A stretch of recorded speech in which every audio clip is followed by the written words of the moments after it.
It's on. It's on now. Oh, I only jump good hands. Hey. You thought you had me, didn't you? I don't want to leave you. Monster. It's a monster.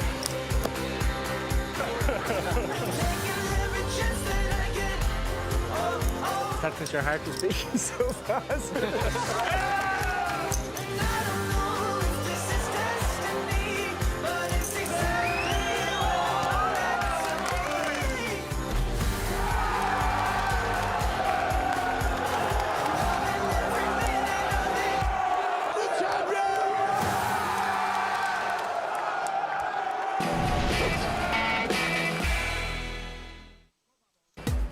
Hello once again, welcome to Dublin and the 2026 Irish Open presented by PokerStars and Paddy Power Poker. We are back at the RDS in Dublin for day 2 of the main event.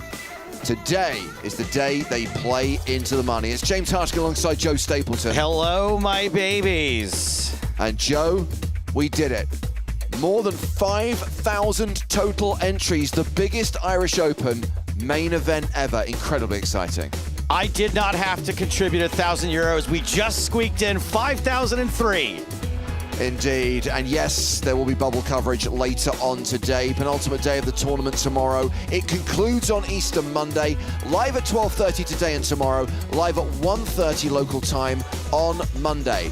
Playing down to the final table, playing down to a champion, crowning a winner who's going to receive life-changing prize money. Total prize pool in this event, close to 5 million, 4.8 million euros. The guarantee was 2.5. I think they beat it. A reminder that you can get in touch with us. It is Saturday. I think we can make Chat Pro Saturday a thing, right? Chat was very good yesterday, James. I only banned 40 or 50 people. Fantastic. So here's the deal. Anything you say about poker, underlining, italicizing those words, is objectively correct. Cannot be criticized, cannot be challenged. YouTube, Twitch, those are the platforms. Those are the live chats to use if you want to confer with us today. So we've got about 1,200 players returning for day 2, and these are the biggest stacks. It is the Swedish player, Christian Svanbom, who has close to 900K, nearly 150 big blinds at the 3K, 6K blind level. Lawrence Penfold, any relation to Danger Mouse's assistant? Not many names there we recognize, but I can tell you there are definitely names you'll recognize at our first feature table today. Who are those people? Well, we still have, because we saw him yesterday as well, the 2024 Irish Open champion, Tero Laurila. We also have the newest member of Team PokerStars Pro, David Lappin. We have Robbie Bull from the UK, and a few other faces that we're maybe not familiar with, who we'll get to know over the next 2 hours or so. Now we've hit day 2 of this tournament, hour-long levels, and we basically play 2 levels back-to-back and then take a break.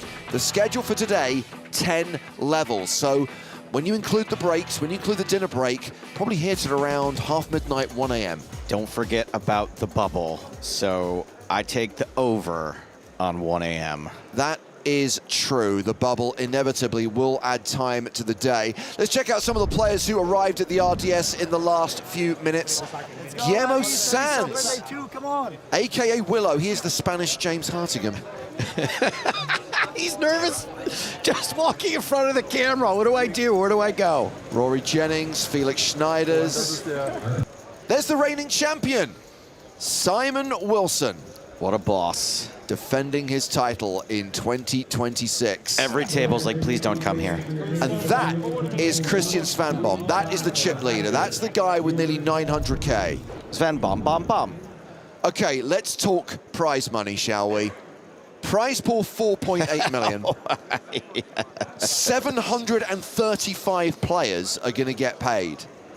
A min cash 1,800 euros. Up top, more than 500,000. Now, the great thing is, been a bit critical of the payout structure in this event the last few years. Crazy prize jumps. Yes, very top heavy. Look, this money is still ridiculously huge. Six-figure scores for the top six, more than €500,000 for the winner. But the good news is it's a little bit flatter. The distribution is significantly better than previous years. No one's going to complain about winning $500,000. We like it flatter. It's a 1K event. More people getting paid more money is personally something I'm a fan of. And guess what? I will not be entertaining your Chat Pro Saturday comments about the prize pool.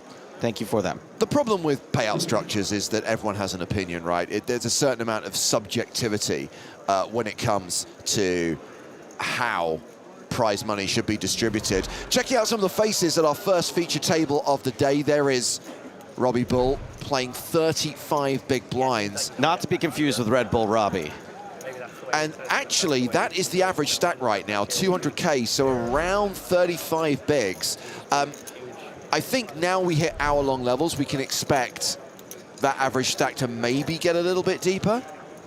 I think you're right, especially because I bet there's going to be a little bust-out bonanza today, too, from people who are really trying to make it into day two. Jose Luis Rodriguez allowing himself a little yawn there. Dude, we've got a long way to go. If you're tired now, how are you going to be feeling on Monday at the final table? There's just so much to do after the event here, though. Mikhail Azulay, one of the shorter stacks, just shy of 30 big blinds. And there is David Lapham, who bagged on day 1A, which was played last weekend, just shy of 50 bigs, just shy of 300K. We are yapping with Lappin today. So reminder that we're going to start the day at level 16 with the blinds at 3,000, 6,000 with a 6K big blind ante. It'll be another 30 seconds. Oh, all right, here we go. How about now? All right, players, we had a total of 5,003 players, generating a total prize pool of €4,852,910. We're going to be paying the final 735 spots. 735 is going to receive €1,800, all the way up to our first place of €517,100. Players, we are going to play a total of 10 levels here today. We're going to kick things off with a very special story. Back in 2022, this man had a lucky chair. This lucky chair had a piece of tape on it. We did have the chair refurbished, but the tape is still there. We brought the chair all the way from City West for you. Mr. Steve O'Dwyer, here's your lucky chair over here. You're going to give us the honor of our famous words to start things off.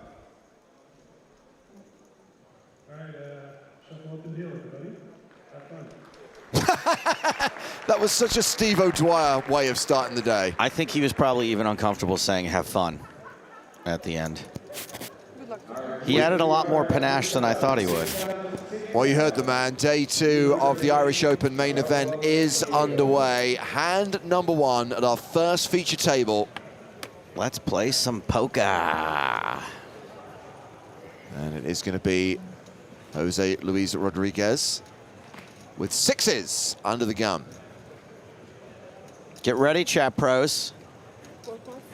Anybody want to comment on folding 6s under the gun? You can be first in on Chat Pro Saturday. Kosh Berlin, a player who takes my breath away. He raises. You beat me to it. To 12K with Ace Jack. You jerk. Marian Giori is the shortest stack at the table, playing 15 bigs, folds the Ace 3 of hearts. King, Queen of Hearts. For Ian Bosley. In absolute position, sure, why not? He's flattered the raise. 4s for Robbie Bull in the small blind. Robbie with 35 big blinds to start. One of those awkward stack sizes. Maybe if you are a chip leader here or a Tira Lorela type, maybe you get a little out of line with the 4s in the small blind, but Bull just calls. Philip the Razor asks, is David Lappin still on crutches? He is not, however. Mentally. His colleague, his chip race co-host, Dara Okani, had a nasty fall just before the start of the Irish Open, has dislocated his left shoulder and is wearing a sling. Unfortunately for Dara, he's left-handed, so handling his chips and cards is actually very hard right now. Anywho, back to this hand where fours are still ahead. It's going to make things difficult for him if he wants to, you know, lap in with an F. I have a follow-up to the dislocated shoulder story in just a moment.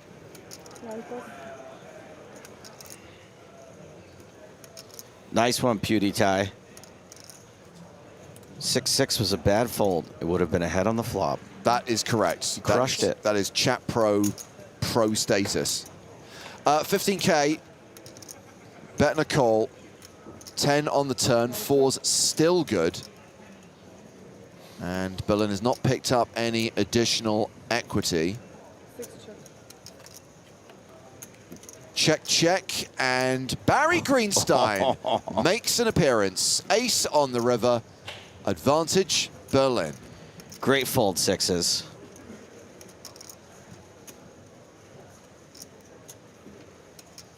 Of course, if you're gonna play this in hindsight, the fours could have raised on the flop, bet the turn, denied the equity to this ace-jack. Yeah. If you're gonna chat pro it up.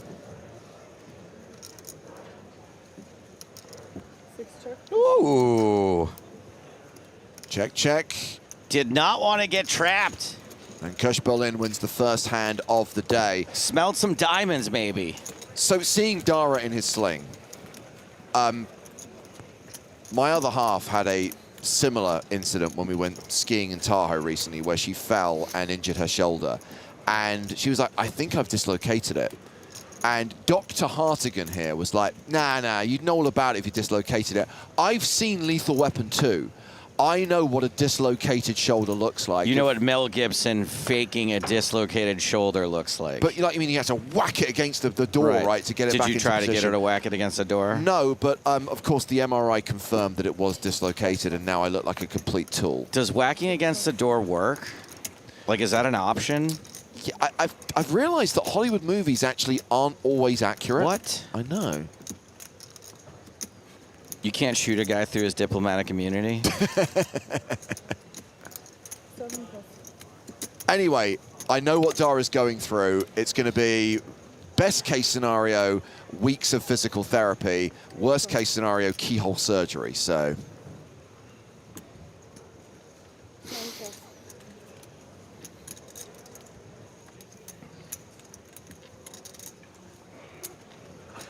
I like how Mirth says, wait, the Lethal Weapon films weren't documentaries, as if you could even trust a documentary these days. They're also lies. Uppercase backspace, you're not wrong. There is the scene where he uses a filing cabinet. Later in the movie, when he purposefully dislocates... To get out of the straitjacket. Yeah, and he realizes Patsy Kensit's dead, when he kind of like goes, he goes back to a car and he slams his shoulder against the car.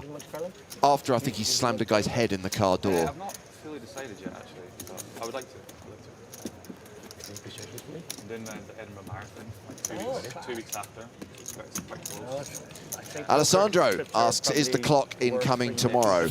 If you're talking about the shot clock, yes. For the first time ever, there will be a shot clock in the Irish Open main event. Introduced at the start of day 3. The usual rules, 30 seconds per decision. Time bank cards given to players if they need to extend that clock. 70, 80K a week. Okay. So I do like a long run. That's basically what Dara does these days as well. Yeah. Do like 1 speed workout a week, 1 long run a week. Your long one's like 20K? Yeah, maybe closer to 30, yeah, 25, Sick. yeah. 20K, that's a high roller. Do you have a target time? It's like sub 310, so maybe 305. We have 2 different takes on shot clocks. Auris says, finally, shot clock is a must from day 1. Too much milking with beep cards. Hate that, slows the game.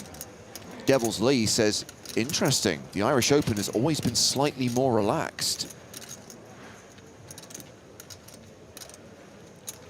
Anywho, ace-10 raises from the cutoff. The 2024 champ flats the button or 3-bets the button with King 9. Yeah, that's a re-raising hand. You're not flatting with King 9 there. So I'm not surprised Tiru came to this table with the chip lead. He has since dropped into second because of Berlin's early win here. But he was playing like an Irish Open champion yesterday. He was above the rim. No offense to everyone else at the table, but really was just having his way with the table.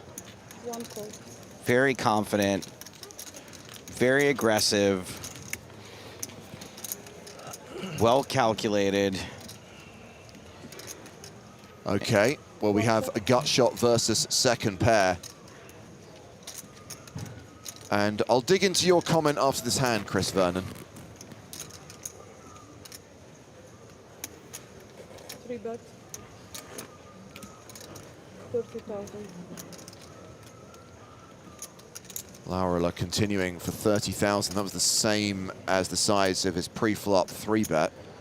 And we saw a lot of this from him yesterday. I kept calling it gentle pressure. Yeah. Nothing crazy, but just enough pressure exerted over multiple streets to force out exactly these types of hands. Now, I think Robbie's going to be a little bit more experienced than some of the players he was attacking yesterday. Yep.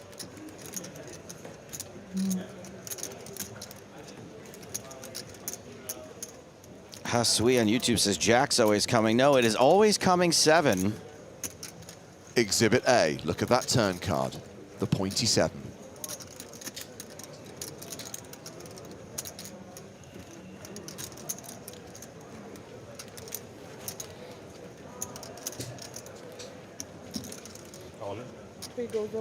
Oh, not so gentle now. Not so gentle pressure now. Oh, my word. Can you call here with second pair top kicker? It's very sus. It's very sus. What hands are doing this for value? That's true. Why would you be shoving turn with a queen?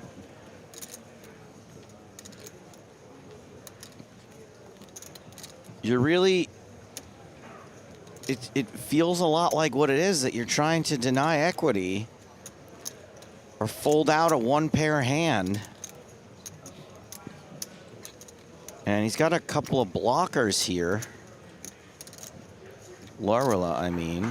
BX on Chat Pro Saturday says, call and punish him for the awful play, please. But it's a fold from Robbie Bull. And Tepe The stream blows up! retains the chip lead at this table. 400K, 66 big blinds. Where's that comment from Chris Vernon? While you look for yours, I'm going to read this one from Rad. Joe and James, can you please welcome my baby girl into the world? Born 1 week ago. This was the first thing she asked out of the womb. Okay. Chris Vernon says, I would maybe have a shot clock for day 1, but not for day 3 with so much to play for. I know I can't challenge this per se because it's Chat Pro Saturday. I'm just going to give the alternative point of view. You don't need a shot clock on day 1 when the stacks are deep and the blinds are low, because the game tends to play quite fast. When you get to the late stages and suddenly people see what they're playing for and the decisions have real money implications, that's when the game slows down, and for many people becomes unwatchable, and for many players at the table becomes frustrating. That's why most live events bring in the shot clock during the late stages, because that's when the game slows down. There's a lot more incentive to slow down when there are pay jumps. Yes, do some people tank a little too long on day 1? Are people living it up? Are people... Not really. Some, but not enough, is what I was going to say.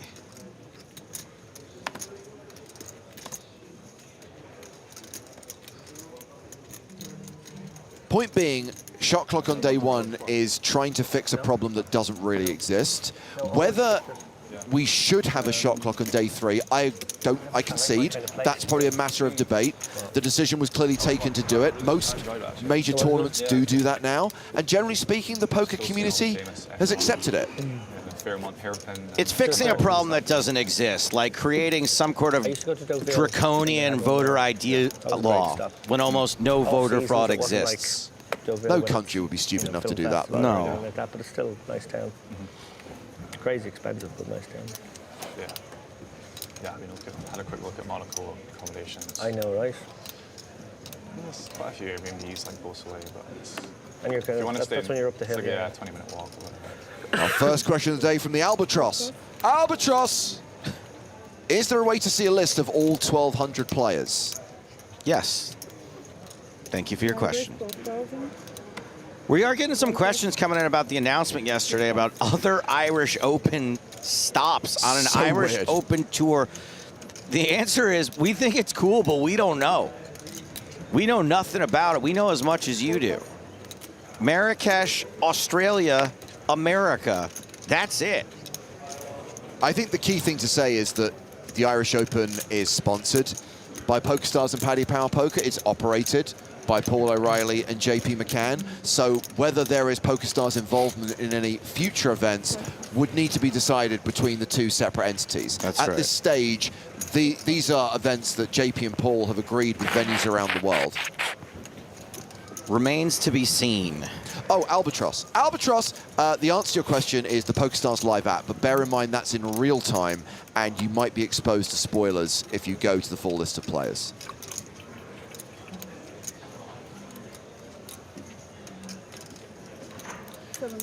So Bosley has raised with the Grafton, 10-9 suited, flatted by Azule in the big blind with 8s, and he has flopped top set.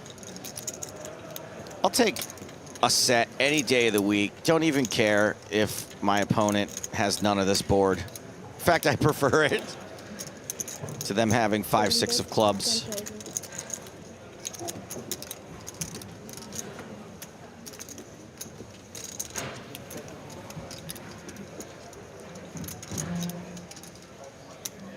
Guillaume wants us to stream in French. Non.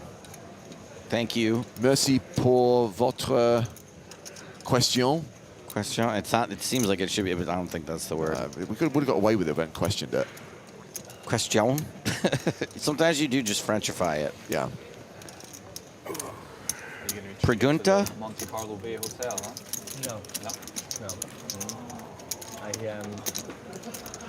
I insisted that I only receive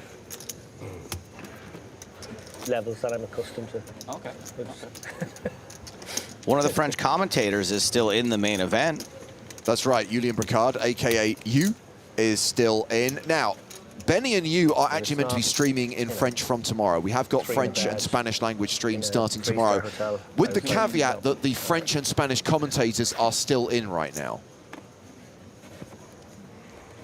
Maybe we will. Maybe I will have to go do the French stream. You do have French heritage, so you're uniquely qualified. I can use Google Translate with the best of them. I only say like 4 things. That's the thing. If you basically just did Google Translate for your 4 or 5 catchphrases and just do them, that could get me through most of it. Yeah.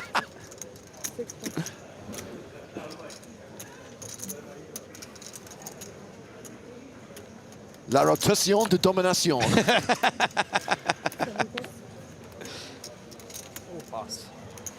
Allez, adore le chop pot. Yeah, and then you'll have to go be James Hardigan over on the Spanish stream. Okay, maybe we need to flip reverse this because you actually must have learned Spanish I know at school, a little right? bit more Spanish yeah. than I know French, yeah.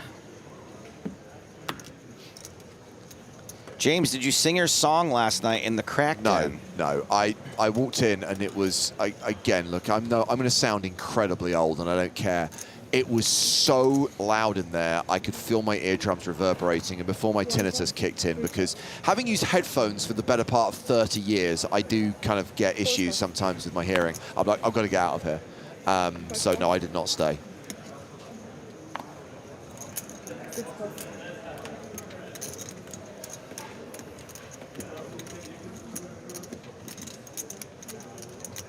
I love the idea of the Craic Den. I love the existence of the Craic Den. I love that people love the Craic Den. you can't pay me to be in the Craic Den after 10:30 p.m. I think there is a cutoff where it gets, the entertainment gets loud and the crowd gets messy. What was it, 735? It's incredible. Just to ease attention. There's a certain type of person in the Craic Den, and I won't attribute them to any certain nation. But basically, they're the walking embodiment of, you think you're better than me? Nice. Get there this level then. Right. And as two people who think we're better than most people, it's hard for us Kill me if I didn't. to answer that question without getting punched in the mouth.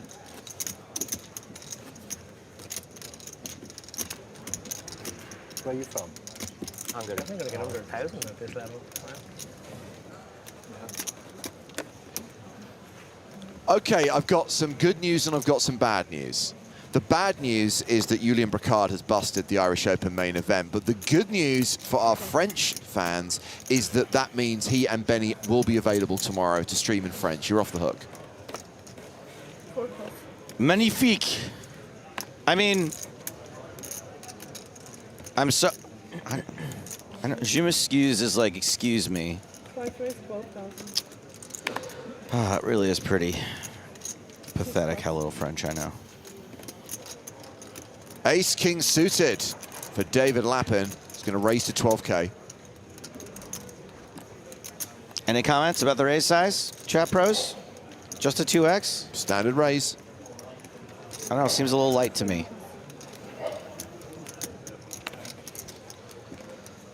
Pocket nines for Marianne Giori. 17 big blinds to start the hand.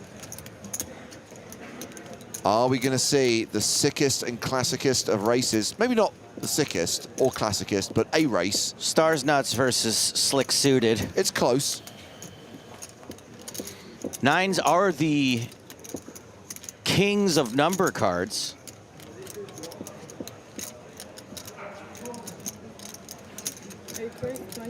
Okay, this is interesting. A raise that's not all in. A 3-bet to 27,000.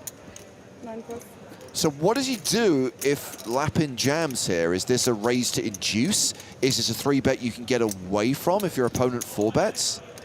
I mean, oh, well, you know what? That's moot. That is moot. This really complicates things now. It does. Because this weird little 3-bet, obviously I don't think it's going to affect David that much, but it does reek of strength.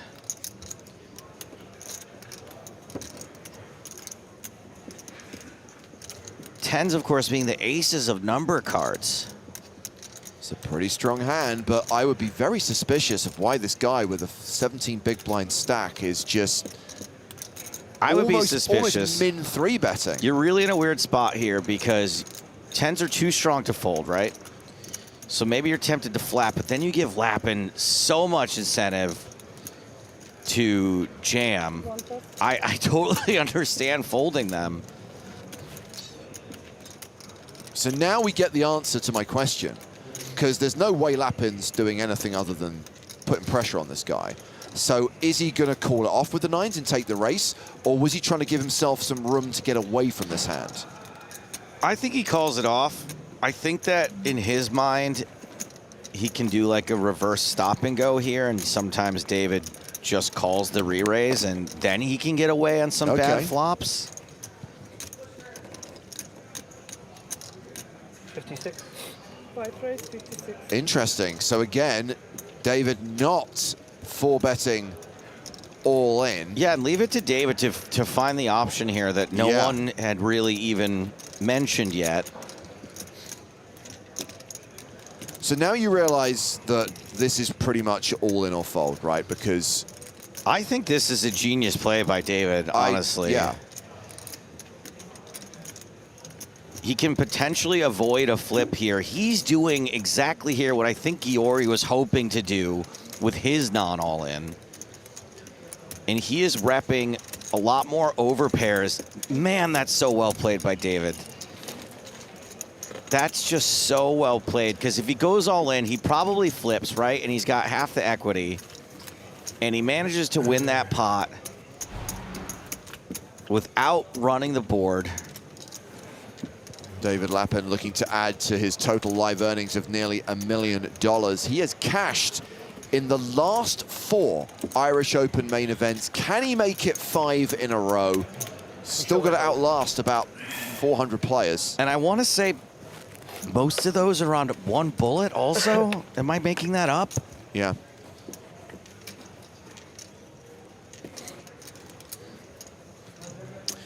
I don't disagree with Taxi Driver 149 that 3-bet folding there is bad. He should have just flatted the button with the 9s rather than make that small 3-bet if he intended to fold.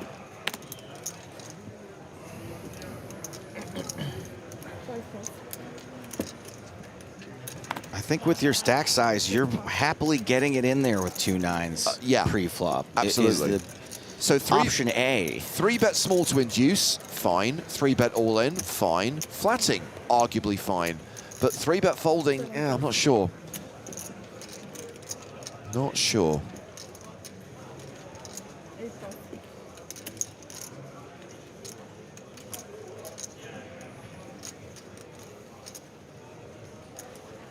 Okay, ace-king for Ian Bosley. He's raising the button. We're still at the 3K, 6K blind level, so it's a raise to 13,000. Robbie Bull folds the small blind. Tepe, former champ, 9-8 in the big.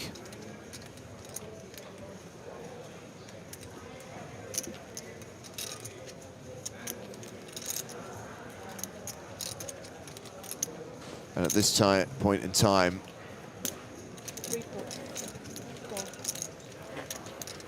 I would like to do a quick PSA to the Finnish fans watching the action as your boy pairs his 9. We do prefer to keep the live chat on YouTube and on Twitch in the English language. That way we can read, understand, and announce your comments and questions. Also, you all speak better English than most people in English-speaking nations. Certainly than in America. So please, please, stick to the English language. We will make an exception for Toril, though. Sure, but he hasn't won it yet. But Toril just means let's go. No, it's normally what you say is a celebration when someone wins. It means let's go to the marketplace. I see, okay. It's not Vamo. It's not Vamo. Okay.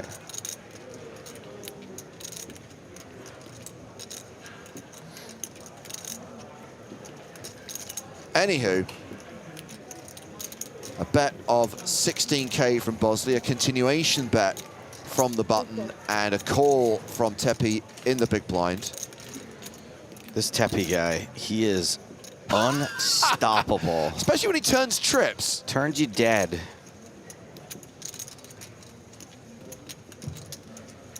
Wait, do we have someone who didn't like David's play last hand? That's fine. Chat Pro Saturday.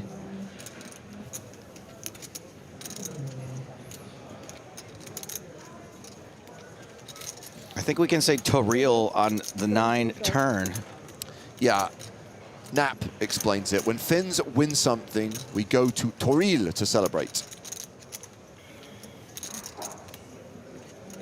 9+.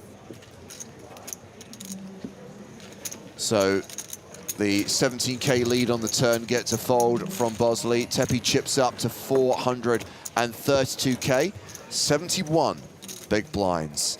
Let's step away from the feature table and check on some other familiar faces in the field. We've still got more than 1,100 players in this tournament, including the guy who made the final table and finished 4th in 2023. Tom Waters, a poker industry legend. Big Tom. Saw Tom at breakfast today with his family. That's Robert Florecki, who came 8th in last year's Irish Open main event. You're from Romania. Andrew Hume is an EPT finalist, was runner-up in EPT Barcelona 2024. He's a real human being. Oh, Ian Simpson, I believe, is a former Irish Open champion. And an Irish Open regular, the face that everyone, no one wants to see, Will Cassou. Come on, man. It's not the face that's the problem. It's specifically the mouth part. of that face.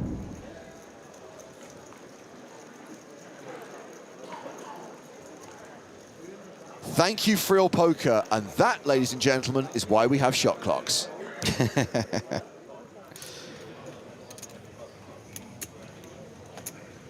David Lappin has opened under the gun with the Grafton, 10-9 suited. Is there a policy about, on this production, about Will Kassouf being at a feature table? As in, like, whether we would or wouldn't, I don't think we would voluntarily do it during the early stage of the tournament. There would become a point where maybe you're down to the final few tables where you have to. Where you have to, but I don't think we would ever voluntarily do it. I, as a poker fan, love it. But here's the thing, with a little bit of influence that we have, I think it'd be really unfair to the other players at his table if we put him at a feature table, because it just ratchets him up to 11.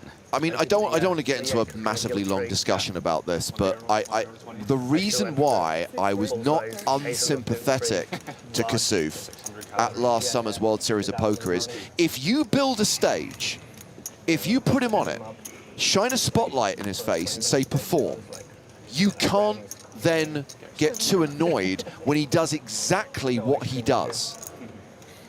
I agree.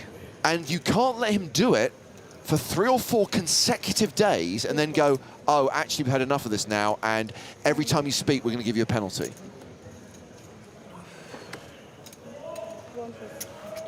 Don't create the monster. What you need is a floor person that is just as hungry for attention as Will Kassouf, and then you let them go at it.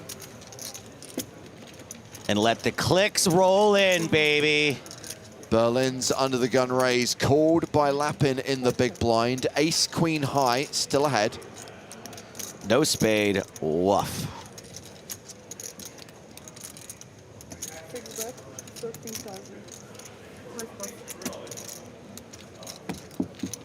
So we've been given the Irish Open pie chart, the breakdown of nationalities. No real shock to see that Ireland and the UK combined account for more than half the field in this year's Irish Open main event. But it truly has become an international tournament. Significant numbers from Germany, France, the USA, Netherlands, Italy, Spain, Romania, Sweden. Allow me, if I may, for a second, to put on my toque and say that I am not a huge fan of Canada being lumped in with others in this pie chart. I think that's more about numbers rather than demeaning Canada's status in the world. But I'm looking at the countries Sweden represented. getting 2%, Romania getting 2%, and Canada gets in others? Well, can it be less than 2%? Yes, more Canadians need to show up. But look at some of the other countries. What are you talking about?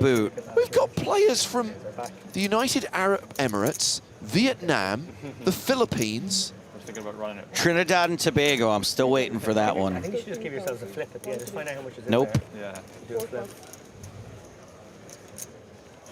It's only fair, right? Part of me wants to just hit and run. I think you should put what you won last year. Miss SBGM says, I'd love to see more women at the feature table. Obviously, we had the new ladies champion, Jennifer Frankenstein, at the feature table yesterday. I don't disagree. It's very difficult when women make up sometimes less than 5% of the field. And generally speaking, at this stage, we're trying to showcase former champions, sponsored players. But yes, I'm with you. I would love to have more women at the feature table. It's not always easy, especially when you also have to accommodate the breaking order and make sure you don't have a feature table that's going to break during the session. What was that?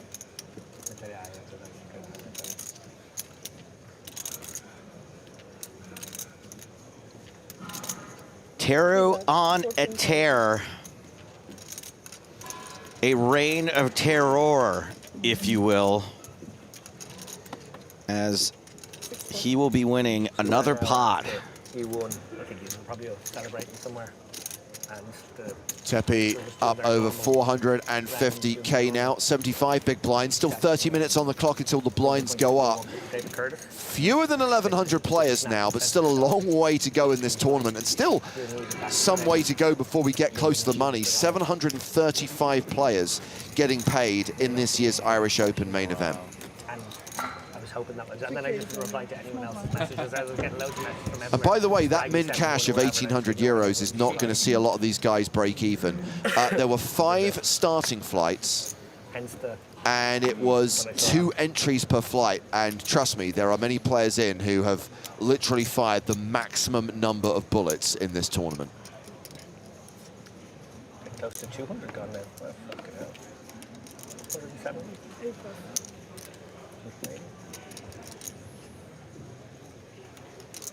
9+. Caleb says, how does the breaking order get decided? Is it purely on table number? Sometimes, yeah. Sometimes they break like high number to low number. Sometimes it's just by formation. They're saying, right, we're going to clear this area of the room first, then this area, and then these rows. It's always decided in advance and normally published in advance. I think it should be based purely on whatever table Will Kassouf's at to give those people a break.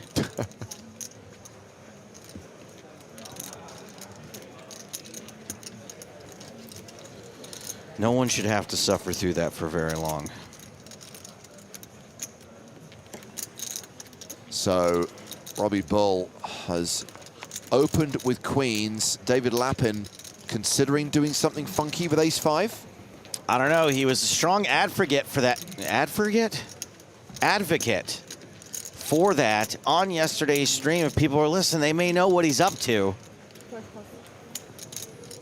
Decides not now, and that is a wise decision. He said, "I forget it." Round 2, Mikhail Azule. Yeah, come on. And we have our first bad lookalike of the day. Philip the Razor says he looks like the doctor from The Love Boat. That is obscure, and I've got no idea who that was. But yeah, sure, why not? When he says the doctor from The Love Boat, does he mean the boat or the show? I assume he means the TV show, The Love Boat. I see.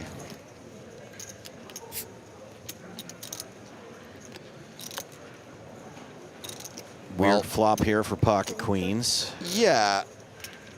We can see the queen's a monster favorite here, still way ahead of the 3s, and of course you have the straight draw as well.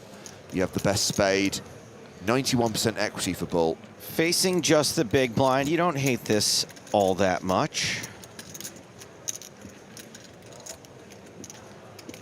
I would suspect that this continuation bet will be met with a fold.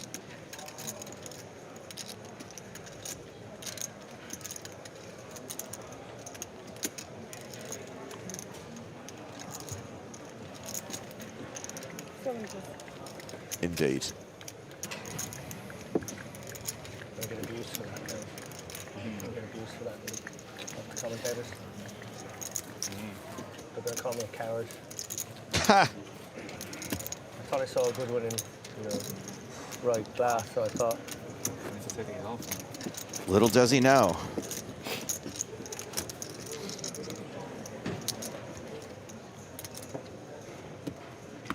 There are many reasons I would call David Lappin a coward, but that's not one of them.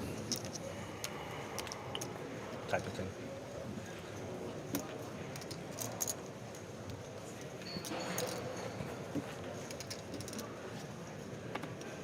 Pocket 8s for Ian Bosley. It's the Irish Open. Why mess with Robbie Bull? Beginning of day 2. 9 goes all in. And he is all in for 77K. Hello, Angels.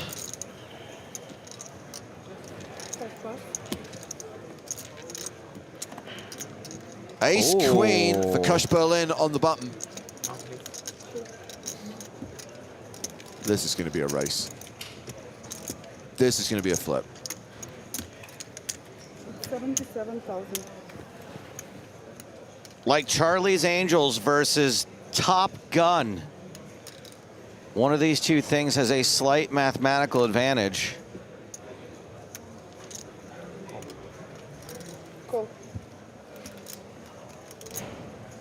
Let's see if the blinds wake up with a hand.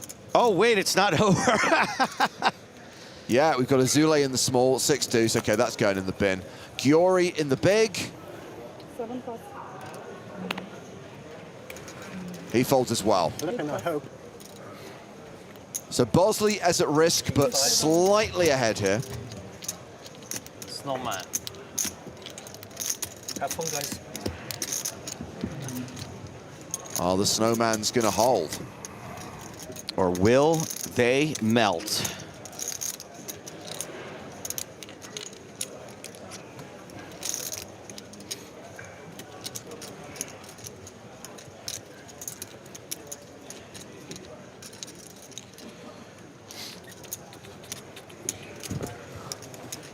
A little nervous yawn. I feel you. Jack, Jack, deuce, 8's holding. Hi, Bosley. It's a good start. And back to us. Berlin with 6 outs, 6 cards that can eliminate Bosley. Another good start. Unless there's an ace or a queen on the river, he gets the double up. Use it. Oh, One he's, time. he's using his one time. Not now. You're ahead. Don't use your one time when you're ahead, you fool. Good boy. Well, he used it and he got a full house. You're lucky with 8-8 because before I have 8-8. I have pocket 8 and come 8 in the floor. You use your one check. Okay. So Bosley does indeed double up. Because I'm sure he have Jack Jack or 10-10. Moi, faire moi. Never been a good enough spot, to be honest. Now playing close to 30 big blinds. Sweet problem. Yes, but 8-8 lucky for. Yeah. I don't think there's a worse performing all-in hand than Ace Queen. I did have a good one at the World. I didn't say it, obviously. I don't say that, but like day 5 of the World Series 2 years ago, maybe. I got it in 300 left with Ace Jack against Aces, and King Queen on board, 10 river, and there was a. I didn't eliminate the guy, but I like sent the guy sub 10, but he hung around for a while, and then that awful creature Alex Torelli was on our table, just talking shite. Yeah. And he kept asking people. He was like, "Oh, like, why are you here? Like, what about this tournament means the most to you? Is it the money or is it the bracelet?" And it's like, dude, there's 10 million on the line. It's obviously the fucking money. Like, everyone was like giving different versions of why. Oh, I'd love the bracelet, but you know, slam money, blah blah blah. And he's literally going around the table like that. And he finally gets round to me. And I just trying to be different or just not give him what he wants. I just went, "I'm just here to crush dreams." And there's a long pause. And suddenly the guy just goes, "Mission accomplished." Nice. It was one of the best lines I've ever heard at the table, the poor fella. And I wasn't even thinking that way. I was just trying to be a smart ass. Back to him. A good beat story. We don't hear many of those. I sucked out huge, in a huge spot.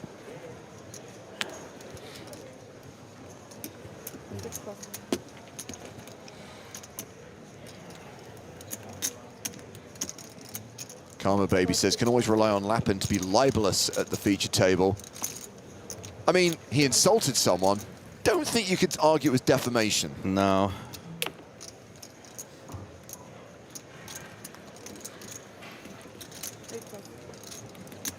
So this is going to be blind v blind. Bosley in the small, bull in the big. Privilégié, toi. La France. Moi aussi, j'en cherche, j'en ai pas trouvé. Voilà. I don't know if this French is going to fly middle of the hand. Ace, ace, jack. We only know one of Robbie's cards. I don't even mean, by the way, from like a poker rules perspective. I just mean because I'm American and other languages upset me.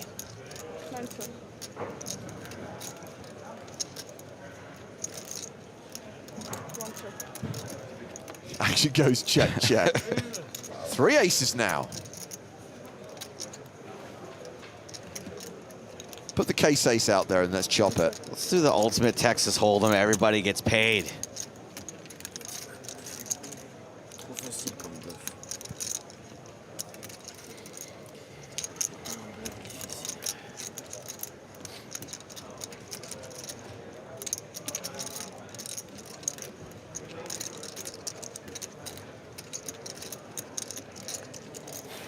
Chris utilizes Chat Pro Saturday to say Bosley is a great poker. Agreed. Thank you for your comment. Full house. Dirty that is. At least shoot the fucking river, mate. Must have been a couple of fives. I believe you. I don't think it was Jack 5. I believe that was Jack 5. Kings. Jack 5. I really need to take these glasses off.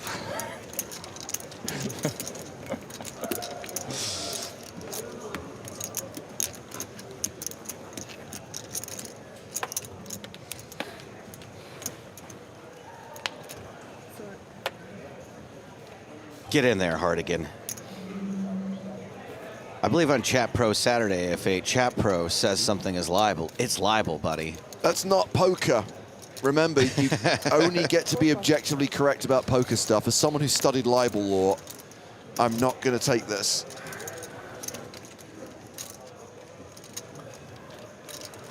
Lappin ain't going to play the King 7 of clubs. 6 plus. Don't think Azulay will play either. 7 plus. Giori, 10 big blinds. Queen 10 in the cutoff. Should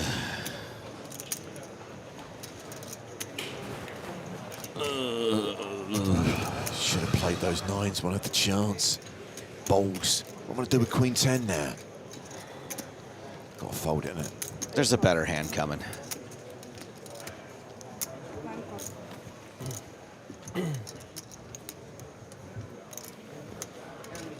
Oh, it's Queen 10 would have got through. Yeah, no shame on folding. Shoulda, You got it. woulda, What's the coulda. big blind? What was it, a 6? It would have got through. It's one of the rules, right? If you give a what the 7 do show, you have to show it. Like, trust me, I'm not. If you want to I'm not respect, being you do. pathetic. I have the worst Yes, hand. exactly.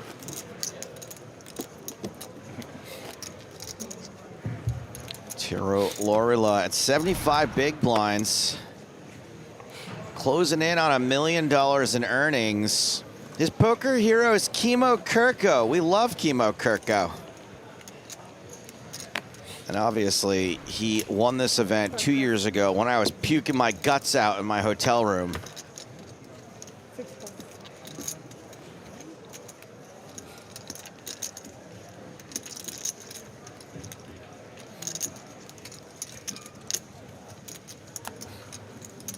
Seven plus.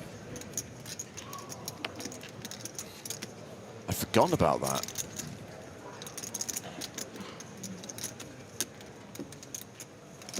Forgotten that 2 years ago we had a 8 goes all in. All right, he found a hand better than Queen 10. Pocket deuces. Praying for a fold all around. Not gonna happen. The least sick and least classicest of races. Call. Please show down. Should have played those nines, Mike. Okay. Oh, he likes I'm it. ahead a bit, right? Slightly. Like looks maxing versus frame mogging. You made it with a pocket ace, haven't you? One of these two things has a slight mathematical advantage. Flop deuce is fine for me. Are you good at these? I don't know what to say, bro. I stay in at this stage. Deuce. Okay. That's fine. That's a good news. There's another one in there. All right. Okay, your favorite now. That's all right. That's all right. Flop it. There we go. King high flop. Oh, that's it. Stand up. If you got a jacket, grab your bag. Do everything you can to squeeze out the maximum equity with your deuces.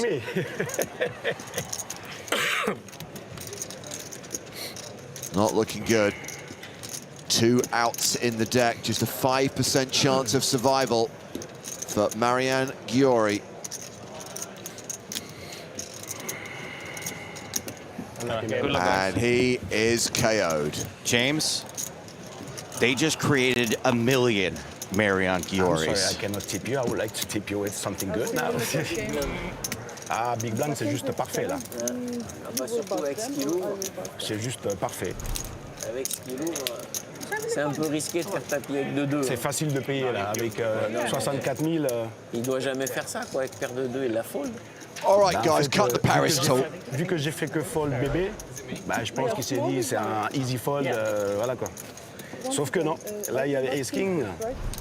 Rodriguez jumps up to 336k. He's playing more than 55 big blinds now. Tepe's still the table chip leader.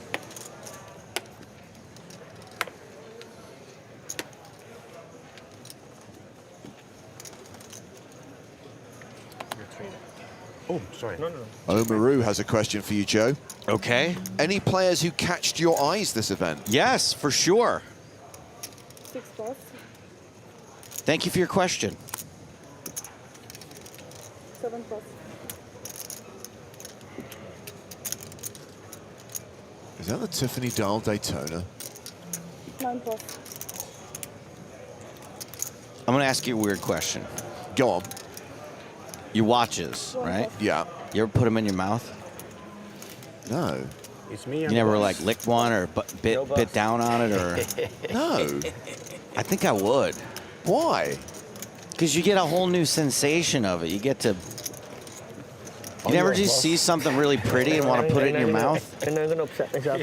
I mean, it depends on what the object is. I had a king, but They both had faces. A metal timekeeping device is not something that I feel the need to just lick the face. Experience orally, but, Really? but thank you for your question. More familiar faces in the field. Barney Boatman, EPT Paris champ 2024. You ever want to put his beard in your mouth? There's another. Oh my goodness! Member of the Boatman clan. It's Ross Boatman. Now she has to believe. We got 2 EastEnders alum in the room. Ross Boatman and Rory Jennings. The Boatmen. There's another EPT champion, Ian Hamilton, won EPT London in 2022. I like this kid.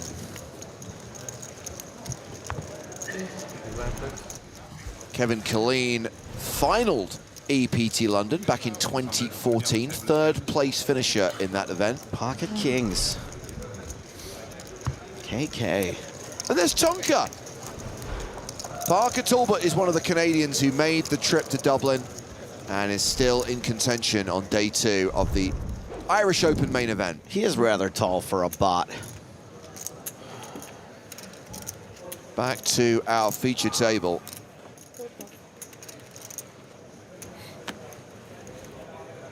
Where Robbie Bull has opened with Ace-King. David Lappin, Ace-3 in the small blind, folds.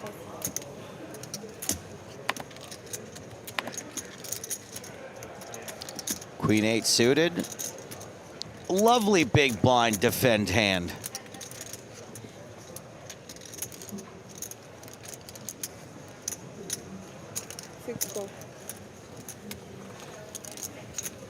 No, Ed, I've not seen Michael Greco in Dublin. Don't see much of him on the poker circuit these days. We've got trips here for Bull. that you had it too in your hands. I was so happy. Thank you for. I'm not sure even did I had it. He was asking too much. He said, I want to see a set on the flop. I don't remember what I had. All right. Just rolling. One bet. Maybe I had a deuce, like 60%. I said I had a deuce. 60% only. Nah, because I cannot remember my hand. Smallest bet possible. Yeah, he was bad. I think he was asking too much.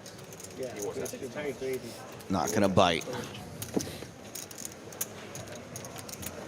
And maybe he thought that was a weak player because I was falling, and then he thought that he will fall again. But the cards decide, right? Absolument. Absolument. That's nice. Good accent. parles français? Wow, nice, lovely. David's just tricking him into speaking more French so he can slap him with a penalty. Let me just check something, so I've got a little less creepy watch talk for you, Joe. Doesn't involve putting anything in your mouth. Ace-5 for Bosley.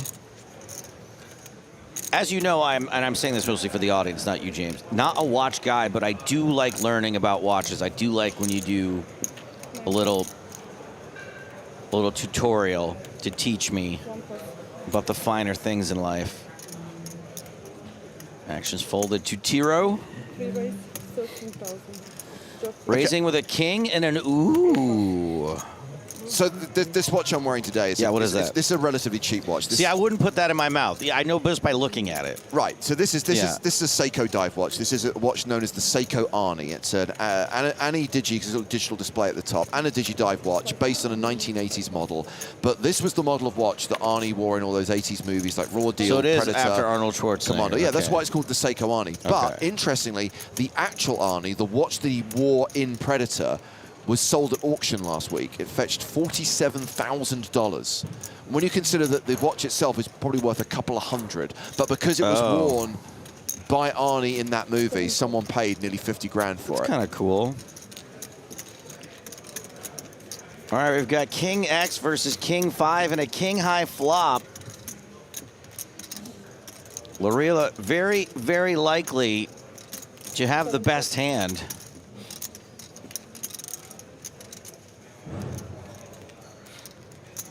Three-bet, 7,000. And Lorela is going to thrive in these situations. His opponent with a costly second best hand. And he's going to know how to navigate and get maximum value. So 7,000 apiece as we go to the turn. And there is a very, very good chance that we are chopping now. 7-bet, 28,000.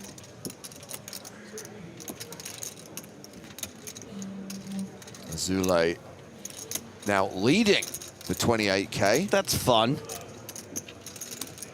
That's fun. Can you imagine if he's sitting there with King 6? I mean, that's really fun.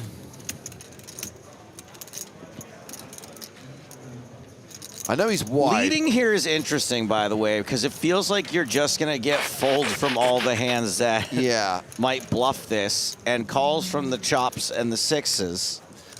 All I was going to say is I know that Tepe is wide. I don't think he's opening King of Hearts, 6 of diamonds from the hijack.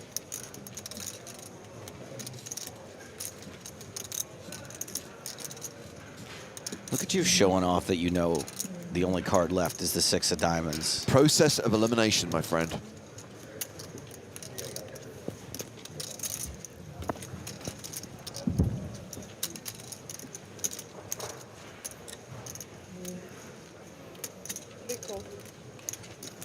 Okay, we're going to go to the river. Now, this hand is super interesting if Lorela has King-King. That is true. If he has the Kevin Killeens.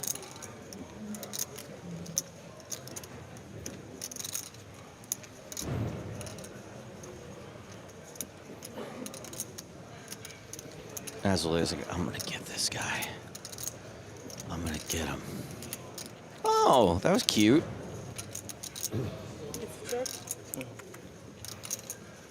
I mean, this is a very weird line from Azule. Check, call, flop, lead, turn, check, river. He's setting the trap. The chop trap. Very difficult to do. Oh no, he had not checked. Apologies, we thought he checked, but actually he was just thinking. The all-in trap. Yeah, sure. 115. Lorela Has to give some consideration that he's up against a 6. Yeah, I need to roll off the time, and I fucking want to fold this hand. Oh!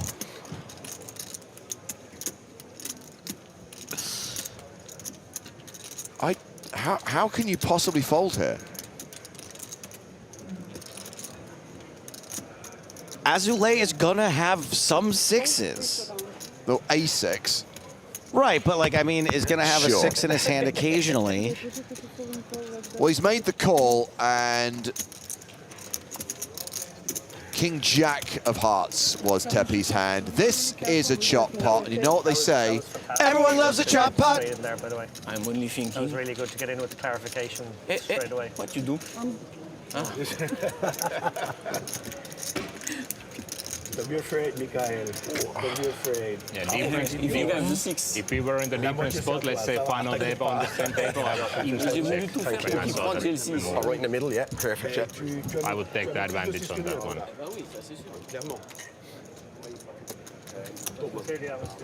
Local lad. Get that clarification in, because if you can save a terrible moment by immediately getting what the intention was. You look a little bit better than what you were doing, yeah. Welcome, Ricky. In bad shape, mate, bad shape. He's just looked, the last couple of games just looked decent. Though. Yeah, well, we got big problems with the board. Yeah, I heard they're not paying money and there's no use. Putting it in their own pockets. Yeah, the old geezers. Oh yeah, it's the guy who wrote 4. You're right. No, you're banned. Thank you, Richie. Yeah. Oh yeah. You're banned. You're banned. Well, as Jane Winslow says, there's nothing sweeter than coffee in bed with the Irish Open live stream. There's no blind, please. Irish coffee in bed. Thank you. Now we're talking.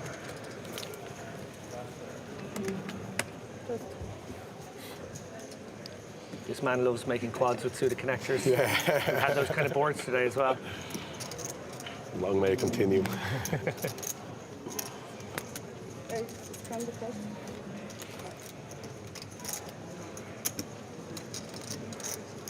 Sir, it's very important. So this one or this one? Hands, cards in the box. Yeah, no problem, yeah. Mine weighs 12,000. In a tray, in a tray! Between two of them.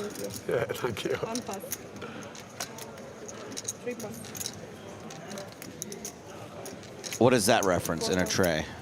It's a comedy show where they were doing security at Heathrow Airport. Oh, yeah. I love that one. Not in a tray. Have you got stung by the new LAX one? Where now if you have 2 electronics in your bag, you have to take one out? Correct. The trick is to put one in one bag and one in the other. Yeah. So laptop in the wheelie case, iPad in the rucksack. I had to pull the first time they did that. I was like, listen, I fly a lot. This is a new rule. And they're like, no, it's not. And I'm like, it definitely is. Just be grateful. It was before they were not getting paid, by the way, because I don't mess with them now. I think it's, really messed up. Just be grateful you have pre-check and you get to leave at least one of them in. Everyone else is having to still take every electronic device out. By the way, this is a new player at the table. Richard O'Neill from Ireland has a stack of around 20 big blinds as we go 3-way to this 7-5 deuce flop.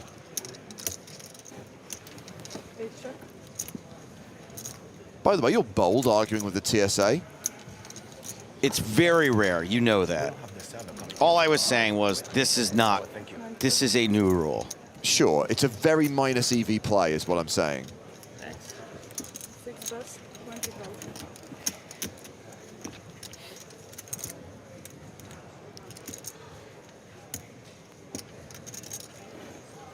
Look at you as not lippy with the customs agents anymore now that you got something to lose.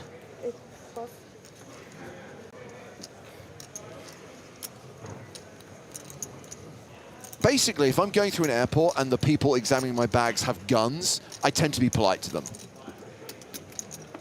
Also a new development.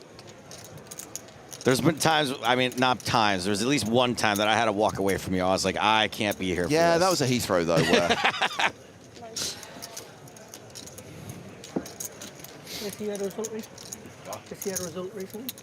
Oh, you did? I have a whole thing in my stand-up about the TSA, and I don't want to do it now because I actually genuinely feel bad that they're all there working and not getting paid. So reminder that once we are done here in Dublin, the Irish Open wrapping on Easter Monday, we will be taking the European Poker Tour to Monte Carlo, and there will be live coverage of EPT Monte Carlo on the PokerStars YouTube channel if you want to come to the festival. The date's April 30th through May 10th. Barcelona also confirmed for August. More EPT stops potentially announced in the next few weeks. More details on Monte Carlo and Barcelona can be found in the PokerStars live app. And of course, you can use a gold Power Pass to enter an EPT main event with Power Path running every single day on PokerStars.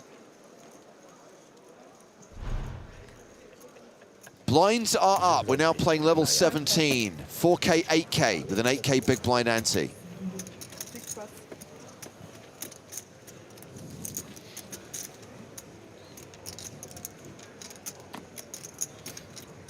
Action folded to Mikhail Azule on the button. Queen, 8 of spades. 7 days, 18,000. And he is going to raise to 18,000. Sorry. Richard O'Neill has folded the small blind, so it's Ian Bosley in the big blind with King 10. 9 calls.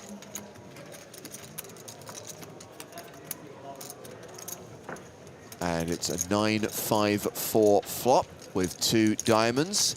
Bosley was ahead pre with King High and is ahead post with King High.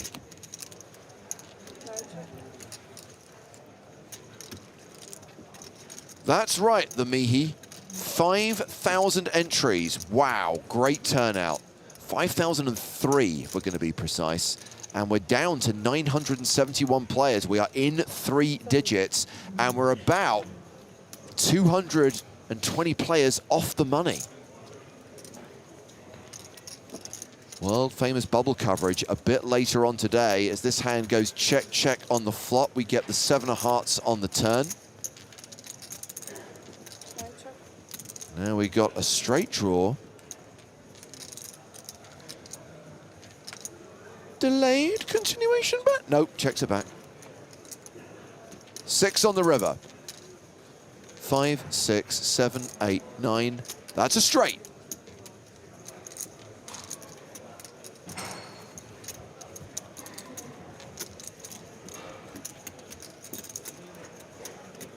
João Freitas, that's a moronic comment. You're banned.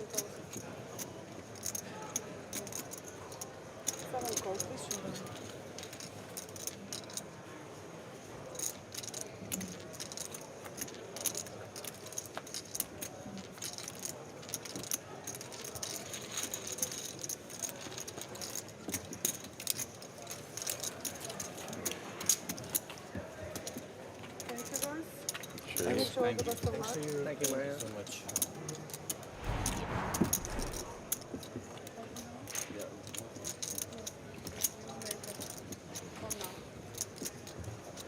Welcome to the show.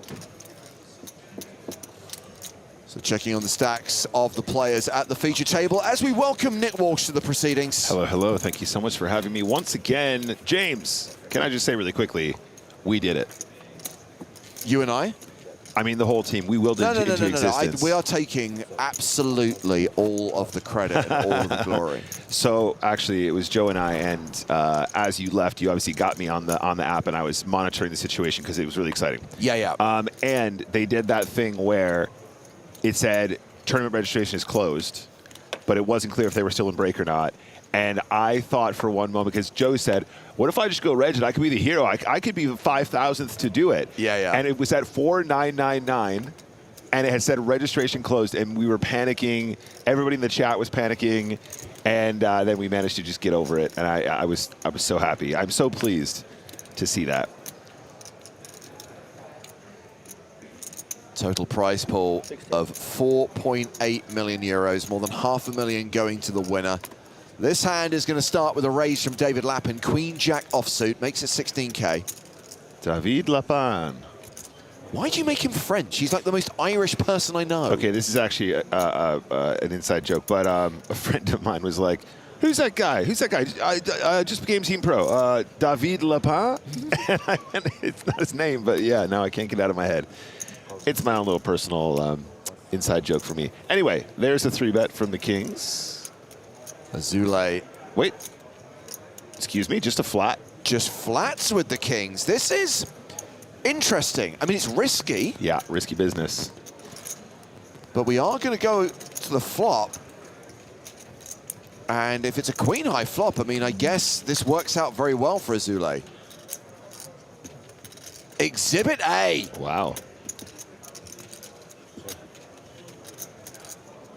Lapin does not continue. Is he suspicious? I think it feels very natural to just have some checkbacks on this flop. Queen 10-5 is probably a board that, like, with our range, we probably want to do quite a lot of checking. So having some of our stronger hands in here as well is totally fine. We can see it might actually save him a few chips now, depending on how the run out goes. 21K the bet from Azule, called by Lapin.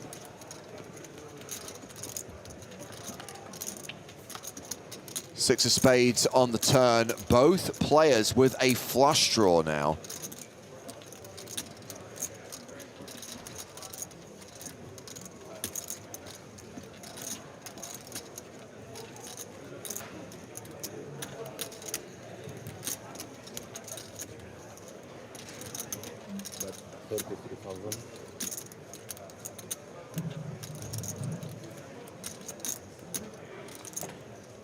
Small bet turn, James, 33K into 94.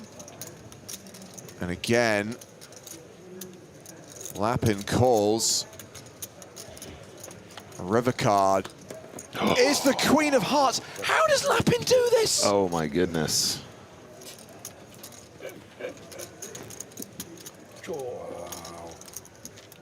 That face, I mean, that reaction. It's kind of annoying if you got kings, but also like, what else could David have done differently here, honestly? Okay, now, It's a brutal game. in this particular situation, That was very sneaky to call. considering Here at the Irish Open, we are much more straightforward. If I raise, you call, you have a queen, and I lost all. I think it was rude of you to flat kings pre-flop.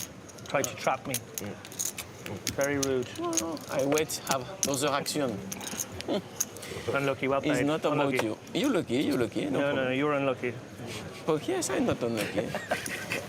It's poker. No in problem. that particular situation, obviously worked out pretty well for Azule to just check back that river. But strictly speaking, should you be checking back kings on that river? Honestly, I mean, you have a lot of the characteristics of a hand that probably could still go for value, but also, would David really have called a 3-bet from that position against that player? Probably not. No, he doesn't. Queen Jack offsuit doesn't seem like in range, but No. If he re-raises pre, David gets away from it for sure. Well, it's a problematic mindset, right? Because if you always look at every hand by, oh, well, if I had raised, I would have lost a bigger pot. But actually, that probably negates a lot of the action. He also probably could have put in more chips on the turn, James. I think if you're going to trap kings, bet flop, go bigger on the turn, and then also still consider a river bet there. Not always, but you know, I think our hand is really strong there in general.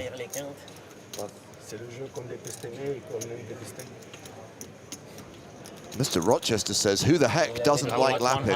I don't think Daniel Negreanu's a huge fan. Okay, congrats. Do you remember how Dean Eggs refers to him? I don't. Dick Napkin. That's funny. That's my nickname for him, too. Yeah, they had a run-in a few years ago. Meanwhile, David Lapin second in chips at the table with more than 400K, more than 50 big blinds. Tepi, our 2024 champ, still the table chip leader with around 55 big blinds. Ian Bosley, the short stack with 13 bigs. That's why.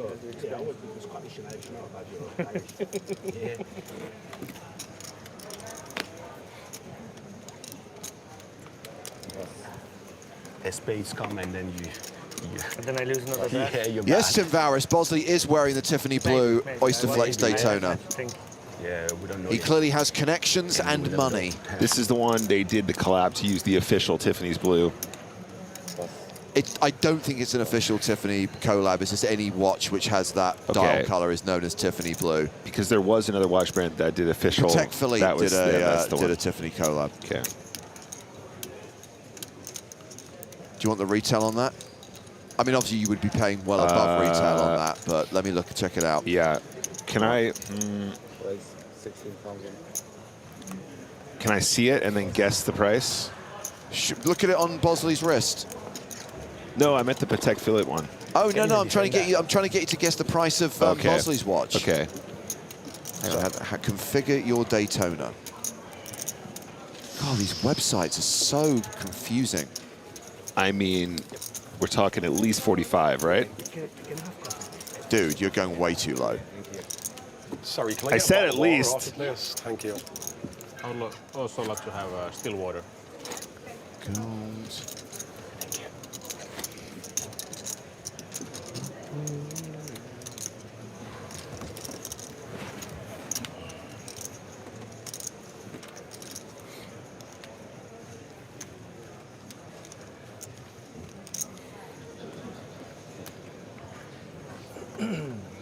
There we go. There it is.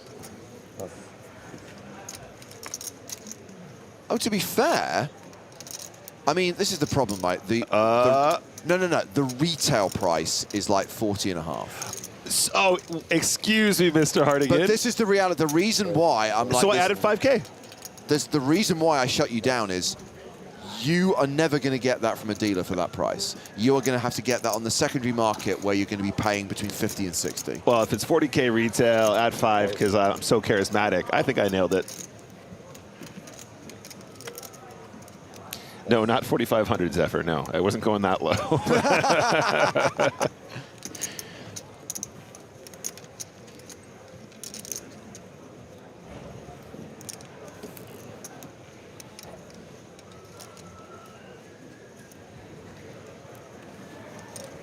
Actually, that's a good question. Should I try find one that's actually for sale? No, I would be interested because I appreciate what you're saying, and I don't disagree. It's stupid. I mean, I really thought I nailed that, though. Like from a retail perspective. I mean, you did nail it. To be fair, I think what. Hang on, Tiffany dial. Although I was expecting, I said at least because I was expecting probably a significant chunk more, as I often do with these things. I guarantee you, it's going to be like stupid. Oh my word.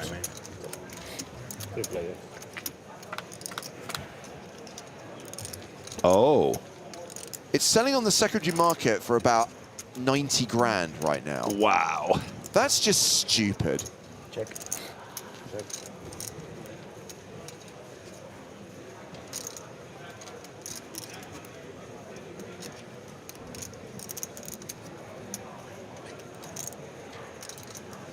That's the problem with the Daytona. It's a complete hype piece. Azule, I don't know, mate. Don't reach for chips right now. Speedmaster's better. Come fight me. Right. Rodriguez with the best of it. Bosley is open-ended. I think Bosley's allowed to just bet wicked small here now if he wants. I think the check is also completely fine. I think probably they end up having somewhat similar EVs. You know, you can immediately get a fair number of hands to fold, like ace-9, ace, ace-9, for example, is a good example of that. You know, maybe some smaller pocket pairs that try and snuck in there to flop a set. And of course, the small blind is in a particularly tricky spot here because if they have something medium strength, let's say they have a hand like pocket eights, and there's still one player to act behind, you know, it's really difficult for them to work out whether or not they even want to continue in this pot with the 2 overcards and potential outdraws on later streets. As played, though, it goes check, check, check on the flop. Azule kind of looked like he wanted to do something on the flop, but does slow it down. Perhaps some good sort of false tellage there. Queen Jack suddenly going, I need to get some ace-eyes to fold. I might even still get some smaller pairs to fold. And, you know, having position here is probably what makes the check a much more viable option when you have the up and down straight drop.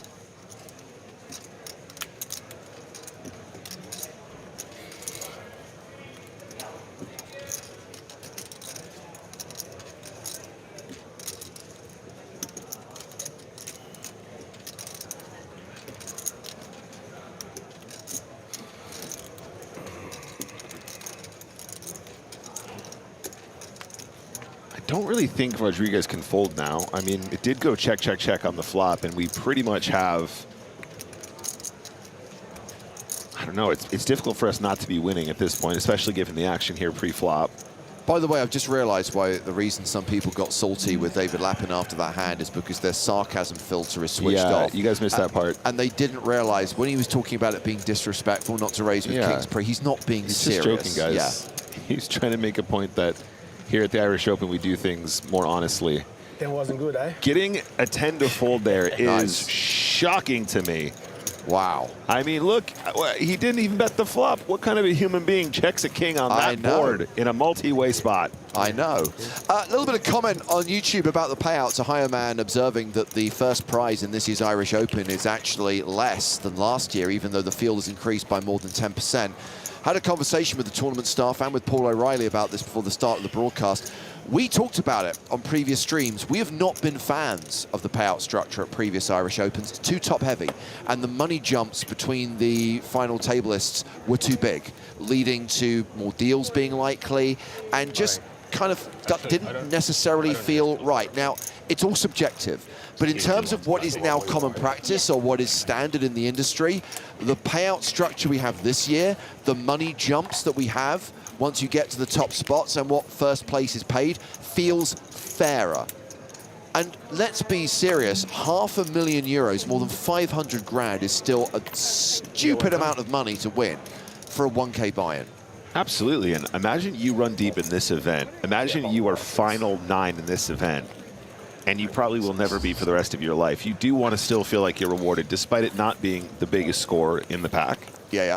I don't know. It just makes sense. Honestly, I think very few people would disagree. I mean, from a viewer's perspective, of course, we just want to see ginormous numbers for first. From a player's perspective, from a grinder's perspective, let's just do something a bit more standard. So Tepe with aces opens from the cutoff.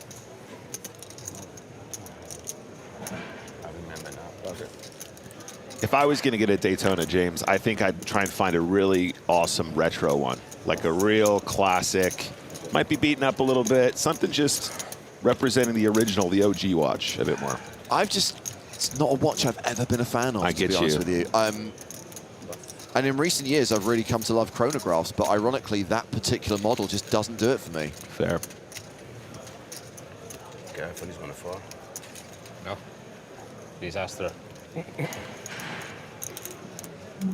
Raise and take it for the 2024 winner. What's the other complication, James? Is it called a tachyometer? Sounds like Spanish. The tachyometer is the bezel. It's on the bezel. That's what you use to basically measure speed. And you can measure speed over time, right? Correct. So if you know the distance between 2 points and how long it takes, right? Yes. I still don't know how it works exactly, but it's the kind of thing I like the look of on a watch. Nobody does, but it looks cool. Nobody knows, but it's provocative. Gets the people going. Not being funny, try and use the slide rule on a Breitling Navitimer. All of the complications on that watch, I mean, you can do pretty much every single mathematical equation. No one knows how it works, but... I love it. Nobody knows what it means, but it's provocative. Again, it looks good, and you can show off. Look what I can do on this. All right, James, you start on that side of the room and just run really quick, and I'll tachyometer you. Go. Chonky, I said the same thing about 5 minutes ago. I think the Speedmaster is a better watch. I really like the Speedmaster. I think it's cool. Jose is asking, do you like the tag tourbillons, James? I don't know if I'm a huge tag fan in general. I think in recent years, Tag have actually done a few watches which I don't dislike. They brought back the Formula One. They brought back, again, some of their kind of like retro chronographs. Strictly speaking, I see Tag as a kind of like where they fit in the market in terms of the price point they should be. I'm not a fan of tags with ridiculous complications that push their price point beyond what I think a tag should cost. Sure, I'm with you on that. In the same way that I'm not a huge fan of like Omega watches in precious metals, like a gold. It's like, know your place. You're a sports watch company. You're a professional sports watch company. Don't be making, you know, trying to get too fancy.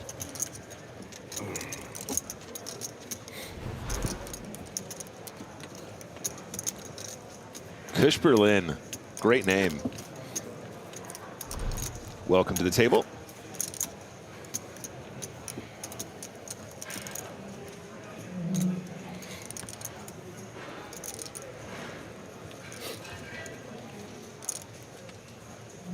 QD Tart asks, what player count does the world famous bubble coverage start? So we normally call it when we're like 10 away. So with 735 getting paid, let's pick a nice round number, shall we? 750. When we get to 750, we will officially begin world famous bubble coverage. Right now we are at 891.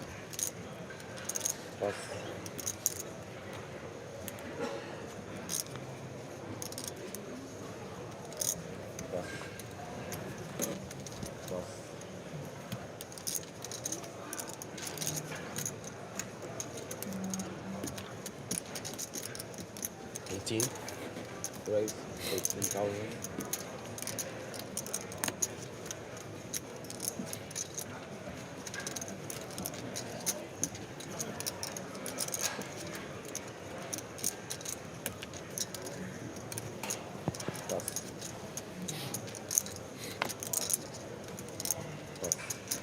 Rodriguez raising with threes.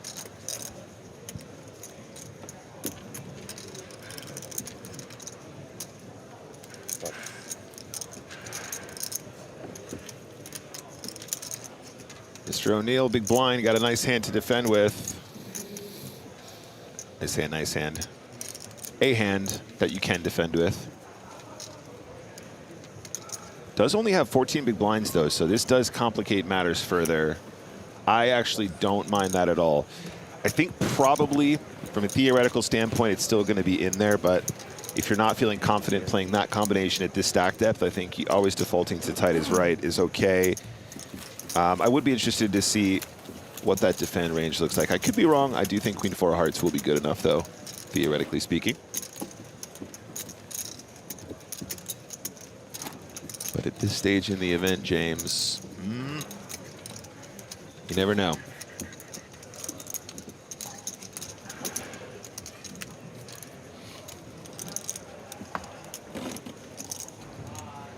Still have 37 minutes on this blind level. At the conclusion of level 17, we'll take our first break of the day. Hour-long clock.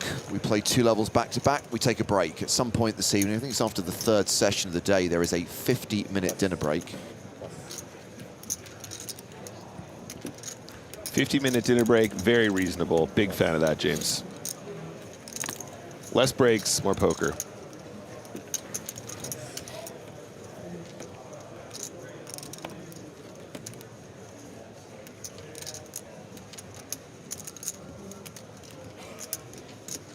Kush Berlin in the cutoff. Let's play this hand. 30 big blinds to start the hand. I think in particular might be worth noting, don't anticipate the player in position here to be getting too out of line, has played a more passive strategy. I mean, showed down those kings, James. That's actually significant information. If I'm sitting in Kush Berlin's position, I'm assuming I'm playing the cutoff as though it was the button, probably. Even if our opponent does stick around in that spot, we are probably going to do pretty well getting to a flop and realizing our equity a bit more often. Jack 8-5 on the flop, top pair for Berlin.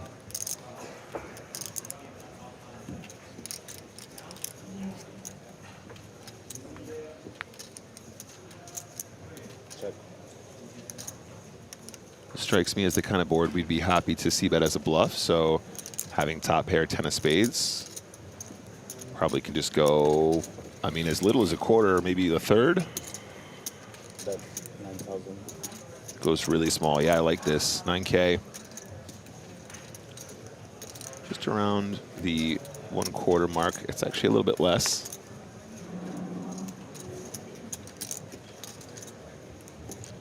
Might be small enough for Bosley to consider sticking around. Problem is, Bosley has 16 big blinds, and we are approaching Bubble Town. Just get away from it seems totally fine. It's difficult to navigate your way through 2 more streets and get to showdown with that combination with no additional equity. Thank you to Jose for the soccer update. Apparently, the Manchester Cities are beating the Liverpool Reds by 4 goals. It's very exciting. The Liverpool Reds. D. Mosky says, hey, Nick Walsh, how does the spin and go on demand work in terms of buy-ins? Is it 50 euros per game? That is correct. It is exactly what it sounds like. You show up, 3 people want to play a spin and go, you all get in for 50. There is a spinner of sorts. In fact, if it's up to me, James, I think we want a real spinner next time. But we have a button you press, it randomizes, pops out a number, and then you play for that value. That's it. One single spin and go, no additional fanciness. I know it's in the schedule. It needs to be in the schedule by law. But essentially, that is actually a very busy part. So next to the cash room, which is a giant room next door to us here in the main room, there is an entire section with about 3 or 4 tables, and it's just back-to-back. There was a list all night long last night for games to be played. People are having fun. People like the spin of it. They like doing something that is tournament-related without playing cash. A couple people pop in just to play a couple of those and then go and do something else.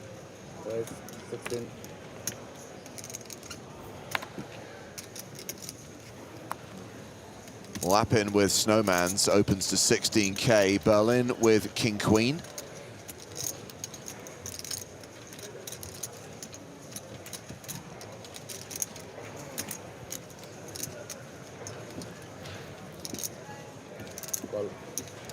He flats, and we're round to the blinds.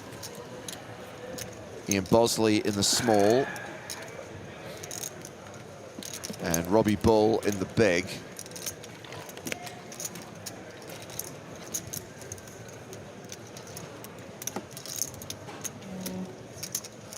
Taxi Driver 149 says flat, the worst option with King Queen there. It's Chat Pro Saturday, Nick. They are objectively correct with that analysis. Oh, okay. Is Robbie deciding to come along or maybe squeeze with the Jack-7 suited? No, he's folding. Yeah, I mean, we have to be very careful at this stage. It is a nice hand to just see a flop with, see if we get lucky, but getting cooler at this point in the event is kind of catastrophic. I see an 8. Ooh. And a king. Uh-oh. Top pair versus a set. Chat Pro Saturday.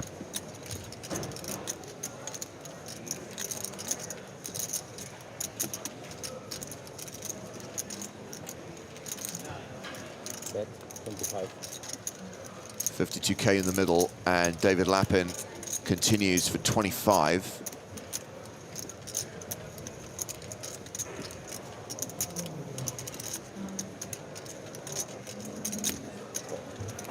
Berlin calls, understandable, considering the strength of his hand. 9 of clubs on the turn, takes away Berlin's backdoor heart draw. In fact, he's drawing dead on the turn. Yeah, I don't think this is a slowdown card, James. In fact, think about Jack-10 of hearts. Think about Queen-Jack of hearts. Think about Ace-10 of hearts. Think about King-Queen. Think about King-10. Think about pocket deuces. Never mind, he wants to check here. I honestly think probably it works out about the same, but once your opponent calls that flop, you want to continue getting value from hearts and the King-X combos. As played, however, opts for a bet check line. Does Berlin fire here? How do you not bet with King-Queen on this turn now? He set the trap perfectly for exactly this combination to start piling chips in.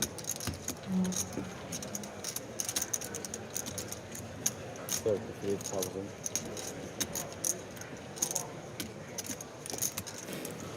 Yes. Oh, wow. The sigh from Lappin as What? Berlin bets 33K on the turn. David, it's very sneaky. I thought we're a bit more honest here in Ireland.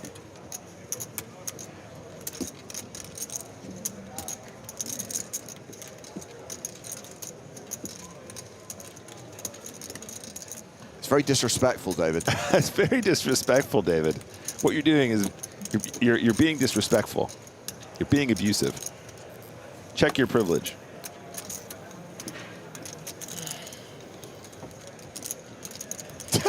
Look, that was a second sigh. Look.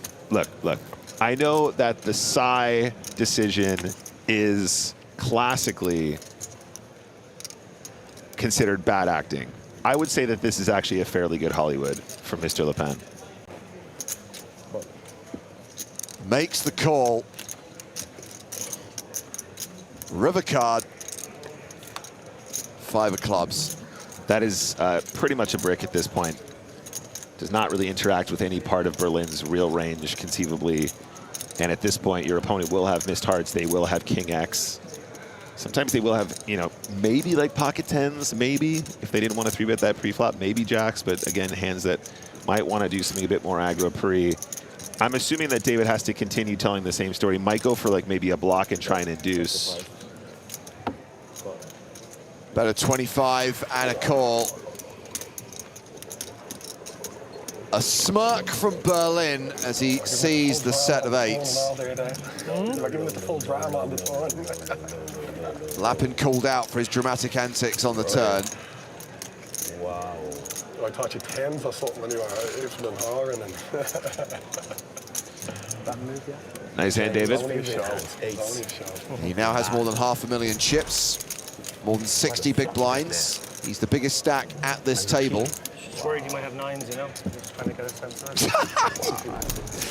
Oh, I love David to bits, but he is sometimes incredibly punchable. Okay. I am going to give him a lot of grief for the double sigh. I'm not going to lie. It was a bit excessive. It was well executed. It was the antics of a man double his age. I don't know. If you're going to side twice on the turn, you got to check that river, in my opinion. You're just trying to really sell the drama. He did manage to get a nice little blocker bet called, though, in the end. So still a significant pot, up to 63 big blinds for David Lappin. Average stack, for those of you asking, 290K. So around a 35 big blind average, 28 minutes until the end of this blind level. Ace Jack for David Lappin, and he's raising.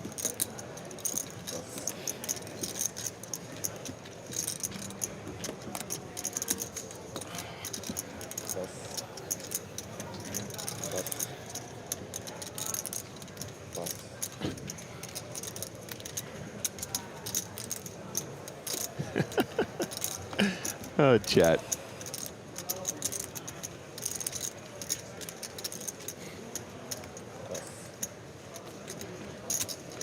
Just Tepe in the big blind, 10-3 off, that's a fold.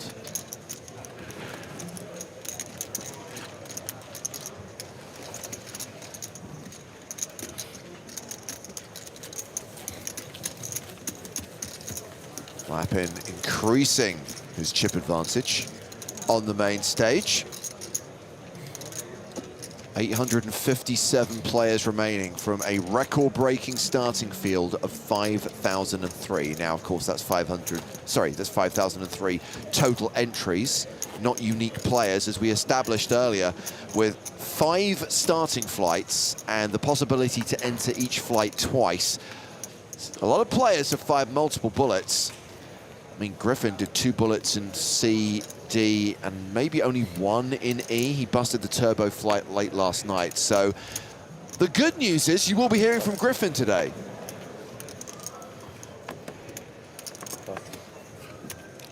What's the bad news? You'll be hearing from Griffin today. You beat me to it. Sorry. I should have expected that. James knew the layup was coming.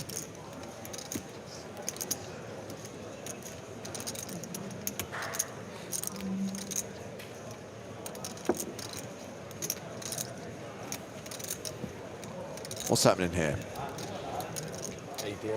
Richard O'Neill deciding what to do with ace-3. He's playing a 13 big blind stack.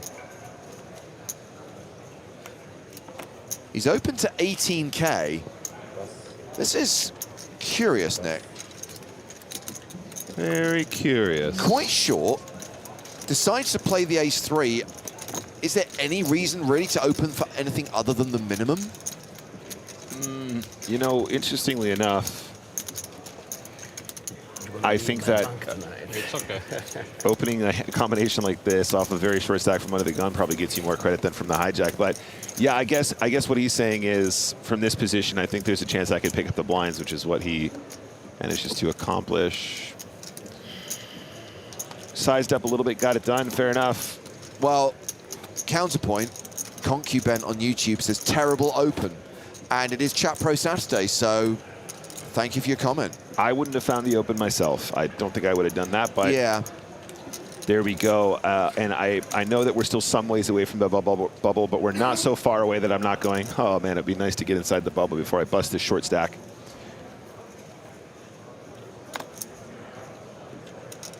Mikhail Azule is the shortest stack at the table, hovering around the 10 big blind mark. We have got 1, 2, 3, 4 players at the table with sub 20 big blind stacks. Berlin is not one of them. He starts the hand with around 20 bigs, opening with 7s.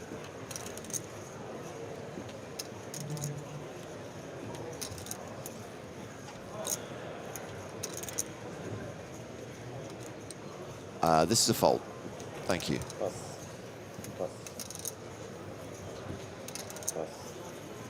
Round to Robbie Bull.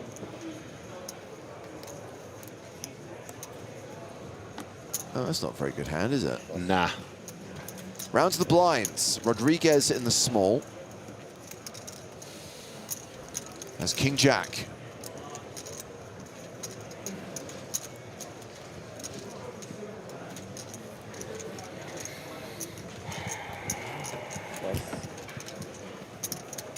Side fold from the small blind. Deuces for David Lappin in the big. I mean, perfect spot to set mime.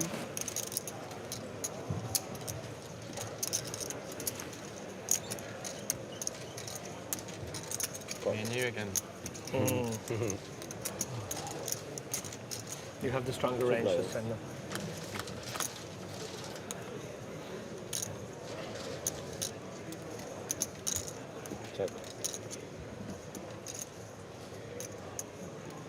Neither player flops a set.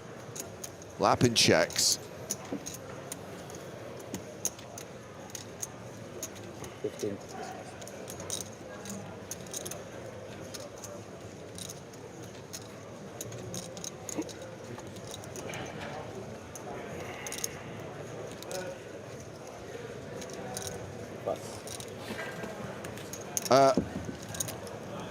Berlin makes the continuation bet, Lappin folds. Nick, a question from Matthias asking if the commentators who covered the 2024 Irish Open final table have seen Tepe's Queen High Hero call. I don't think you're on the blind. He raised under the gun last time. No? I mean, if our voices are on the hand, there's a very good chance we saw it. I think we were there.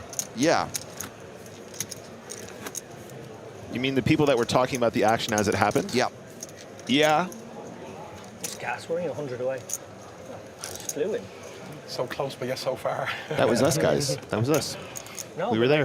No, that's probably like 40 minutes. As we established earlier on, Joe was not there. He was very sick that year and couldn't work on the 400 stream. people, 420 people in 100 minutes? In 100, yeah. Absolutely. Yeah, that is quick. That's quick. 4 people a minute. I think when it gets When you to the think money, about it like that, it's a lot, yeah. But it's been flying anyway, yeah? But it is, but you're right, it'll also do that. Azule, 12 big blinds, doesn't want to play it under the gun. I actually don't hate this. I don't hate this. You're extremely short stacked. We're approaching the bubble. If you feel like you're not confident playing that out of position, don't enter the pot. You're not losing that much, for real. I believe how much is that going down? That's a lot. I think it's because didn't we play, they got rid of the 1-1 no anti-level from the structure, so we play 1 extra level on day 1 than we did previous year, so that's why we get that bit closer. Yeah. Because it's usually like, I was thinking of it being like a 4 o'clock or 5 o'clock bubble, but it's going to be way earlier than that now. Well, I'm still in. I'm up for that. Yeah, so the 15 levels played on day 1, Nick, as David was referencing there, because they got rid of that inconsequential first level, we actually effectively played 1 more level this year. Yeah. And here's some data from one of the tournament directors, Nick O'Hara. The new structure resulted in 6% fewer players in day 2. With last year's structure, there would have been 300 more players coming into day 2. That's 37 tables, which would have been occupied. So that's a good result when the field is this big, and you've only got 4 days to complete the tournament. Yeah, and James, I know I joke a lot because I'm more of a spin and go hyper player about how games need to be faster, and these MCT players are 2 players want to play too slow. I do think that most very good MTT players recognize at this stage that speeding up the early stages of the event just by a smidge is probably a good thing for poker. It's, you know, getting into the nitty-gritty of it faster is something that is definitely beneficial for these ultra-large field events.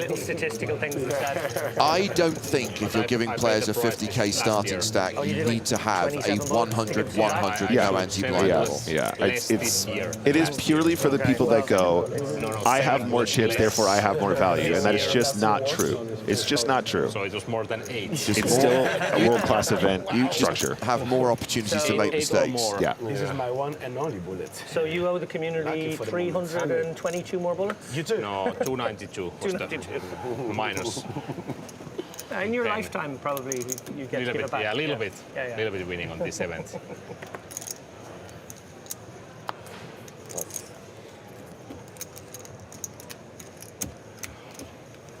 I can't stop looking at that players now. I haven't looked at it once, and now it's in my head now that you said it. You can spend one hand watching like 12 go off the clock. It's great fun.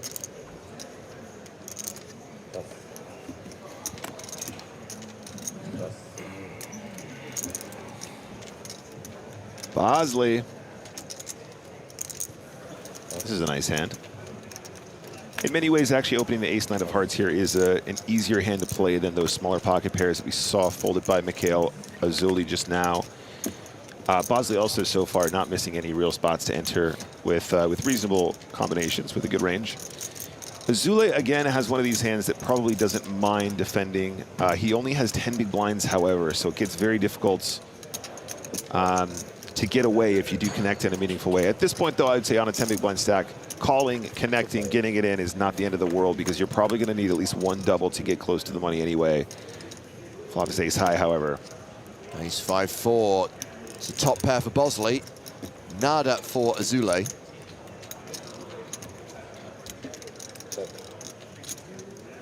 And should Bosley continue here, I imagine Azule will fold and he'll be left with fewer than 10 big blinds. That's right. Don't blame him, though. I think that's probably not the end of the world. Theoretically, this is okay. Again, not a super expert on the exact ICM distribution, ICM adjustment, excuse me, at this stage of the event. However, we do want to be a smidge tighter than chips, of course, as we approach the money.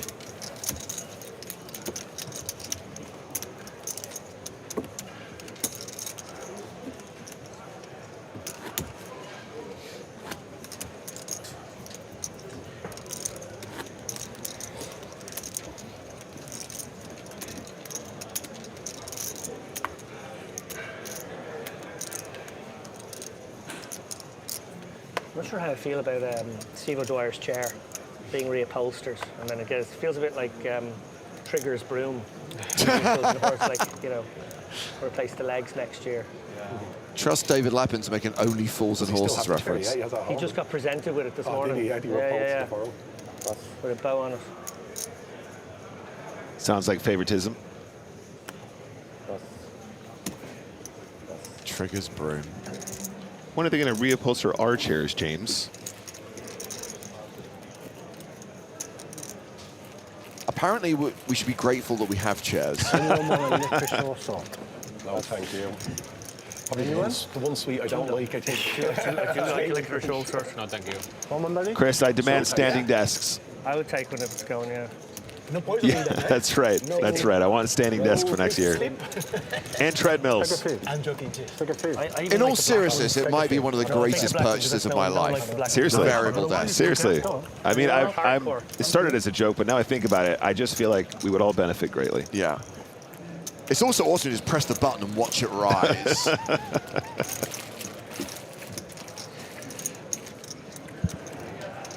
I didn't tell you they're very unlucky they're not owned by me. Hello. 12, 16. I'm all in. All in. Lappin opens to 16k. Azule flats with sixes, and one of the other short stacks. Richard O'Neill shoves with king queen. Yeah, it's a fold. Sixes are a bit of a trickier spot now because you definitely could just flip here. If anything, James, I think actually the sixes probably should have just been all in first. Calling the small blind to have a hard decision now. Oh, this is really, really rough. Zule will be left with 7 bigs. Yeah, no. Get it in pre-flop here. 6s is going to be way strong enough against the opening range there from David. And I think this is probably the worst case outcome. You've put in more than 10% of your total stack and then folded in a spot where you very easily could have found a double. If he shoves 6s, I think King Queen might just get out of the way straight up as well. Soon to be 10.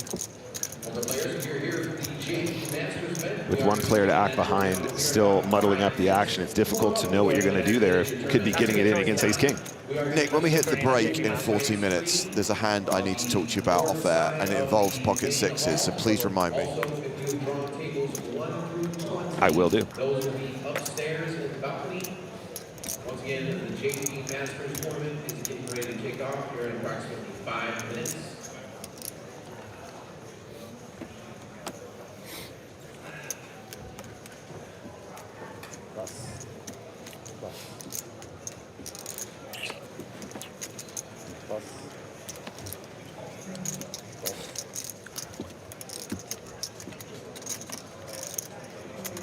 Berlin with ace-10 suited in the cutoff. By the way, guys, when this tournament goes on break in just over 10 minutes' time, we will change the feature table. A new lineup of players will be coming to the main stage. I think the tournament staff are very keen for us to change feature table at every break today. And that's fine. We like variety. We like to showcase more names, more faces.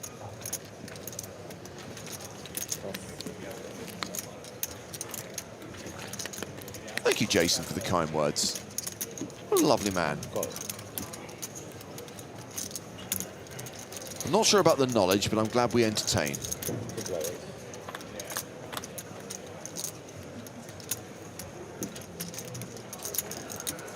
Queen 10-9. Oh, street flash potential here, Nick. Let's see it. Lots of ways to improve here for the KT. Oh, yeah. Tricky one for ace-10. Now, big blind defense versus the cutoff open range. I would say significant range advantage here for Berlin. Playing it in a chill manner is not ridiculous, though. That's a great turn for Berlin. Now, it's important we look at the stacks here. Bosley, only 19 big blinds behind. Berlin covering, but only by 1 big blind. Checking this ace turn, I think, is very wise. You know, James, sometimes people go, I got a lot of outs, I got a lot of equity, I want to start piling it in, but this is the kind of turn where your opponent actually might just get you in, and then you have a really ugly decision with a lot of equity. Checking the turn, getting to showdown now as a call, and seeing if you improve into like literally the Omega Nuts is going to be way cleaner, and it's a lot safer at this stage in the event. The river is... not a diamond. Not a diamond. Gross. All right, tournament players, this is the GTD Masters event. We are drawing the button on table number 23.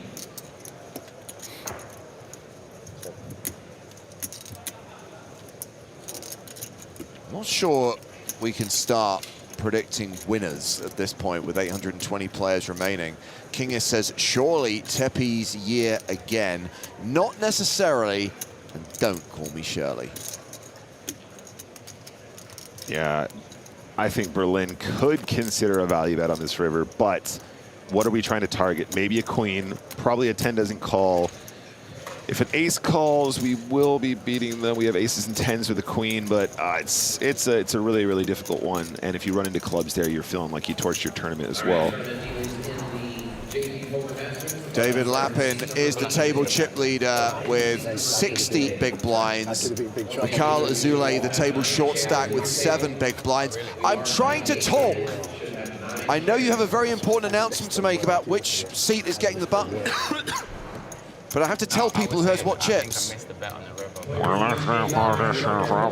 Honestly, it's the loudest PA system in poker.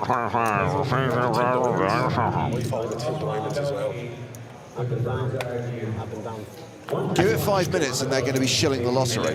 Can we get him to turn down the bass or something? Just get the treble going. Do they got an EQ on this mic system? I'm all about that bass, Nick. Oh, no sorry. treble. Sorry, no treble. You're quite right, James. I take it back.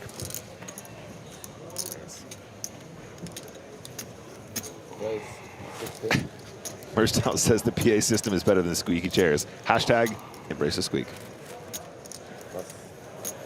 Berlin opening with Queen Jack, King 9 for O'Neill.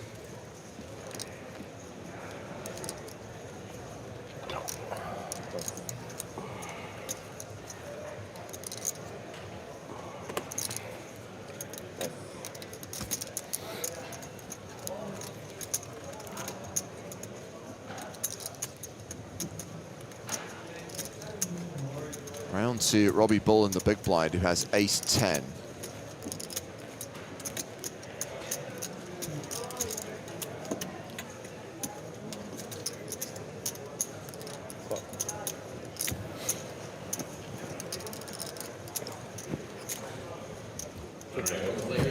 Just a call.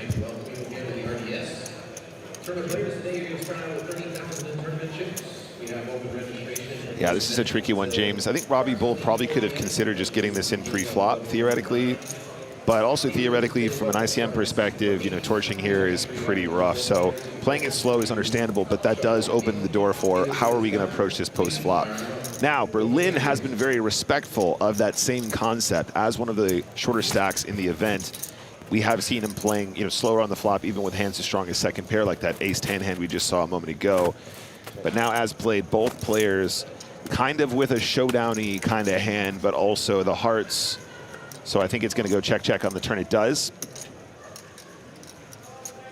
And Robbie Bull is thinking this is still a great spot for ace-10 to be winning. My opponent has shown no aggression thus far. Probably another check, yeah. Ace high works. Yeah, very, very reasonable exchange here.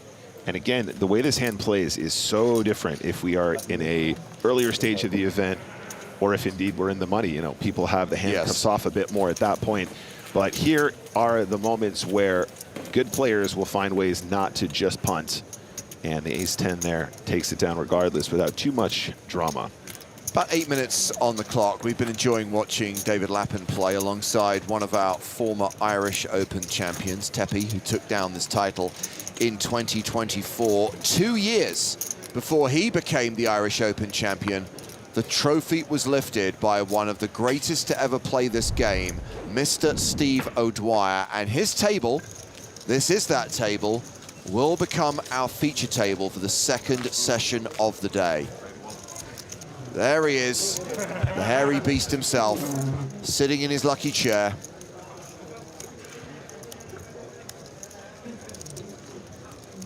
O'Dwyer will rule after the break. New feature table incoming.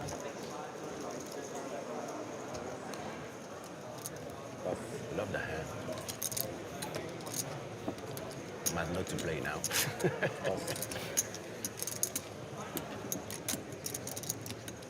Now, we have been informed that Steve O'Dwyer can't bring his lucky chair to the TV table. Do you want to tell him that?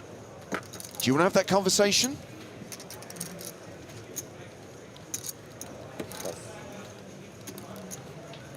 Oh, wow, it's being delegated to Stat Trick. See, on the one hand, Stat Trick is quite mild-mannered and maybe not best placed to kind of like put his foot down with Steve O'Dwyer. On the other hand, everyone loves him. Yeah. So O'Dwyer's probably just going to roll over and go, okay. It's impossible to get angry with Stat Trick. If I went out there and tried to tell Steve O'Dwyer what to do, he'd just tell me to shut up. But you can't do that to Stat Trick. He's too nice.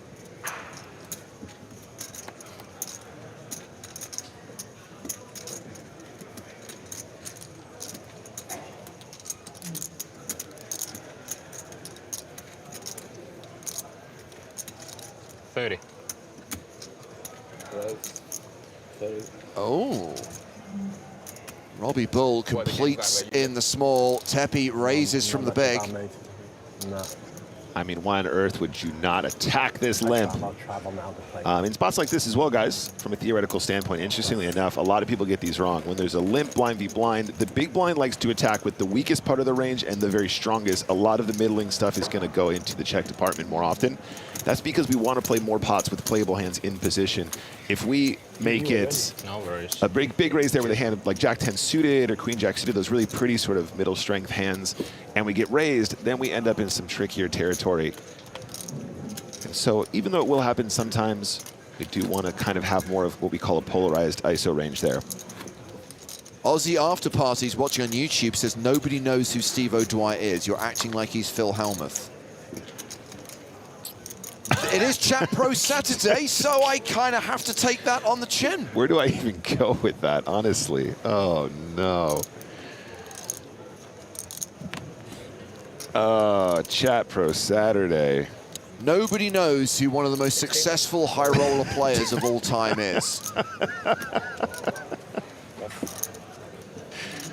And no, he is definitely not like Phil Hellmuth.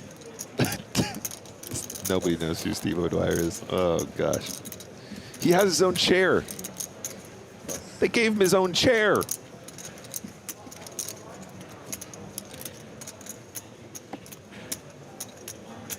Yeah, he's only got 47 million on Hendermob, according to Cryomaniac. I mean, what a loser. 16th on the all-time money. Yeah, but he doesn't have 17 pieces of jewelry. And I've never heard, actually that's not true, I have heard Steve whine about his lost luggage in the Bahamas. About my prediction that he's had 200,000 flips lifetime. Honey, Lufthansa lost my case. Did you see that, honey? Top grinder. David Lapan, 62 big blinds. Currently our featured table chip leader by a smidge, slightly more than Tuppy.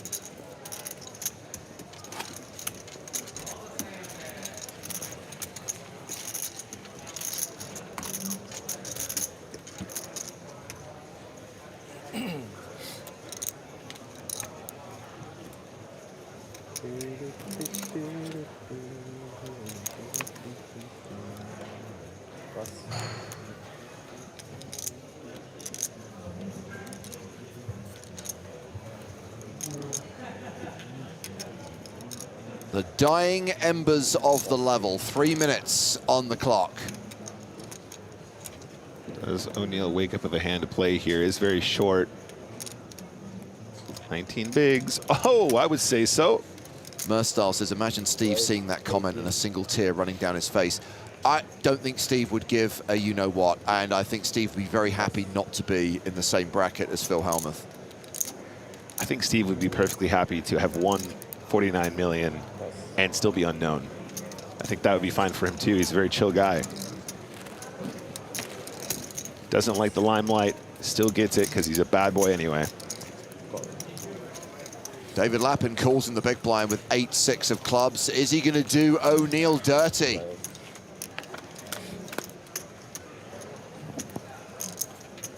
Just the 6. Okay, we're going to see a club on the turn, aren't we? It's got potential. I was going to say there's a lot of turn cards that give the 6 additional draws or additional equity or indeed just directly improving into the best hand. 50,000! Sir. Excuse me, sir. Why the overbet? Excuse me, sir. This is a classic. I don't want to see any more cards. That is a classic. I think I'm still ahead right now, but I don't want to see any more cards. Please let me win this. I have never seen. Shit to fold when I actually connect. I'm saying I've never seen. I think James knows exactly that we all have seen this before. That's exactly what that is. He wants no further cards, despite it being one of the driest flops I've ever seen in my life. Sure, you're going to see it anyway. Yeah, I think we just need to find a different size there and try and get more chips in there, James. Would have got more from the 6 had he used a more conventional size for sure. Perhaps something like 10 grand. 10K would have been fine. All the back doors. See, that's the type of pairs I don't want the call. I kind of want to have because 12 grand. Yeah. 12 and a half grand. That would have been fine. Yeah, you don't want people with pairs and back doors in against you. Just really wanted to see one more card. Bless him. One more card and you can't foul then if you get that. Oh. Oh dear. 3 back doors. Yeah, I mean, look, we don't. Nobody likes the feeling of being outdrawn when you have aces, Sounds like but you should have called me. prefer not to announce it to the table so they all know where you're at. Oh, this comment from Gareth. Please, sir, give me the pot.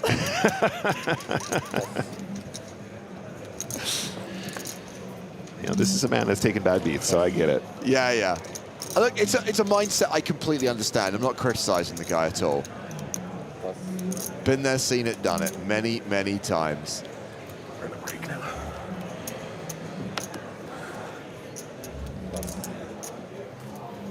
You have a break now? We have a break? Yeah. Raise. 8-6 suited for Tepe, raising from the cutoff. Ace-king for Rodriguez. 35 big blinds on the button. And look, this guy has been involved in a few pots, has been playing on the snugger side from what we've seen in a short amount of time. But that looks like a lot, James.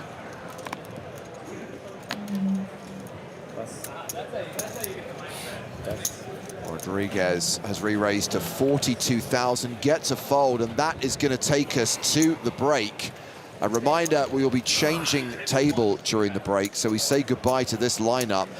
Blinds will be coming back at 5K, 10K, and that is bad news for Mikhail Azule, who's going to be returning from break with a whole 4 big blinds. Sorry, 6 big blinds. Still, it's not a big stack.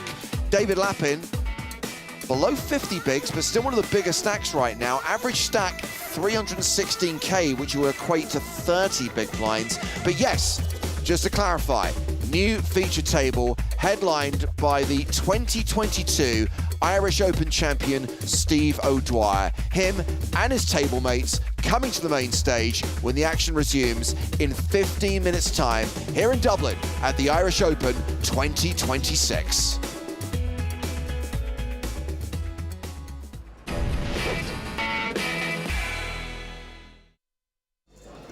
So you're hearing from all the players as we go around this table. We're only going to have one talking at the end of this, and €250,000 up for grabs thanks to PokerStars.tv and the European Poker Tour. And already it's gaining such credit in and around the poker playing fraternities across the world. And I think as the series goes on, we're going to see more and more players making the journey to these events. Yeah, I think you're right. Here comes Drummond. He's got ace-king. Like he's raising that. For a player not very well known, he's played a blind around this table so far, and he'll love the ace-king. He'll love getting the action. Well, Julian must have a hand because he knows that, oh yeah, there we go, pair of jacks. Because, you know, Drummond has only played the odd hand. The great thing with this hand, if you're watching at home, is the ace-king's a hand you will always bet if you're an amateur enthusiast. But a pocket pair is always going to be favoured over an ace-king, no matter what the suit. No matter what the colour. And we got 2 all-ins now. Ace-king. We see a flop. And he's going to have a look. Drummond's going to have a look. He needs the ace or the king to come out, and that's a low flop. So as we stand at the moment, 2 pairs for Thu.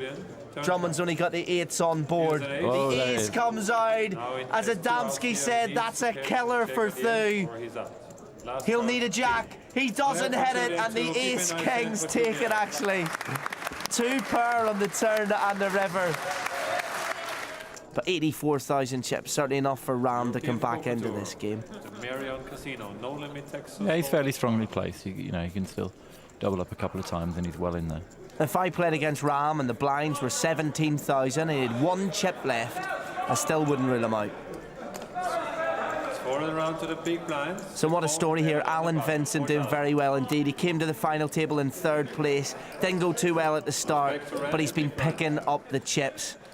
And he could be going head-to-head with Ram. 12,000 more. Called by Alan. So we're in pot versus Alan versus Ram. Ram and Alan. Let's have a look at this flop. No one's going to pair yet. The flop will be all telling. We're bound to hit something, and we do. We hit the king and the jack for Ram. This is a chance to make some serious chips. Alan can win with a 10 here.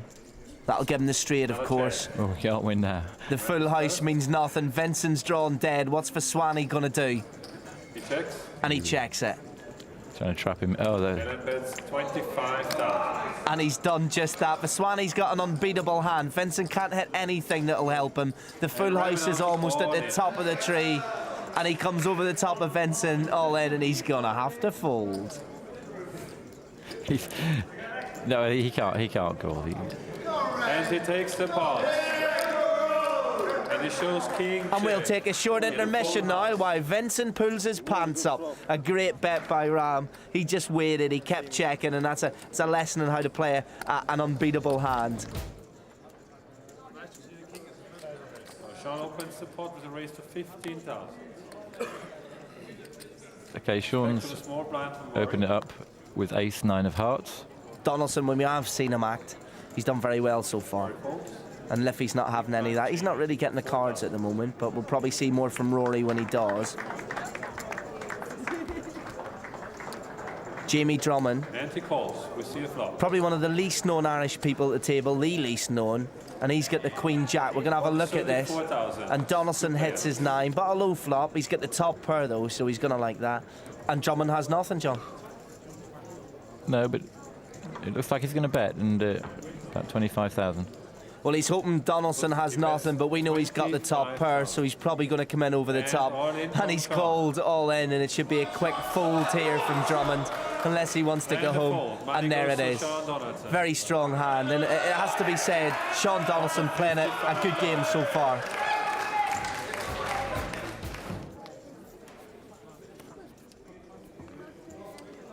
Roy Liffey is the Dublin hotshot. Everyone knows his name if you play poker, and he's picked pocket 5s. With these low pairs, do you want to call them and get into the flop as cheaply as possible? Depends on your frame of mind. I mean, some people play them aggressively and some people play them weakly. Okay, so Drummond's got a 6-3. He folds. Around to Alan. Makes it 16,000 to play. Okay, 16 with a pair of 6s. That's that's strong play.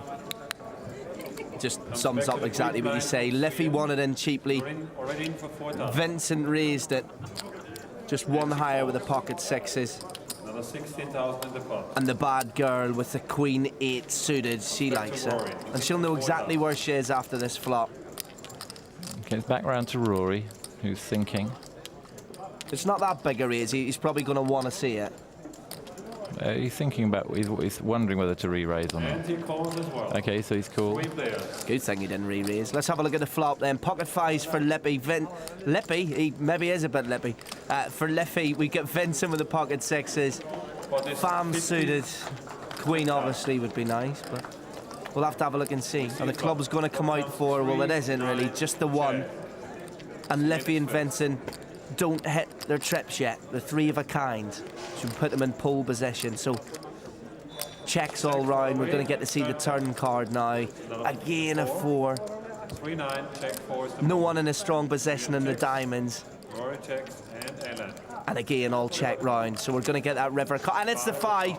Okay, so Liffey, he stayed in and it's paid off because Farms came over the top and made a bet. 20,000 chips. And Rory will look at that, and unless she was sitting, he might be thinking that she got 2 diamonds there, that she slow play, hitting the flush, but he's going to fancy himself for this. Trip 5s in the river. It pays to stay, John. Yeah, I mean, he's also worried about 6-7. There's a possibility of 6-7 there, but I don't. The fact that people have been checking, right, unless it's slow playing, he might think there's some low cards out there, and he'd be right. It's a tricky position he's in. Rory puts in a raise. Okay, that's good. That's good play. 60,000. 6 is no good, of course, for Vincent. And Farm's going to have to say goodbye to some chips if she wants to see this, but we know, and you know, she can't call it. And Liffey's back in the game. Another hand for the strawberry blonde-haired man from Dublin. At least that's what he tells me. That puts him in a lovely position. He'll fancy this. He's in his own backyard, and he's piling up the chips. No, he's starting to look very strong now, Rory. So here we go, 6 players. A lot of money to play for. So on top of having to think about all the conundrums of poker, we've also got to think about the fact that a lot of money's to be played for, and Farms went on the ace 4. in that position. A good bet, a foolish bet, a bit strong considering the way she has been playing. No, she's getting short stacked relatively, and she's going to play this, her ace, a small ace, strongly. We'll see does it pay off, but we got a call. No, he said all in actually. Oh, yeah, he's cool. He's got to like this with the ace king. He's heavy favourite. The bad girl might have made a bad bet. She needs to hit the 4. And that's not going to do her any good, even though the ace is out at the moment. The king high still winning it. And Donaldson will be gutted if he doesn't win this hand. He's such a strong favourite, and he's got the 2 pair now. That means Fam is drawn bad, and the bad girl is not bad anymore. John, it's a case of wham, Fam, thank you, ma'am, and sayonara. So there you go, 5 players left, and that's a lovely hand for Donaldson. He liked that a lot. It's anyone's game.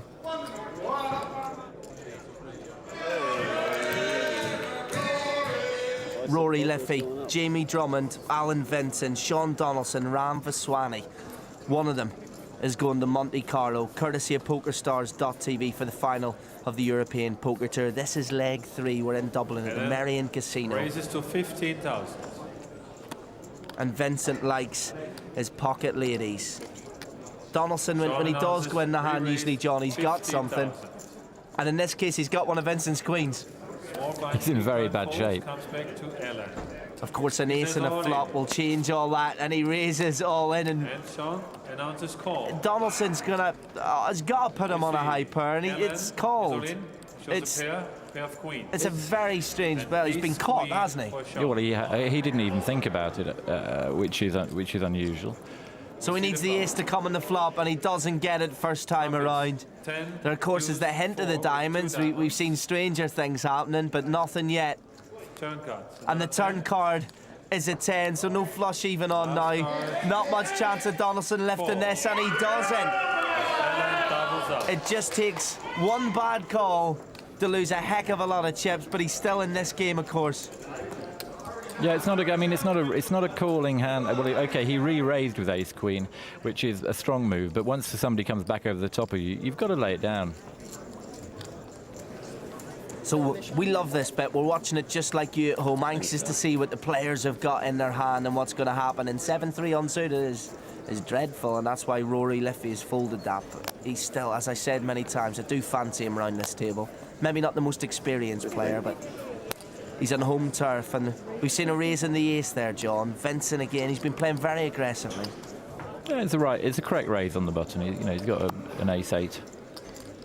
He sees just 2 players in front of him, but one of them is Ram Vaswani. Yeah, okay, Ram's got a suited king. He's going to... 15,000, small blind folds, and Ram big blind calls to 15,000. We'll see a flop. Okay, so let's see what the flop. Flop is 4-9 king. So the king comes out, Vaswani goes, he was right to call it, of course. He's probably calling it more for the suits than anything there, but he hits his king. All in from Ellen. And Vincent makes a serious bet here. He goes all in. He has absolutely nothing at the moment against Vaswani. Massive favourite for this hand. The 8's no good to him anymore. He's going to have to hit the ace. Has Ram got a read on him, John? That's the question. He's called it. He's called it. Vincent with his pants down. Alan Vincent makes what can only be seen in my eyes as a bluff. Ram shows king 5. It's what it's all about here, John. No, it's a great bet by Alan, but Ram hit the top pair and had to call. He needs the ace on the river. It'd be exciting if he did hit it, and he doesn't hit it at all. What a great call by the Hendon mob man. Ram Vaswani reads it perfectly, and that's a massive hit for Alan Vincent. He can do with a bit of luck right now. Yeah, he's a great bloke, Alan. Actually. Very, very, very popular. He's been nice to have around today, to be sure. And Donaldson makes an all-in call. What's he got? Well, he's got a queen 9. Has he lost his mind? He's played really well so far. And Ram likes it because he's got the ace queen. The only card that's looking good for Donaldson right now is a 9. That's what he's going to have to hit, John. He's made a very strong move there. He's unfortunate to run into ace queen. And he doesn't hit it so far. Vaswani liking the shape of this, and he's building up some serious chips, and Sean Donaldson could be saying goodbye to that chance of the money he was talking about earlier. In fact, if he doesn't hit the 9 in the river, he'll be making the short journey home And Ram will fancy his chances, and he will do now. He's got the chips. Sean Donaldson hasn't. He got caught with the ace-queen. That's more ammo for Ram, very experienced player at the table. His prize money, €9,800. It is getting hot in here. 4 players left. Liffey, Vaswani, Vincent and Drummond. So any one of these 4 players from the position they're in and the chips that they have can still win this, and you wouldn't begrudge any of them. And saying that and going for the Irish players. In first position, Helen raises to 18,000. So Alan Vincent likes his King 7 suited in first position, and he makes that raise. Yeah, strong raise with King 7 suited. And we get pockets out then. Jamie Drummond currently propping up out of the 4, but still nearly 150,000 chips. So you want to have a look at this.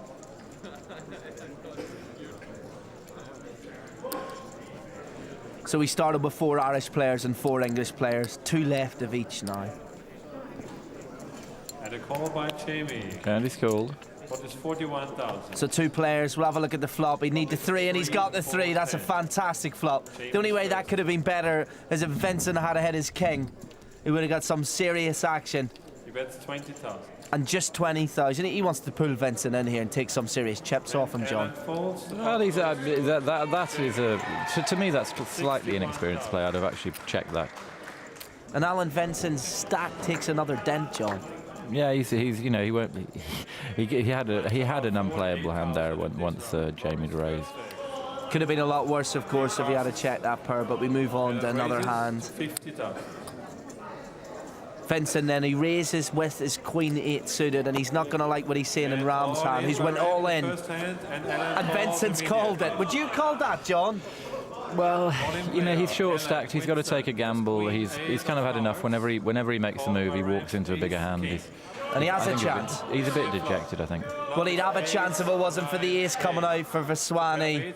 And he's got the 8. All it's going to see him here is an 8 or a queen. That's what he's looking for. Forget the flush. The 4's no good. We could be down to 3 players here. Alan Vincent stands up, and he can now walk.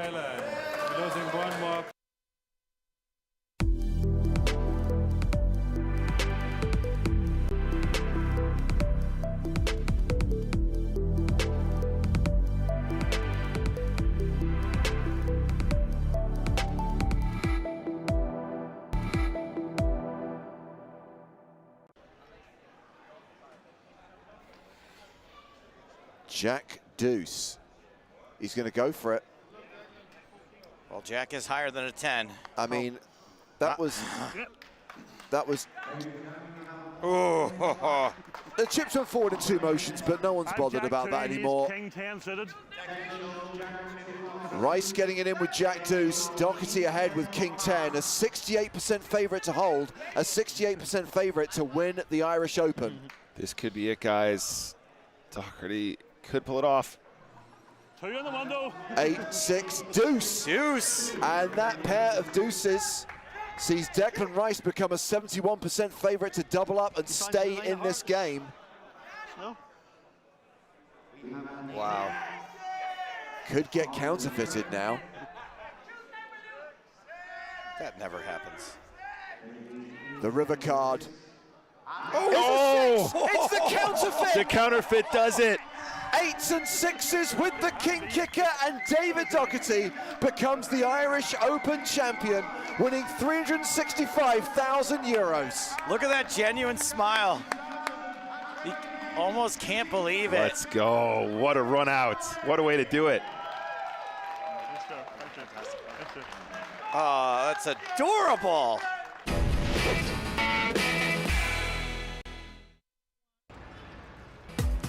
Hello, my babies, and welcome back to the year 2026. It's the Irish Open, brought to you by PokerStars and Paddy Power. Day 2 continues. Gerard Carbo. That's a fun one to say. Let's say it in a Boston accent. Gerard Carbo with 1.2 million in chips. He's our overall chip leader. I am Joe Stapleton. I am Uncle Daddy. He is my stepson, Nicholas Michael Walsh. Hello, Joe. Thank you for having me, buddy. Buddy boy, this is our featured table. Relatively shallow stacks here. Semen Carrier. Carrier is how you'd say it with a Boston accent. 45 big blinds. Nicolay not far behind. Steve O'Dwyer, the headliner here. Mark Ridley and John Park with fewer than 20 big blinds. Still 788 players in this event of the 5,003 total entries. Prize pool was announced today. Over €500,000 going to the winner. We will hit the money today. The bubble, I'm told, will be happening in the next under 2 hours. Yeah, it's pretty close now. Players getting mic'd up. Cards being washed. O'Dwyer being grumped. What's that number? 735. The money at 735. The bubble at 736. It's on your screen. Former Irish Open champion kicked things off today with the shuffle up and deal. Father Time himself. Stephen of the Dwyer. So, Joe, just before you joined us and as the last session finished, somebody in the chat decided to tell us, stop talking about this Steve O'Dwyer guy. Nobody knows who he is. He's not Phil Hellmuth. Yikes. Yeah. And because it's Chat Pro Saturday. That is a beautiful Chat Pro statement. We had a peek at Steve O'Dwyer. This here is Semen Carrier.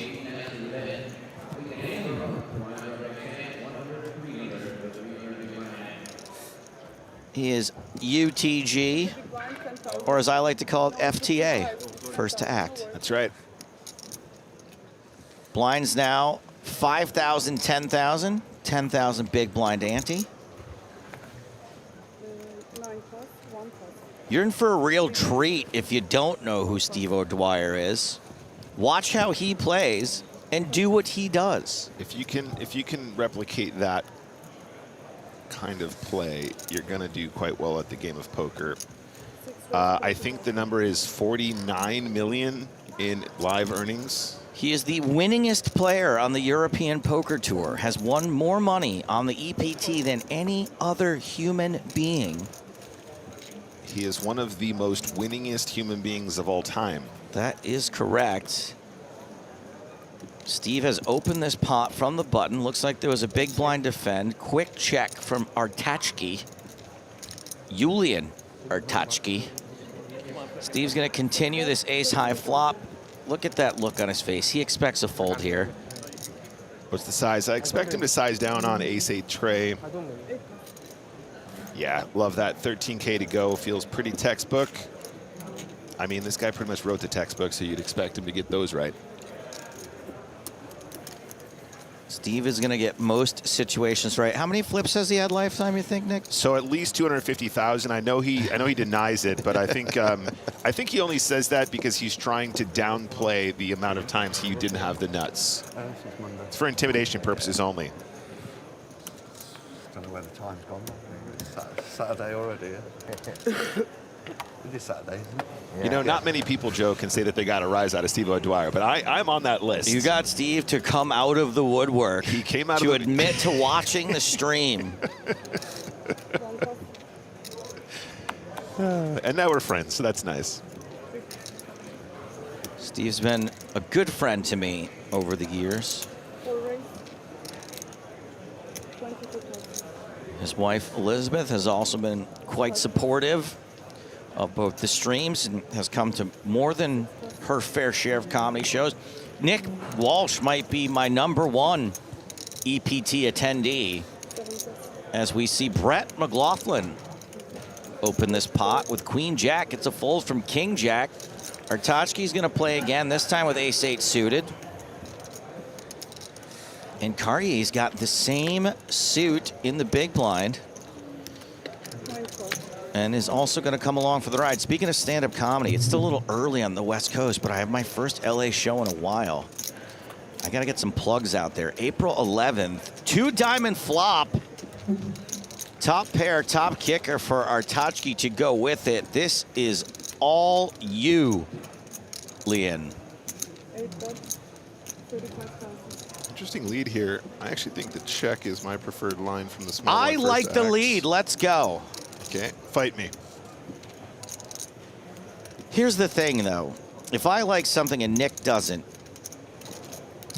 you probably should err on the side of what Nick thinks, as Nick is a professional poker player. Professional fish. I'm a professional clown.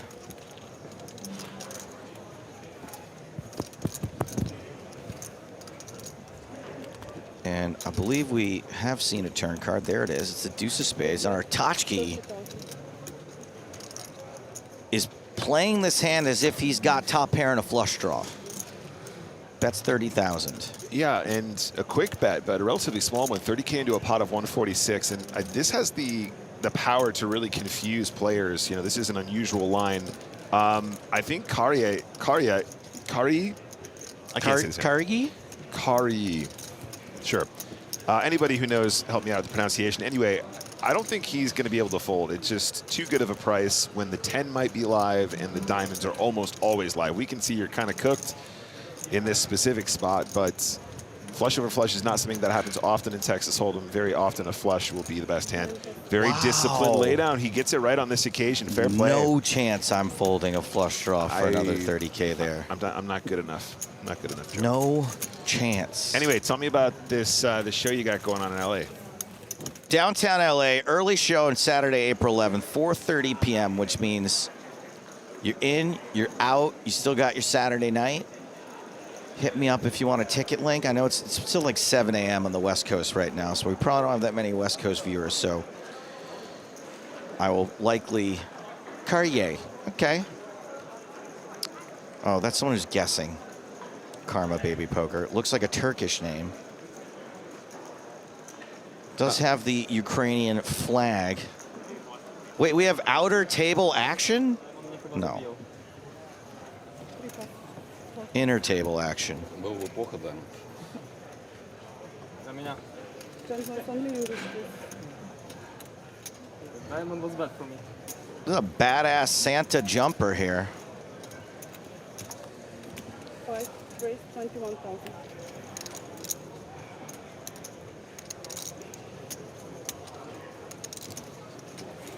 Oh my goodness. See, now I told you. Do what Steve of the Dwyer does. So Bilk has 42 big blinds, O'Dwyer has 30. This might get spicy here, Joe, because Billick might be thinking, Steve O'Dwyer, top aggro player, very good player, aggressive player. He's going to try and push me around here. You're going to think Steve O'Dwyer is picking on you, for sure. I always do. I love the... Ooh, we got a call here with Jacks. Oh, my goodness. This is going to make things a little funny. The cold call, Joe, is always something that needs to be considered. The cold, flat call from Artachki here is going to be a very strong range indeed. It's going to be what? 8s, 9s, 7s? Well, it shouldn't be a lot of those, but it often will in a live setting. People who are going, okay, he's raised, but I'm not going to get away from a pair. Am I? But I would say that more often than not, it's like 10s, jacks, maybe even queens if people are being particularly cautious. Now, that's not to say that's how you should play those hands, but this is kind of the live read. Sure. 10-7 deuce. Pretty dangerous for the pocket jacks. Yeah, and look, at this point, guys, if your opponent did, you know, sort of cold call with pocket 10s, I think your job is still just to go broke here with the aces. There's so much dead money now, 175K in the middle. Steve has 258K behind. I think the idea is just to get as many chips in the pot as possible, and that might involve trapping. It might involve just barreling right now. I would expect Steve to just go for a bet right here, right now. 25,000. Did I hear 25,000? Love it. And look, when Artachki snap calls here, I think we start to get a really clear idea of what he's holding. It's going to be maybe some ace-10. It's going to be pocket 10s. It's going to be pocket jacks. It's going to be some clubs once in a while, too. Yep. king, queen of clubs, maybe. Right. A lot of those hands that people like to get attached to, but don't necessarily belong in a cold call, you know, range. Moss Shark says pocket jokes. Ace queen evacuates. A 9 on the turn does give Artachki a few more ways to win this. And has Steve checked him? Not yet. Not yet. Just weighing up his options.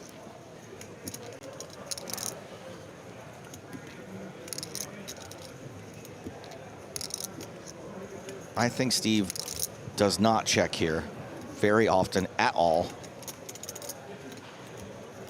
but is going to size up, and Artachki is beating him into the pot. I think the speed that he's acting, though, Joe, ends up giving him more hands like this. You know, I think if he has a set, he's going to probably act a lot slower, not because he's trying to be deceptive, but just 6, 7, 9, 10, jack. Is that a straight? An 8 would be a straight, yes. An 8. Oh, okay. But I think the speed is saying, I have showdown, I don't believe you. I have showdown, I don't believe you, rather than I have something extremely strong that you're not going to like me to have. So I think O'Dwyer just goes for it here. It would be weird for Artachki to have that many 8x combos unless it was literally pocket 8s, and I think a lot of times that just folds pre-flop or potentially even folds on turns some of the time. I think that there's a lot of hands that could be beating aces here. There are lots of hands that do beat aces here, theoretically. It's just the fact that it was a cold call in a 3-bet pot that makes it a lot harder. I think that you can narrow this to jacks pretty regularly, the way that, as you said, some timing tells. And some of Artachki's willingness to put chips into the pot. Artachki very interested in what Steve's going to do with those chips. 155. 6 bet 155. And Steve goes with just under half pot. So it's at 155. That is most of his chips. So does that mean chips are slightly off here? Maybe. I mean, I'm assuming he left himself with like a drop behind here. Right, so it seems like our graphics are off by a tiny bit. I think that was the idea here. Yeah, look, he's got a few chips behind. The effective all-in. And when Steve doesn't get snapped here, he is good, and Artachki makes the right fold. Yeah, hey, look, I actually think Artachki could have made a huge blunder here. It's still a giant pot for Steve, but got away from it on the river, so fair play.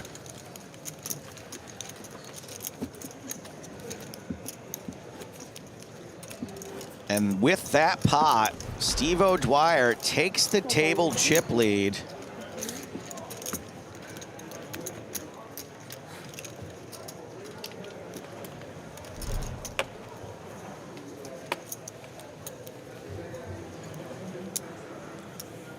Steve over $500,000 now. So, Joe. Yes. What was the venue of when your show is in LA? That's a great question. Thank you, Nick, for doing this for me. What would you say is the most prestigious venue in LA? I'm sure there's a lot of great The Comedy clubs. Store I is was the gonna most say, prestigious venue in LA. That's like a club that I know in LA, spending almost no time in LA my entire life. It might be the most prestigious stage in the world. Right. I'd say it's a tight race right now between the Comedy Store in LA and the Comedy Cellar in New York. Is there a Comedy Store in New York as well? There's no Comedy Store in New York. That was going to be my follow-up. I know there's a club that's similarly named in New York that's also very famous. There's one in London, there's a Comedy Store, but they're not really affiliated. All right, so Billick has opened ace-queen. Parks jam the nines. Big table. Or have you got short arm?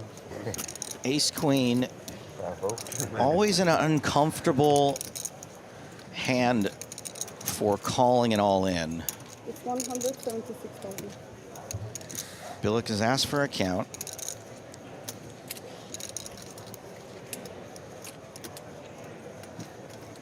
So what is this, 17 bigs? 17.6 big blinds? And it's important to note that this is half of Billick's stack. I think I probably call. Call, please show down. We are calling. This is a flip, like the Comedy Store versus the Comedy Cellar. One of these two things has a slight mathematical advantage.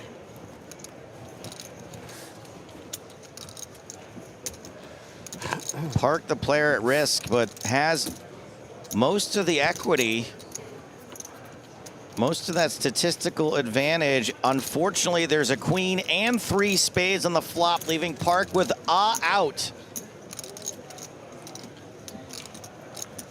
Out. A out.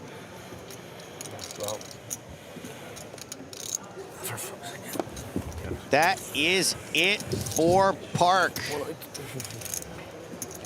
Not a walk in for John Park. Busting 35-ish off the money. 25-ish.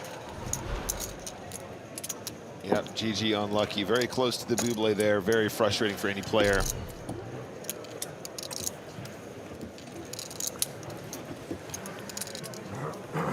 So I'm playing a new spot in LA.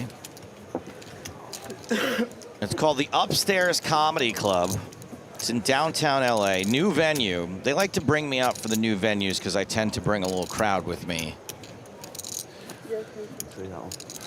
See that. I thought you were gonna, you said it's called the Upstairs Comedy Club, and as you went to go say downstairs, I thought you were gonna say it's downstairs on 24th Street. Oh, downtown, yeah. Upstairs downtown. Upstairs downtown. That's a cool name for a comedy club.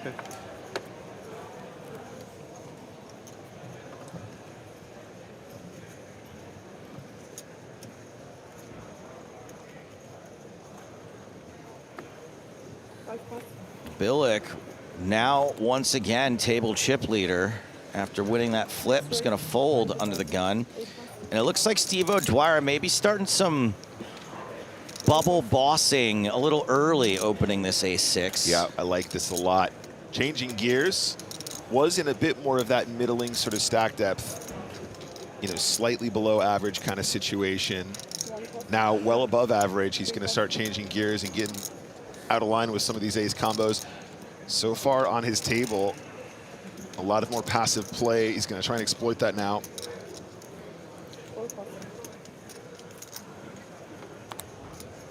Raise and take it, Steve O'Dwyer. Mad Hatter 22A says the store less than the mothership. Yeah, sure, the Comedy Store that's been around since the 1970s. Playing host to Norm Macdonald, Robin Williams, Bob Saget, Elaine Boozler. Certainly not quite as good as the place where Joe Rogan and Bert Kreischer takes his shirt off. This is our chip leader, Gerard Carbo. We know Gerard Cabo. We do. We know him very well. The guy is a crusher. He's been on the tour nonstop for, I don't know how many years now. Jeez. I don't know how many years either. Gerard Cabo. He certainly wasn't as gray. Are you or are you not a knock, Cabo?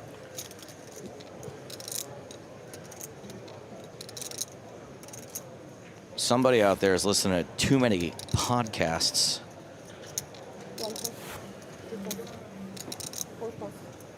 Would you ever consider opening up a comedy store of sorts, Joe, a comedy club? I thought about it from time to time, but the thing is, I'm not cutthroat enough. I'm too nice of a guy to own a comedy club. What do you think is the thing you got to be most cutthroat about? Like the acts, you got to be like, no, kid, you don't got what it takes. Putting people on stage that you don't like, but sell tickets. Oh, yeah? Putting people on stage who I would want to give too many chances to people. You got to be pretty hard on people. Sure. You got to be, and you got to be ruthless with selling drinks and whatnot. The margins aren't good. King high flop, and that is Steve O'Dwyer, big time. Outflops the tens.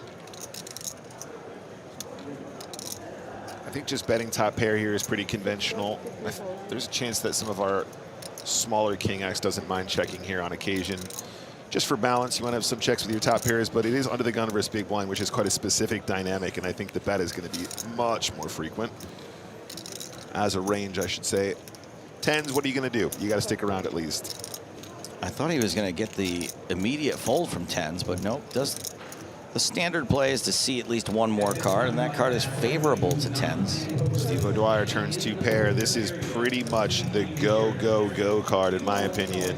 Suddenly, we're getting value from King X, as well as 8X, as well as clubs, as well as straight draws. 2 pair now, second pair. That's right, as well as some combinations. Sometimes people will end up in the big blind here with hands like 6-9 of clubs. And Steve just says, I bet this many. Kaboom, that's 100K into a pot of 85. This is just rude, I think. Steve O'Dwyer, very polite man. Just rude. But incredibly rude on the tables. He just says, oh, here. Billick is wearing a Christmas-themed hoodie. Not hoodie, sweatshirt.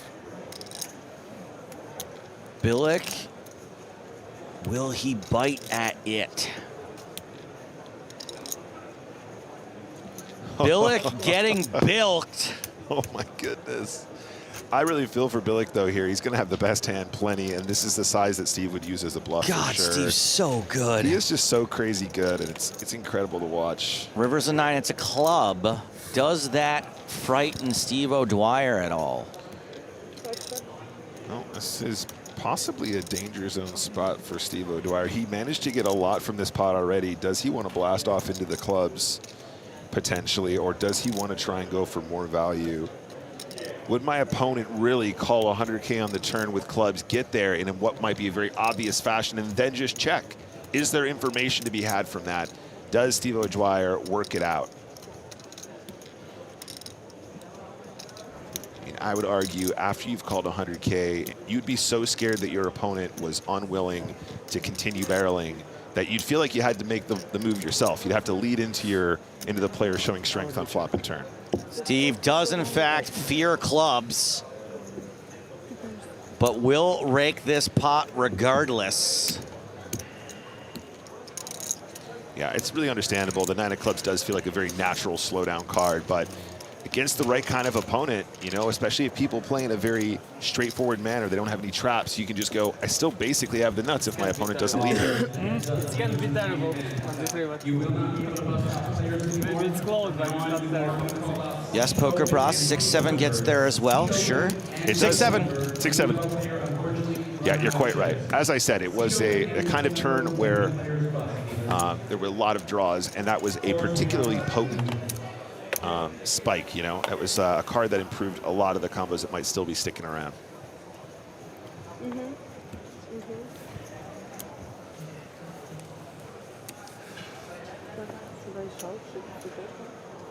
Crepoli says 6-7 is still a thing. What does that even mean?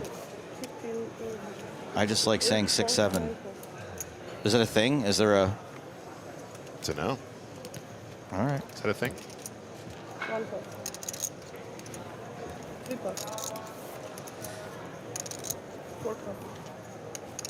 This is going to be Billick O'Dwyer again. This time 7s for Billick. Good luck.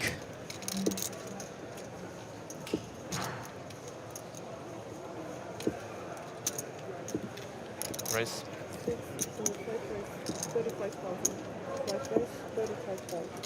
Good luck. Ooh, 7s has a shot here.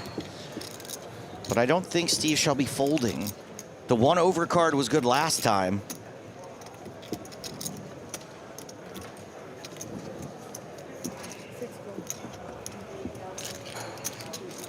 Steve O'Dwyer to your direct left. Just what are you doing, mate? Just go take a nap. Just sit out for a little while? Just sit the out. Ace, 5. Pretty good. How about Joe Stapleton Comedy Club, where it's open mic night every night? The problem is people don't want to come in and pay to see open mic. I was gonna follow up with that. Is open mic nights are not widely loved, are they? Not in LA. There is a... Billick wins this one. There's a bar in London that does open mic night every single night. It's all comedy. Yeah. That's pretty cool. See, I think I would enjoy that, but in reality, you're going because it's going to be a train wreck most of the time, right? Well, I don't think that's why people in London go. And that's the thing is, so London open mics, so there's something called a bringer show. Okay. And they're universally hated. Okay. And that means you got to bring people in order to get stage time. Like, as in people to view. Speaking of views, this is the room. Edging closer to the bubble. 15 away from the bubble. Wow, we're getting there very soon. Whew. And what they do in London, so in LA at the Comedy Store, my first time at the Comedy Store, I had to bring 10 people to get my stage time at the Comedy Store. To be in the audience. That's right. I got it, okay. Now, what they do in London, which I think isn't that bad, is these open mics, you got to bring one person. And there's like 25 people on the open mic. But what that guarantees is that there's 50 people in the audience.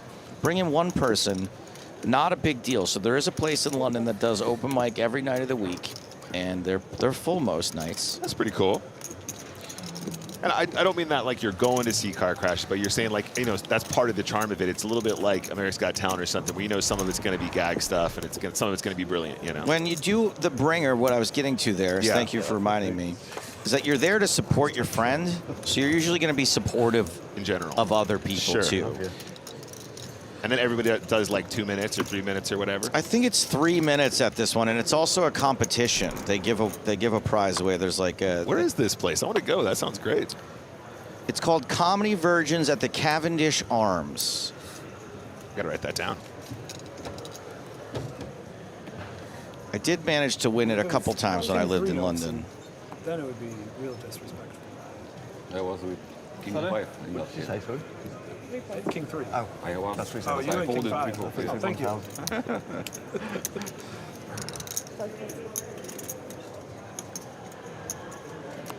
That is a great name for it as well.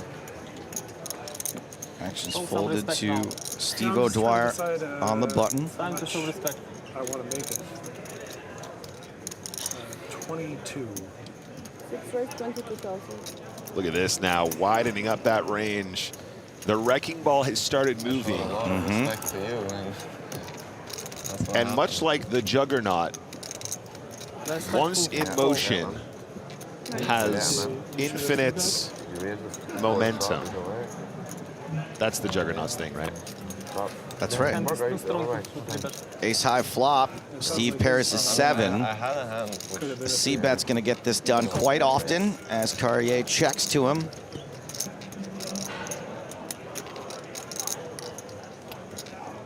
Took down to 750 during this hand. 14 from the bubble.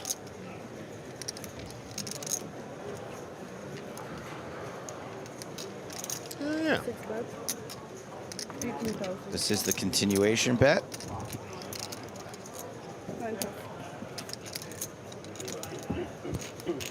Oh, man. That does get it done. Osdorp on YouTube asks, ever did a show in Amsterdam Stapes? Yes, I headlined Boom Chicago in Amsterdam last year. It was a great night. Killed, crushed. Great crowd, hot room. This is a big bowl for me. I'm in for only a single 100 euros. Yeah?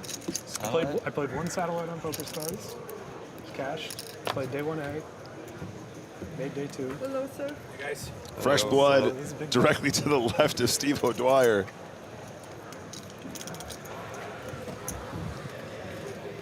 Fresh blood indeed. This is Andre Winkler. 3 pots. 4 pots.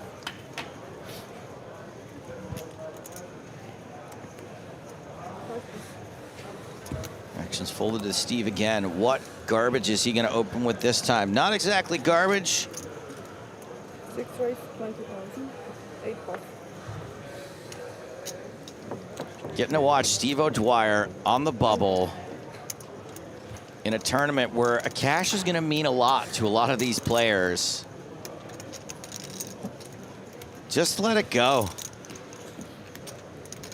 Pantelimon Pontos. I did not make that name up. That is his name. Panteleimon Pontos. The plosives. I'm playing this one. It's too pretty. Of course, you're playing this one. This is the reason I bust. You know who's not playing it? Panteleimon Pontos. And that's the reason I pitches it perfectly. Too many tournaments. Pretending post-flop play.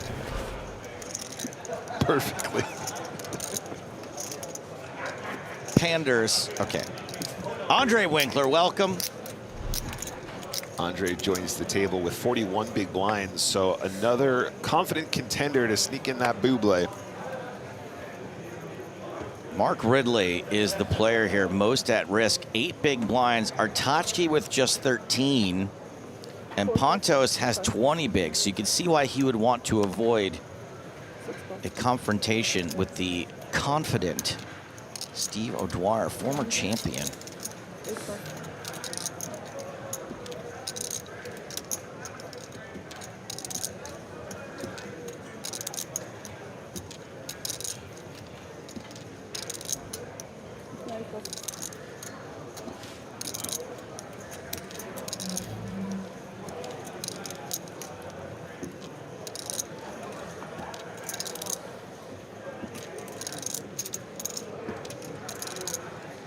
Queen Deuce of Hearts in the small blind now. One player to act behind. It's actually the player to your left there. He's going to play it as an all-in. This is very bold, by the way, guys. Blinds are still 5K, 10K. This is a 20.6 big blind jam, blind v blind with Queen Deuce of Hearts. And we are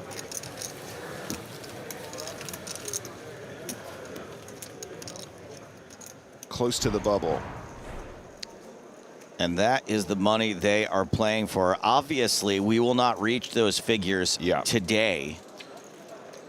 We are cruising toward that minimum cash, which is 1,800 euros. Now, a lot of players are going to be in this for more than one entry. This was an 1150 to enter when all is said and done. So the min cash is for 1,800. However, there are some players like Steve O'Dwyer who got in for 100 euros.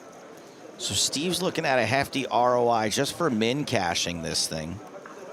And even heftier because he's Steve O'Dwyer. Yeah, also many of you in the chat pointing out he was shoving into a 9 big blind stack or 8 big blind stack from my perspective.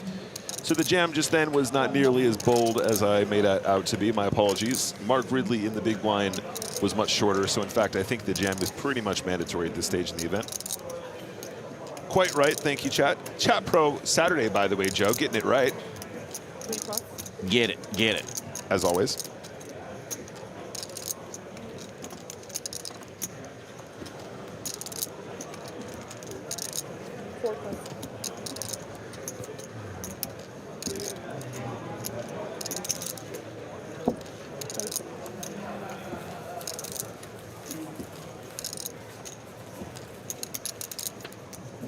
On to the next one.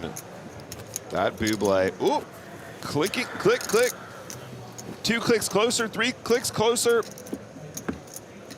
What are we doing? What are we doing? What are we doing? Well, the field are we at 10 yet? Just updated to 744 in 3 click successions. I didn't say quick, click successions. Click sessions. Somebody clicked the button 3 times and we lost 3 players.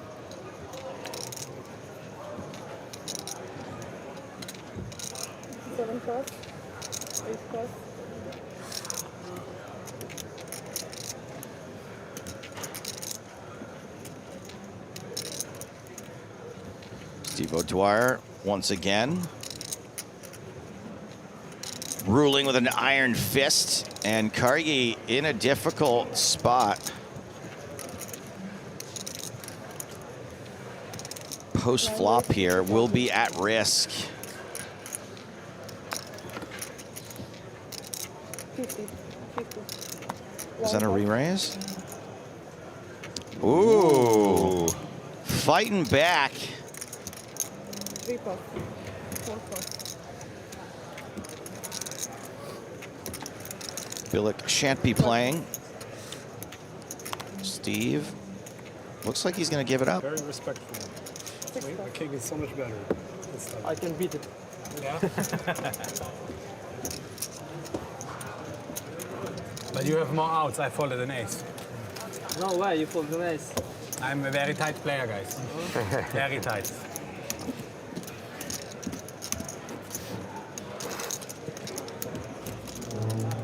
Yeah, everybody here is tight. Well playing, very respectfully. No jokes. Are jokes allowed on this table? We are 6 from the bubble, according to our calculations. Now, a field this big can be a little unruly.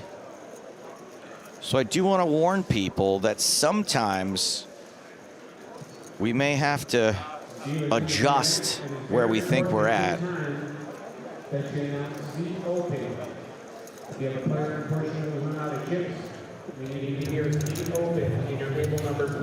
Action on Peepee with Jack 10. Oh.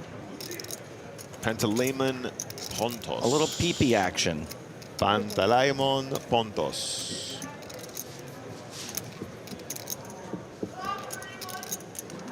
McLaughlin on the button with 4 deuce. Yuck. And once again, Nikolai Billick left all alone with Steve O'Dwyer. But Joe, counterpoint. He has 5 deuces, it's a terrible hand, but the relief I would feel not to have to play a pot. Absolutely. With Steve O'Dwyer. The relief. 0 mistakes. And Steve had the big blind nuts. Professional. Yeah. Good fold.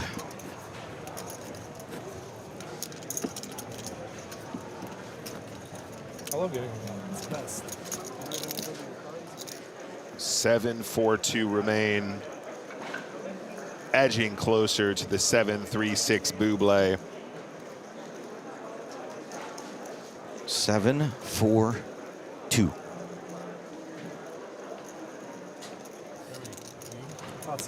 Back to the Steve O'Dwyer show. But first, let's have a look at Peepee, who folds. Things didn't go well for the first tournament at this table. You know how long we Mr. Ridley. He's very short. He's got 7 big blinds. He's folding. Got Peepee and Janina. Look, Jack 9 of hearts there, probably not an unreasonable rip, but this close to the bubble, you gotta feel for this guy. He's trying to sneak in there. You know there's a lot of short stacks in a field this big. 742 players remain. That's a lot of people that could bust any moment now. Stephen of the Dwyer with a perfectly good raising hand in the small blind. This is very fair. Ace deuce for Winkler. Why? Why?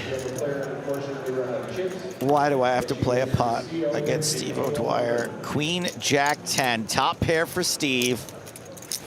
Nut straight draw for Winkler. It is a gut shot, however. Backdoor spades. Do you believe? Do you believe that you can beat Steve?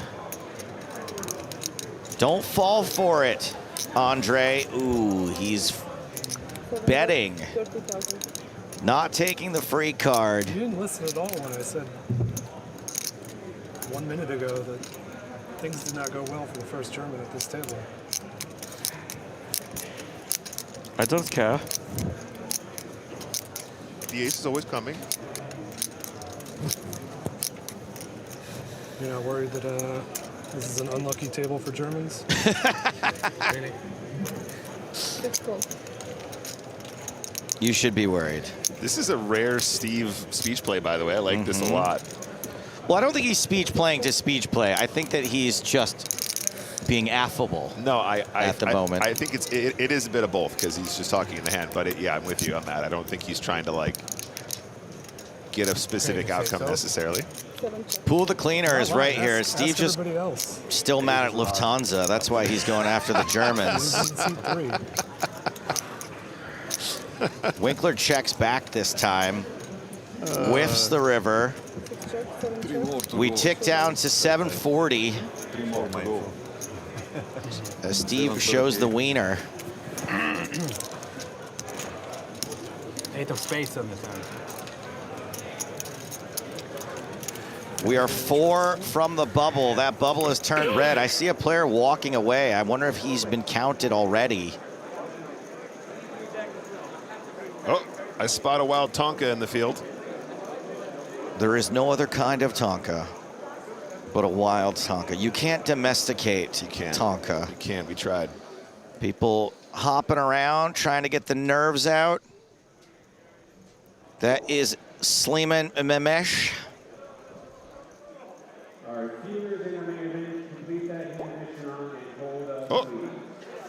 738.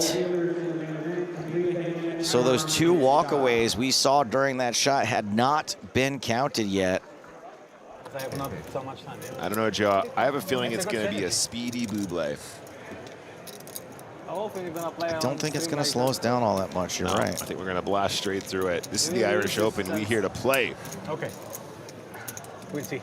To try hard. And it looks like Billick has been skipped over by the graphics. Steve exits this pot for the first time in a while. Ignore those graphics. Stand up. Ooh. Fan the deck out and stand up, dealers, if the action is complete on your table. Players, at this time, I really need you to stay in your seats. If you all of a sudden need to stretch your legs, please exit the tournament area.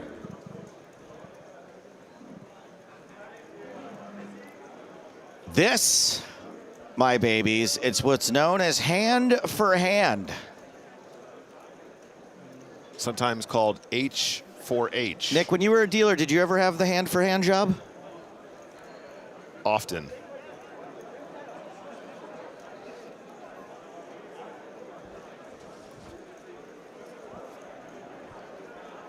Very fun moment in the tournament. Most of these players are going to make it. All but 3 of them. Providing that some weird quadruple bust out doesn't happen. So Joe, it's moments like this. I decided this year I was gonna back a couple of my friends in this event. You know, have some sweats. Even though I knew I was doing commentary, I could still be part of the main event. They all busted. And it's moments like this I would have been really fun to have had some friends who are just yeah, for sure. Hey, everybody's still live in the lottery at least. Oh no, we've lost Ali Sisiaglu. Poor Ali. See you soon. I guess he's never had a friend like Nick. Oh. Oh. We are on the bubble. Literally, there it is. 736, 736. H for H.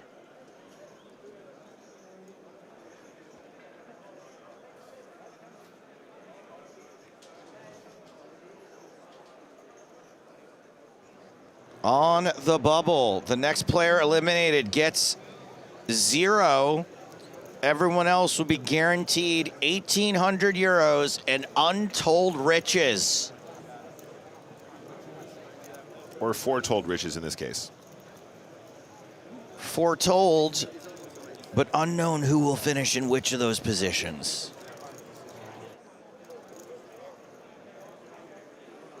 Some players are electing to stretch their legs at the table. You can understand it. There's a lot of nerves. It's an exciting moment. You really are supposed to stay in your seats. There's a lot of people standing up. Let's not forget our friend Mark Ridley, by the way. 7 big blinds just folded that beautiful Jack-9 suited, hoping to sneak into the Buble just like this. Is this a moment for celebration when you take the short stack and you turn it into profit?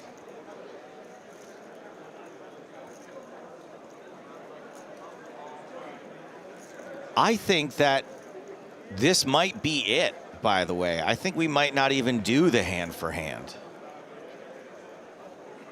I think that there might be enough tables still in progress right now that we could. Yeah, I think you're right. Right meow, have the bubble burst. That is a lot of tables in play. 736 players.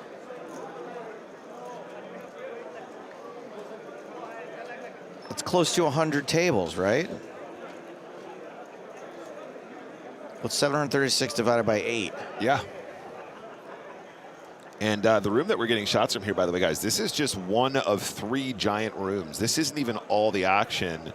Just another reminder of how huge this event was. What a success we've seen here in the main event. Also should give you some idea about how big the other side events were as well. Even if you came down and played a lower buy-in, we had like almost 1,000 runners in some of our 350s, some of our 250s.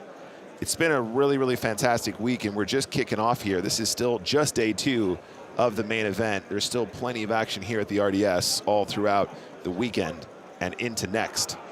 We had this fella on the feature table last night. Neil Higgins, if I believe his last name. I believe you're right.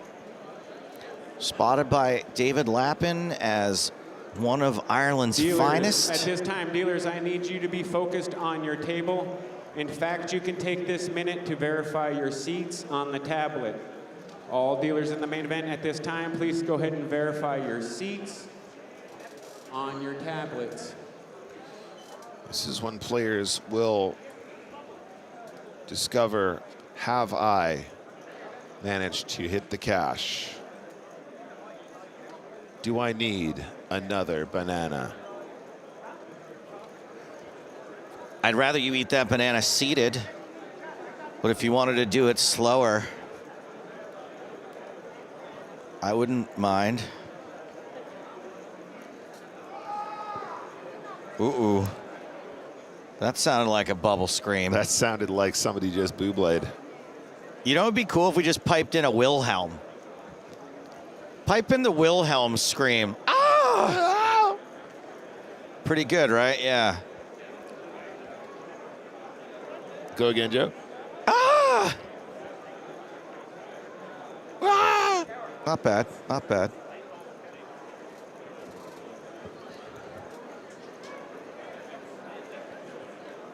Lots of players standing. I mean, this is just rude. The cheek.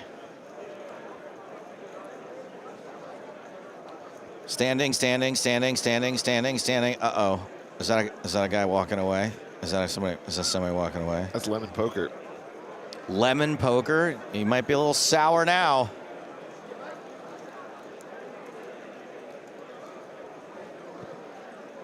Sam San, you had a good joke about PP, using all the P words, but we weren't on him, and now we're on this, but I did want to give you credit for that. I was going to read it, but... All right, chat, we're doing a giveaway. How many people in this shot right now?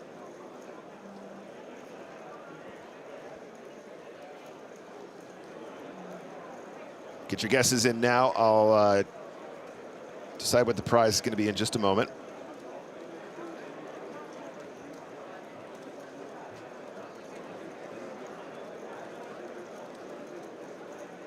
Thank you. All right, we got some numbers coming in now. Everyone's votes coming through. I actually know the exact number. The problem is, Joe, it's Chapter Saturday, so they're all right. You're all right. And I'm afraid I can't split £1 into that many small units. More than 100 submissions. So I'm afraid the giveaway is mute. Hold your horses. Hold the deal, hold your horses. All right, players, we do have an all-in call on table 73. We do have a board of 10, 7, tray, ace. Our all-in player has shown us a set of 10s. He's been called by Jack 8 of spades, so he has a straight draw and a flush draw. Our all-in player is going to have to dodge some outs. Let's see the river, please. Hugh Desmond all in, Daniel Smilkovic behind. River 6 of hearts. He does. All in survives. All in survives. All in survives. Survive with the set of 10s, but we are already in the money, everybody, so congratulations, you're all in the money. As predicted, we could not cover all 93 tables. So everybody back to their seats. Give us 45 seconds to get these players busted out in the correct order, and then we'll get you started back up again. The bubble So has everybody back to their burst. seats, please. We're going to bust out these players in the right order and then get you paid. Now, apparently, it was a pretty crazy bubble hand. 3 players chop min cashes. Marbouf survived, but multiple players went out on other tables. So some of them are going to get something, as is everyone else Going to send some floor service over. who is still alive in this event. Assuming you're in for 1 or less bullets, you're now free rolling.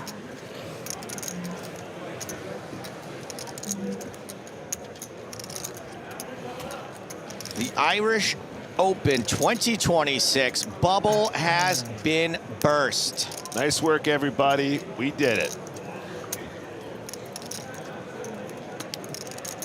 Why are people saying people cash for less than the buy-in? It's 1,800 euros. The buy-in was 1,150. It's less than double the buy-in, yes. But they elected to go with a flatter payout structure this year. I mean, we did say in the money and not you won the event, right? That's right. Now, you may be wondering, when is there a ladder? I'll tell you what, guys. The ladders aren't very exciting. Probably for the rest of the day, I would say. The next pay jump is for 190 euros. You know what is exciting, though, Joe? The poker we're about to witness. That's right. It will be very exciting. There will be lots of bust outs over the next 30 minutes or so. There's only 19 minutes left on this level. The clock is still paused as they figure out what to do with the multiple people going broke on the bubble hand.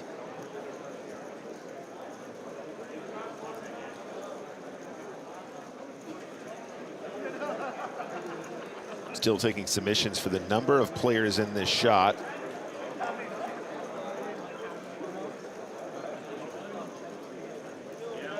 A lot of people commenting on how nice the room looks. I will say the RDS may be my favorite poker venue. It is very, very light and bright in there. A lot of times when you end up in a ballroom, in a hotel that's rented, or indeed even in a casino, it can be quite dark. Lots of green, lots of bright colors, very well lit. A lot of natural light coming in from that sort of skylight area that we have in the main room. Just a reminder of our prize money, by the way. 517,100 euros for first. And everybody has at least locked up the min cash as we have just crossed into the buble, but that's what they're playing for. Still a long road, Joe. It feels like you hit a milestone when you're in the cash now. And now the real work begins, as they say. It's not a super long road to that 190 euro pay jump. That happens at 7:03, which could easily occur by the end of this level. I mean, money is money.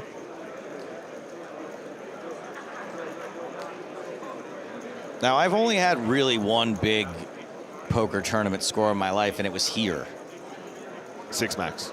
In the six max, 300 euros or something, and it was a total scum run.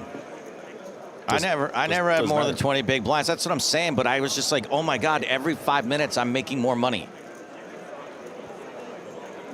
And so my point is that once you start that laddering process and you realize that, like, man, all I got to do is not go broke, and I just keep making more and more money,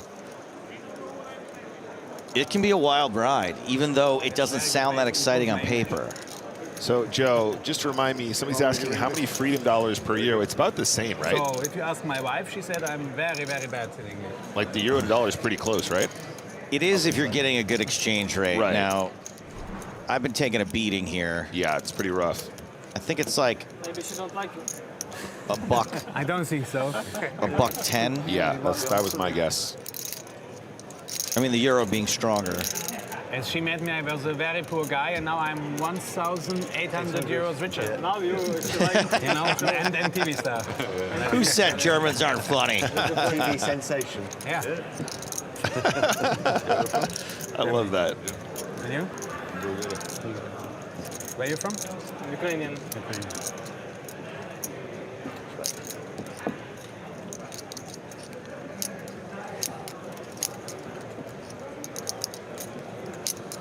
Tom says, I believe Tsonka is still in. Unless he busted in the last 5 minutes or so, I'm pretty sure I spotted a wild Tonka out in the field. Best of luck to my mate, Parker Talbot, a.k.a. Tsonka P.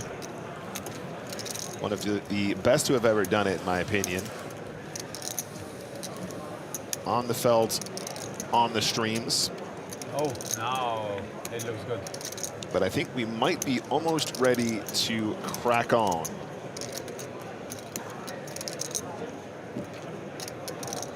So I give you $25 if somebody just stand up and said, dealers, one more hand, please. No? I think Just Flo will 25. give a minimum round penalty. No, I don't say anything. I just give the money to somebody. This person. Yeah. They get escorted out the room. All right, players, thank you for your patience. We got everything adjusted. We got those three players that unfortunately ran out of chips into the right prize place. We're going to carry on now with 5,000 small blind, 10,000 big blind, 10,000 ante. Congratulations on making the money. Now complete the job and win the tournament. Dealers, please shuffle up and deal. There we go. Complete the job announced. You do not have to go stand in the line to get paid. You can come back at any time as long as the payout ladies are there. So if you want to cool off, if you run out of chips, you just take the absolute worst beat. That is okay. You can take a walk and come back to payouts at any time. Still waiting to get cards back in the air here, but it has happened. We got people, we got players, we got cards, we got ace tray suited. Mark Ridley not ready to say die yet.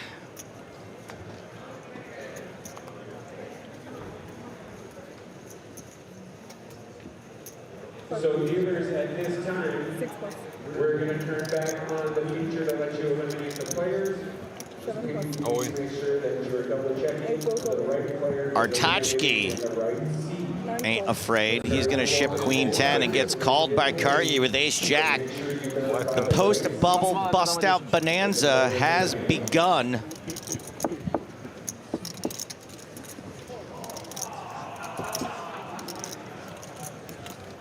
Artachki behind and at risk as we welcome Griffin Benger into the booth. Oh, I love a good quadruple B. And that is an up and downer for Artachki. But for now, Karyi has the best hand. 11 outs for Artachki. Oh, there it is. The king of clubs is one of them. And the club's a good sign. Karyi's drawing deed. I guess it would be P and triple B. Post bubble, bust out bonanza. It's all the same sort of sound. Yeah. Nice double up. On point. For Artachki. Fortune favors the bold in the post bubble bust out bonanza, buddy boy.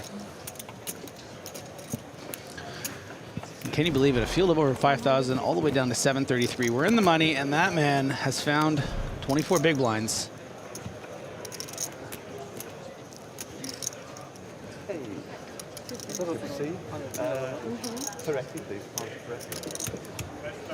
Great set here at Irish Open 2026. Very cool, very on brand, very well themed. Yeah, I like that they went with green. Do you know what the national color of Ireland is? What is it, Joe? It's blue. Yeah, see, that's kind of why I like they went against the green here. Mix Against the things green? up. Against the green, yeah.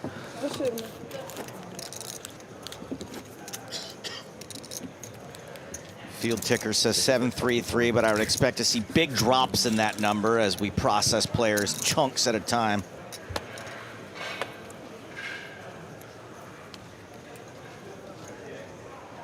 chunks and chunks of players will be getting eliminated. I wouldn't be surprised if we saw that first ladder happen, 7:30, that first ladder happen before we reach the end of this level in 16 minutes.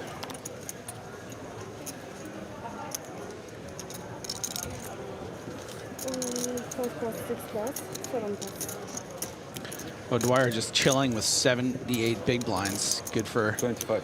He's probably 2.5x average, basically. Yeah, he's probably super bummed the bubble is over because he was having fun. He was having some fun. Yeah, he was even talking. Home field advantage, you know, feel more comfortable.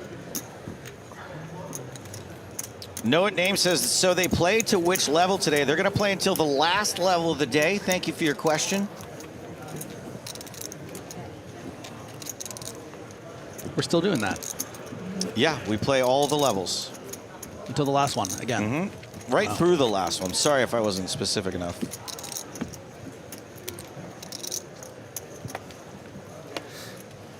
What is this? Yes, check your privilege, guy. What, I should check my privilege? All right. I've gone on record being pretty well aware of my privilege most you of the have. time. I was actually getting a sandwich just before going on air, and a nice gentleman was like, "Ah, the Kasuf guy." Took a nice little photo with me, and then I thought I'd really lean into it. And as I shook his hand, I said, "No gambling this check time." your privilege." Yeah. But he didn't really. Like he didn't really get it or something, or he didn't really, you know. It reminds me of the time I was getting on an airplane and I was wearing my Blockers Aren't Real t-shirt, and this guy stops me. And he goes, "Is that a poker shirt?" I go, "Yeah." And he goes, "Oh, that's so funny." He's like, "That's a great poker shirt." And I go, "Yeah, I'm Joe Stapleton." And he was like, "Yeah, I don't, what?" Yeah. I felt real stupid. Then he showed you his Aces tattoo. Yeah, I work in poker. He's like, "Oh yeah, okay. Keep it moving, buddy." I had this X-Men T-shirt. It's like this Wolverine T-shirt many years ago, probably 15 years ago, and I was wearing it. I saw a guy at the convenience store wearing the same one, and I looked at my point. I'm like, hey, look, and I was doing the thing with the T-shirts, you know, and then he like didn't really acknowledge me. As you see, Mark Ridley suffer in there a little bit with 8 big blinds. Didn't really acknowledge, and I was kind of like, what's that guy's problem? And then I looked down, and I just like wasn't wearing the shirt. Like I just was wearing it the day before, or maybe earlier in the day. Yeah. I had a similar experience where I was walking to a bar, and the bouncer was like, "What's up, Big Pun?" I was like, "What? Why is?" I'm like, chip him. I'm like, go to my friends. I'm like, why is this bouncer messing? We call me Big Pun. I don't like that. I don't know what he's getting at. And then I look down at my shirt. I'm wearing a Punisher shirt? T-shirt. Yeah. Yeah. Artachke has called the raise from O'Dwyer. Ridley has found a hand that he's willing to get in with for 8 big blinds.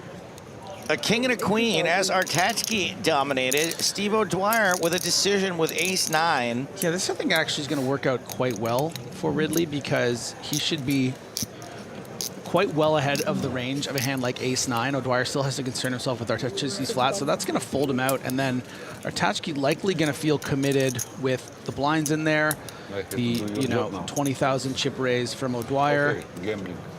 Yeah, so he's going to get it in quite good here. All things considered, this is sort of a best case scenario for Ridley. Domination situation. He's loving it. Ridley, the favorite to stay alive. And look at that field ticker. Ridley, if he goes broke here, may in fact make the first ladder.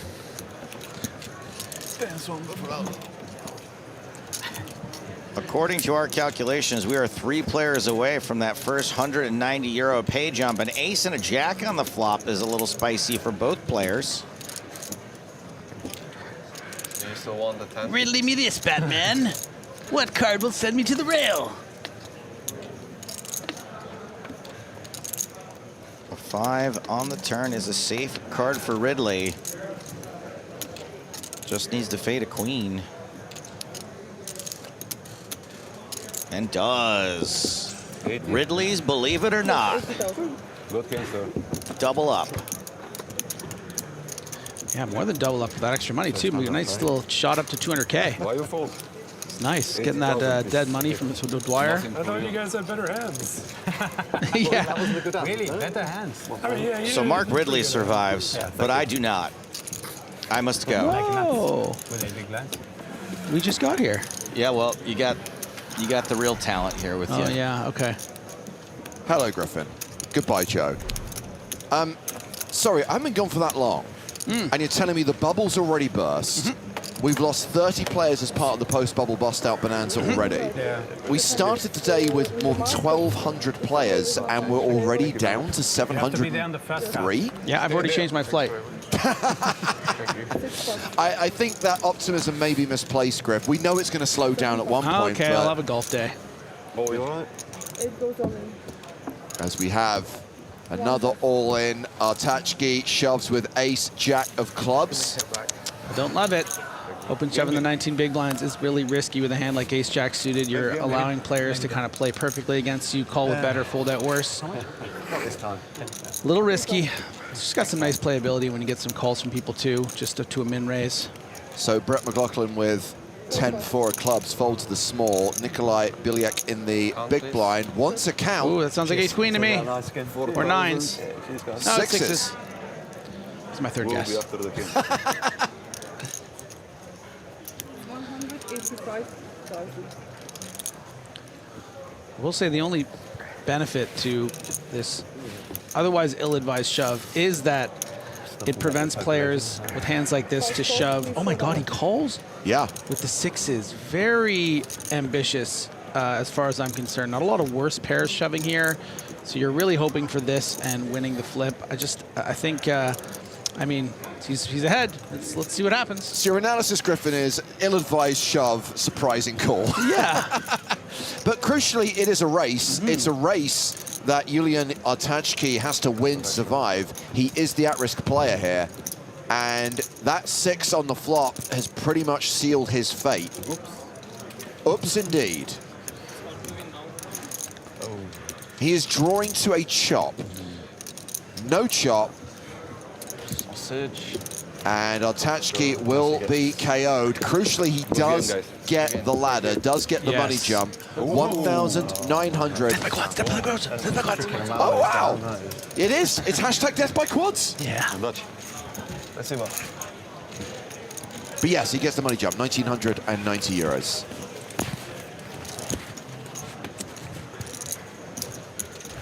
Again, if you're going to lose, you might as well lose to quads, right? Yeah.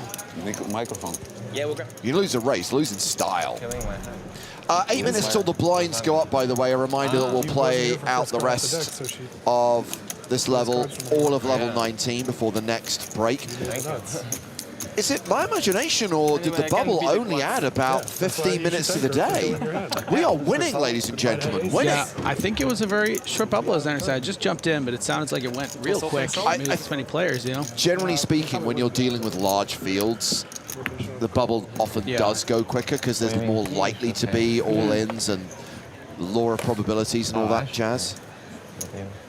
You as well. Execute hand 66. 7 plus. 9 plus. Yes, take note, Tova. They are ITM now. And Devil's Lee is gutted that they missed the bubble. I am indeed. I know how you feel. Know how you feel. Today. Very nice.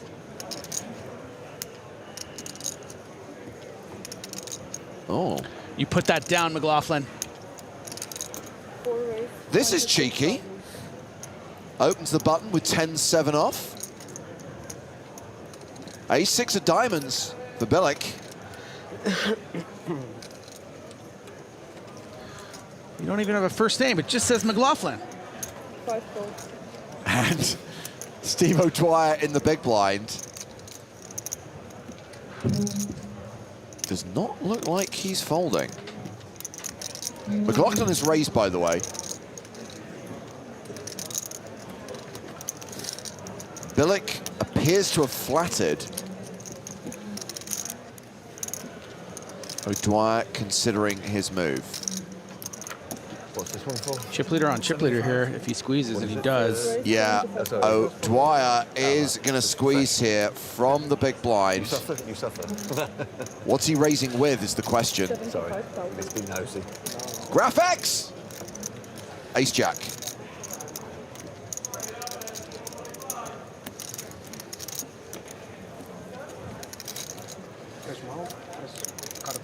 Right, yeah, true.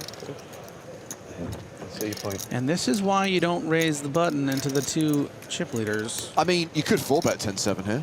Not a lot of room. I don't think Dwyer's folding. 20 big blinds effective. Already will have put in 7.5. Just to be clear, Griffin, I'm not saying you should. I'm saying you could. That'd be pretty hilarious. Yeah, right, buddy. Come on.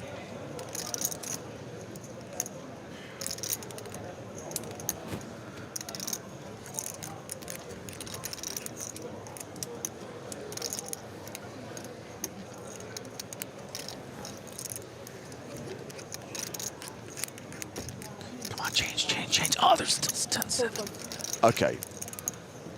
The hand funeral is complete. The 10-7 has gone in the bin. And now Billick, who flatted the open with ace-6, has to decide what to do. Different situation. Billick, the table chip leader. He could potentially 4-bet here. It's really difficult to represent a strong hand here, having flat the small blind to a 2.6 button open. Oh, wow, he does 4-bet, and he 4-bet shoves. Steve does not like it. How much? Sorry, just this. Make sure this is a 20. Tidy little stat. How are you supposed to make optimal decisions when you look to your right and have to stare into these comedy specs? That's... Oh my God, he's really doing this as like a bit. This is fantastic. This is fantastic. It's fine. It's fine. This is 5, 6, 7. Oh my God, this is hysterical. 735. With the sweater and everything. 727.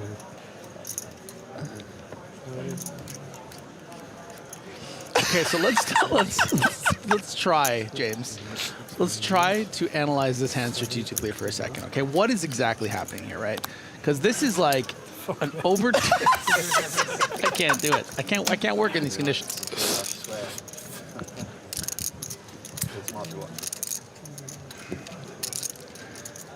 I mean, this is amazing. This is the Irish Open. Oh, it's amazing. Just staring down a guy with tens of millions of dollars in cashes. I dare you to call this. So this is the inherent problem for Dwyer, is that I think that he doesn't really expect this to just be ace-king or ace-queen or kings or aces or queens. Like, he expects this to be maybe something like what it is, or maybe something like a king-queen suited, or it's just... Ace-6 suited makes a lot of sense, a hand of this nature, which you're dominating, but I don't think O'Dwyer can find the call because he just has such an edge over the field, and he knows it. It's not worth flipping in this spot. I really don't believe you. I don't have a very good hand, but... You're right not to believe him. I mean, Steve's instincts are on point here. Yeah, I mean, he doesn't like letting anyone have one on him, you know? But you can't make optimal decisions when someone's staring at you with the comedy specs on. Oh my God, indeed. Sorry. I mean, if he makes this call, we just bow to Steve O'Dwyer, right?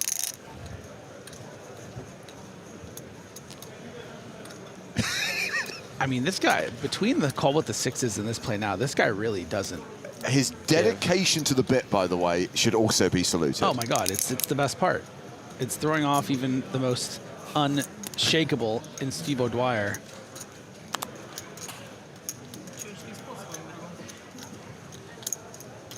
I mean, it would be so outrageous if he called here. We'd be playing for 1.5 million chip pot, the average 375. I know. Like, this gets O'Dwyer into the final 50, like 99 times out of 100, I think. Do you want some help?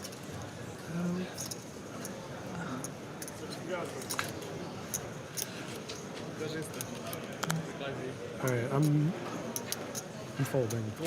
I bluff Steve Dwyer. Woo! And the celebration. God damn it. Nice hand. Thank you. Yeah, it's a bold move. Difficult. 60 bigs, 70 bigs. 70 bigs. Nice jack. Thank you. Thank you.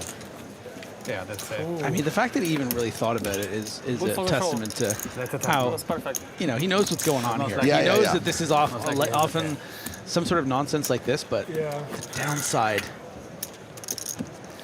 of like he just has such a massive edge on this field. He's the best player in the field, you know. Seriously, even if this guy goes broke on the next hand, his day, his trip are complete. He will remember this moment forever. Yeah, no, that guy's. This is going to be. This is a hand that we're going to see much of in the coming years, I think. Like that, the edit, like the camera, just the camera going on him, and suddenly he's just like in it, like a Mike Myers character, like just like. I think it was my imagination, but it seemed like he was getting closer and closer and closer to Steve's face. It did, and now he just gets kings. Can you imagine if O'Dwyer gets a big hand here? Oh my word, don't. Queen Jack probably not big enough. Yeah, he'll probably just flat this. It's not, especially when you're against a guy that is clearly, you know, got a bit of a screw loose. Queen Jack off's going to play ahead of this button open range, but it doesn't play that nice as a 3-bet when your opponent calls. So I would expect him to just flat here. Oh, but he's going for the 3-bet. Jeez. Do it again. Do it again. Oh, no, he'll do it again, but he's just going to click it because his hand's too strong. No, it'd be better if he just went all in and did the glasses thing again. Oh, I'm loving this dynamic. I love the fact we get 2 hands in a row between these two. Well, the meta is so interesting because I said that Queen Jack is not a lovely 3-bet, but it's also just like, it can be quite standard in this spot. You just 3-bet, take it down a lot. When you flat, your hand is a bit face up as this kind of hand. And just with the meta, you would expect maybe him to let him have this one. You know, if he's opening the button with ace 7 off, just let him have it. He is doing it again! This one's easy. I was bluffing. No bluff? No bluff. Not a bluff. Kings. It's so sick, because I was gonna, if he jammed, I was gonna snap fold to him. And then you jammed, and I was like, wait, this doesn't make sense. I gotta think about it. And then I fucking fold. I wish you the best of luck. Thank you very much. Thank you. No bluff. A small pair, so. Hello. Mr. Rochester is making a request. These two, heads up, please. Hello, 6 small blind. So we have seat 1, yes. So that was the last hand of that blind level. We have just kicked off level 19. Blinds are now 6,000, 12,000 with a 12K big blind ante. Billick is the table chip leader now with 80 big blinds. Steve O'Dwyer hovering around the 50 big blind mark. 3 relatively short stacks at this table. Pontos, Ridley, McLaughlin all hovering around the 15 big blind mark.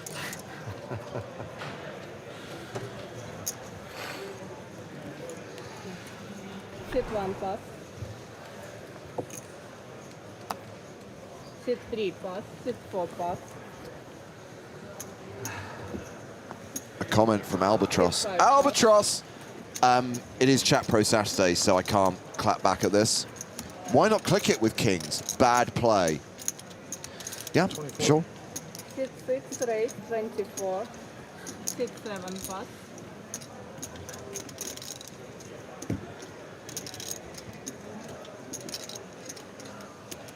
O'Dwyer raising the button with king 8. And Simon Curry in the big with queen jack. Seat 10 call. It's seat 10, yes? Looks like he's defended. Pretty fair fight here. See if O'Dwyer can finally get one back. Oh, there's a bad start. Yeah. Well, he's paired his 8, however, Seat 10. Carey has paired his queen. Going to be really tricky if Kerry plays this as a check raise. I think you can do it at 20 big blinds effective for value. If your opponent somehow, yeah, I like this check back from O'Dwyer. Let's not risk that check raise either from decent queens or say a combo draw of some sort that really puts a hand like mid pair in the blender. And now, Kerry, you can really start going after it and get some big time value. Something in the range of 50 to 75% pot seems like the move. Sit 10, bet 40. Yeah, good size.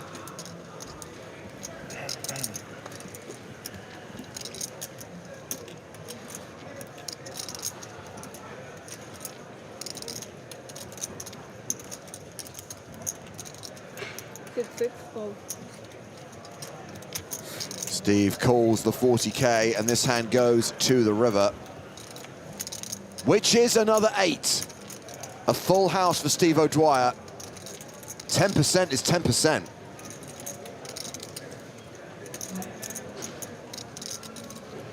What an incredible river. Just when Steve needed a little bit of a break. And now with just over pot remaining.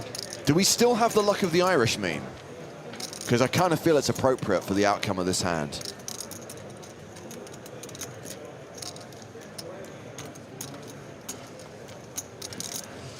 Yeah, it's just going to have to be... Wow, he finds a check. That is pretty amazing. You know, with all of the draws missing, you can really get called by like 9s, 10s, jacks, even some ace highs here, maybe even something like a hand like pocket 7s. So I would have liked to have actually seen a bet in theory, but look at that. 6, all in. Instead, he induces the full shove. Oh. It would have sucked, of course, to have bet something like 80K, leave yourself around 9 big blinds and then have to fold. But, you know, you have so many 8s in your range, you don't expect O'Dwyer to really bluff this card over a big bet. So that's kind of why I think it plays a little easier. Now you're faced with this incredibly difficult decision. It's worth considering. You're not just worried about an 8 here, right, James? Like, yeah. O'Dwyer could have easily checked back something like an ace 5, king 5, made those trips on the turn, just called, and then be value shoving here as well. So you have more than just the 8x combos. You have to worry about all the 5x combos.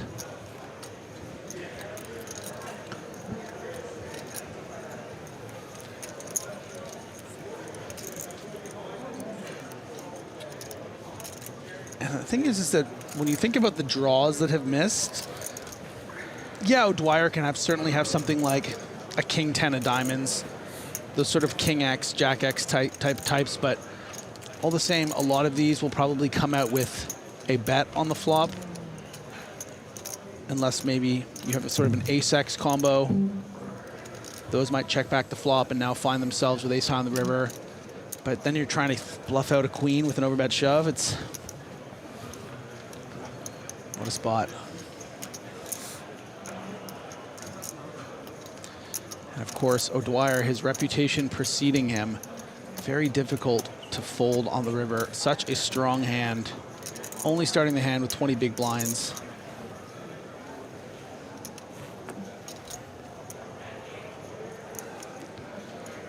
Just want to point out a comment from Tom saying this really looks like missed clubs to me, 6-7 of clubs. The problem with that assessment is that that's a hand that bets the flop, right? These aren't, you know, open-ended 7 high hands, open-ended straight flush draw hands don't really find a lot of checking on the flop. Even 6-7 of diamonds finds bets on the flop, right? So I think that's why we're leaning more value than bluff here.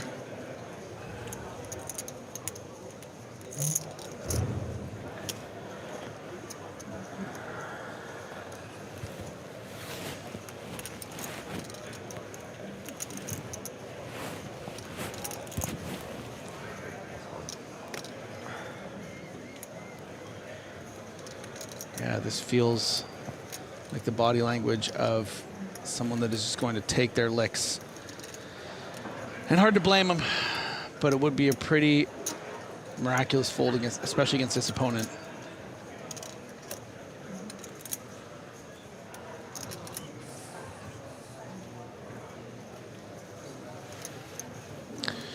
So yeah, some people also pointing out, as I mentioned, those sort of ace-x diamond combos. The problem with those too is that, like, do they really always bluff the river, right? You now have ace high and a double paired board. Yeah. You know, Karyu's draws probably would have given up.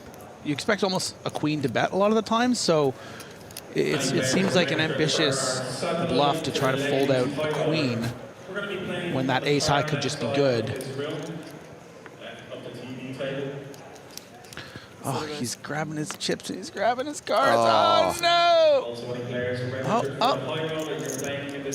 Don't do it, man. I'm calling to you from the future.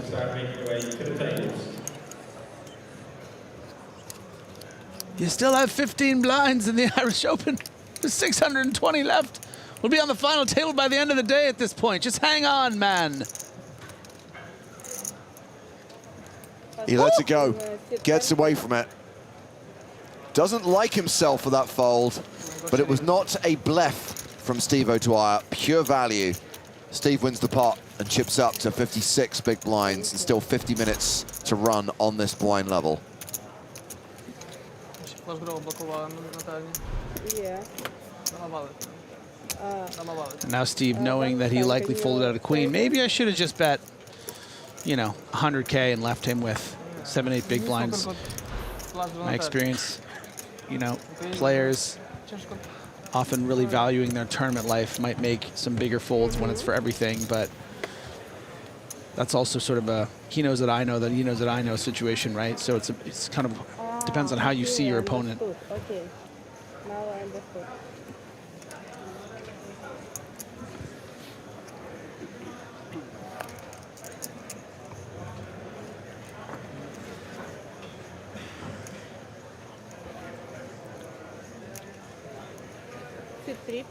Next hand, action folded to the table chip leader, Nikolai Bilic.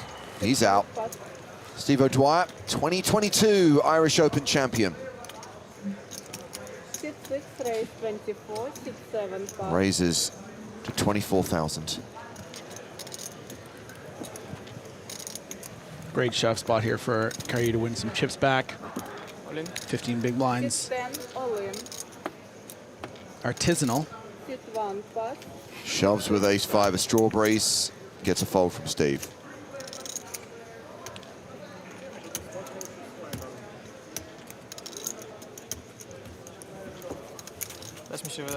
Ah, we have a new player arriving at the table. New player. I hope he has a cool name.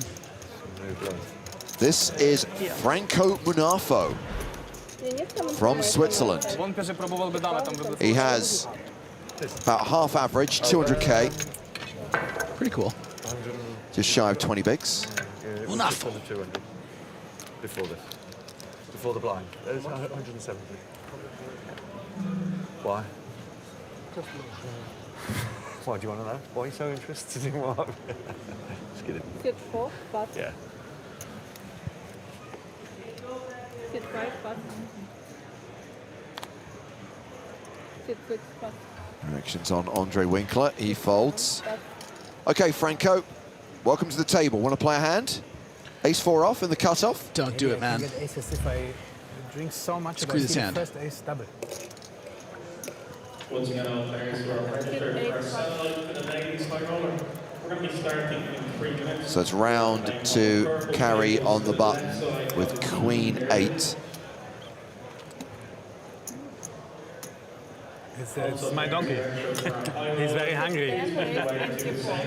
He didn't get something to eat for like the whole week. Good spot here from Pontos. What's Pontus playing? Round 15 big blinds. Ace-9 suited. You go with this, Griffin? Oh, yeah.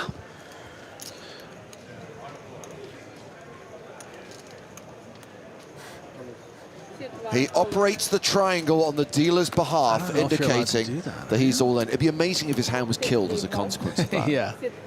Please don't touch my triangle, sir. But he's still all in. The cards are dead, but you don't have any chips. Yeah. The shove gets through. Mr. Rochester says, have you guys met Ben and Marley while in Ireland? Hope they and Bernie are doing well. Yeah, we hung out at the hotel the other day, saw all 3 Sprags. Bernie's doing very well. You were going to do it regardless. Great to see Ben and Marley back on the circuit. Not easy to make the trip to a poker festival when you have a 5-month-old, but they're making it work.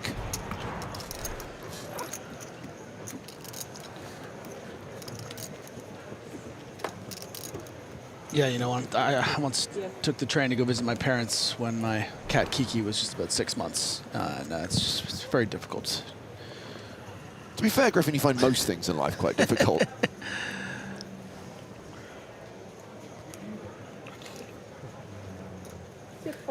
Raise 24.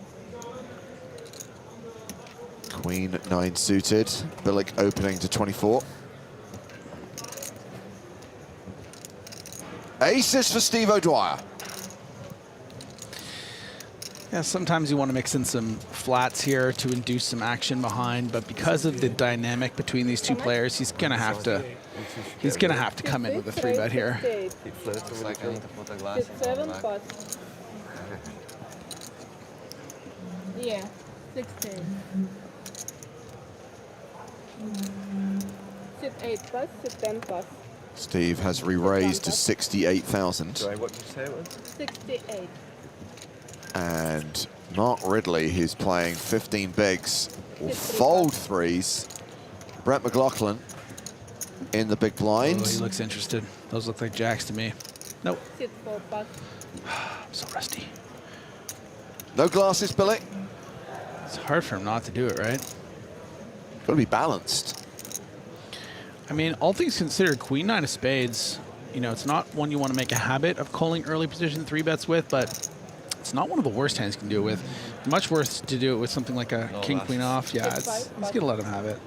I agree. Steve's like, you gotta kidding me, man.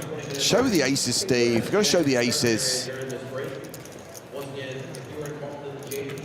610 players remaining from this record-breaking starting field of 5,003 entries. I'm not trying to bullet shame you, Griffin, but how many of those entries are you? 4. 4. So is that 2 in C, 1 in D, 1 in the turbo? Yeah. For some reason, I think we got it wrong, because I thought you re-entered yesterday because you came back from dinner with exactly starting stack. But that was that just coincidence? 51,000, I think, yeah. Ah, right. Yeah, no. 6 plus, 7 plus.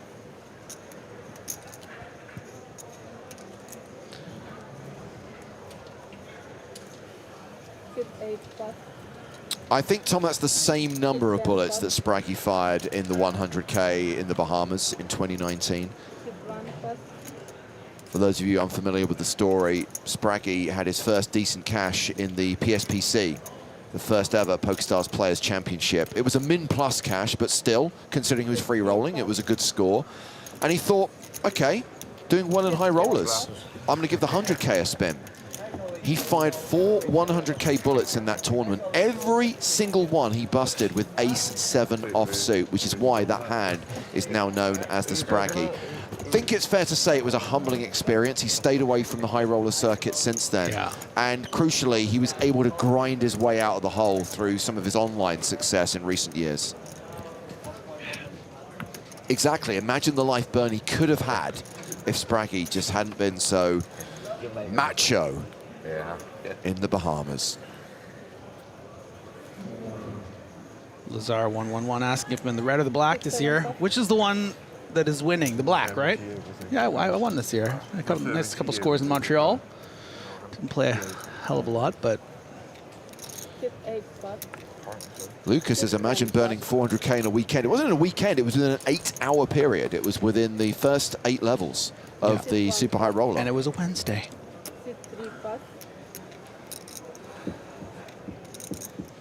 No, tomorrow is not the last day. Tomorrow is Sunday. This concludes on Monday, Easter Monday. I know it's different in different parts of the world. Oh, talking of ace-7 offsuit, Billick's got the Spraggy in the small blind. Easter Monday in some parts of the world, I understand, is not a public holiday. In Europe, in most European countries, it is a holiday. So it's a long weekend for us in Europe. You get Friday through Monday off work. Not us, because we have to work the Easter weekend, but that's by the by. So O'Dwyer going with a raising strategy following the Billick limp with the big little, which can be a popular sort of ISO hand, not want to let anyone in there with the 10-7 off and the like. Ace-7, of course, though, will be continued from Billick, hopefully in the form of an all-in.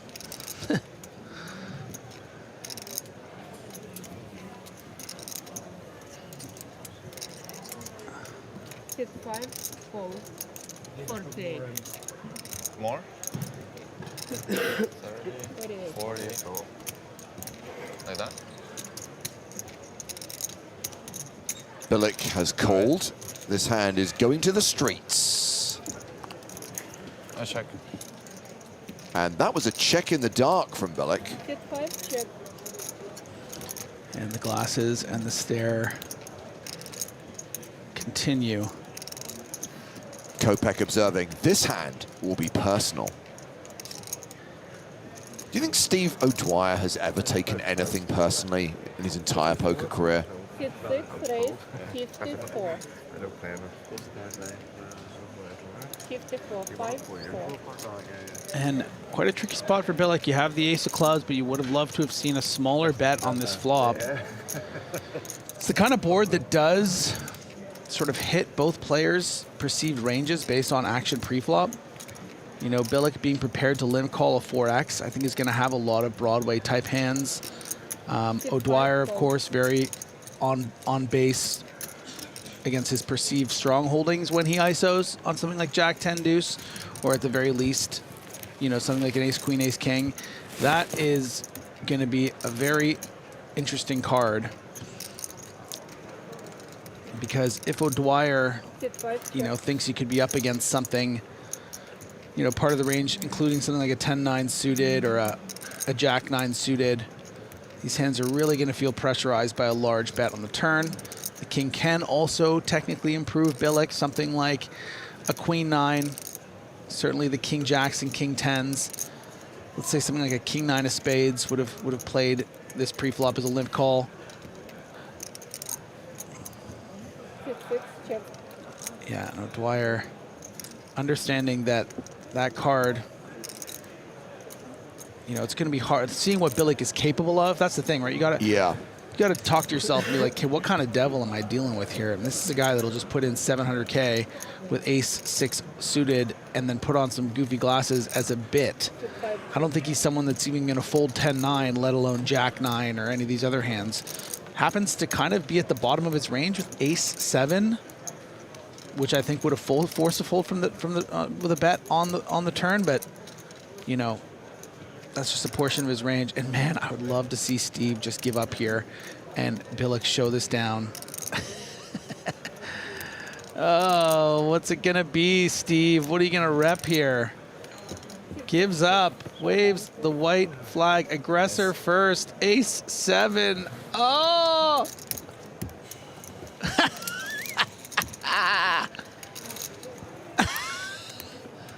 Billick gets the better of O'Dwyer once again and has just Stevie's wearing it. Moved over the million mark. Billick with more than double average, close to 90 big blinds. 1,060,000 chips. O'Dwyer dropping down to 584,000. Sorry, 590,000. Still around 50 bigs. Steve's still above average. And look at that, over $1 million. I know.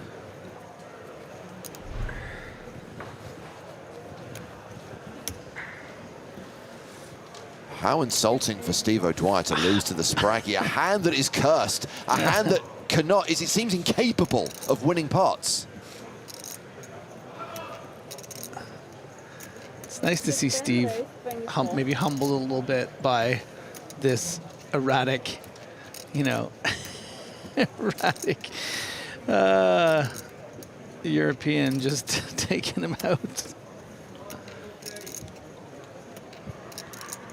Carry opening with King Jack. Pontos with 8s. Similar size stacks for these two players, between 15 and 20 bigs.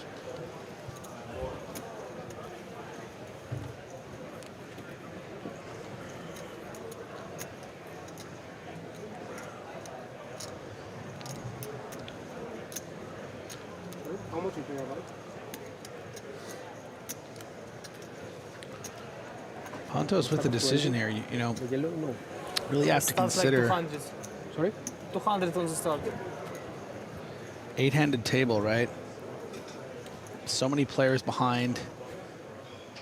I think Pontos truly understanding that this raise can be some raise folds like from hands exactly like King Jack. But in general, going to be pretty strong, and then you still have to worry about 4 or 5 other players behind. I wouldn't mind seeing a tight fold here, but I wouldn't fault him for shoving either. Yeah, I think that's good. 9s you probably put in there. It's always interesting when you're right on the line with these things. Round to the blinds, Steve O'Dwyer in the small. Folds the Dolly Parton, and looks like Winkler has folded as well. So we are down to what, 587 players. We're still at the 1,990 euro payout. Next money jump is when we get to 561, when you ladder up to 2,280 euros. Steve 12. Yeah.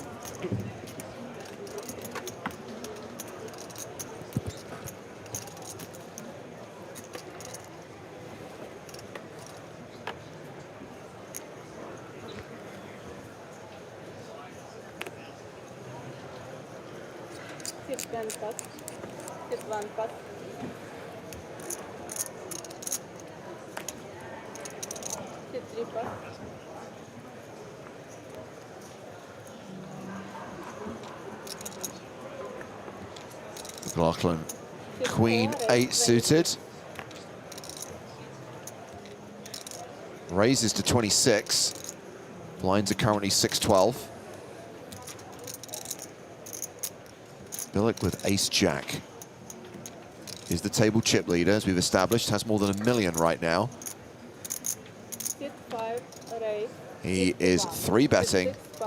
It's a re-raise to 51,000.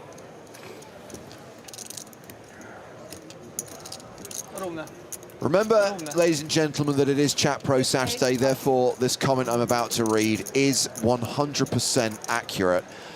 Jeremy Vine says, just because someone wins a few tournaments years ago doesn't mean they're good. O'Dwyer is a luck box and is now being eaten alive at this table of true players. Finally exposed. Yeah. As the fraud he is, Steve O'Dwyer.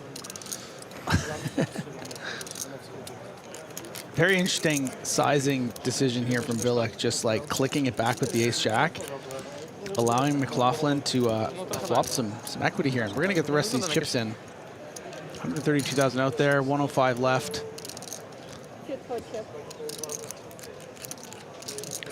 Certainly a loose open with the Queen-8 suited, but once you're given that price,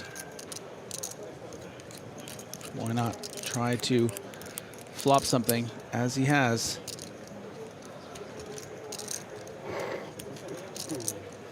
Now, you're better than I am, Griffin, at eyeing a player's stack and working out how much they have. We think we've been given a dodgy count for Brett McLaughlin. We think he doesn't actually have 105 right now.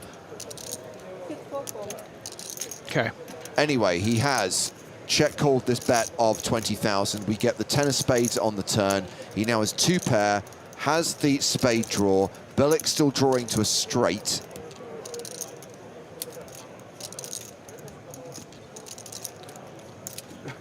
The blues are 25, right? Yeah, so he has 170, 184 left. Okay. 172 out there.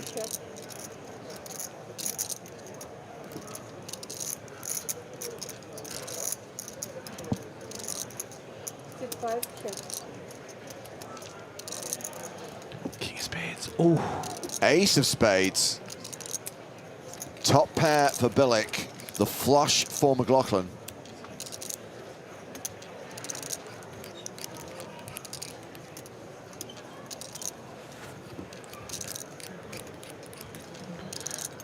Yeah, and Billick would just love to see a check here, because a bet, there's really no bluffs in McLaughlin's range here. I think a bet would be a bit greedy. Yeah, and he slams the thing. Good check, he says to Billick. Yeah.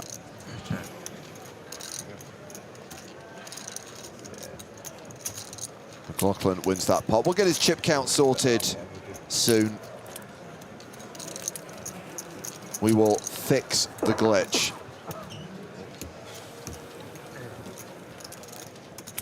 Sorry, excuse me. Total?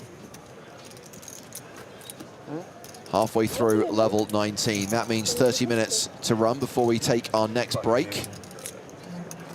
That'll probably necessitate a change of feature table, Griffin. Who would you like to see on the main stage for the next session of play? Oof. I mean, I kind of just want to stick with this one, but I know we don't really do that, do we?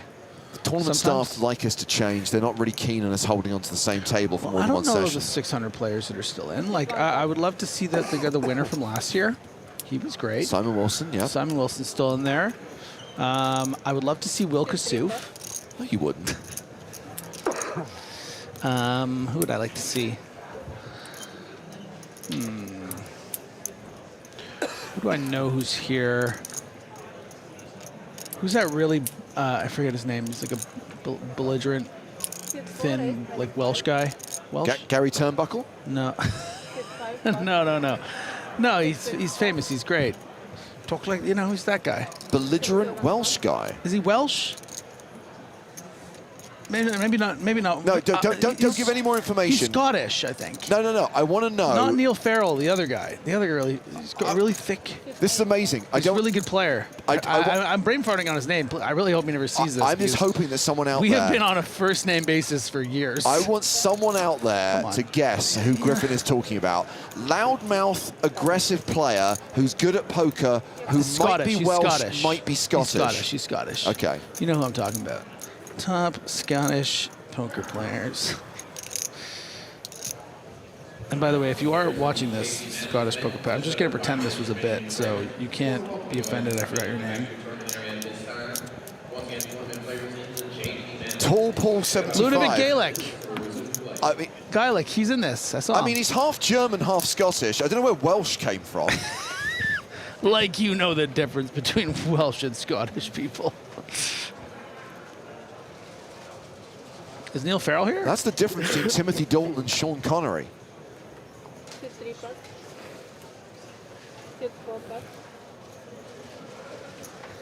Yeah, people want some Ludo. Look.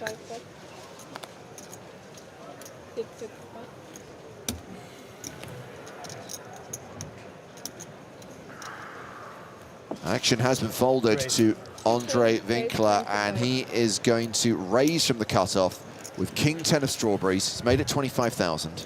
Okay, tell you what, I'm gonna look and see the players that are in, okay? Tom quoting Anchorman. He's Brazilian or Chinese. I wouldn't mind some Ian Simpson. He's like a staple of the Irish Open. He's like almost a mascot at this point. Ian Simpson, a former champion, of course, finaled this event in 2012. I think came fourth that year and then won it the following year. Love that, love that, love that. Carey decides to shove from the small blind with sixes, and Winkler is like, oh, why was he no. This guy won a 200K pot off me at 60K average. Anyways. At least you're over it. Well, I had aces, one card to come, and it would have got me to the final table probably. So. I mean, dude, look at this. Look at Will Kassouf and look at the chip count. If you go on Poker News, guys, Will Kassouf is 34th in chips with 666,000. Will Kassouf 666. That's crazy. Monster? Yeah, it's the monster. Monster. So does that make me kind of like an angel? Like, is that one way to look at it? Let's not dissect it too much. Ian Hamilton? Is that, wait, is Ian Hamilton's not the guy. Oh, no, yeah, Ian Hamilton's nice. Ian Hamilton's an EPT champ. Yeah. Serious. This is quite fun to do. Is there? Can I have this job? Or just saying names out loud? Yeah, you already have that job. One of the things you're not aware of, obviously, Griffin, are the complications of the breaking order and ensuring that we don't pick a table that's not going to last very long. Alex Romero, he's really I like Alex, good looking. Yeah, nice to look at. So Alex Romero and Willow are both still in. Wow, there's going to be no Spanish commentary tomorrow. He's a Stars guy. He is a Stars Romero. guy, absolutely. So is Lappin. I mean, we had Lappin earlier on though. Oh, we did. Yeah, okay. yeah. No, although we've already done that. We've had Yappin Lappin. We've done Yappin Lappin. Was he engaging? Of course he was. I kind of feel bad for what I said about David being punchable, but at least he took it in good spirit and put it on Instagram himself. Kevin Colleen. Yes, that's a good shout. Elizabeth Bennett Martin. I would love to get her on the feature table. We'll get a little women involved here on the features. Reppin' Canada. Reppin' Canada. Her and her friends very graciously railed my final table when I won, when I had no friends there. Let's get us some Liz action. As we pick up the action, Winkler raising at the hijack, and another small blind spot for Pontos. We saw last rotation shoving the ace-9 spades was made quite easy by that button open, but now with a hijack open from a player that just raised folded, it's getting a little trickier, but he's going for it. He goes for it. I love it, love it, love it, love it. Take that. Shouldn't have sucked out on me, Winkler. Oh, he's asked for a count. Oh my God, this Foggin guy. Look, we got Mark Foggin is in there. Nice. Dude, Felix Snyder's is in. Someone said something about reviewing a hand, or did you show Griff? What was that about? Did I butcher a hand? You know what I'm talking about? I think Felix is watching back the English language stream from EPT Paris, and he's been taking on board some of your remarks about his play. Negatively? He's not taking it well? He's taking it well. Oh, great. Well, that's nice to hear. I'm happy to hear that. I actually saw him in the halls of the hotel. I mean, if he comes up to you and punches you in the stomach, no, then no, you no. know... I said congratulations, Okay. and like I did a whole thing, and you know, I was so happy for him. Winkler made the call, which I was slightly surprised about. Oh my gosh!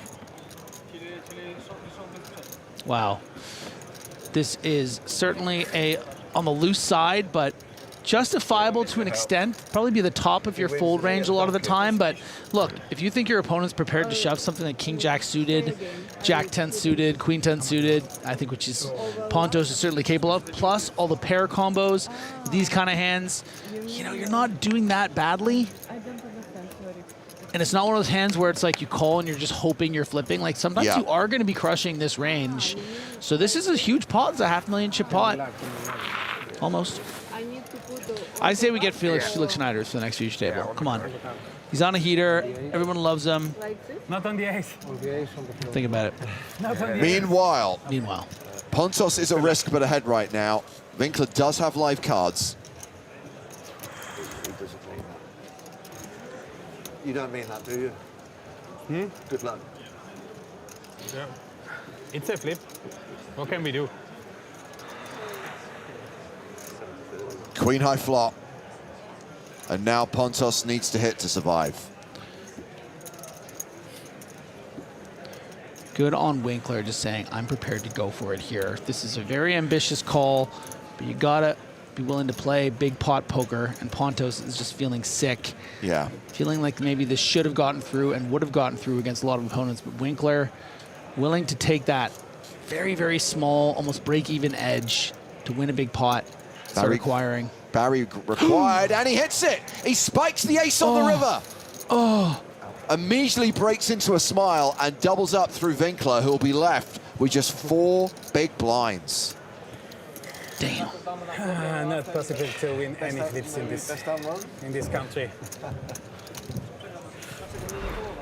Get your flaming Barrys out, ladies and gentlemen, as Pontos doubles up to 35 bigs. Barry. That's right, Andre. Drown your sorrows. Always like that. Why not just ace in the flop and then finish? Yeah. Huh? That's better. That'd be no stress, though, would it? You're told, right. Not so good for the Germans, this table. I don't know why you wished them good luck. Not really sure that it's an anti-German thing. It's more of a you thing. Made such a good fold. So good. You're feeling a bit smug over there, are you? Yeah. Good for you, good for you. Five, but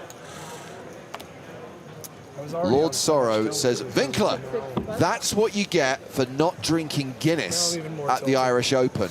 That is fair comment.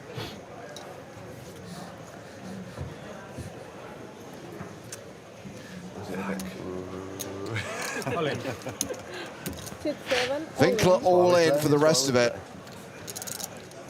A handful of change. A fistful of big blinds, and he's walked into the ace-queen of Franco Manafo. Don't F with Franco.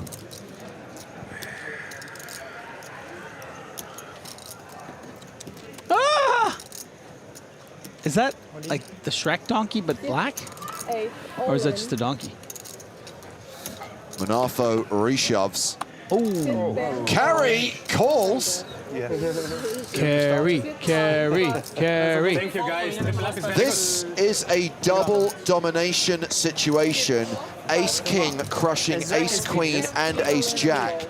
And Carry has both players covered. So this could be a double KO if ace-king holds. Oh, you guys are totally dead. So, is eights, sixes? What is this? So, show an ace. Yes, as I said, a jack is queen. But Jack is coming on the river this time. How can you both have those hands? Nines and sixes. Because blockers are BS. It's such a good spot. Is it 6-card Omaha? Do you think we see the case ace? I think it's not that good of a starting hand. No. Yes, okay, I need to count. But if it is, I So hope this it's on time the I river. should not wish good luck, right? No, of course not. So I wish you bad luck this time, guys. But both, for both of you. All in 51. I will take 51 from everyone. 51. Jeśli powiedziałem, co mają, nie? 51. Personally, I'd like to see a chop. We can start with like 8, 9, 10. Okay. My suits are both running. You mean like Double suited, can make 2 flushes. That old chestnut. This guy's a pioneer of new why is expressions the and dog looking at ideas. No mad. Nothing to do with me. As dama w treflach. Steve's like, let's just get on with it. Wiecie, króla raz ty byłeś. Kind of the best spot you ever can get. Yeah. That's what I'm asking for. Is jack is queen. biggest one is 10, yes. Yes, correct? What? Let's Here we run go. it. There's the case ace! Okay. You lose, Griffin. You lose. Backdoor diamonds. need, Jack's still live. It's always a club, yeah, on the turn. Always a club or diamond. Shine bright like a diamond. Wow, this guy is just a non-stop cliche machine. I say jack of clubs. Vas-y, deux trèfles.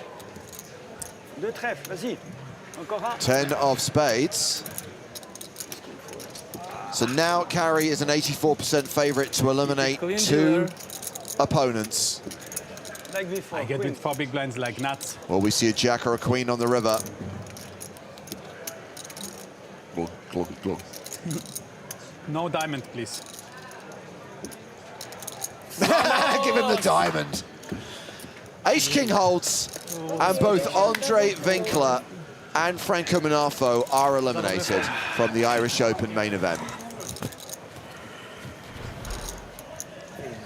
Cashing for 2,280 euros, taking us down to 550 players in the tournament. One card away from a $500,000 chip stack was Winkler with that king-queen versus ace-8. Manafo also out the door, coolered in this spot with ace-queen suited.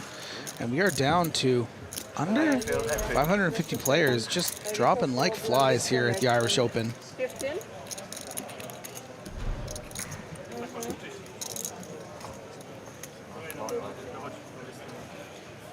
Zaraz kończymy już. 16 minut zostało. Okay, I have 8 players on the table. Nie, ale tak podejrzewam. Bust out, confirm. So we're currently playing 6-handed. I imagine some new players will be arriving at the table pretty soon. Billick still table chip leader. We do still have a short stack, though. Mark Ridley playing 11 big blinds. And blinds going up in just over 15 minutes. That's all there is to left to run on this level.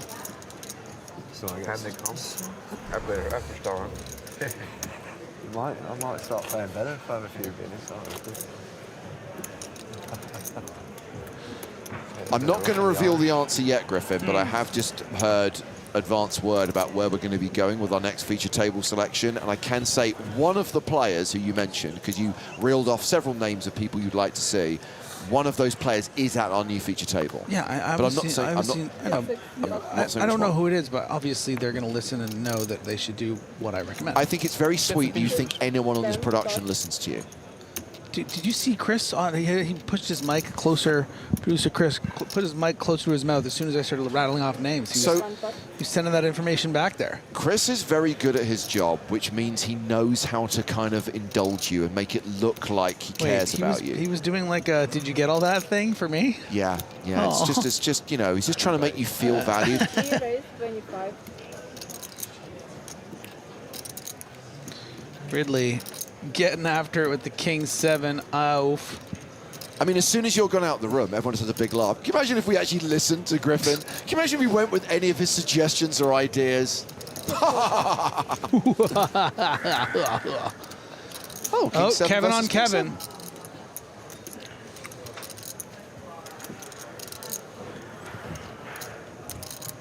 Jane, if you're watching earlier on, you'll know that that name was never under consideration. Like McAllister versus Costner, one of these Kevins was more significant in the 90s. Am I doing this right? How does it work? I mean, I've no idea where you're going with it. It's well, they're both pretty significant in the 90s. I feel like Costner between Dances with Wolves, Field of Dreams. Here's the problem. Here's the problem with your analogy. Relevant. One is a real person. One is a fictional character.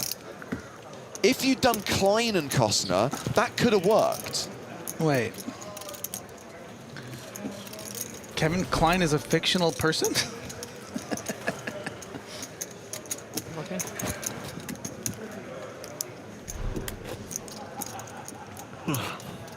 The guy from Birdcage.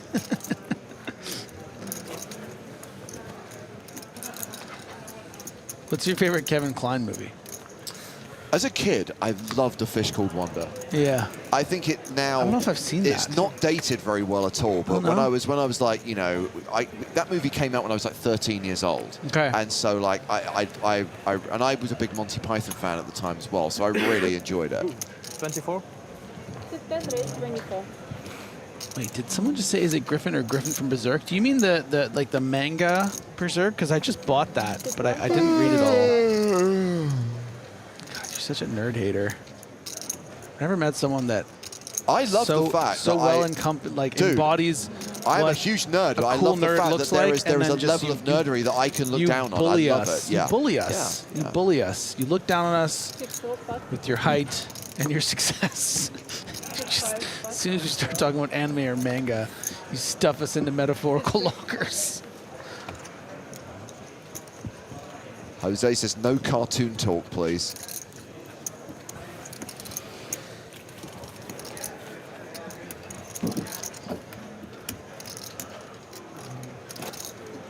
Dave was a good movie. That was a suggestion from the Mystery Box Studio. French Kiss. Yeah, Kevin Kline wasn't in Birdcage. That was Robin Williams. Robin Williams and Nathan Lane were in Birdcage. Oh, yeah, okay. So wait, which one? So it was a Fish Called Wanda that Kevin Kline was in.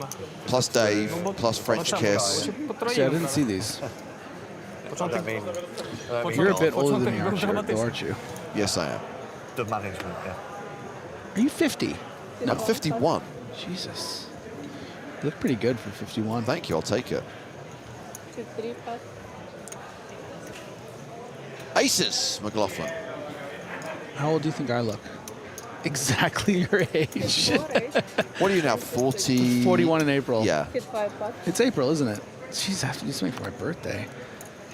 McLaughlin's chips are correct. And yes. Those pocket ladders, it's my new thing, I don't know, I told you, see? There's actually a ladder in here earlier. Doesn't it look like a ladder? A step ladder? As I keep telling you, Griffin, this hand already has so many nicknames, it doesn't need another one. Lime Ricky 76 wants to know, 71 wants to know, Griffin, what day in April? You can just Google it. My birthday is like, I'm a public figure, so you can just get it on the internet. Sept 10, race 85. Put it this way, it was the same day that Nelson Mandela was elected president of South Africa. A fact my father reminds me of every single year. just to remind you, Griffin, that this is the second most important thing that happened on this day. My dad's South African. Car, are you going for that big blind, big little King X 3-bet, which would be highly effective against a hand like Ace 10 off, maybe? Do you think it's going to be effective against a hand like Aces, Griffin? I tell you what, I would love to see McLaughlin, after that huge sigh, just find a call, because I'll tell you what, this is really nice here, because now, you know, Karyu's, I think it's going to start going a wee a bit in here, but when you flop king high, you're thinking, oh, I could be up against ace queen, I could be up against ace jack, that one doesn't want to shove, but thinks it's too good to fold. Ooh. You know, the SPR is only about 1.3, right? So, I mean, this money's likely going in, but how does Carey want to play it? Likely with a very small bet to start. Sept 10, bet 40.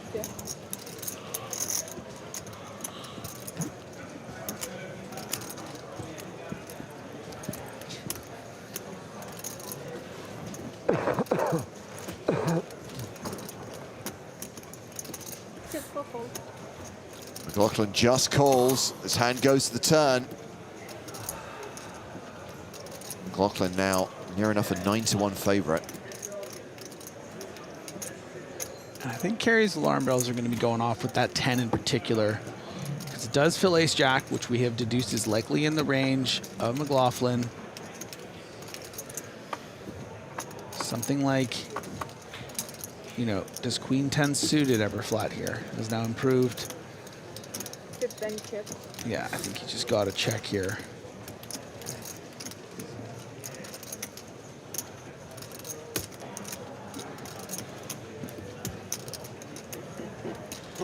Sept 4, check.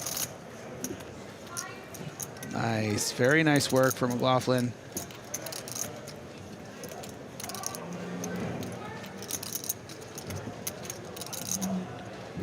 And now Carey might just put out a sort of block value bet here, hoping to get called by ace queen or perhaps a queen jack suited. You also set the price the times you are getting trapped by aces or something like a king jack suited. But we also saw Carey check that queen jack in a spot where I thought he would have sort of put out a block value bet. This situation, of course, is a little bit different. So I wouldn't be surprised if we see something like 75,000.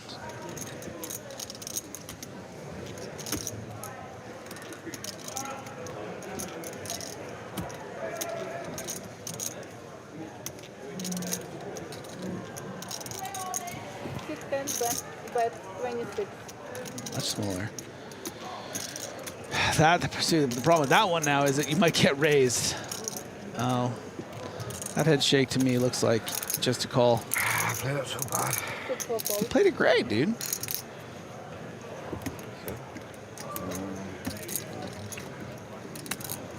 McLaughlin adding 169K to his stack. A little bit, yes, jack or king queen. Playing more than $500,000 now. Average stack is 473,000 with 530 odd players remaining. Turned out nice.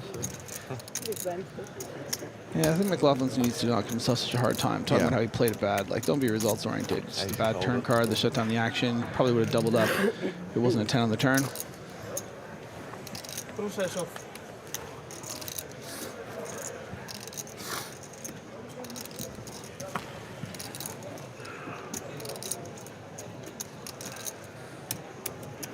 Oscar asks, where can I watch table 39?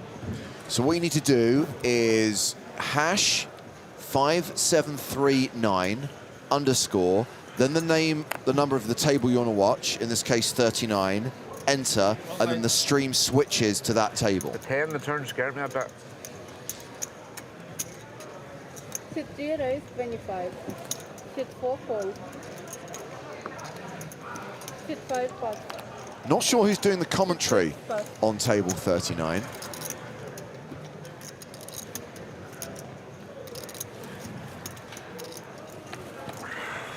Interesting spot for Carey here. Has seen some opens on the stack size from Ridley already. Definitely too tight to fold, but you're not really... I think you just shove here, really. It would just suck if Ridley wakes up. Yeah, this is an effective kind of... Sit 10 raise 90. Sit 1 pass. It's in about a quarter of a stack.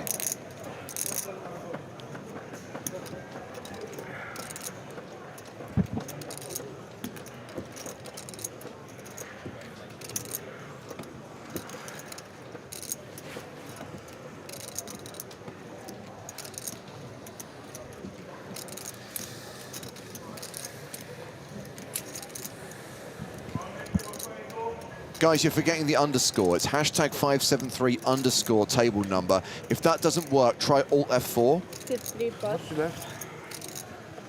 300 behind. Apparently we got Nick Sherameta doing commentary on table 39. Lucy Rokash commentating on table 67.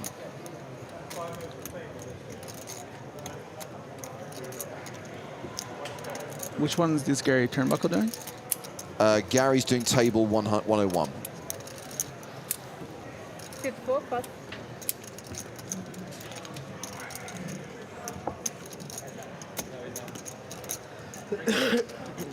Ja to umiem wybrać dobry timing. Trzeba też w blafie wyjść z podasy.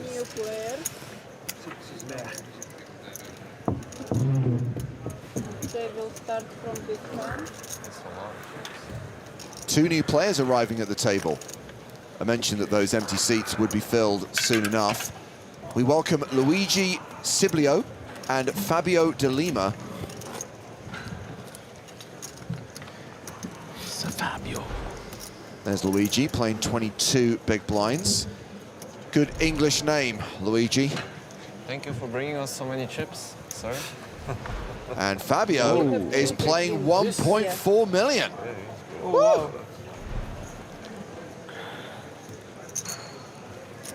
That's a big stack. There it is. Huge. 3x average. Pretty hard to find. Now we're going to be watching these guys for another 3.5 minutes because that's when we hit the break and that's when we will have a table change. New feature table coming up soon. 5 raise 24. Picked by yours truly.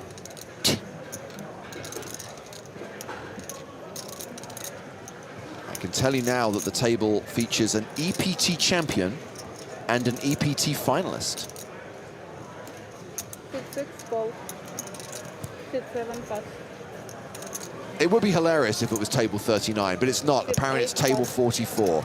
Ian Hamilton and Leo Worthington-Lees are the headliners among the players at our new feature table. They'll be coming to the main stage during the break. Okay. So Billick's open with aces. Steve O'Dwyer is flattered with 6s. The comedy specs are going on, and we're going to the flop. This is exactly how this level needs to end. This session needs to end. And a juicy flop. Oh, Steve's open-ended. Sit 5 chip.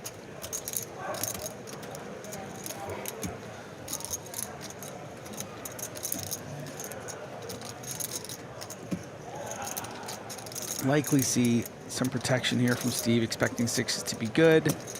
Gonna get called by worse sometimes, something like an ace-king with a king of clubs, stuff like that. So no need to bet very big, because if you do get check raise, you want to make sure you can call. I imagine Billick's intention is to play this as a check call, but he might just go all in too. Sit 5 fold.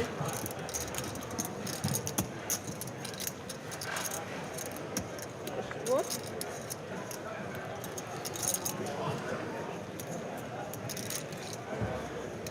King on the turn.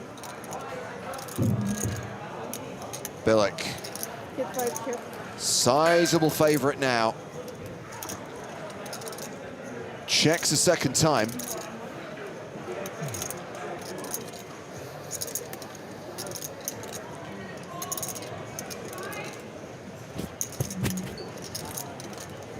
Kid 6 chip. And it's now a set of aces for Billick as Barry Greenstein makes another appearance. Yeah, no, Dwyer hates that run out, obviously, for the reasons we mentioned. The kind of ace-king with a club type hands that'll check call the flop. Ace-queens, ace-jacks. They've all got there. 250,000. 250. And let's just 2.5x. 2x value value bet this. Yeah, so what 2x pot. The pot was what, 118, and he's made it $250,000.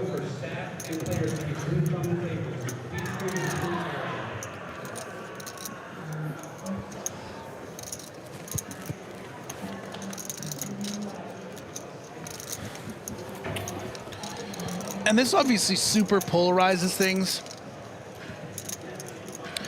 You know, Steve knows how bad that ace-king run-out is for his perceived range. Not a lot of, you know, ace-queens that bet the flop when check to after just flatting pre, you know? So this could be something like a jack-9 of clubs, queen-jack of clubs, jack-10 of clubs. So that's where the little spot of consideration, I think, comes for Steve, but yeah, you're not calling that as we go to break. Indeed, that hand brings us to the end of this session. New feature table coming up on the other side of the break. Let's see how things ended for the players we've been watching for the last 2 and a bit hours. Blinds are going to be going to 8,000, 16,000 when we come back. No sweat for players like Fabio De Lima and Nikolai Billick. They're paying more than $1 million. Now, Steve still has $500,000, but it becomes a shallower stack, around 30 big blinds, which is roughly average right now. Pressure on Luigi Siblio with 16 bigs and on Mark Ridley, who has 8 bigs. He's in the danger zone. Danger zone! But yes, EPT champion Ian Hamilton, EPT finalist Leo Worthington-Lees among the players who'll be at the new feature table after the break here at the Irish Open in Dublin.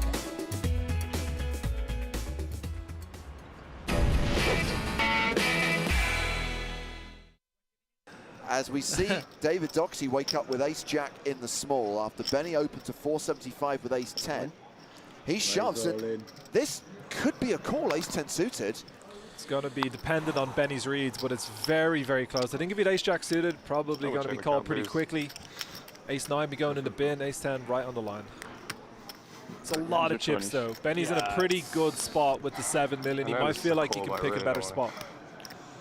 I think, and I know it's easy because I can see the cards, but I think that you make a tight fold here because the field isn't especially like strong for 15 people left, you know, playing for almost 400,000. This is like a very small edge against a very strong player. Yeah, it's going to be king queen and some sourdough type hands sometimes and some sevens, but you know, I don't think Doherty is shoving every ace-9. I don't think he's shoving any ace-8s really. Cool. Goes for it. Domination situation in David Doherty's favor, and he is a 71% favorite to double up here through Benny Glaser. Yeah, I mean, let me be clear. It's very difficult to find a fold here. Yeah, we're definitely influenced by seeing the cards. Yeah, you know, I it's think just so, we definitely are. If he's sitting there with ace-9, we probably both would have leaned slightly towards call. Might be right. And all the same, this could just be 2 9s. Outs have reversed on the flop. You know there's a heart in the turn, right?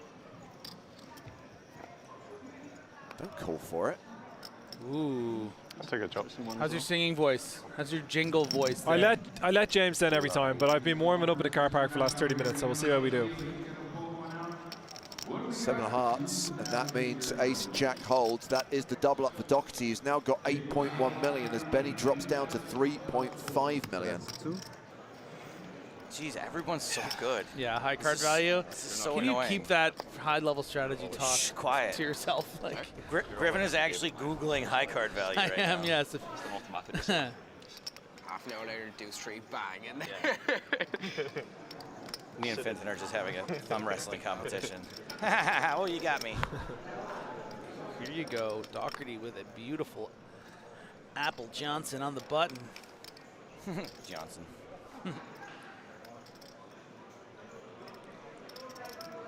Just praying for a shove from the short stack Murphy. Come on, Murphy, just get that ace-9. Get that ace-9. Ooh, got that ace-4. Oh, boy. The one thing that might potentially save Murphy, so Doherty is opening into the chip leader, so he's not going to be as wide as you might be on the button. Now, if he pulls the trigger with ace-4, I'm not going to blame him, but it might be a way that he can consider folding. It's a way out. I mean, yeah, if this is a shove for Murphy, it's a bit it is prophecy a shove. Fulfilled after the last hand, saying I was gonna. You No, I mean I get it. It's tough. Like, listen, you know, Doherty's gonna be raising such a wide percentage. You see this guy opening queen deuce suited at the hijack. There's also a non-0% chance that he thought he had aces. Right, yes, absolutely. Although he'd probably have noticed it by Scared now. of him. I don't know, but Jack Sinclair's got a card protector, man. They've got domination situation. Voodoo card protectors. I don't want Murph Dog to go out like this. Ace Jack, ace Let's put out a little chop. Huge pot, 7 million chips.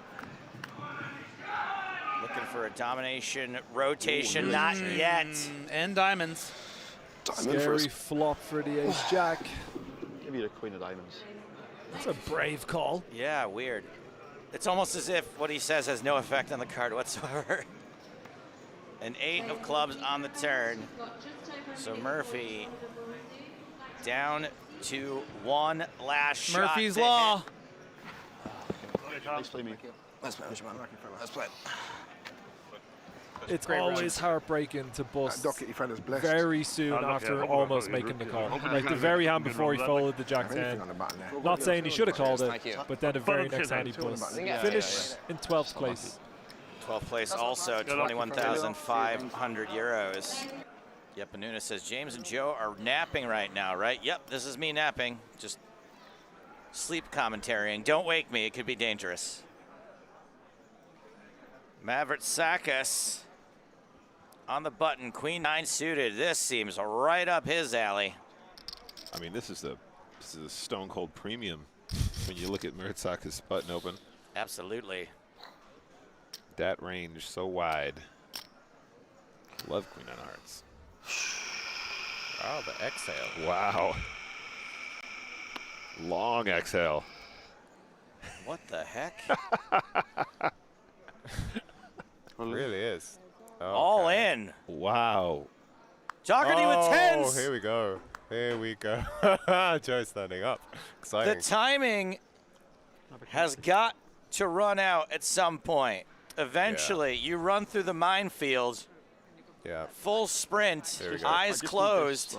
Here we go. I can see everything else. It's always interesting in general when you like exhale that much and then continue playing the hand. Like you're then all in. Like, Sure, yeah. I mean, you're probably not doing that with a super premium, right? You're probably not going to just, it's just like, yeah, it's not that your hand's bad. It's just you're not going to do that with a really great one. Doherty all in over the top. Rice with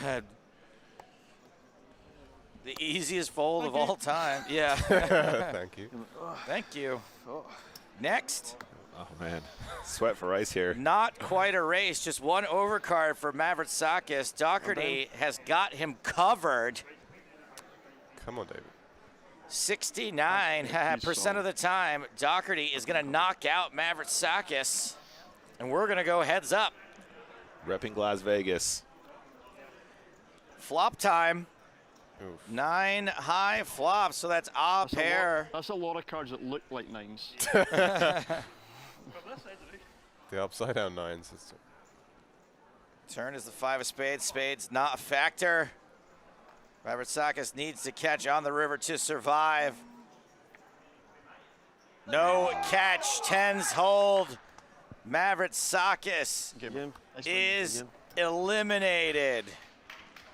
You had some come back there too. You had a great run. They come back. A long threads up battle, seemingly. Mavericksakis, understandably dejected, finally just ran into it. Out in third place for 161,500 euros. Looks like we're going to take the break. I don't know. I feel like that one, we might see that one nominated for a Global Poker Award. The Irish Poker Open Trophy. Now, to be fair, there are like 35 nominations, but... Oh, you mean the trophy for best trophy? Yeah, the best trophy. Trophyception.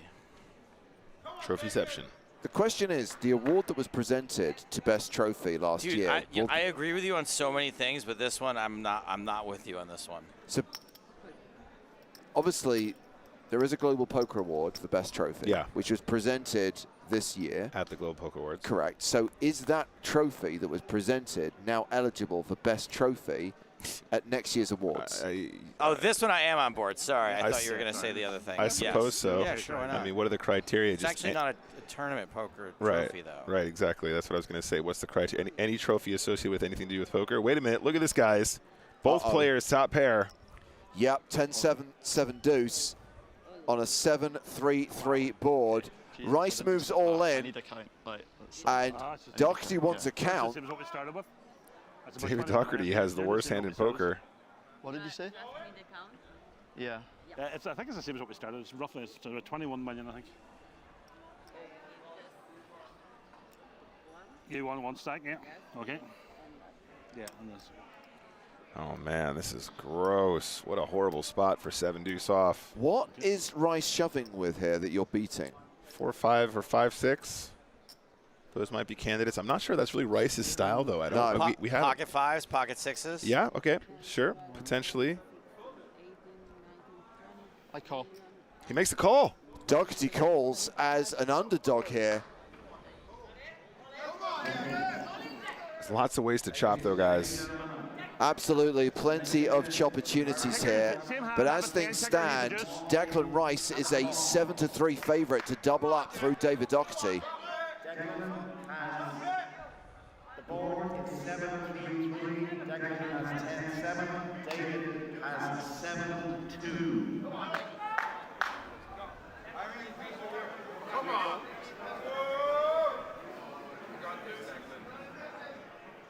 Turn card is an 8.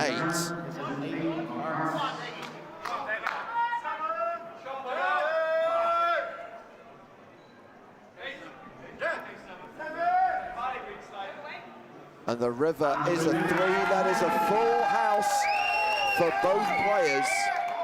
And David Doherty fades the situation where Rice doubles up.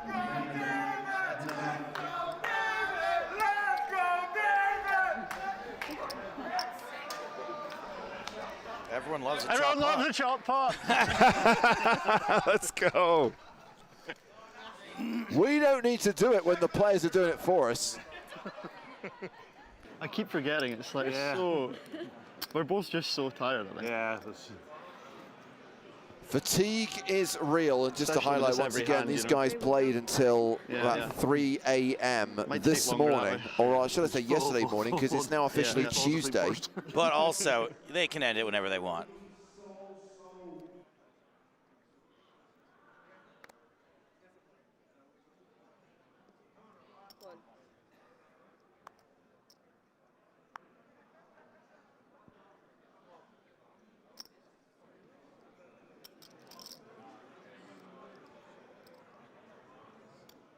All in.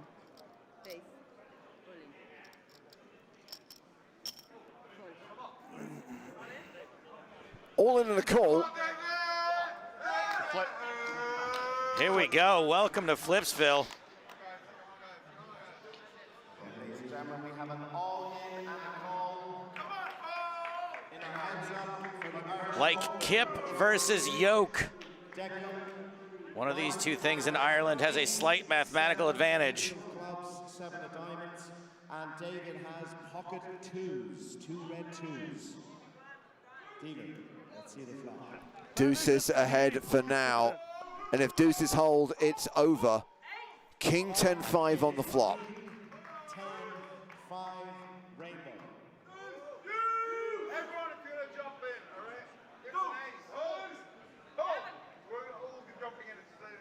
And the turn.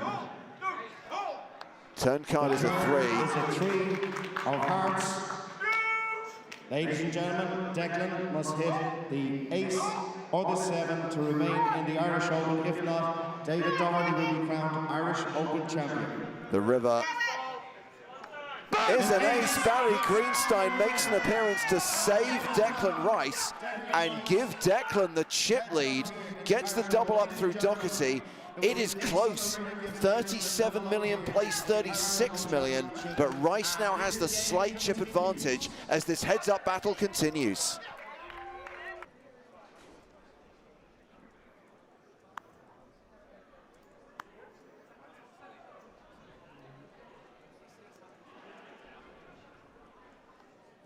Ace King suited for David Doherty.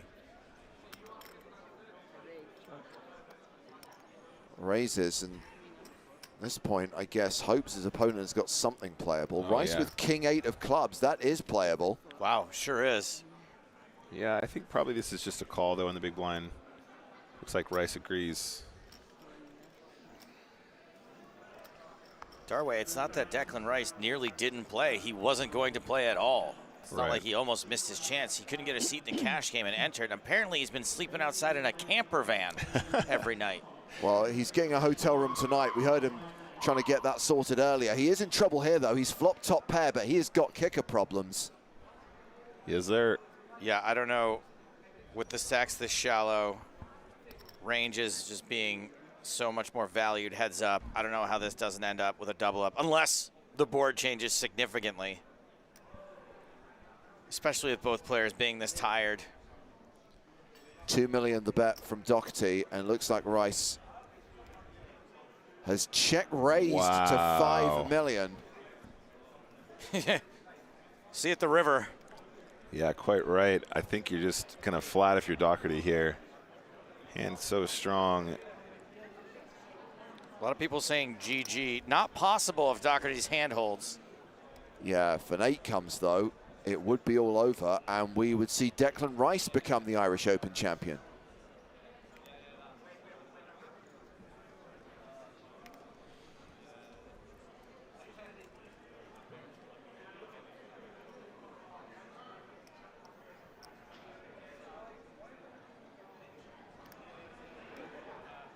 As you predicted, Nick, no raise from Doherty, just a call.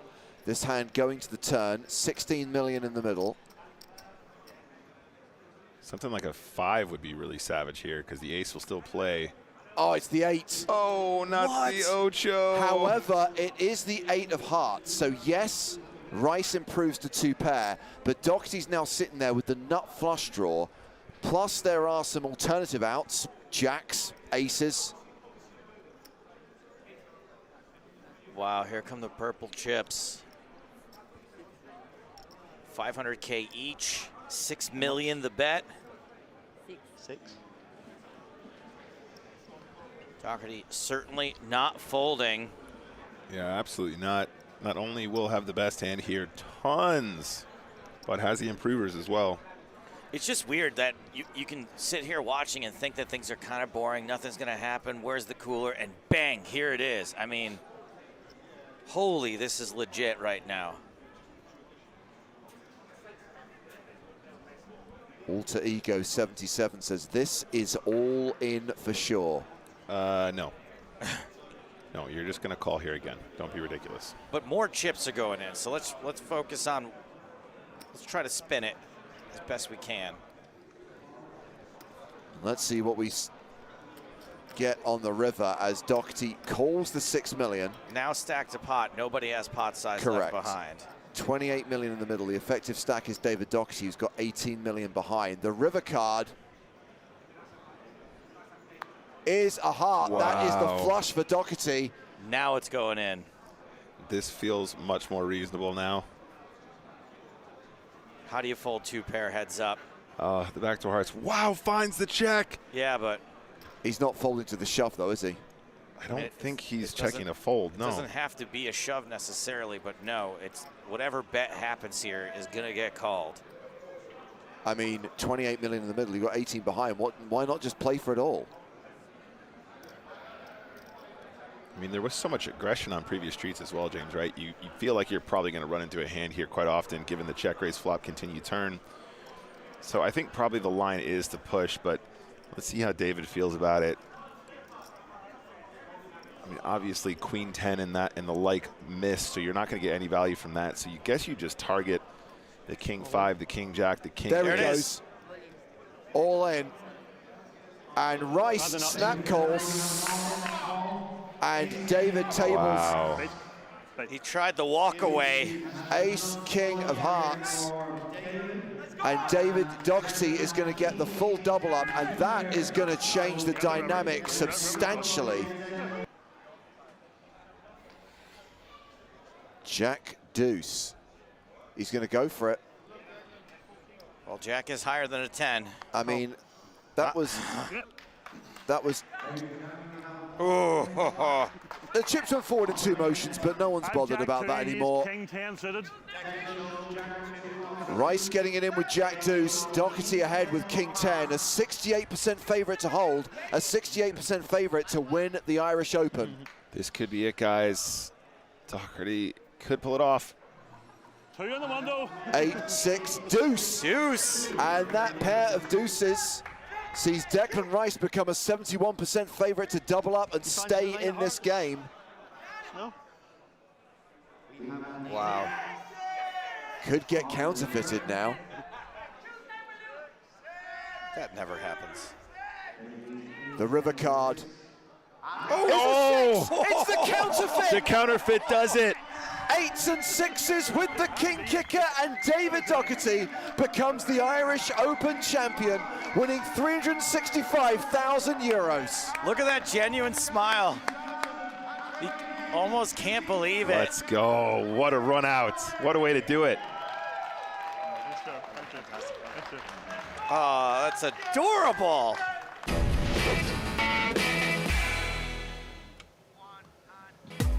That was then, this is now. Hello, my babies, and welcome to the Irish Open 2026. It is day 2, brought to you by PokerStars and Paddy Power. I am Joe Stapleton. I am Uncle Daddy. He is the world's oldest living teenager, Griffin Benger. Hello, everyone. These are the top 5 stacks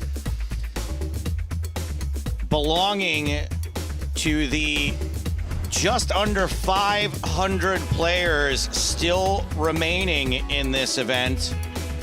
Brand new feature table for your eye and ear holes. Headlined by EPT champion Ian Hamilton and perennial EPT / Dublin deep runner Leo Worthington Lease. They're number 1 and number 2 at that feature table.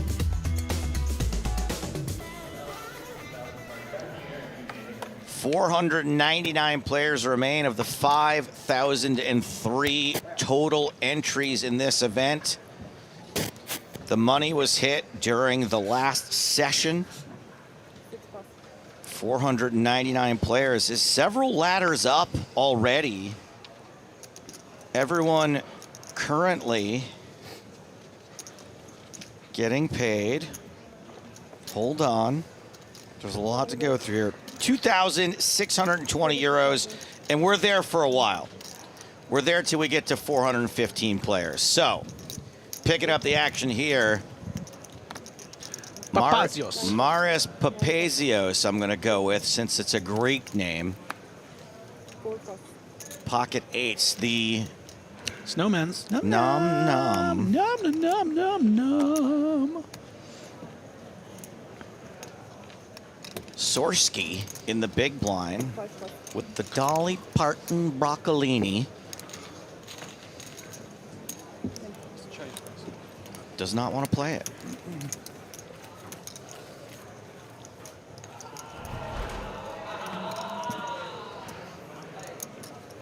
49 big blinds for Marios.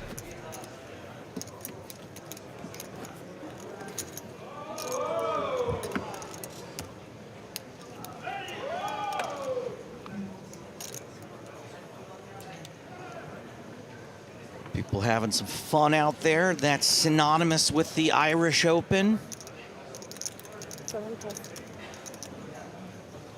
Sud milk. Want to be a good, strong poker player? Drink Sud milk.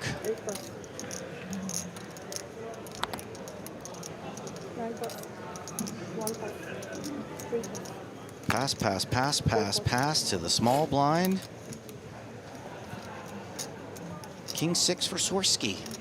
Richard Swirsky. Folds. I'm walking here. I'm walking. That's my Christopher Walken impression. Yeah, that's good. Jonathan Cummings, 45 big blinds, representing Ireland, 731,000. It's going to be almost 1.5x average. That'll do. That'll play.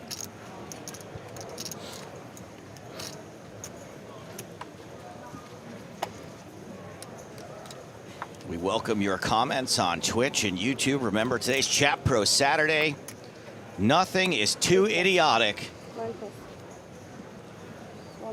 Poker related. That is. Have you spent much time in the Craic Den yet this trip? I feel like I haven't been. I love the Craic Den in the daytime. After about 10:30, I can't. It's not for me anymore. Yeah. I don't. As a person, I'm more of like a do as I say, not as I do kind of person. And so, although I like to get very drunk, I don't really like being around people who are very drunk. And Solin has shoved over the open from Leo. Swirsky, maybe just getting a read for the future. Can't imagine this is a situation he will be. Could be pay jump related. Getting involved in, sure. We are about 83 players from the next pay jump. Don't think it's pay jump related. But hey, maybe there's something to, hey, I want to get a look at this guy right now. Then when he tables his hand, I'll know what he's got. King 10 for Papazios. Also not a situation you would typically get involved here. Yeah, I expect to see a quick call from Worthington. Worthington does make the call. And this is, as Griffin Bender would say, is a... fair fight.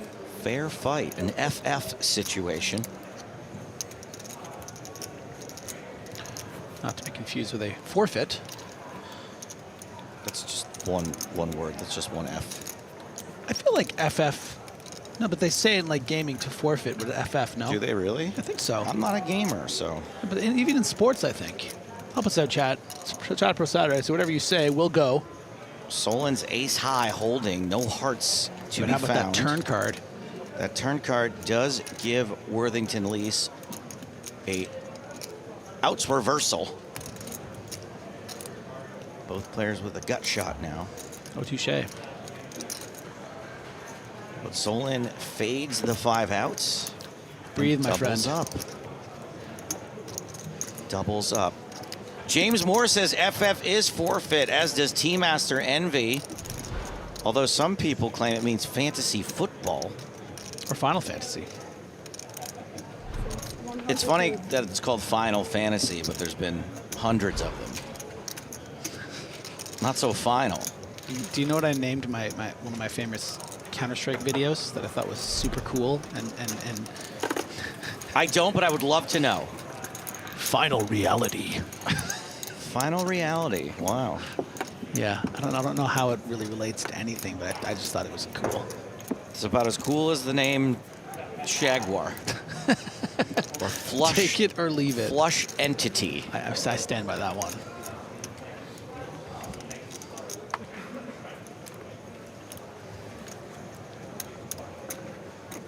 I have fond memories of Ian Hamilton winning his EPT. That was a very fun EPT London for me. Ah, Super Monkey with a cool, fun fact here. Also, FF. It's called Final Fantasy because it was supposed to be the last game they released before going bankrupt, but it was successful. So, hey. So dream on. Gerard Wynn opens King 10. Skorsky with King Jack suited now. Shortest stack here, 7 big blinds.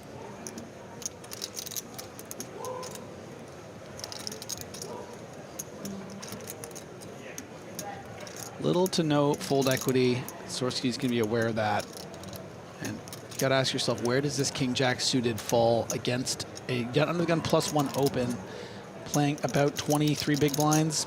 It's probably slightly behind, but sometimes you are going to be against opens like a King 10 or a Queen Jack suited, hands you technically dominate. How about just the fact that King Jack suited is like a pretty good hand and you have 7 big blinds and might not get a better one? Yeah, that's why I don't mind shoving here. It's just called by ace queen. You want to flip. Like, you got to start making things happen here. And I'll tell you what, Wynn's going to be real annoyed. They might have to call this, 120. you know, 86,000 more. Is there a world where you fold King 10 for this? Ooh, there is. That's the world. It's the world we live in. I mean, it's just such a poor hand to call with. You know, you'd rather have something like ace-5 suited or something. I'd ace king. It's just a weird lie. What'd you have? And then once what he had. Out of pocket, Can't as play Griffin ace king Benger would against say. Oop. By the way, CBFTW comes in with, that's an apocryphal story. It is not true. Which one? The Final Fantasy story, I'm assuming. Oh. But it has to be true. It's I got rope-a-doped again. Chapter Saturday, no? Take a look at the chips. Hamilton very comfortable off on 1.24 million. It's going to be good for well over 2x average. Worthington Lease, second in chips. They're very comfortable, 853, all the way down to Skorsky. After finding that shove, getting the best result possible, really. It's just folds from everyone after a raise. Up near 200,000. So everyone over 10 big blinds now.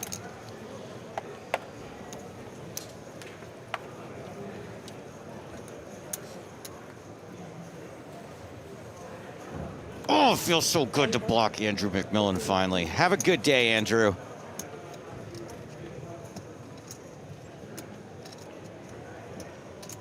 You banned. Oh, I just feel like a weight lifted off of me. It's been years. Years. I don't know the meaning of the word apocryphal, but he's an apocryphal person. Pocket sevens this time for Tyrell Solon. Is that not a Game of Thrones name? Tyrell Solon? It's pretty GOT coded, as the kids say. That's a powerful name.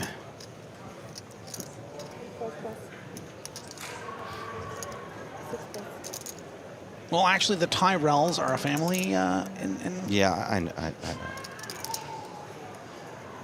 Did you ever get around to watching the Knights of the Seven Kingdom? No, sir. I'd like it. It's short. I think it's only 5 or 6 episodes. I'm slow with TV these days. I don't get a lot of time to watch television.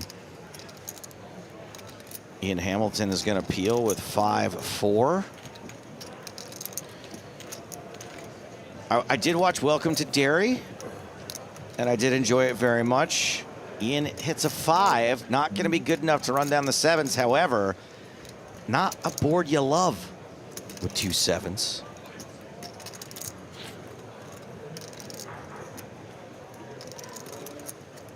Yeah, just trying to flop some equity here, and it's going to have a reason to continue with that bottom pair, I think, and the heart in hand, just hoping to peel off a 5 or 4 on the turn, maybe getting a check down from something like an ace-9 of diamonds or something, but doesn't love it. Another very gratifying block here. Bill says, I'm going to have to watch with no volume. The commentators are horrendous. Guess what? You can watch with no chat as well. You banned. You banned. Thank you for your comment. You banned. You guys think we need you? We have literally dozens of viewers. I can ban as many as I want. We will still be in the double digits.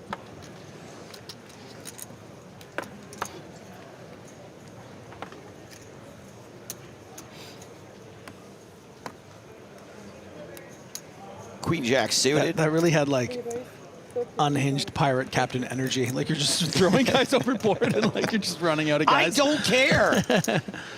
I will pull the mainsail myself. What's the thing they call the guy in the in Master and Commander? Great movie, by the way. That is an excellent movie. Oh, so good. But what do they call the guy that they think is cursing them? I don't They remember. throw him overboard? You're that guy. Not you, the guy that we threw. I'm the thrower. Yeah. Sorsky. Something like the... Maybe this is a pay jump thing. Maybe he thinks he can like do a little bit until we lose another 70 players. I want to say it's like the Isaac or the Isaiah, maybe? Someone help me out here. I know there's some M&C fans out there. That was supposed to be like a series. I mean, it's the last of its kind. It was like a $300 million... That's Peter Weir, right? Yeah. He makes a great sea movie. Yeah. SEA. Yeah. No, that movie's phenomenal. Raise and take it for LWL. You must always choose the lesser of two evils. All-time joke. That's what Karma Baby just said. All I remember about that movie is the joke about the weevils. Yeah. Wow. See, now this is how you kiss butt. Sandino says, as someone who's relatively new to poker, the commentators seem to be effortlessly funny and brilliant pop culture references. How you guys do this for hours is epic. Unfortunately, I do hate a kiss ass. You're also banned. Yeah. Can you? That's actually my burner account. Do you mind not banning that?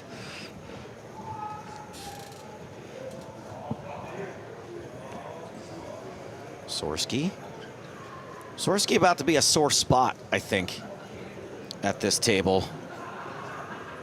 If they only knew what hands. Griffin, you're a genius, by the way. Have you took up a few acting skills on the break there or something? Have you? Why? Ooh. Sorry? Have you I mean, took up yes, a few but why? acting skills on the break? Don't understand what you're saying. Did you pick up a few acting skills on the break? Now when we're coming onto the what you're telly. saying? What?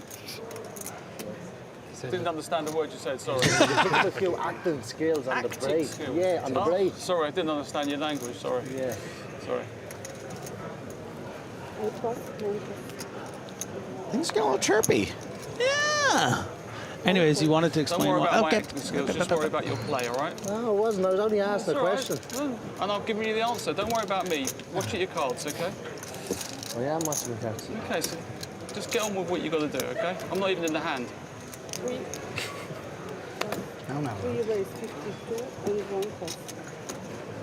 You still upset about the last hand I took you when you raised? No? Okay.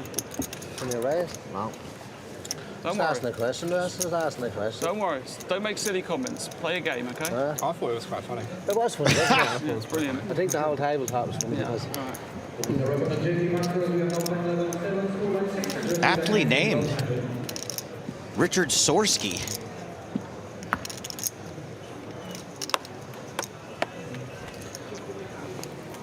If they only knew he was tanking with 7-4 offsuit. So I think, yeah, Win maybe taking a little exception to him tanking every hand, making a little comment, and then just something a little bit, I don't know, offensive maybe in response about not understanding his language. Imagine coming to a country, coming to Ireland, and then being like, guys just speaking in an Irish accent, and you're just like, I don't understand your language. It's pretty funny.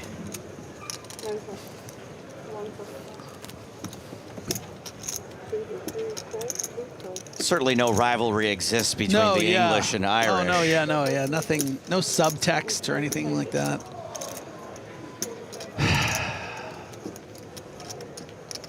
Crazy as on Twitch says he's tinking, not tanking. Pretty good. Blind on blind about to happen here, but Solon's going to raise the price of poker. 56,000. This could get weird. Yeah, 20 big blinds effective. Felt like too many chips to just open rip, I think, with ace deuce. But it's not a very fun limp shove hand. Yeah, you clear out those 10-5 off ISOs and stuff, and that's what he does do. But he's gonna hate the news when Tyrell sticks up for himself, puts the rest of the chips in. You can't raise fold this hand, and he perhaps knows that, but just needs to take a second. And gathering the chips and putting them in. But buddy, stick to the plan, man. Come on. We mapped this whole thing out together. I think that when I was saying you were a genius, by the way, and you said that Sorsky may be dwelling for pay jump reasons, I was like, nah, they're like 70 away. I think you were right. Just because it was so far away to let's But if he does a little bit every hand. Yeah. And let me just double check that I have that right, that the next pay jump. What did you say? Yeah, it's at 415. There's the call. Domination situation. Solin, so good.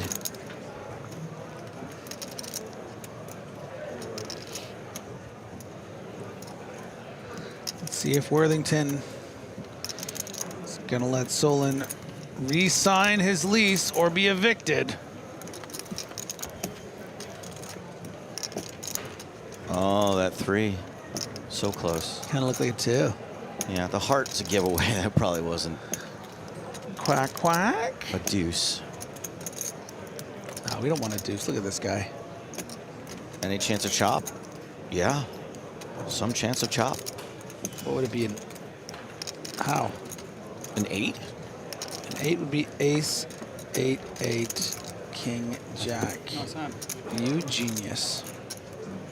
It's rare I come up with those on the spot like that. Or a 3, right? No, not a 3. No, because then the 10 plays instead of the 8. Yeah. Anyway, doesn't matter. Double up Solin.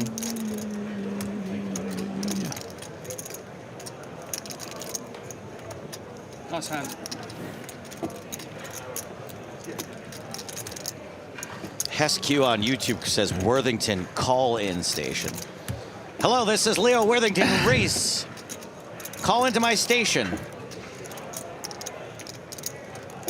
So I wanted your opinion about something about the feature table that I was on yesterday. Okay, pal. So as we take a look at the updated chip counts, Worthington now slipping to 5th place. So I had a moment. There was a big pot between the gentlemen on my direct left. It was a bit of a slow feature table, I have to say. Not a lot of big hands, not a lot of animated conversations. So I had a moment where I thought it would be really funny, but I thought maybe it was a bit too much. So the guy on my left, I don't know if you remember the hand. I almost certainly don't, but no, let's whatever. try it. He was forced all in on the river, and it was like the biggest hand of the feature table, and he was right on my left, and the camera was just right on his face. And it just took me everything not to like slowly do the bunny ears behind him. You think it would have gone over well? I don't know. It's tough, right? Because it's like you want to take it seriously. Like maybe deeper in the tournament would be a bit. I don't want to make it all about me, but I just think it would have been funny. There were a few comments about Griffin making it all about him. Yeah. So I don't know how that would have gone over. I genuinely don't know, Griff. Yeah, we'll never know. It depends if I was hungry or not. I'm a little more irritable when I'm hungry. So if I was well fed at the time, I probably would have thought it was funny. Have you had a Snickers? I think we have one. Maybe they're Mars bars. Never mind. Do not come anywhere near me with a Mars bar. Oh, really? It's like my dad's favorite growing up. Well, the Mars bar, you get a little Joe Pesci is different in the UK, or in Europe, I should say. Really? Than it is in America. In Worse America, or better? So a Mars bar here is what we would call Milky Way. What? Yeah. Okay. If I have that correct. Solin with Janina. Yeah, and could just shove for this 200K effective. I think this is fine with Jack 9, to be honest. But is going to play this as limp. Also okay. Sorsky dominating the Janina.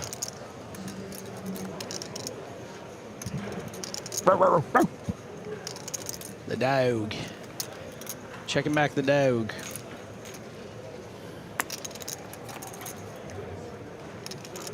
King high flop. Not much for Solin to stick around with. Yeah, but a good flop to start betting. Can fold out some hands with equity. You can sometimes fold out some better hands, like some queen X's. And when you are up against something like a 7 or a deuce, it might call the flop. Going to turn some equity sometimes. You can bet again. Let's just say Swirsky didn't have king 9, but had something like 7, 8.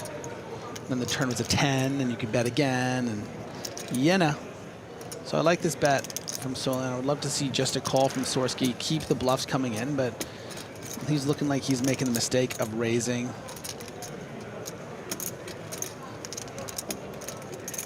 Just have to really take into consideration how hugely strong this hand is.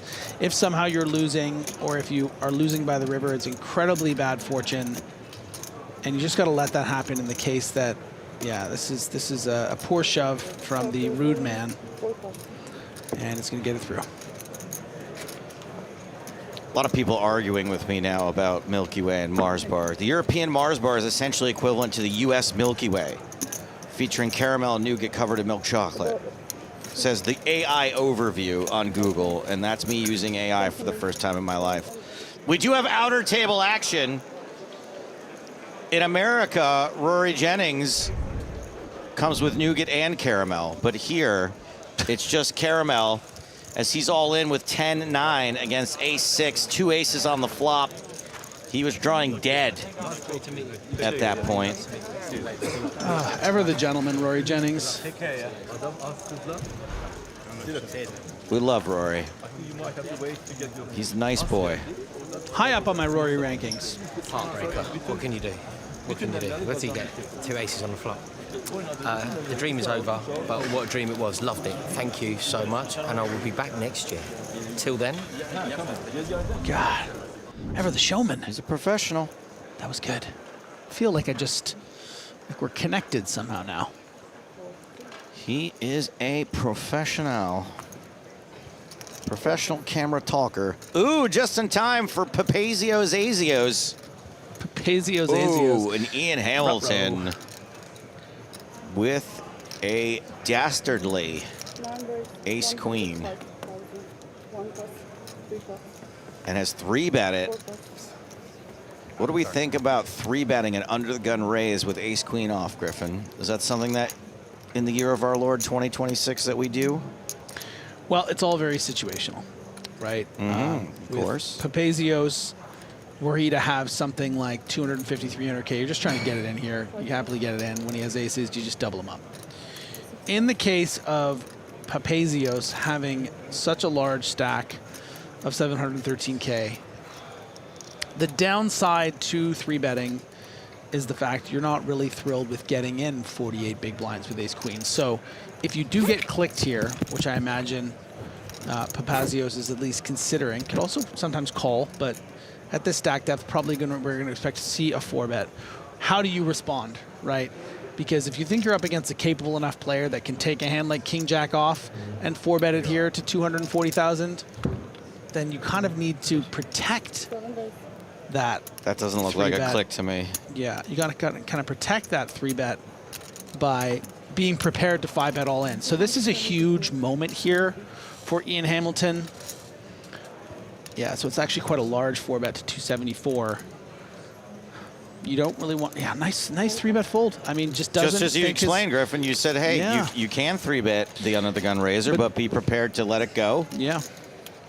And that's why I think I probably would lean call sometimes there. Also, you have to really consider the stacks behind. You know, you're going to be pretty under rep when you just flat, and the times that Papazio's is opening something like King Jack. If someone shoves with Ace Jack, you know, you're able to back call the all in. So I think it's really a split. You can go either way.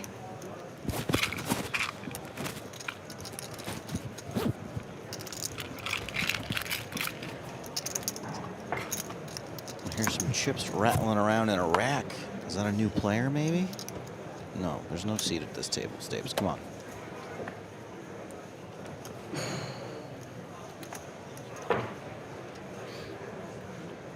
Want to give a shout out to our mods.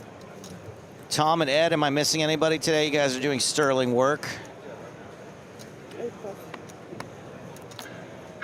Tom, you got the green light. Somebody wants to whine about you deleting a comment? Yep, okay. Later. You banned. You don't mess with my mods. Nobody likes a whiner!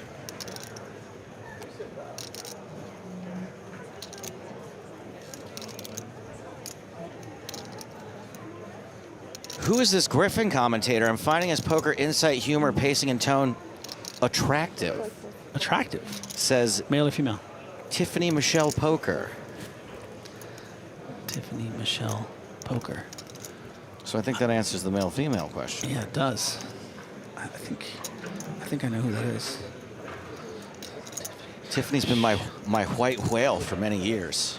White whale. I asked her once what she was looking for in a man, and she said Wi-Fi on your yacht.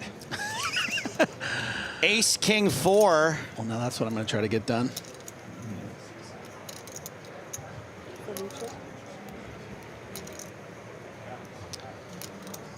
Twos are out, flopped, not really, but it sure feels like it. Ian Hamilton, he don't care.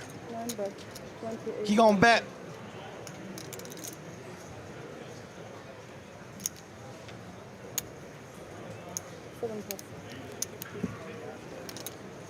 And he gonna win. What do we know about Ian Hamilton? It better be more than EPT champion. Nope, okay. 2 main event cashes here in the Irish Open. Is that counting this one? Yeah. $1 million in live earnings. Because he knows when to fold ace queen. That was well played.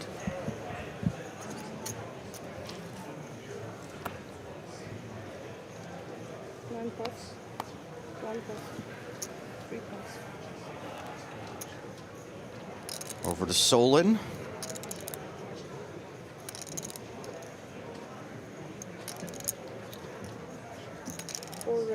Starts the hand with 38 big blinds. A healthy stack compared to where he once was.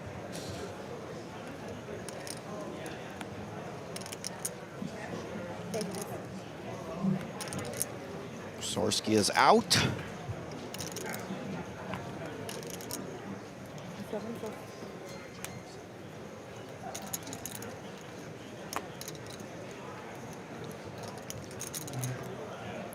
I should tell everyone that Tiffany did in fact never say that. No. But she is feeling you banned hilarious today, so. She didn't actually say that? No, she didn't say that. I think she said get back to me when you get verified on Twitter. Oh, wait, you talking about the Wi-Fi thing or the Griffin thing? No, she did say the Griffin thing. No way. She did not say the Wi-Fi thing. Someone did say that to me once, but it was not Tiffany.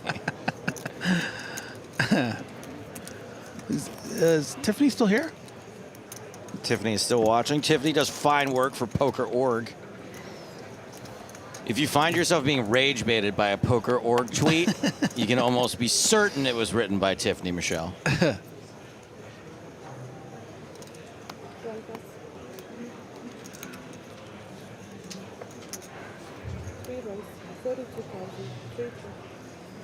LWL making it 32K with A10.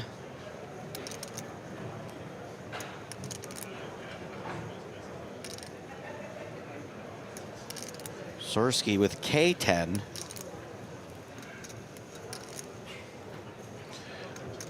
What, this guy signed up for acting classes on the break?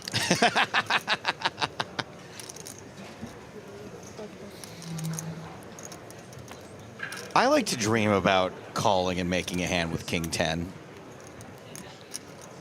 Folding's boring. I only like King 10 when it cleans up a bit, you know? When it gets into a nice suit, you know what I mean? I don't like the offsuit. I don't like the street clothes King 10. King 10 suited though. I'm gonna take King 10 suited to dinner. I remember when I first started in poker, there was a a meta that ran through that suited cards weren't that big of a deal because they only add a couple of percentage points. And now it's like suited cards are a really big deal. They add a couple of percentage points. Okay, so I actually want to speak to this seriously because I think it's just. Well, we now know that a couple of percentage points is a really big deal. It's not, but yes and no. Like it's yes, playability, visibility. There we go. Playability, visibility, more ways to stay connected in a hand. If there's one suit on a board, you can fire more bullets if another one comes, or like it just makes it. It's not just about the actual extra percentage of the increases the hand value. It's just the. Yeah. You don't need to make a flush. No, you just need to have reasons to stay in the pot and pretend to have other things. Or semi-bluff, a flush draw. Mm-hmm. And by the way, when I say there was a meta, I'm talking about, I've been in the game since 05. Yeah. So there were some pretty dumb ideas going around in 05 through 08, I would say. I don't know what happened beyond that.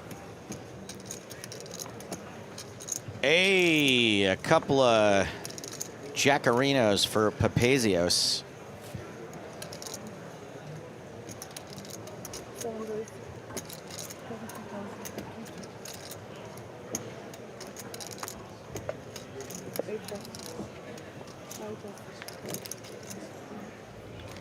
How much is it? 32. Gerard Wynn, the acting coach. The talent scout. Defends with ace, 8 of hearts, and catches nothing here.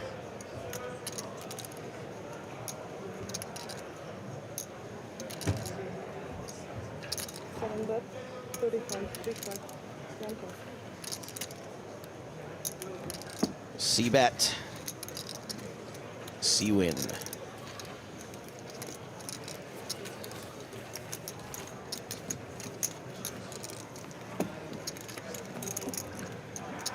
Matthew on YouTube says, who is this Griffin Bender commentator? Blah, blah, genuine comment, Will Kasuf.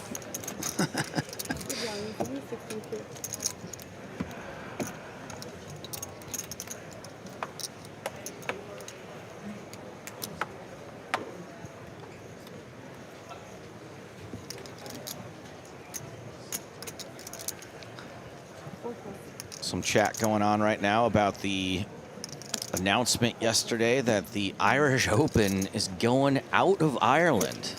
It'll be in Ireland also. But they've announced that there'll be stops in Marrakech, Australia, and Marrakech. Yeah. United States up. I wonder if they'll pick a super Irish city like Boston, like win Boston Harbor would be gotta be the move, sick. right? Or if they'll do like shipping out Scottsdale, Arizona. Yeah, shipping out to Boston.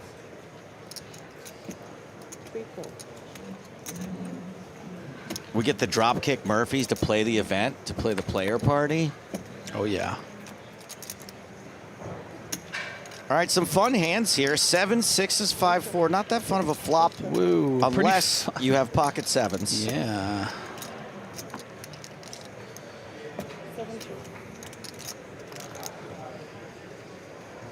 Turns a diamond. 7s has the biggest diamond.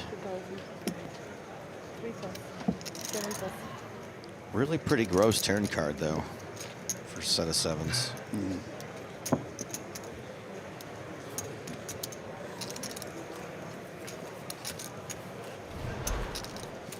Gerard Wynn. 22 big blinds. The casting director. The talent scout. If only anyone could figure out what he was saying.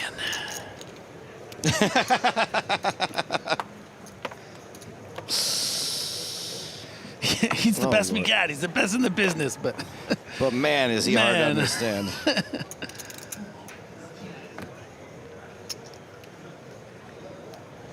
Sorsky under the gun, 8-6 off. We are down to 431. He's only got to fade 16 more players to make a couple of more bucks. A couple of more dinero. Hey, Guinness might be good out here, but it ain't cheap. It ain't cheap. Have you had a slice of pizza from the pizza truck yet? I haven't. Do you know what your slice of pizza is outside? What? €8. Oh, wow. For a slice.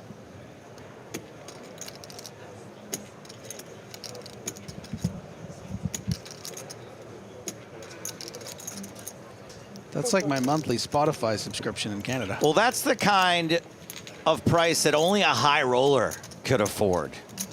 You'd have to be a loose cannon to afford or spend €8 on a piece of pizza. A loose cannon, Griffin. That's not what I was expecting at all. It was supposed to be a smash to a big game. No, it's right there. No, but like a trailer. Do you want me to do it? Big Game on Tour, final episode released on YouTube this weekend. It's the most exciting lineup yet. Headlined by Rob Gronkowski, Antonio Asfendiari, Phil Hellmuth, and Rania Nasruddin. It is really the most fun table we've ever had. I'm still just beside myself that this says Big Game VT for 45 seconds, which to me, VT usually stands for video on tape. Yes. I knew that. Go back and change that retroactively to say Big Game graphic. Let's have a look. Let's have a look. Let's have a look. By the way, those Big Game... Let's have a look. Let's have a look. See what I've got first, okay? You throw it away, boss. Oh my God, he said you're going to throw it away, but he is going to go all in. I love this. We are going to show that final episode during the dinner break tomorrow. So you don't even have to switch off of our coverage.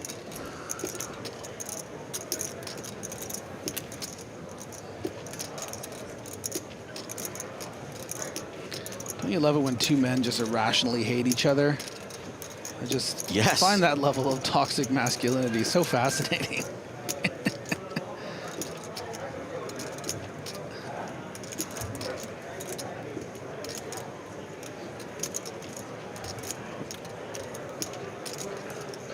He's really going to make him wait, too. This is great, I want to say. This is...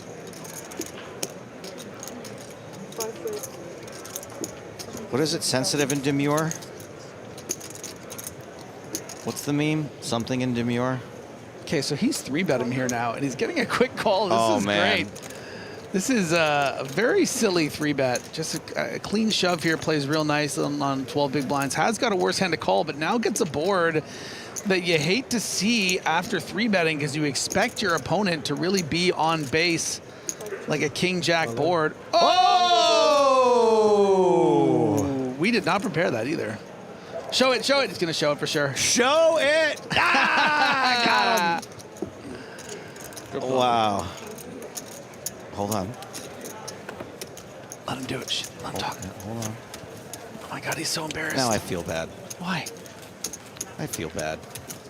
Look how sad he looks. He just, wow, he really leans into the sad turtle look, huh? Thank you. Oh, he's getting a little hot. He said thank you, but I'm not sure the dealer understood him. Uh-oh. Okay. Oh, got an itch now. At least it's not on TV, pal. You kind of knew that was coming, right? Like, there's no way he was gonna... I mean, why did you 3-bet? Anyways.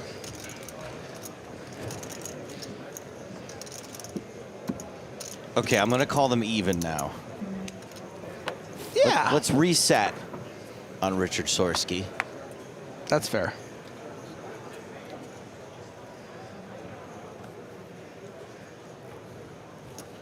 Let's focus on Mario's Papazia. Okay, let's not. Let's focus on Marco Serrato. Let's not.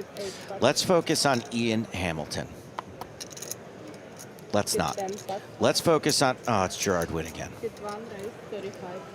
And he's raising. With Ace Mystery Card. Dun, dun, dun. Solon on the button. What do you got? What do you got? What do you got? King, queen. Yeah, get in.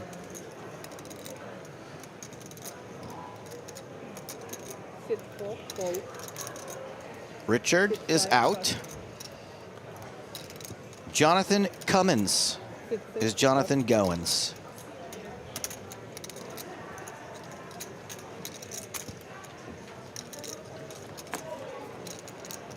What have we got here? I think Ace X is ahead. Waste no time. Firing. King, queen missed so hard. Yeah. Could not continue.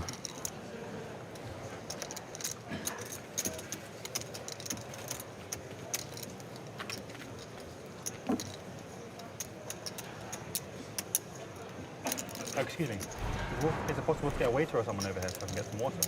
I don't know. I can help. No. All right. We don't serve water here. I believe we have a stage manager that will help out with this. Thank you, Alan. Sterling work, stage managing.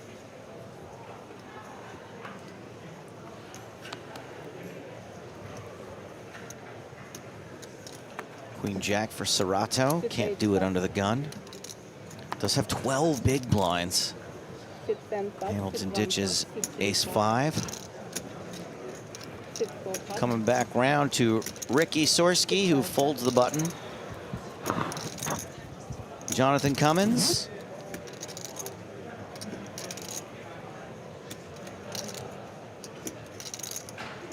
Do you remember that? Do you remember Coyote Ugly? Oh, yeah. Great movie. Great movie. Can't fight the moonlight. Can't do it. Cummins raises. Oh, boy, and has run into the aces of number cards.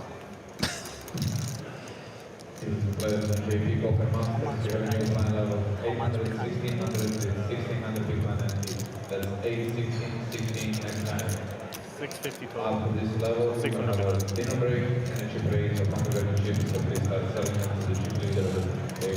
Also, last level for late registration.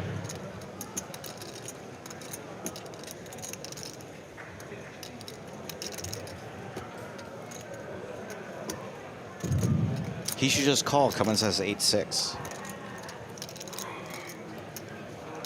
In the GTD Master, please enjoy your credit. You still have chips to play. Please go back to the table. Of course, it's a raise, and that's fine. I was just joshing. You have 6 left.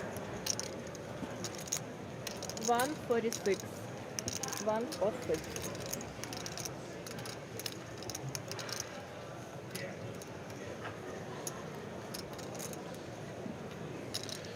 And a quick fold.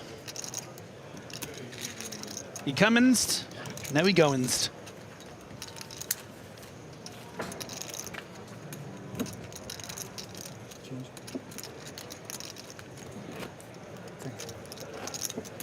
$410 players remaining. So, Griffin, genius. That's a pay jump. Ba-boom.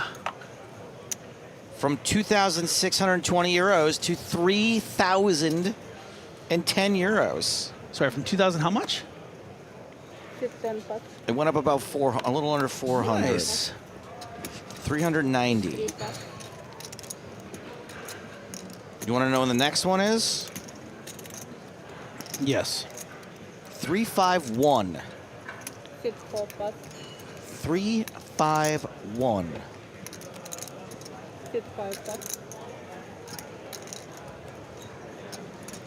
Skorsky lets go of the king 6 as he licks his wounds at the cutoff.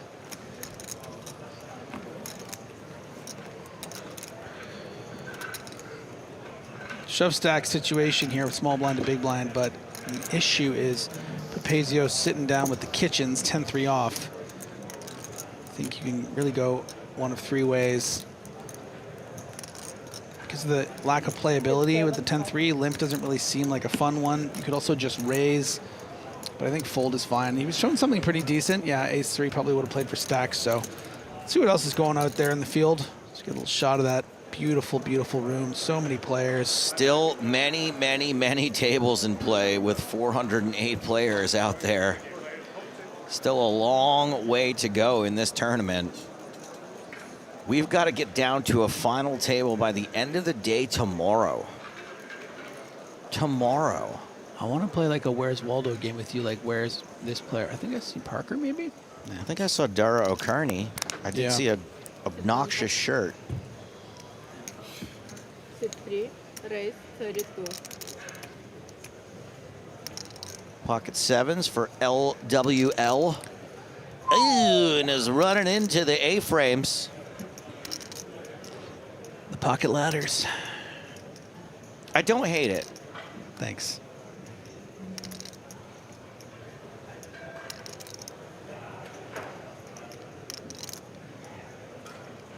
$87,000. 90.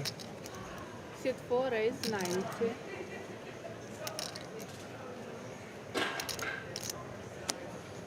C5 pot. Ruh-roh. Oh, man. Was that a quick fold? No, he's got it in his hand still. Jonathan Cummins. Yeah, find the tight fold, Cummins. Yeah, this isn't even that tight to me. It's annoying. Like, I think you can have a bit of a hand funeral here and be like, oh, I was excited for a second, and now I have to fold it, but... It just sucks. Yeah. So... It does suck. You just let it go, or you, like, click it and then fold, but it's just... What are we accomplishing, really? Brian wants to know, can you 4-bet fold? Yeah, look, you have 600 here. You can make it. You can make it 175 and fold. I mean, that's probably what he's doing. This is so optimistic. I don't have this kind of brass. 4-bet to 205,000. 3 plus.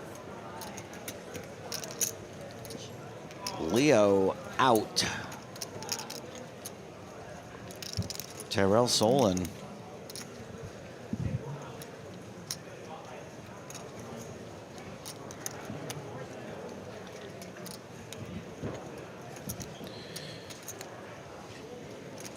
Yeah, there you go. Still got the ladders. Now you just have to climb it. Can I see your stack, please? Yeah, no real way other than to shove here. Certainly there are always arguments to consider forms of traps when it comes to having pocket aces, but this one isn't really one that makes a lot of sense. You wouldn't really have a hand here that makes sense as a 3-bet call big 4-bet, creating an SPR of 1. So you just want to shove here and get it in against those queens and kings. And Griffin, what is SPR? Stack to pot ratio, my friend. Why is it important? Well, it's just thinking about how the rest of the hand is going to proceed. And in this case, you know, with Cummins 200 and Solon's 200, plus the raise of 32 and the antes, we're looking at a pot that's going to be close to $500,000. And the effective stack between the two of them will be 396 going to the flop. So the stack to pot ratio will be about 0.7 because the pot will be about $500,000 and the remaining stack of the shortest player will be about 400,000. So yeah, just nice little takedown there. Turning ace queen into a bluff with that 4-bet. I don't hate it. I don't think he necessarily had to make it that big. I think you accomplished the same thing making it in that 170 range. Maybe save yourself 30, 35,000, but he's fine. King Arthur 444 says, why not call? Arthur, what I'm going to need you to do is go on down to the local Boots and get yourself some cotton swabs. Now, it says right on the box, don't stick them in your ears. Clearly, you need to do something to remove the blockage from your speakers to your brain, then go back about 2 minutes and listen to what Griffin said again. Thank you for your question. 6 raise 32.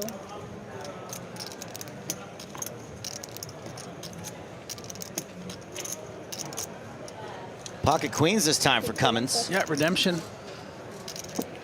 Cummins.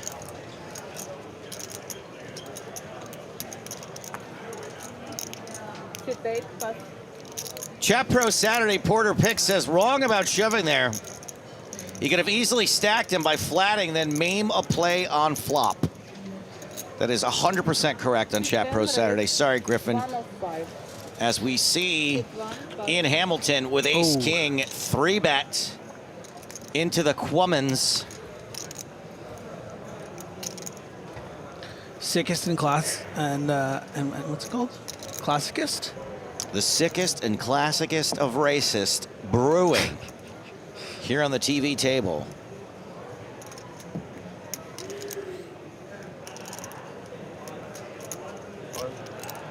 Six all in. 10 call. And here we go. Like the opinion of Griffin Benger versus the opinion of, where'd that guy's name go? I see it. Yeah. Like this, yeah. I lost him. That's over there. Oh yeah, this is going pretty bad for me.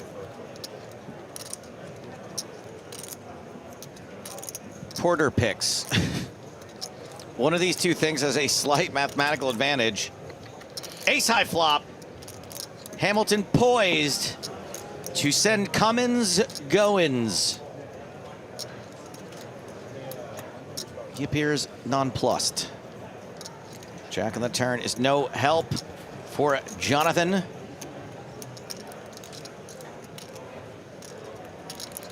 Needs a queen, needs a 2-outer.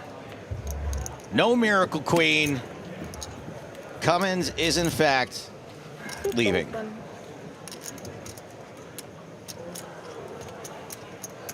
Nice hand.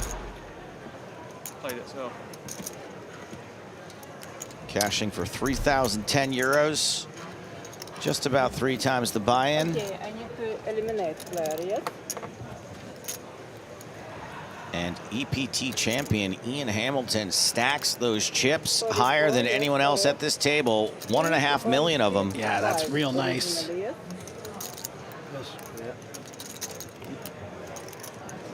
Done.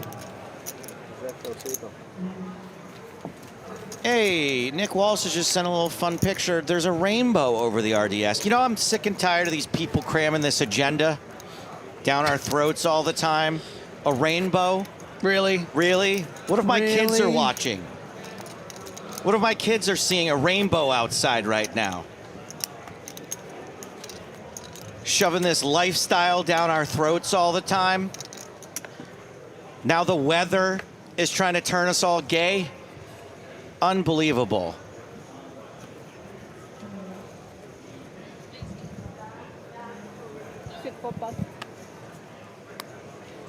Trying to shove this leprechaun lifestyle down my...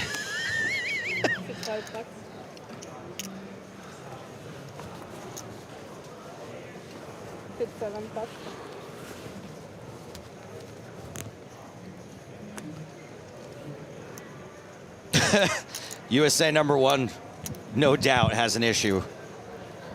This commentator is even worse than Stapleton.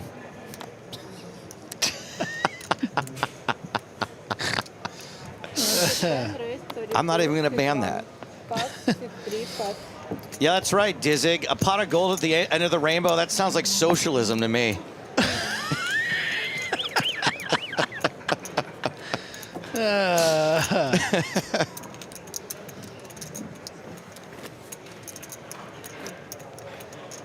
First time chat from downtown. Drains it.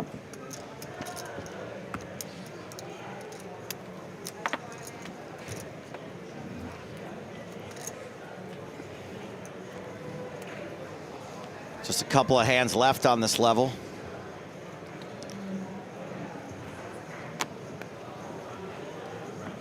Hit 5 pass. Hit 7 pass.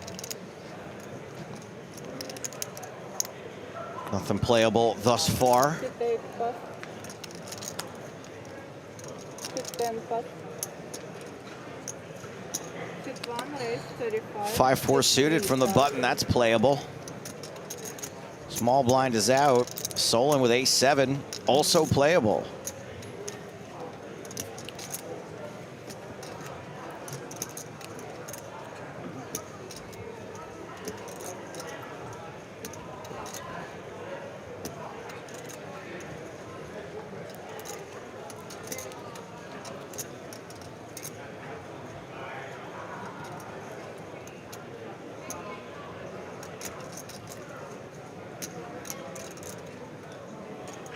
Calls. Tournament players in the GTD Masters bench, just a reminder, at the completion of this level, we will have a 15-minute dinner break. We will be also racing Ace, Jack, Trey. during the break. Gut shot versus top pair. Yeah, pretty juicy board here. Depending on turn cards, Win might want to keep on barreling to try to fold out a jack or a weak ace by the river with that wheel gut shot, backdoor spades. Solon gonna have every reason to hold on tight with this ace-7.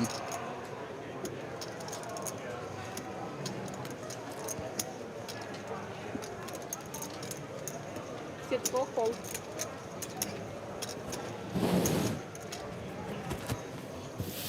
Solon makes the call. Ooh, it's a spade on the turn. This is getting fun. This is a big barrel card here. 7.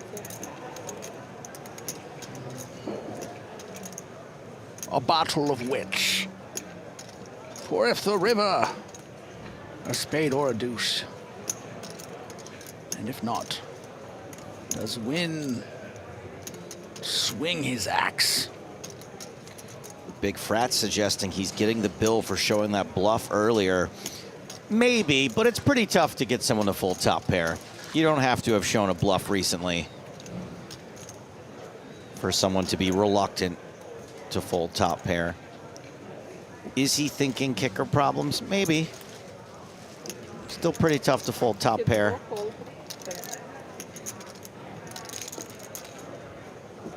Big river here. Big old river. Now that is a flush draw coming in. Just not the flush draw Win was looking for.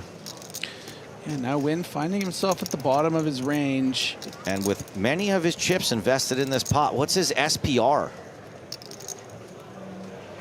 So his stack to pot ratio.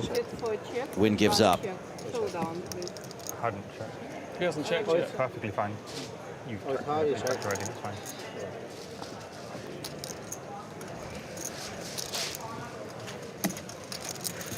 Ooh, I'm glad that whole thing happened. I don't really know what stack to pot ratio means. So I was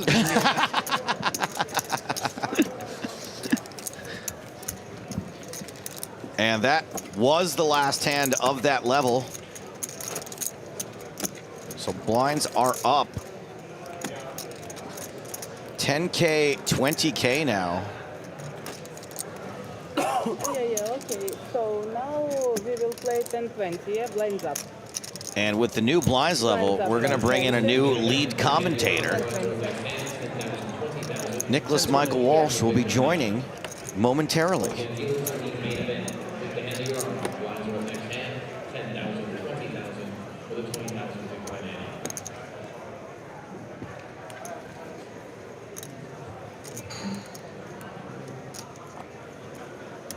Hit 7 pot.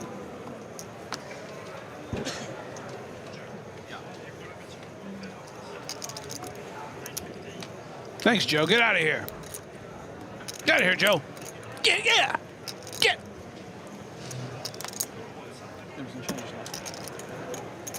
Shreddo, 2 10s, 10 big blinds. You know what to do, pal. All of it. I'm the lead commentator now. I don't care what you say, Nick Walsh. I am the captain now. Oh, okay. That's fair. Welcome back. Hello. How you guys doing? Joe, go on, get. Get out of here. Go on, get. Always takes so long getting his back. Get out of here. As we return, and Leo is here. Hello, Leo. Mm-hmm. Hit 3 pot. Mr. Steal Your Girl. With those glasses. Mr. Rochester says, Nick and Griffin alone on comms. Where are the adults? Well, when the adults are away, the children will play. Hello. Oh, sorry. Yeah. We got Chris here. He's taking care of us. He's keeping us in line.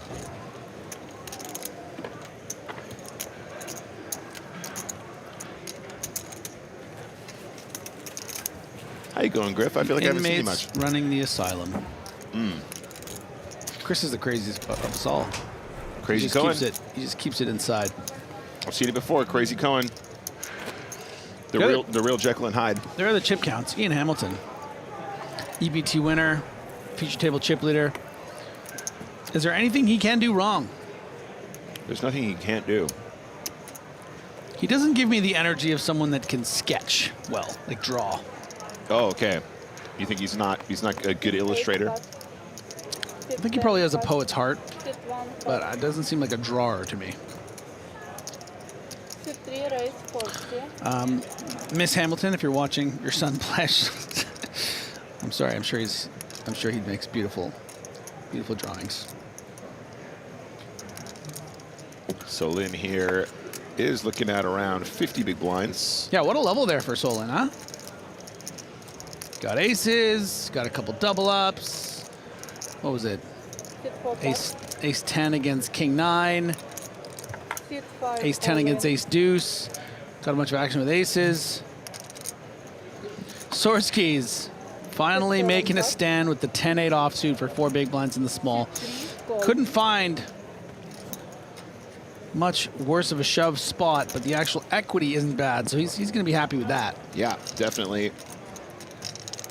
But certainly could have. This is definitely unorthodox. It's something where even though you feel like you're running out of chips, running out of time, you know, you would have had a whole rotation here to look at something better there, Sorsky. Oh, you're using your one time. That's so adorable for your 4 big blind stack on day 2 with 400 players left. Yeah, this is a one-time spot. One time officially called. Can we get that written down, please? Thank you. Oh, the poker gods are always keeping track. Oh, good. Yeah, you're right. The ledgers, the balances of one times. He seems like the energy of someone that's never used their one time before, though, so that's good. Off we go. Flop is 4 ace jack. No help for the 10. Oh, he can so still far. hit a 10. Gonna need an 8. And only an 8. Yeah, the Ocho is live now. How about a 9 for a sweat? You know?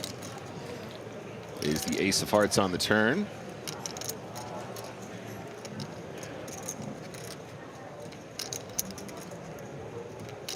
At your return, that's all I want. Not asking for a lot. I want a 10. I want a 10. You wanted a 10, yeah? Fair enough. I would have taken a 10 as well. I know you would. Thank you, guys. No good. GG Sorsky.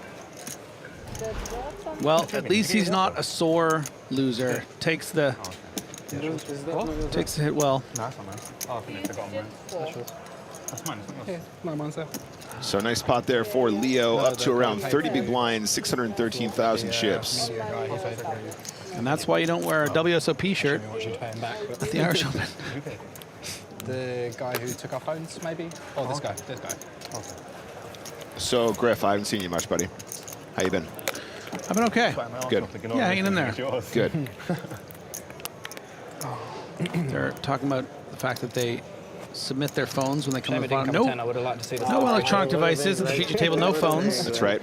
Alan often collects them. I have seen that he very strangely sort of pets them and looks at the display pictures, which is a bit creepy. Very sort of like One Ring kind of thing. I don't know. I think he just likes phones. Occasionally he hands them back and, you know. It made me feel uncomfortable, so I gave mine to Chris when I won the feature. I don't want Alan touching my phone. He gives it back in like your wallpaper is his face. Yeah, he's done that a couple times. Sure. 10 out of 10 now. Leo really enjoys being distracted while he plays. He likes to have his headphones in. He likes to have his music on, doing whatever he's doing. He likes to text. And so for him is real torture. Not because he can't play cards, just because he's not doing other stuff at the same time.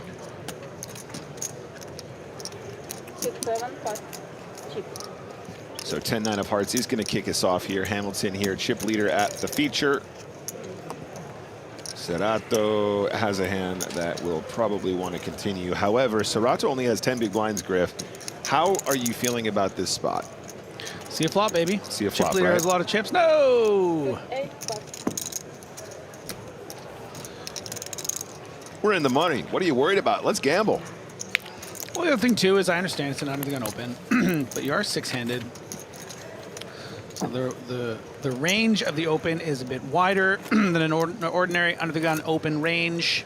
I would have liked to see him flick in the chips there. He's already got 30 invested. Let's throw in 20 more. Let's see if we can get something going. I'm but with you.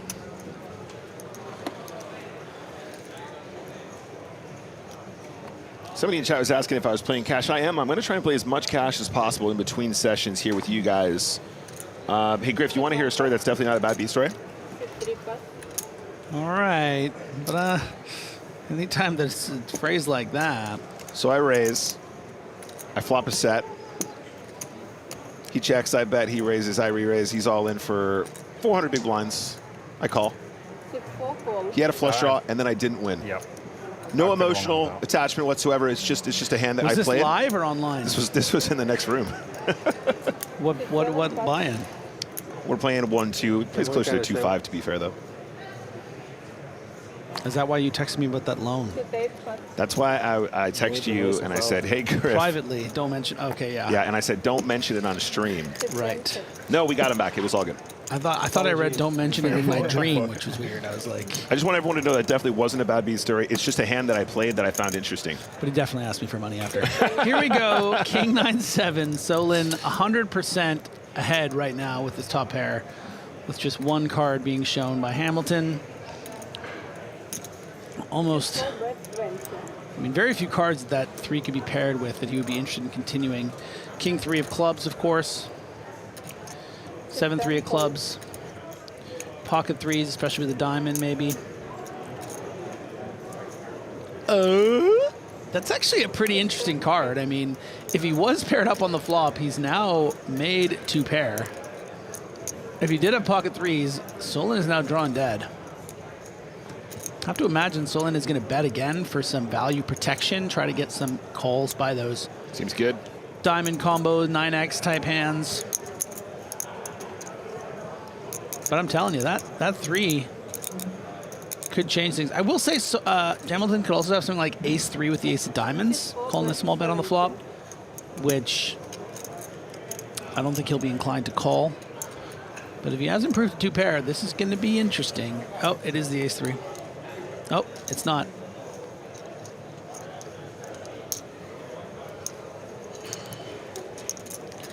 Oh, he's going for big boy chips. He has made 3 of a kind or 2 pair. And now can Solin find a big fold? This isn't a particularly bluffy line, is it, Nick? I mean, you're so high up in your range and you have the king, but how often do we see bluffs here? Yeah, that was my follow-up. That was my follow-up, Griff, is like, you know, can we think of any sort of natural bluffs here? They might exist, but they're probably very difficult to spot.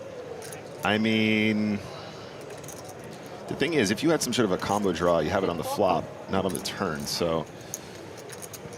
Great fold. It's a tricky one, yeah.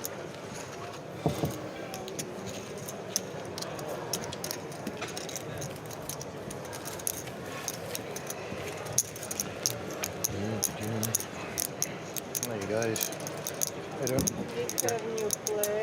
All right, new player coming in. I believe this is Ian Dowling. Yeah, sit 4. Originally sit 4, just on the table we sit 5. Just while we're at a bit of a pause here, Griff, you got any tips for people playing their first ever feature table? You know, I mean, you've been a star for so long that it may feel like some time ago when you were just a young player taken to the stage for the first time. It's a little bit nerve-wracking. An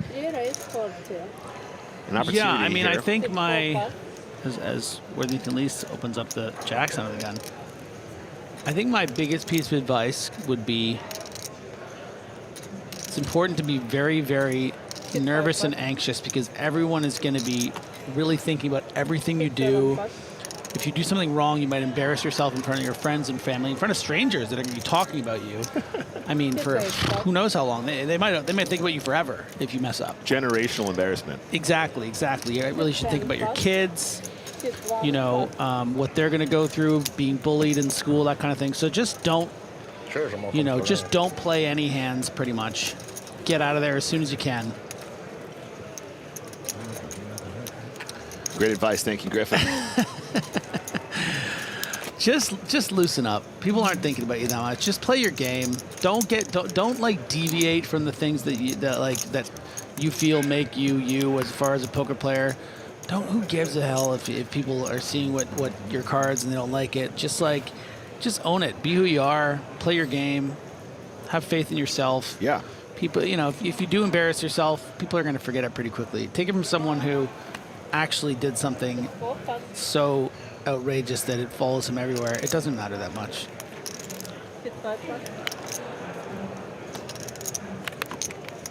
That's right. Papazios.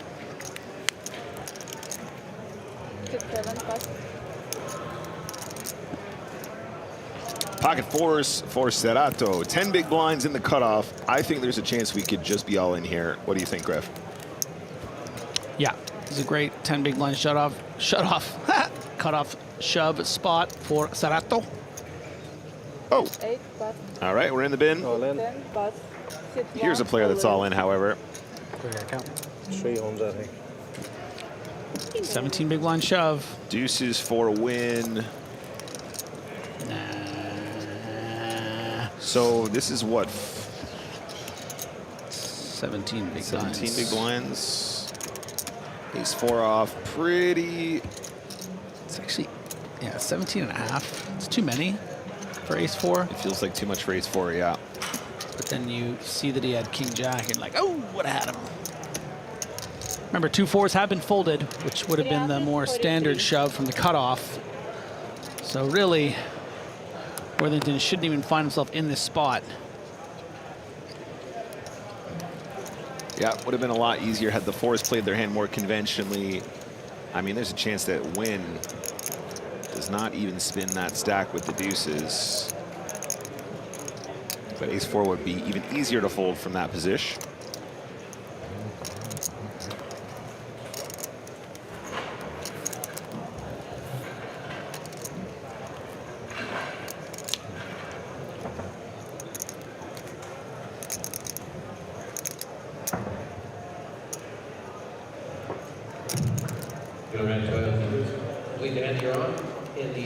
He calls it. He says, you know what? I think ace is probably good enough. Let's run it. And we have a bit of a fair fight, but with those 2 4s folded, Worthington's really going to have to chase after that ace. Yeah, and I mean, look, if you're going to be behind, this is probably one of the better outcomes. It's a fake flip, pre-flop. And look at the eliminated cards really giving the favor to Win. 39% only. Worthy going for it. See if he had his phone to look forward to after folding this. Maybe that's definitely a factor for sure. Let's go to the flop anyway. It is 4 King 10. My goodness, the case 4. Drilled it. Leo has absolutely drilled it. Deuces need a lot of help now. Still 2 remaining in the deck, however. Do the ducks fly together? Queen of spades. Can the ducks fly as a trio on the river? They do not, and that 2 pair is good enough to eliminate Win. Gets it in, very fair, and Leo is going to chip up here. Now looking at around 50 big blinds. He is about 34 big blinds behind Ian Hamilton, but still a very healthy stack at this stage in the tournament, well into the money. Yeah, Gerard was a joy. I like Gerard. He's a sweetie. Played good, played strong, had that epic confrontation. Obviously against Sorsky. That brilliant bluff with the 9-8 of spades, shoving the flop. So he was a nice nice representative of his Irish kin. But will fall. Special table, huh? And now Nam Van Loon popping in here with 24 blinds. with a smile on his face and a cute little comment.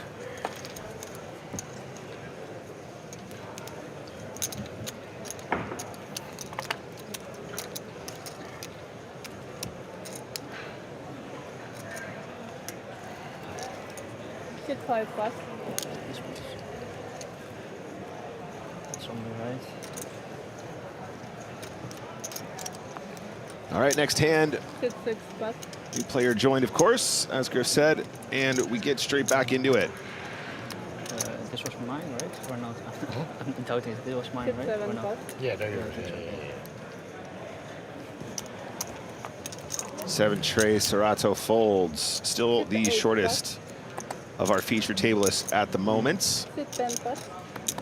Can't help but think that pocket fours was a bit of a missed moment there, Griff. I mean, not only in action, but also in turnout. 3 call. Oh, yeah. And also in runouts, I should say. And there's a limp blind beat blind. Solin, bottom of the range. Still not a completely ridiculous ISO versus limp. Dolly Parton against the Jack Bauer. Break the table, so I asked him up there. So. Decides to check on this occasion. Gosh, remember how popular that show was? You know, that music? Very, very countdown? popular. I recall the music in the countdown. I'm not sure I ever watched more than one episode. Oh, I watched a bunch of 24, man. Yeah. Where are my 24 homies at? It was that phenomenon. Sit 3 plus. It's a real phenomenon. Sit 4 plus. Is it phenomenon or phenomena? Isn't it phenomena? No, phenomenon. That show reestablished my deep teenage crush on Alicia Cuthbert, Girl Next Door. Popular Mechanics for Kids. Big Canadian staple she was.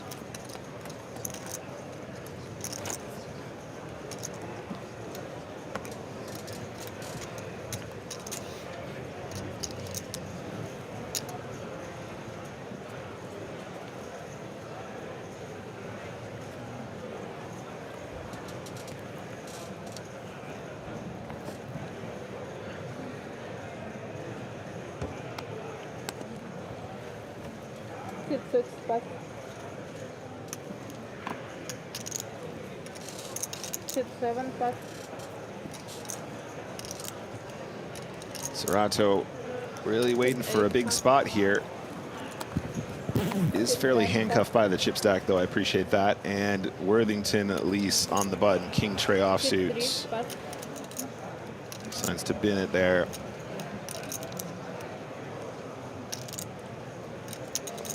So it is Solin and Dowling.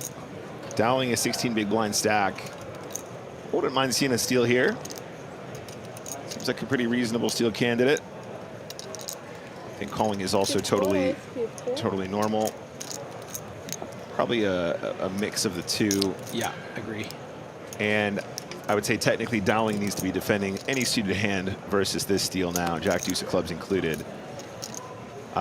You know, obviously when we play in a live environment, players are less studied. I'm not suggesting that about Mr. Dowling, but just as an exploit live, you know, these steals probably will end up being a lot more effective than they might otherwise be online where people know their defending range. Jack Deuce of clubs, Griff, do you agree with my assessment? Yeah. Okay. But I don't know if you have to call everyone playing 17 big. Like if you have 8 deuce of clubs there, I think you can just fold. Fair enough. Yeah. I mean, we are in the money, but there's still obviously ISIM implications I as just we think Jack Deuce is pretty close as we get down. But I think I would probably call, yeah. But it gets a little dicey as we go down the line. Papazios under the gun. It's none of it. Serato on his shove or fold stack. Missed 1 or 2 shove spots so far. This one he won't miss because Queen 7 is certainly a fold. Sit 10 plus. Sit 3 raise 40. Apple juice Sit 4 plus. for Worthington Lease.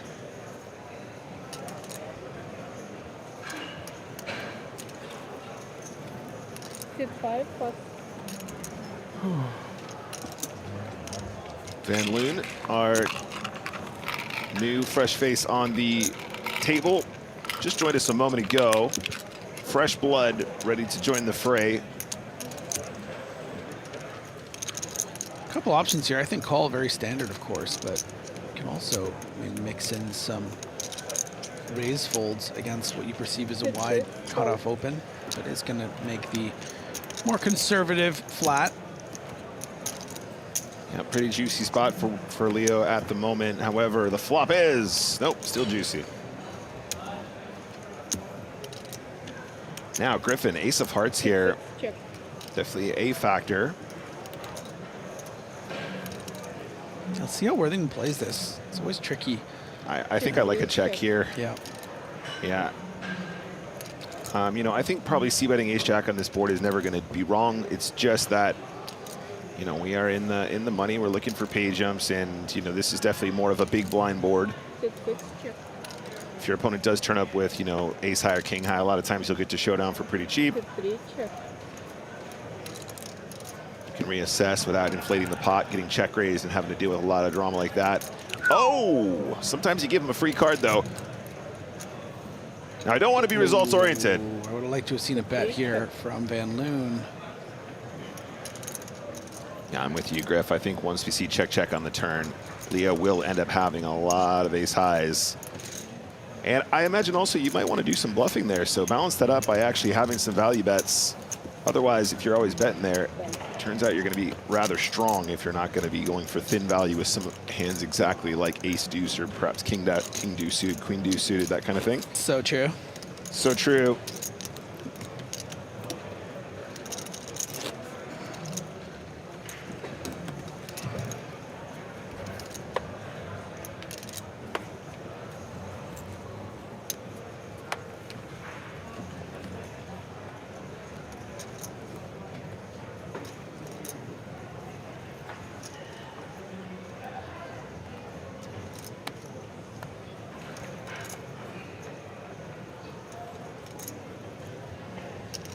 There we go, Serato. Sit 8 all-in. Sit 10 plus.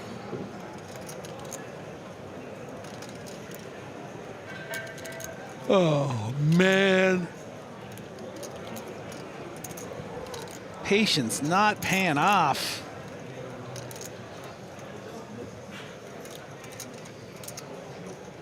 Sit 3 call. Sit 4 plus.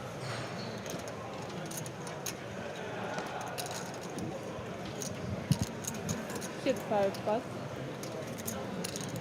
Serato in big trouble here. Sit 6 plus. I'll have to go back and check, but Sit 7 plus. Griff, it sounds like chat is suggesting that Van Loon mucked his hand with the ace deuce. No way. Now, I didn't spot it, but a couple people have mentioned that in the chat. There's a chance he might have misclick folded the best hand, or mucked the best hand, I should say, not folded. Anyway, let's focus on this one. Can we rewind the broadcast? Is that possible? Can I get a rewind?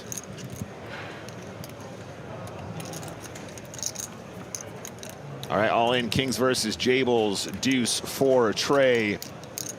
No help. Serato's been very patient waiting for this moment as well. Unlucky to run nice, though. Right into it. How about a 5 of hearts for a nice little chop sweat? No. 7 of clubs. Not an improver for the Jables.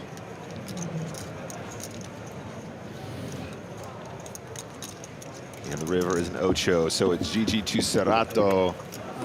He was so patient. He really felt like he was going to make a move there with the jacks. Very understandable with such a short stack, but unfortunately running into the buzzsaw. Marco Serato, 3,010 euros here in Dublin.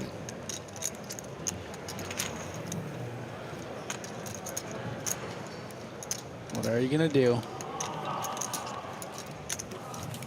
All right, once again, spectators, anyone not playing poker standing in the poker tournament area watching, you are a spectator. I mean, table of death since I've joined, Griff. We've seen a lot of eliminations. Still a table of 6 up here on the feature. Should be balanced very soon. That takes Leo up to 63 big blinds. Forever blessed. Leo Worthington-Lees. Sit 3 pot.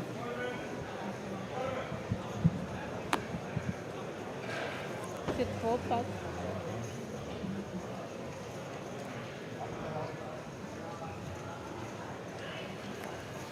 Sit 5 pot.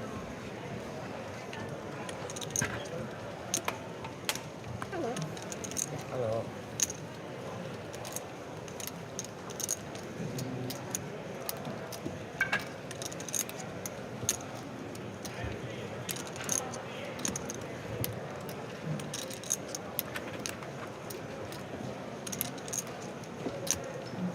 All right, on the button with an ace. Taking it uptown 42,000. Oh, no, just to 40, excuse me. Thought they announced 2.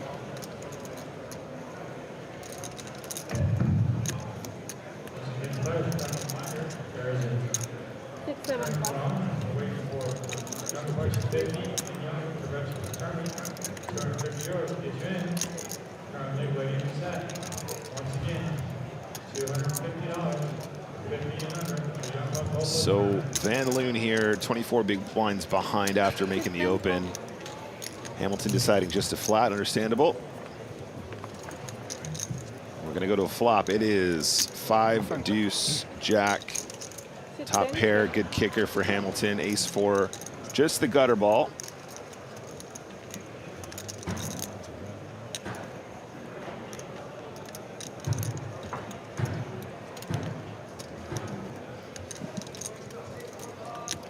It is, unfortunately for Loon, a good board to continuation bet.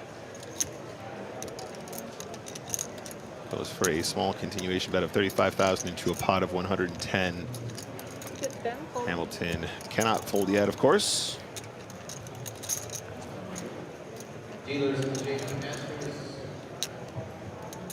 Turn is a 4. Now a pair for Van Loon.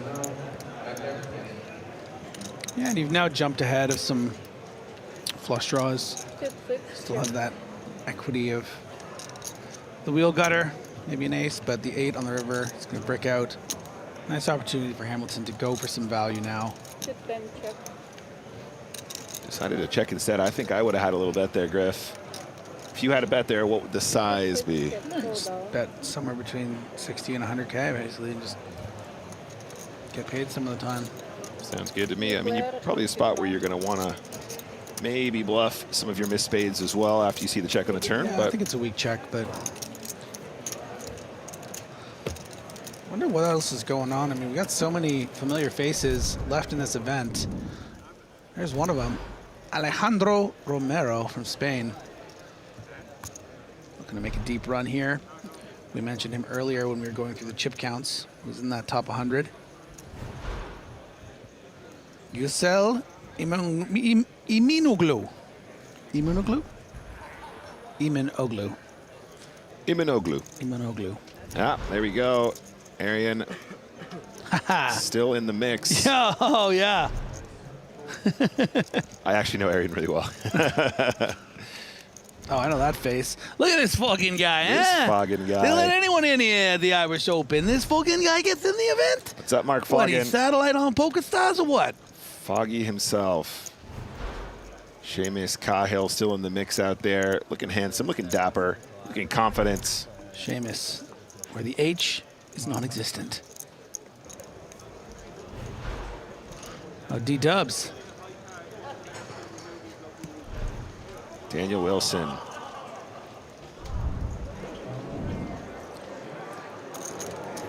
All right, we return to the action up at the feature table. Sit 10, raise 110.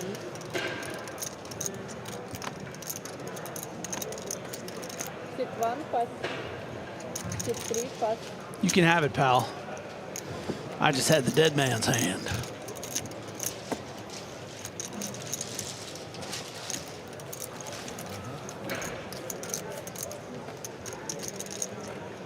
New player. Christina Ugastru with 19 big blinds and a face cover looking very much like a spy. Pretty cool. Spies are cool. Also, Year of Romania. Yeah. Year of Romania. 2026. You heard it here. 14th. Sit 4 pass.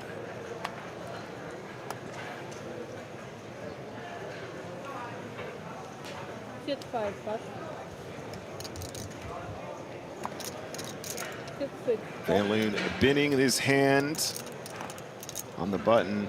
Papagios has around 40 big blinds. Is he going to get a little sneaky with the king 8?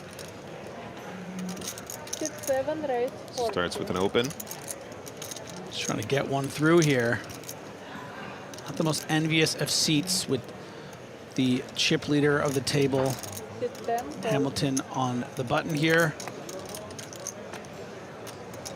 Sit 1, pass. And of course, our other chip leader and our other really reason for doing this feature table in Worthington Lease.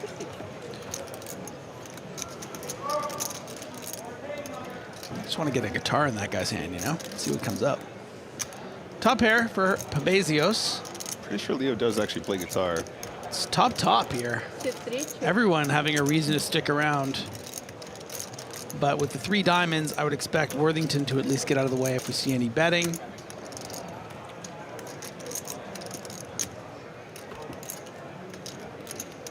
Sit 7, bet 55. I like the size, about 30%.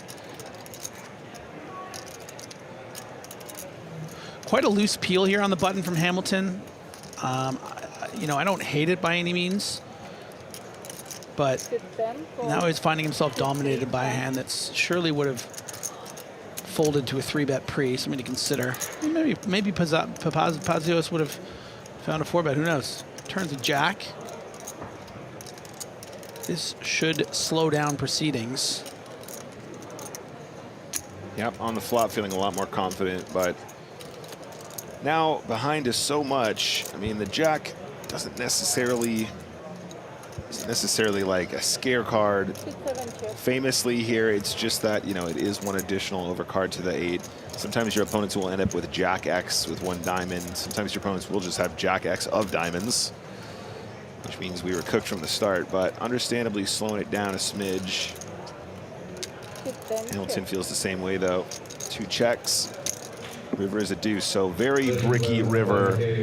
And when it goes check on the turn here, probably both players thinking the Ocho is going to be something. Yeah, and as Papazios, you could put out a little sort of blockery value bet, hoping to get called by something like 7s or 6s with a diamond. Yeah, it feels good. Sit 10, chip. Instead, 2 checks.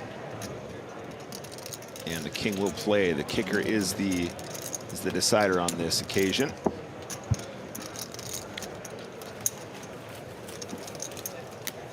I also have top pair, Ian, but here's the kicker. I win. Hello, new player sit 8.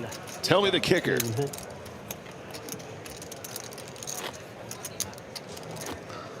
Nick, did you partake in any of the Craic Den festivities this week? I know they had the. I believe did. They have the lip sync contest yesterday. Were you involved in that? The lip sync, I think, is tonight, in fact. Oh, really? Yeah, so there's a chance to go and see that if you guys are in the RDS region.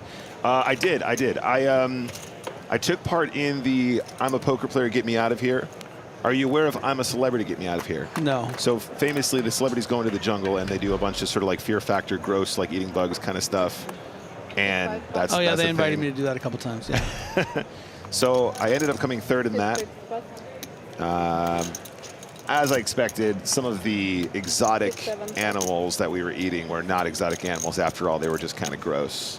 Oh, I saw an image of you. Yeah, you sent me a picture of like a beetle or something. Did you eat any of this stuff? Yeah, I did. Well, I ended up getting down to the final, and I can't even win the main event seat, so I kind of in the final round didn't feel as inclined to go for it.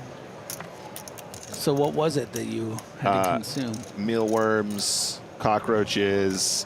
At one point, they were saying, "Oh, this is rhino parts and all this kind of stuff." It was silly. It was actually those things you're saying? It wasn't. It wasn't. No, it was just. It was part of the illusion. But the bugs were real anyway. But the other parts weren't. Anyway. Illusions, Michael. The illusion. Tricks are what a. I'll tell you a better story.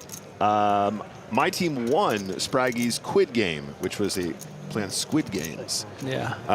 And won 4 seats for the 550, and me and 4 friends got into Spraggy's 550 mystery bounty for free.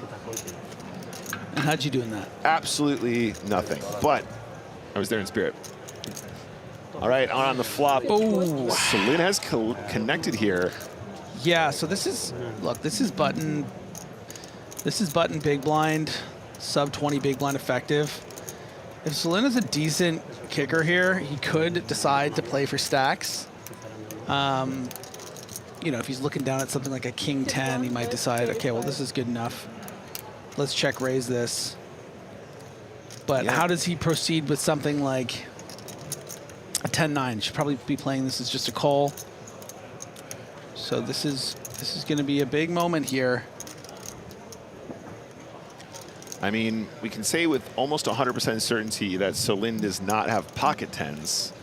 Correct. That would have gone in pre-flop in some capacity, but just the call here. So probably just the 1 pair makes sense. Ooh, 7 of clubs. Attention players, ready step on the old dogs and jump balls. We are located on the hole 2, right side area. Your tournament is going to start in about 15 minutes. You can start making the way to your system.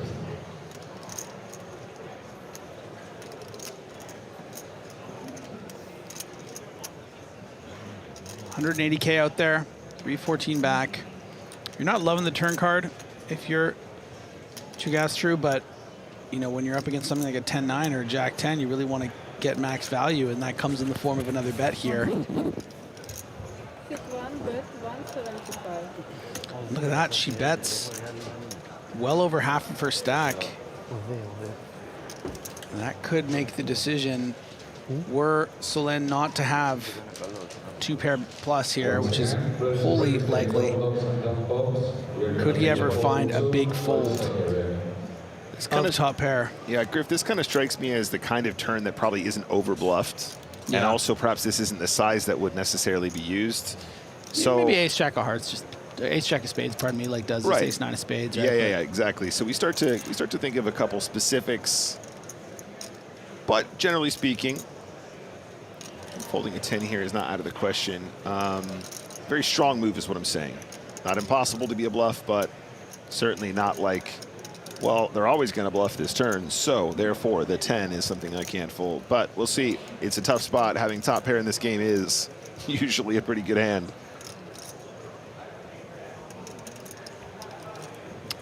Celine has not put a foot wrong in all the levels I've been here covering. Can he make a brilliant fold here with what we obviously perceive to be just 1 pair? You don't want to make a habit of folding top pair, calling in the big blind from a button open, so this would be pretty darn impressive, frankly.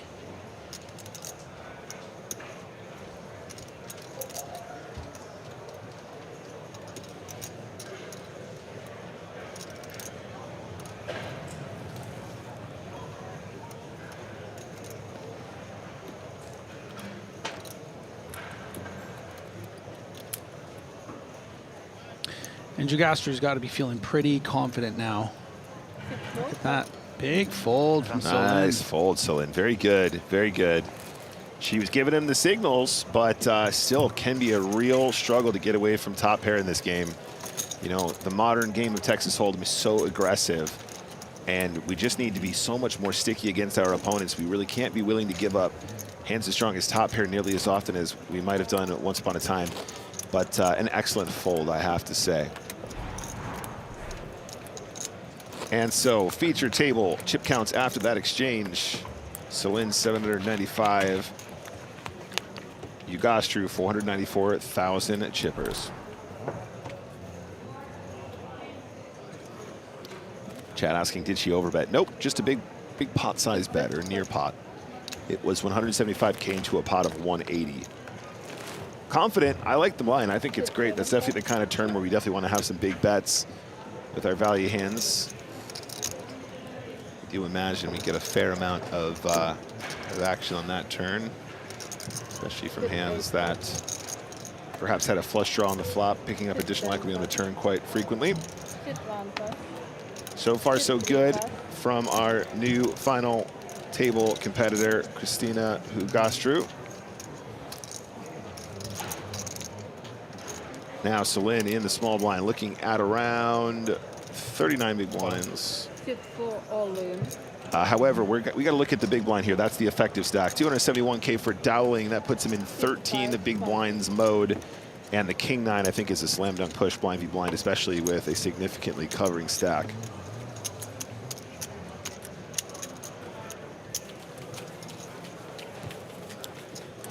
You a big pizza fan, Griffin? You like pizza? Oh, yeah. Yeah? I love a good za.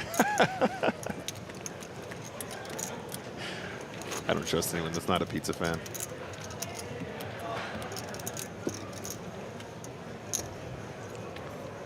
Sorry, chat, that was random. It was an inside joke.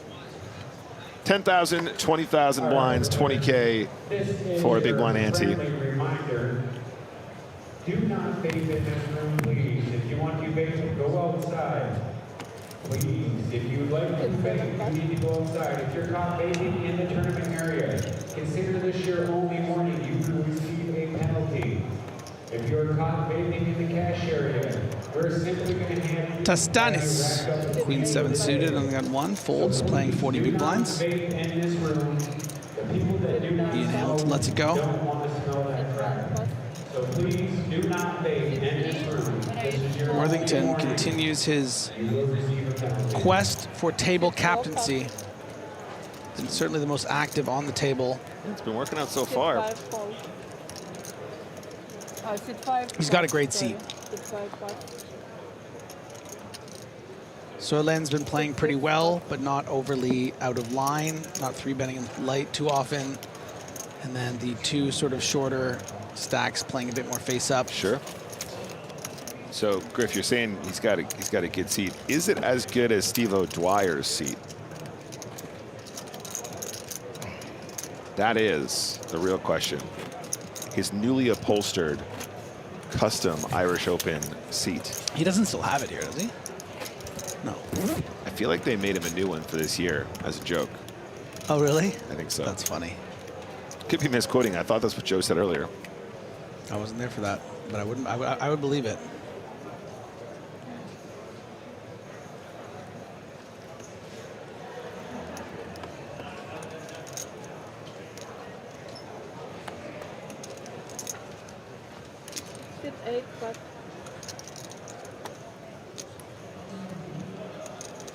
Mr. Hamilton, ace-10 offsuit +1. Sit 10, raise 40. Starts with a raise. Sit 1, pass. It's for El Mino, and Leo's got a nice hand to think about some three-betting. Decides against it, understandably so. These two are some of the bigger stacks at the table. Decides not to go to war against another big stack.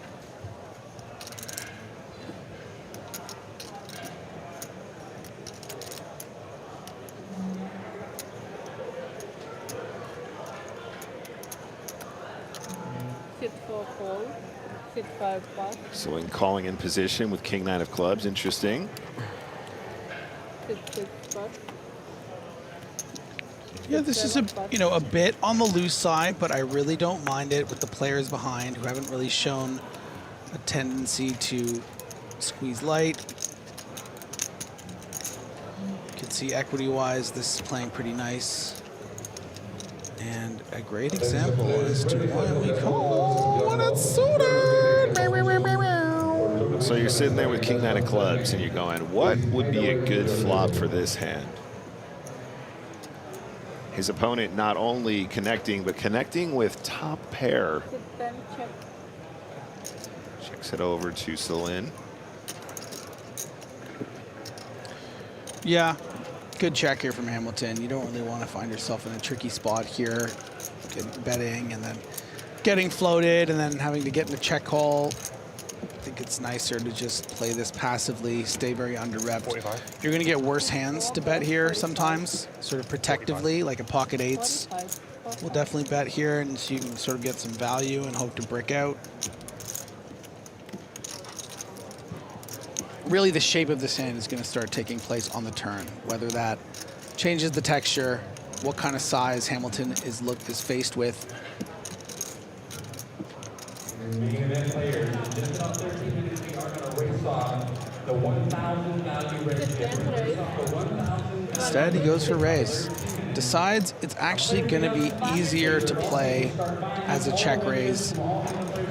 You're not really turning this hand into a bluff so much as you're sort of just like trying to find definition in this hand. Be like, I don't really want to play this as a check call down 3 streets. So let's just kind of create the second street now and then reevaluate if it pricks out. And at this point, Griff, I guess we are just gonna flat. Oh yeah. I mean, pretty hard to lose from this point. I mean, your opponent will have the ace of clubs, I guess, sometimes. Yeah, like if your opponent decided to play ace-jack with the ace of clubs like this, just let him keep telling the story. Yeah, right? absolutely. If you're up against a nut flush already, you're going to bust anyway. If you're up against a lower flush, you're probably going to double up as long as another club doesn't come.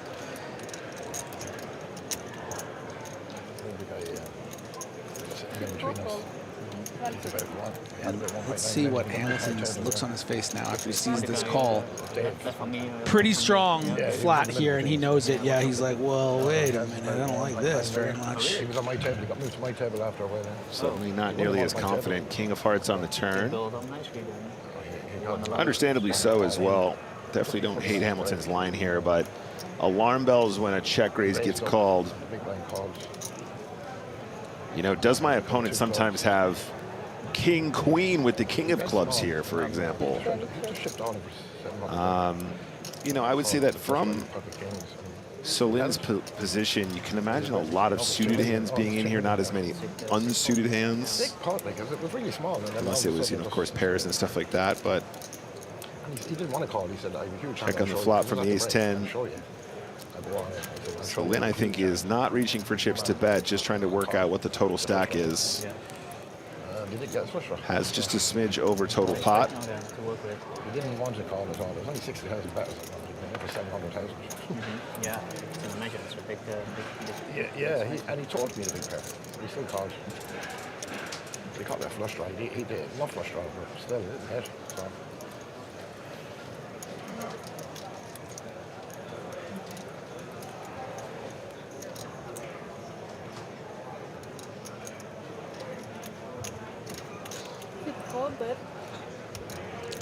Half pot on the dot.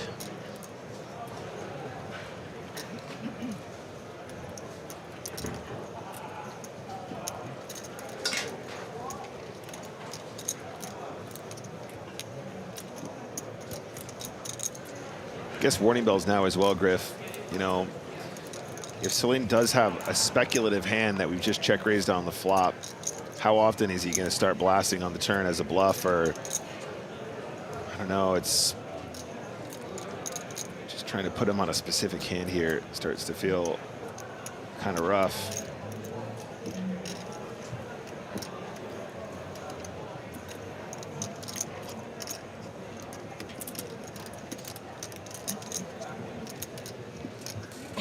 Good fold.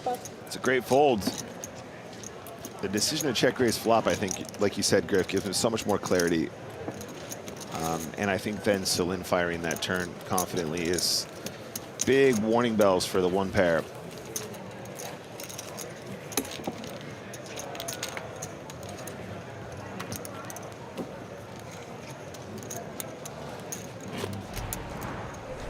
Here are our updated chip counts. Hamilton getting nicked there, down to 1.56. Worthington, solid level, 1.21. Solin, great couple levels, up over 1 million. All the way down to Dowling's shortish 13 big blind stack. We're gonna play about 9 minutes more of this level before we go on a little dinner break, I believe. Sounds about right to me.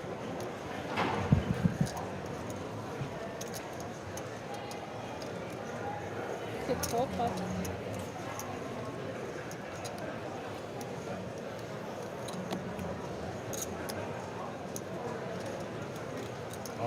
Sit 5 all in. The time is now. 13 big blinds going in here for Dowling. Sit 6 pot.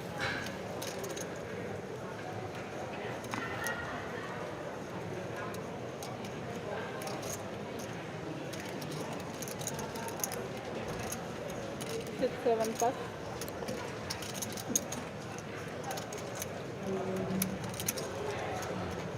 Close spot here for, oh no, it was in the small blind. Would have been the close spot in the big blind, but yeah, Jack 6 in the muck. Sit 8 pot.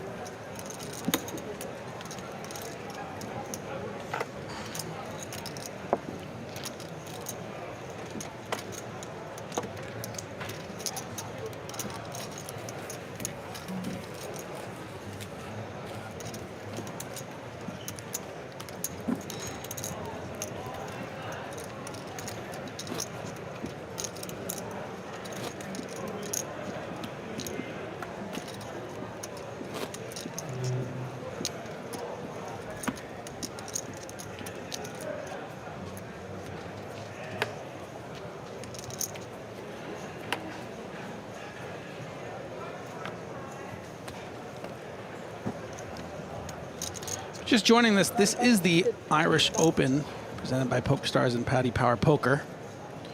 Started with a gargantuan, megalodonic 503 entries, 4 of which belong to yours truly. Megalodonic. So you're welcome. Thank you for saying that. Yeah. Yeah, I've never heard anyone say that. It's pretty cool. I really like that a lot. Yeah. Just 323 players remain. We're playing for a megalodonic first prize of about 515,000 bloody euros. Griffin Megalodonic Benger.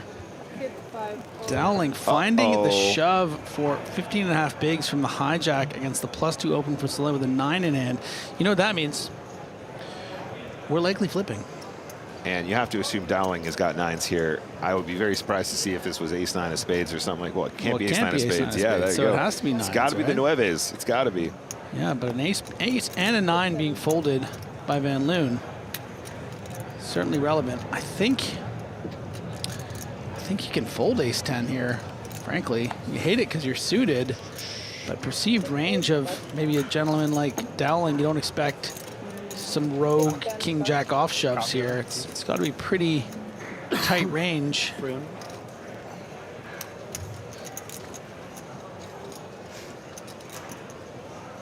If the players on mini show like K, you have a new blind level.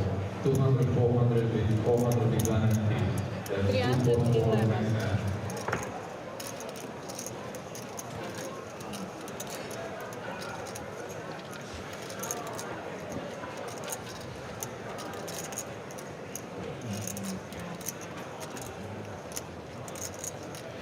Just expecting to be up against 9s, ace-jack plus here. Maybe even ace-queen plus, ace-jack, I don't even know, always. Here, so yeah, good fold. I like the fold. I think it's fine. Yeah, you're right, Griff. It does feel like we're just dominated there a fair amount. Chips have pretty significant value now. We're in the money, and we're looking at some pay jumps as well. So just decides against it. Very understandable. Have to say, Celine, very impressed. Ian Dowling is going to chip up here as well. Good move. 20 big blinds.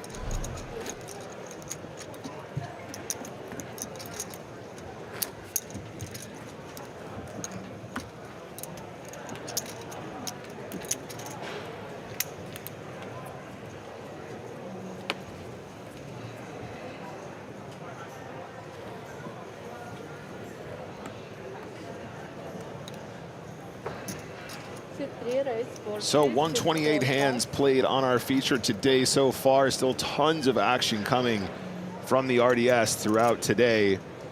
Blind still 10K, 20K, 20K, big blind ante. And Leo is under the gun playing a very beautiful Jack-10 of clubs.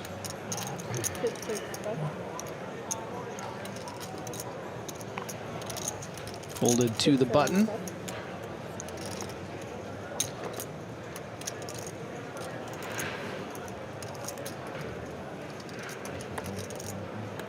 Tastanis.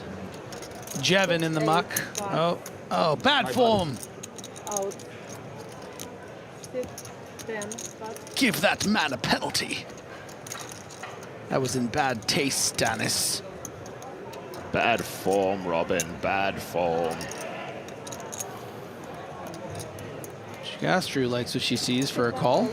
Queen 10 of spades. Actually demolishing the Jack 10 suited, hand strength-wise. But on this flop, a great example as to why being the aggressor has so much benefit. Should expect to see a little continuation bet from Leo. Has its perks. Is that 35? It's 35. And Jugastro thinking, I don't like your bet, but I'll fight to the death your right to make it. Oh, here she comes. Hello. Look at that. Great range recognition, thinking, you know what? This Queen 10 suited has some backdoor properties. Maybe you're just c-betting something like 7s or 8s and I can get there. Maybe you're just c-betting king high and I can bluff on the river. That 3 is kind of womp womp. What if she just found a lead on this turn? That would be inspired. I have a 3. Nope. Decides against it and checks. This 3 represents my range. I wager 65,000.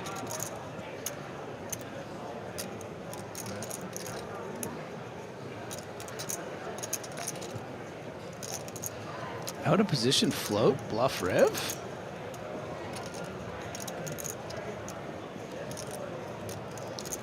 She's so dialed, she knows queen high is good. Imagine. She's just gonna check it. Imagine getting some king highs to fold. Especially with the 5 river, because it fills 4-7. That's right. Backdoor hearts. Imagine it's just the year of Romania. Every time we got moved, just before the worst big blind was run in, just break the pin, and they always got moved back to the button again. Brilliant, and that had big tips. Yeah. You're Romania. 180K in the middle. She's reaching for chips. How much? Big badass bet. Let's go. I mean, look, bluffing with the best hand, but you have to imagine that move getting folds from better hands and takes down the pot. Doesn't matter at all. Nice pot going to Year of Romania. Told you she was like some sort of a spy. Secret agent woman. Last hand of the level before dinner. I want all you to take a little break, go have your chicken and broccoli, and I want you back here in 50 minutes, okay? Because we will start without you. No, in fact, 49 minutes, so you're a minute early. So you're prepared, and you got your snacks, and you're ready to go. You know what? 45 minutes. I want you here and back in your 45 minutes, okay? I want you to settle in, put the kids to bed.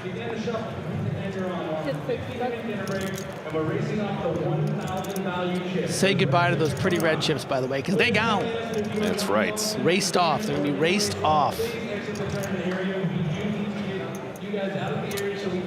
Papazio's trying to get one through on the last hand from the hijack. Quite a passive table, in fairness.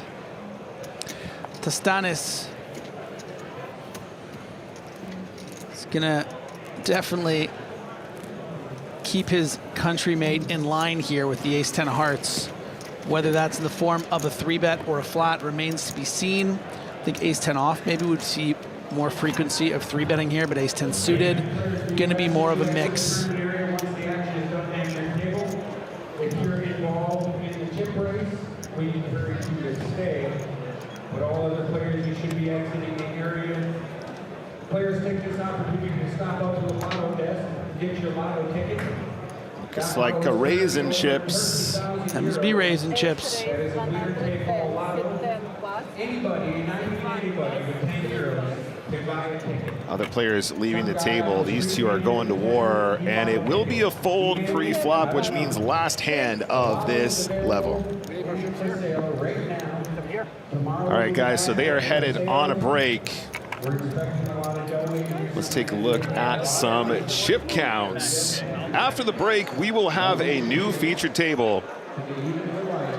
And just to let you guys know before we go, that will be headlined by former champ Ian Simpson, who won 2013 Irish Open after coming 4th in 2012. So we're headed on a 50-minute dinner break, guys. We would love for you guys to join us very shortly and very soon. More action when we return in 50 minutes from the Irish Open 2026, presented by PokerStars and Paddy Power Poker. See you guys in a sec.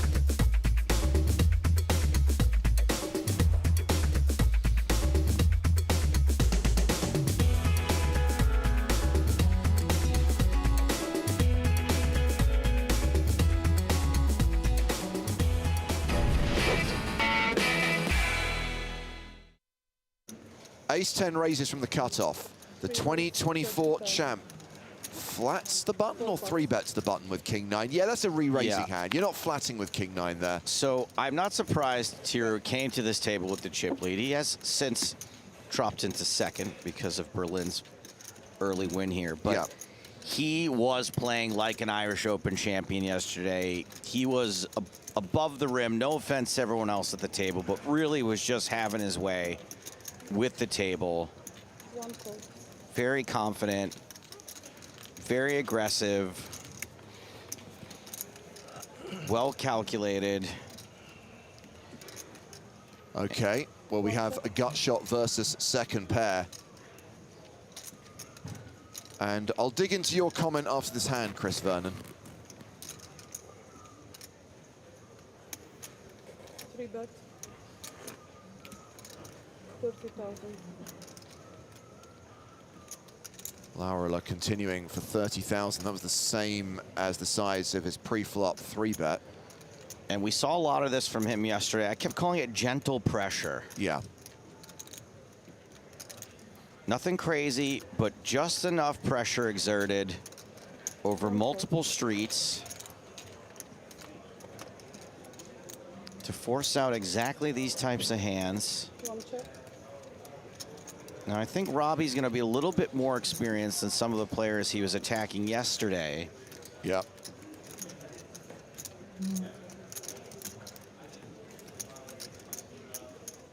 Hasui on YouTube says, Jack's always coming. No, it is always coming 7. Exhibit A. Look at that turn card. The pointy 7.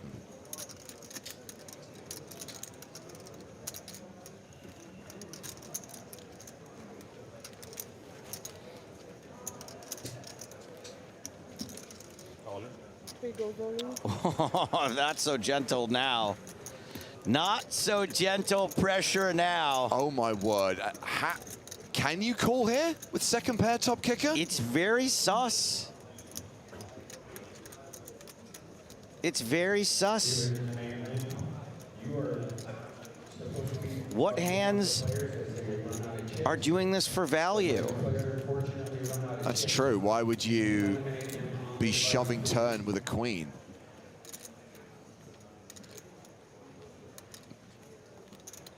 You're really, it feels a lot like what it is, that you're trying to deny equity or fold out a 1-pair hand. And he's got a couple of blockers here. Laurila, I mean. BX on Chat Pro Saturday says, call and punish him for the awful play, please. But it's a fold from Robbie Bull. And Tepe The stream blows up! Retains the chip lead at this table. 400K, 66 big blinds.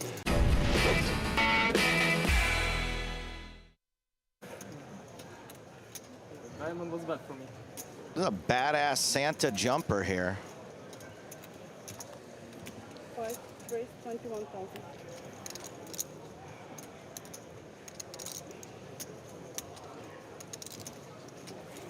Oh my goodness. See, now I told you.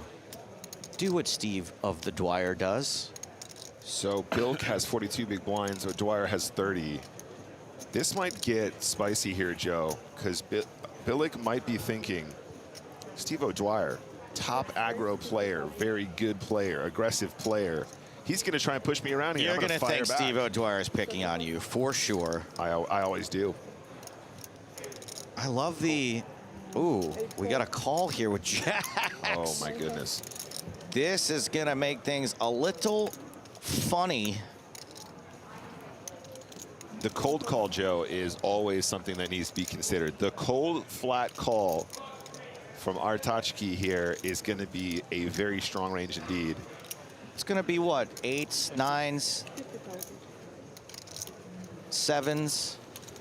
Well, it shouldn't be a lot of those, but no? it often will in a live setting. People who are going, okay, he's raised, but I'm not going to get away from a pair. Right. But I would say that more often than not, it's like 10s, jacks, maybe even queens if people are being particularly cautious. Now, that's not to say that's how you should play those hands, but this is kind of the live read. Sure. 10-7 deuce. Pretty dangerous for the pocket jacks.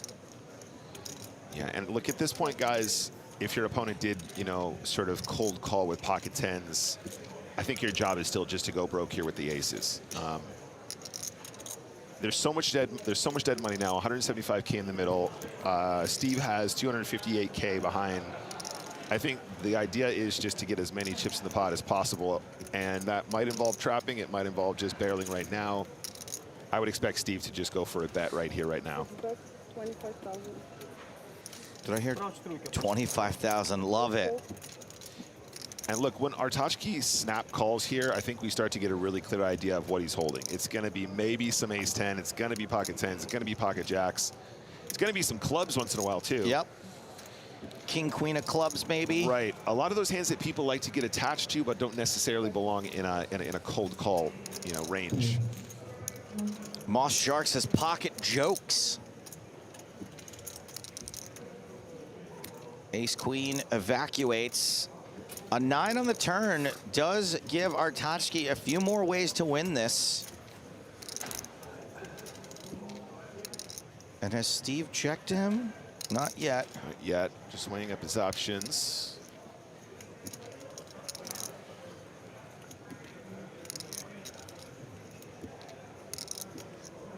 I think Steve does not check here very often at all,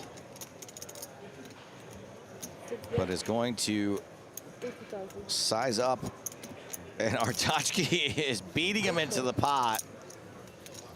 I think the speed that he's acting, though, Joe, ends up giving him more hands like this. You know, I think if he has a set, he's going to probably act a lot slower, because not because he's trying to be deceptive, but just 6, because 7, 9, 10 jack. Is that a straight? An 8 would be a straight, yes. An 8. Oh, okay. But I think the speed is saying, I have showdown, I don't believe you. I have showdown, I don't believe you, rather than I have something extremely strong that you're not going to like me to have. So I think O'Dwyer just goes for it here. It would be weird for Artachki to have that many 8x combos unless it was literally pocket 8s, and I think a lot of times that just folds pre-flop or potentially even folds on turn some of the time. I think that there's a lot of hands that could be beating aces here. There are lots of hands that do beat aces here, theoretically. It's just the fact that it was a cold call in a 3-bet pot that makes it a lot harder. I think that you can narrow this to jacks pretty regularly, the way that, as you said, some timing tells. And some of Artachki's willingness to put chips into the pot. Artachki very interested in what Steve's going to do with those chips. 155. 155. And Steve goes with just under half pot. So it's at 155. That is most of his chips.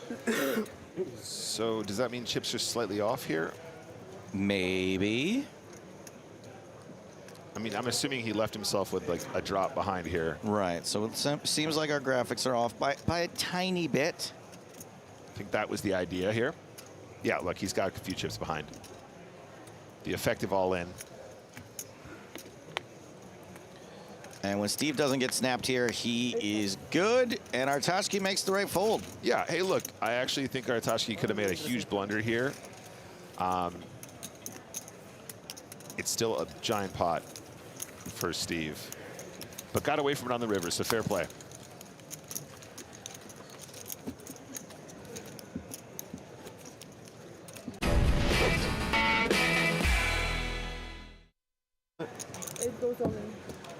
as we have another all-in. Artachki shoves with ace, jack of clubs. I don't love it. Open shove in the 19 big blinds is really risky with a hand like ace jack suited. You're allowing players to kind of play perfectly against you, call with better, fold out worse. Not this time. A little risky. It's just got some nice playability when you get some calls from people too, just to a min raise. So Brett McLaughlin with 10-4 clubs, fold to the small. Nikolai Biliak in the big blind wants a count. Ooh, that sounds like ace queen to me. Or nines. No, it's sixes. It's my third guess. 185,000. I will say the only benefit to this otherwise ill-advised shove is that it prevents players with hands like this to shove. Oh my God, he calls? Yeah. With the sixes. Very ambitious as far as I'm concerned. Not a lot of worse pairs shoving here. So you're really hoping for this and winning the flip. I think, I mean, he's ahead. Let's see what happens. So your analysis, Griffin, is ill-advised shove, surprising call. Yeah. But crucially, it is a race. It's a race that Julian Artachki has to win to survive. He is the at-risk player here. And that 6 on the flop has pretty much sealed his fate. Oops, indeed. He is drawing to a chop. No chop. Sausage. And Artachki will be KO'd. Crucially, he does get the ladder, does get the money jump. 1,900. Oh, wow. It is. It's hashtag death by quads. Yeah. Let's see what. But yes, he gets the money jump, 1,990 euros.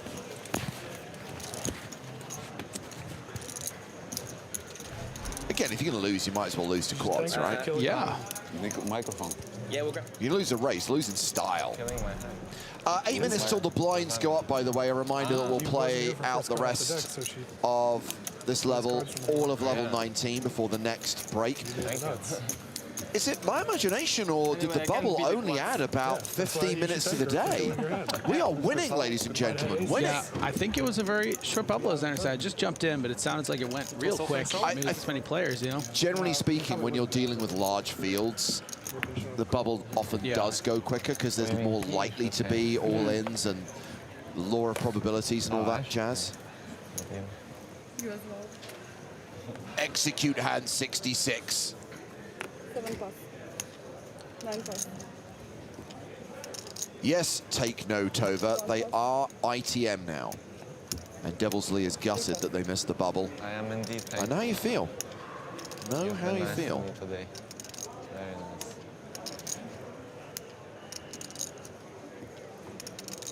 Oh. You put that down, McLaughlin. This is cheeky. Opens the button with 10-7 off. Ace-6 of diamonds for Bilic. You don't even have a first name. It just says McLaughlin. 5 folds. And Steve O'Dwyer in the big blind. Does not look like he's folding.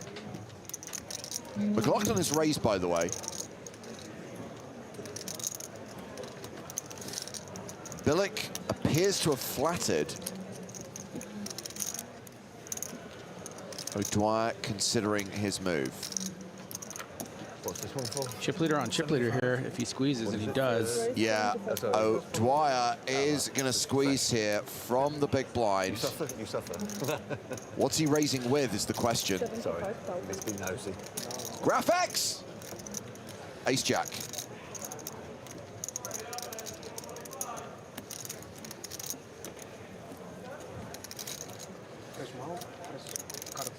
Right, yeah, true. See your point. And this is why you don't raise the button into the 2 chip leaders. I mean, you could 4-bet 10-7 here. Not a lot of room. I don't think O'Dwyer's folding. 20 big blinds effective. Already will have put in 7.5. Just to be clear, Griffin, I'm not saying you should. I'm saying you could. That'd be pretty hilarious. Yeah, right, buddy. Come on.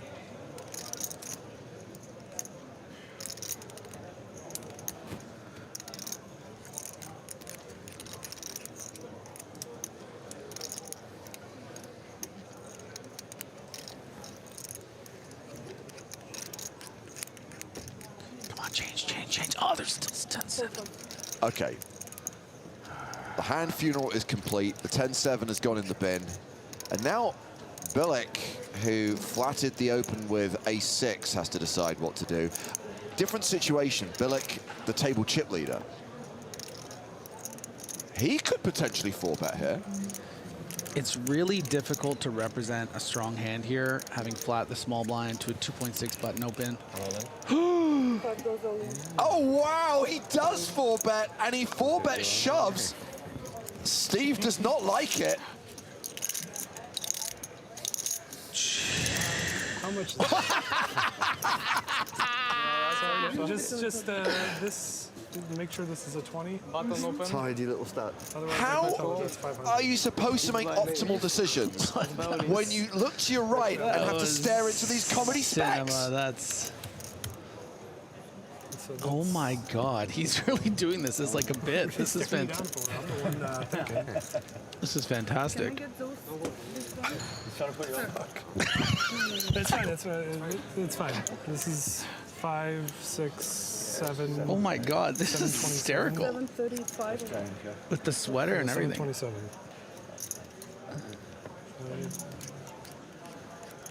Okay, so let's try, James.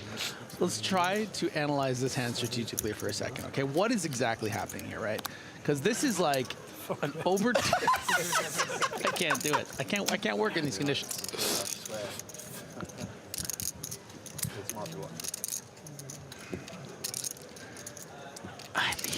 This is amazing. This is the Irish Open. Oh, it's amazing. Just staring down a guy with tens of millions of dollars in cashes. I dare you to call this. So this is the inherent problem for O'Dwyer, is that I think that he doesn't really expect this to just be ace-king or ace-queen or kings or aces or queens. Like, he expects this to be maybe something like what it is, or maybe something like a king-queen suited, or it's just ace-6 suited makes a lot of sense. A hand of this nature, which you're dominating, but I don't think O'Dwyer can find the call because he just has such an edge over the field, and he knows it. It's not worth flipping in this spot. I really don't believe you. I don't have a very good hand, but You're right not to believe him. I mean, Steve's instincts are on point here. Yeah, I mean, he doesn't like letting anyone have one on him, you know. But you can't make optimal decisions when someone's staring at you with the comedy specs on. Oh my God, indeed. sorry. I mean, if he makes this call, we just bow to Steve O'Dwyer, right?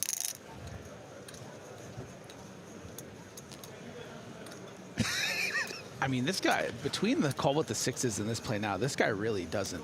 His dedication to the bit, by the way, should also be saluted. Oh my God, it's the best part. It's throwing off even the most unshakable in Steve O'Dwyer.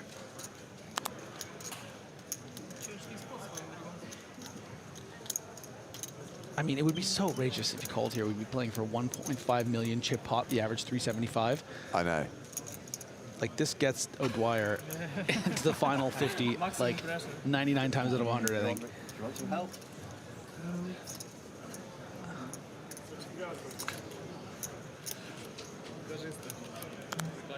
All right, I'm folding. I bluffed Steve O'Dwyer. Woo! And the celebration. God damn it. Nice hand. Thank you. Yeah, it's a bold move. Difficult. 60 bigs, 70 bigs. 70 bigs. Nice jack. Thank you. Thank you. Yeah, that's it. I mean, the fact that he even really thought about it is a testament to how, you know, he knows what's going on here. Yeah, he knows yeah. that this is often some sort of nonsense like this, but the downside of like, he just has such a massive edge on this field. He's the best player in the field, you know? Seriously, even if this guy goes broke on the next hand, his day, his trip are complete. He will remember this moment forever. Yeah, no, that guy's... This is going to be... This is a hand that we're going to see much of in the coming years, I think. like that, the edit, like the camera, just the camera going on him, and suddenly he's just like in it, like a Mike Myers character, like just like. I think it was my imagination, but it seemed like he was getting closer and closer and closer to Steve's face. It did, and now he just gets kings. Can you imagine if O'Dwyer gets a big hand here? Oh my word, don't. Queen Jack probably not big enough. Yeah, he'll probably just flat this. It's not, especially when you're against a guy that is clearly, you know, got a bit of a screw loose. Queen Jack off's going to play ahead of this button open range, but it doesn't play that nice as a 3-bet when your opponent calls. So I would expect him to just flat here. Oh, but he's going for the 3-bet. Jeez. Do it again. Do it again. Oh no, he'll do it again, but he's just going to click it because his hand's too strong. No, it'd be better if he just went all in and did the glasses thing again. Oh, I'm loving this dynamic. I love the fact we get 2 hands in a row between these two. Well, the meta is so interesting because I said that Queen Jack is not a lovely 3-bet, but it's also just like, it can be quite standard in this spot. You just 3-bet, take it down a lot. When you flat, your hand is a bit face up as this kind of hand. And just with the meta, you would expect maybe him to let him have this one. You know, if he's opening the button with ace 7 off, just let him have it. He is doing it again! This one's easy. I was walking. No bluff? No bluff. Not a bluff. Kings. So sick, because I was gonna, if he jammed, I was gonna snap fold to him. And then you jammed, and I was like, wait, this doesn't make sense. I gotta think about it. And then I fucking fold. 12. I wish you the best of luck. Thank you very much. Thank you. No bluff. A small pair.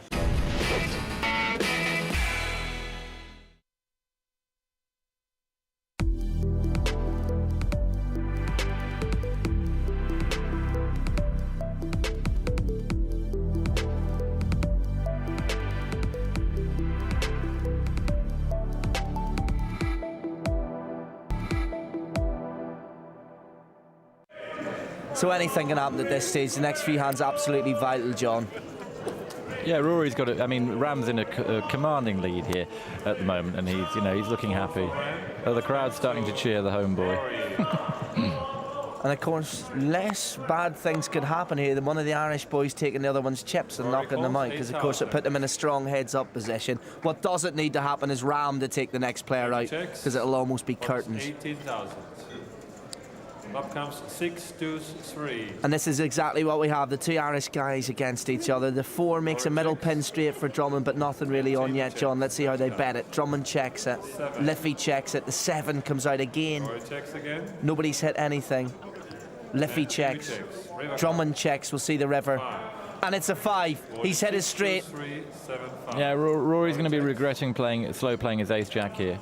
He's let Jamie in now. Jamie bets 20,000. And it's a 20,000 bet from Jamie Drummond.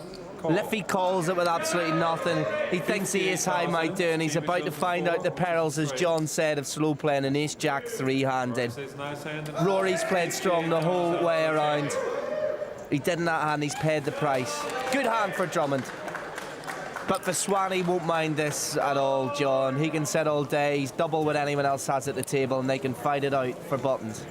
Well, yeah, but knowing Ram, he's not going to sit around all day. You know, the blinds are quite high now, and you know you've got to get involved, even with mediocre hands when you're 3-handed. Of course, the number of players will dictate the quality of your hand. Hands that you maybe fold when there's 8 players at the table. Yeah. You'll love when there's 3 players. Yeah, I mean, what have we got? We've got 5 and 10,000 blinds and a 1,000 running ante. So let's see how everybody plays. Let's see if that theory will be borne out here. We got a Queen 9, sort of a middle hand. Drummond calls that 3-handed. Yeah, and Ram's calling as well. 7-2, something like that. 9-6, not far off. And it looks like it could be, and a check means it's a cheap flop, so it's all going to come down to that flop. A lot of 9s, a lot of 6s is going to cause some betting. Flop comes 8-7-4. Okay, so Rory's flopped the nuts straight. 5-6, 4-5-6, 7-8. Dream flop for him. 20,000. And Ram's betting it with an open-ended straight. He hasn't hit anything yet at all. It's a nice feeling when people come out betting into you when you've got the nuts. Liffey, of course, is going to bet this. The decision he'd be making now, Mr. Duthie, is does he raise at this stage or does he just reel him in? Yeah, well, you know, he's thinking very carefully about it. He's working out how to get the most money out of this. And Rory calls. So he's just calling it. Very sensible play by Liffey. And Drummond, with his Queen 9, has got to say goodnight to this hand. But Vaswani's stack could take a bit of a beating here. Even if he hits his straight, it ain't going to help. There's only a split pot for him, and he hasn't hit that. Well, let's see if he can smell out. Yeah, you know, Ram's too experienced. You know, he's sussed. And the last card that comes is a Queen. No good for Vaswani. Is he going to try and steal the pot? That's exactly what he's going to do, and he's going to walk into this straight of Liffey. Rory has to raise, John. All in. And he calls all in. I'm getting quite good at this. I might start playing the game. Yeah, I mean, Vaswani can't call that. The hand's over. Liffey takes a whole lot of chips, and he's in a much better position than he was at the start of this particular hand. Ram's stack shrinks. Yeah, Rory played it well. He got an extra 20 grand in there by playing it slowly. Lovely. It's shaping up very nicely. Rory Liffey, the hometown boy, closing in on Ram Vaswani.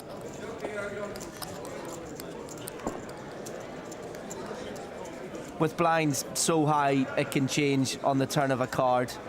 We go again, three-handed here at the PokerStars.tv European Poker Tour in Dublin, and even three-handed at 2-3 is not what you want to see, so Rory folds that. Jamie Drummond, a bit of an unknown quantity around this table, but not on these shores. That is a massive hand, three-handed. Okay, he's just flat calling with a pair of queens. So Ram again could be walking into something here. He checks it. He's got the Jack 3. And the best card for Drummond here would be a Jack. An interesting flop. Yeah, no, it is. Scare cards there, I suppose. Vaswani checking the big blind.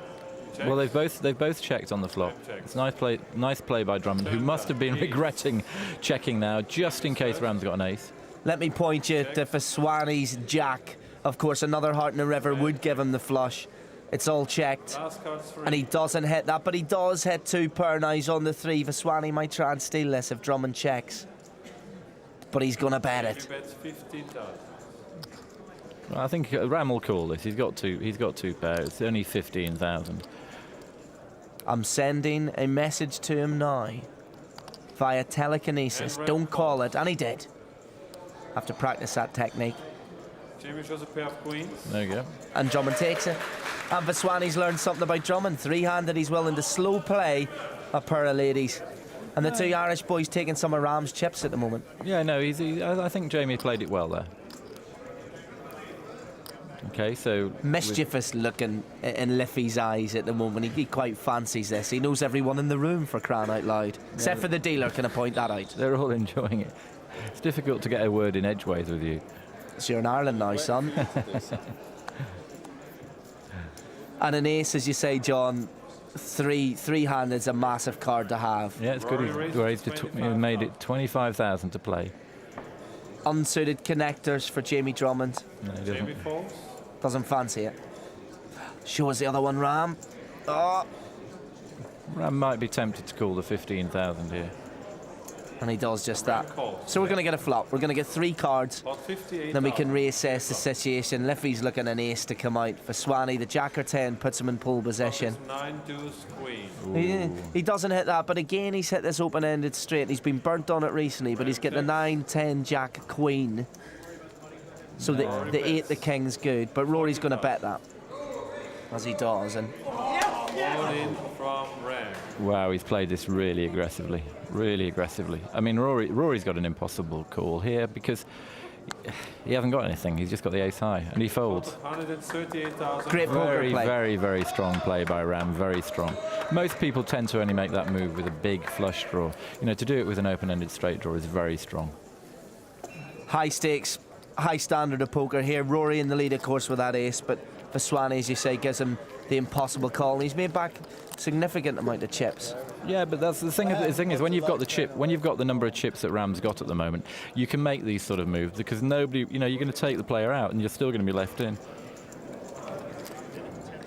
9-4 in the hands and out of the hands of Rory Liffey. Jamie Drummond is looking at the moment at a pair of sevens. Yeah, another big hand. He's just calling it. That's weak play to me.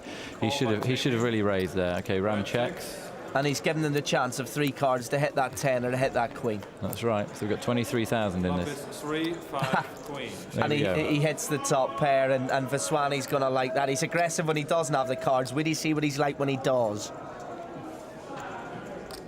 Well, now we'll probably see Drummond come out betting because he's got the second highest pair. Jamie bets 15,000. Okay, now Ram's got to work out, what's he got here? Okay, so he's trying to find out. So he re-raises a small raise to get information and also to put a bit of pressure on his opponent. Jamie, of course, is going to need to hit that 7. 2 left in the pack, and he'll need one of them. Vaswani with the top pair on board. Kicker's not an issue in this hand. And he folds. When he goes to You said at the time it was weak play, not raising pre-flop. And he's been caught. Those Irish eyes aren't smiling. Ram Vaswani, a very, very happy man right now. The pressure of playing poker around your tables in your living room or your dining room or at your local small club is nothing when there's so much money. Hundreds of thousands of euros up for grabs here, and more importantly, a seat at the final of the European Poker Tour in Monte Carlo later this year. One of these 3 players will be going, all expenses paid. And we got some massive cards on board 3-handed at the moment. Vaswani calls just with an ace-jack. Rory raises with his ace-king. And Ram announces all in. And Ram goes all in, and Liffey has got to like it. He maybe put him in a pair of queens, pair of jacks at best.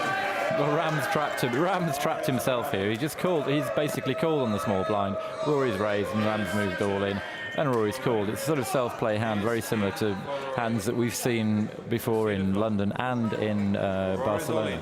Here we go. The jack is needed for Ram Vaswani. Will he get it in the flop? He won't. 4s and 10s come out. No more bets, please.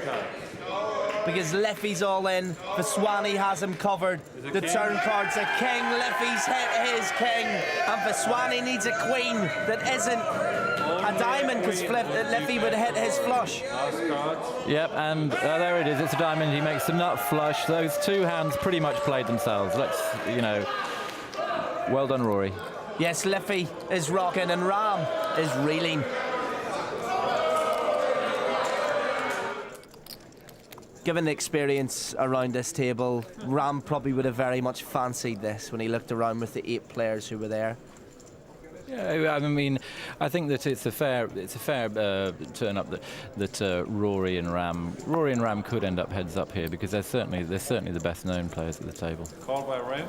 We'll have to see what fate deals these players around this table. The ace-9 for Vaswani, and Rory hits the queen-10. Good hands. 3-handed, and Vaswani hits his ace. And Rory hits his 10 too, so Ram may be able to trap him here. That's 15,000. Liffey calls. Yeah, he called very quickly. And will this card change anything? Well, no, it doesn't. And check. Vaswani with a winning hand, but it depends how Liffey plays it. And Vaswani with his 2 pair, of course, on the 9. So yeah, Rory's bet 30,000, and Ram's moved all in with his 2 pair. He's not leaving anything to chance here. He's happy with what's in the middle. He wants to take those chips off Liffey. Well, he's figuring that Rory's not going to be betting with a middle pin straight draw, which because it's highly unlikely. And he shows his cards to Vaswani as he folds that hand and lets him know what he has. A wise thing to do with Ram. He already knows everything about these guys, from the length of their fingernails to their shoe size. Well, it's good to show that you can lay a hand down. There are times to show cards and times not to show them. A lot of people think you should never show them, but I like to show them occasionally. It plants doubt in people's minds. Next year, final of the European Poker Tour, 10,000 euro buy-in plus expenses. Pass for Liffey. Yeah, 10-3 is pretty well. It's not a hand at all, really. Okay, Jamie's picked up ace-6. That's a much better hand, 3-handed. Still just calling. It's interesting. I'd personally raise with a hand like that. in the small blind. Ram's got a horrible hand here. The only thing good about it's suited, and he gets a chance to see the flop, and he's hit his 4, and he probably doesn't feel too strongly about only having the bottom pair, but ultimately Drummond gives him cards by just calling him. Yeah, he should have been. Oh, now he's in. It's very difficult here for Drummond to call anything. Oh, he's coming out betting. So let's see how Ram responds to it. Drummond in serious trouble at the moment, and Ram usually at this stage would go all in. He'd make a very aggressive bet. He's just called it. Yeah, but with this player, what he's doing is he's just calling, hoping that he might hit a better, another card. Drummond with absolutely nothing at the moment, and he checks it to Vaswani. Yeah, and Ram's coming out betting. It looks like about 50,000. That's 40,000. 40,000. Vaswani calls 40, and Drummond has to lay down the ace-6. Vaswani probably wouldn't have wanted any of that action if he had a raise pre-flop, but he didn't.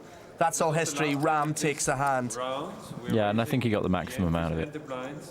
You've talked about not raising pre-flop three-handed, and so far we've seen tonight it hasn't paid off the slow play. No, it hasn't. Okay, the blinds have gone up now, so they're going to have to start playing even quicker. What have we got here? 6-7. And Drummond puts down the unsuited connectors, and Ram's got exactly the same hand, but on the small blind, so he's going to call that. And if Liffey checks it, he'll get 3 free cards. And he does just that with a 10-2 unsuited. The flop's everything here. 8, Queen, King. Ram is first. Vaswani 6 is a nice card to have, I suppose, out there being two-handed with a flush draw on. 10,000. Not that nice. 12,000 minimum bet, please. I mean, he's betting with a very mediocre flush draw. Bets 12,000 minimum bet. Looks like Rory's contemplating raising. Yeah, he has. But that's very strong play. Very, very strong play. Yeah, that's well played by Rory. He's seen Ram come out betting on the flop, and he's back raised him straight away, and Ram had to fold. So as we've seen in the last few hands, all these players know how to play poker. No one's here by chance whatsoever. And Liffey adds to his chip lead at the moment. And Ram loses not much, not a huge amount, but 25,000 chips out of a stack.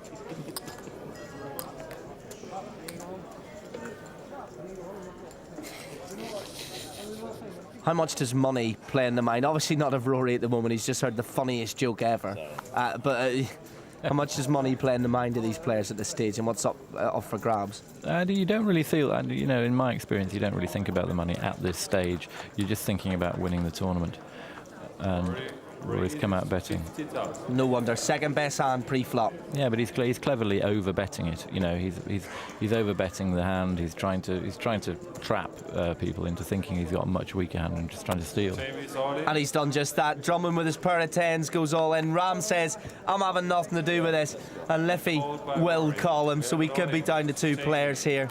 Liffey goes in, massive favourite. Only roughly about 1 out of 5 times is Drummond going to hit this.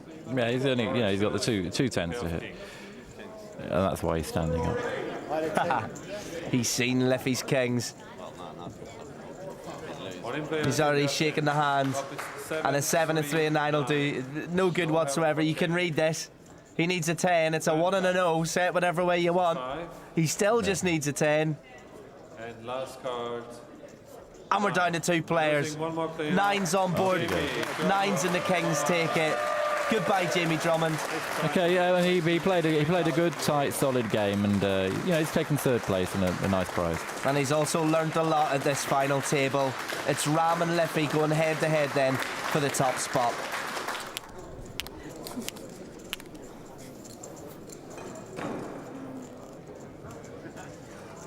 Both these players guaranteed a lovely kitty, but only one guaranteed an all-expenses paid trip to the final of the PokerStars.tv European Poker Tour. Okay, so Ram's come in with called with King 5. 6, 3, 6. And that's against Queen 3. Liffey on 2 pairs at this stage. Yeah, he's thinking about what to do with it. Of course, only 2 cards in the pack are going to be better than him at the moment. And that's the 2 6s, which Vaswani doesn't have. Liffey makes the bet.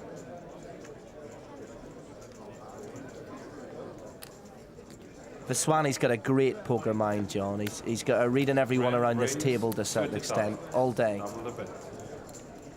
Yeah, no, he's making it. He's making it out that he's got a very strong hand here. He's only doubled Rory's bet here, so Rory's thinking, could he have a 6? Oh, this is strong play. That is really strong play.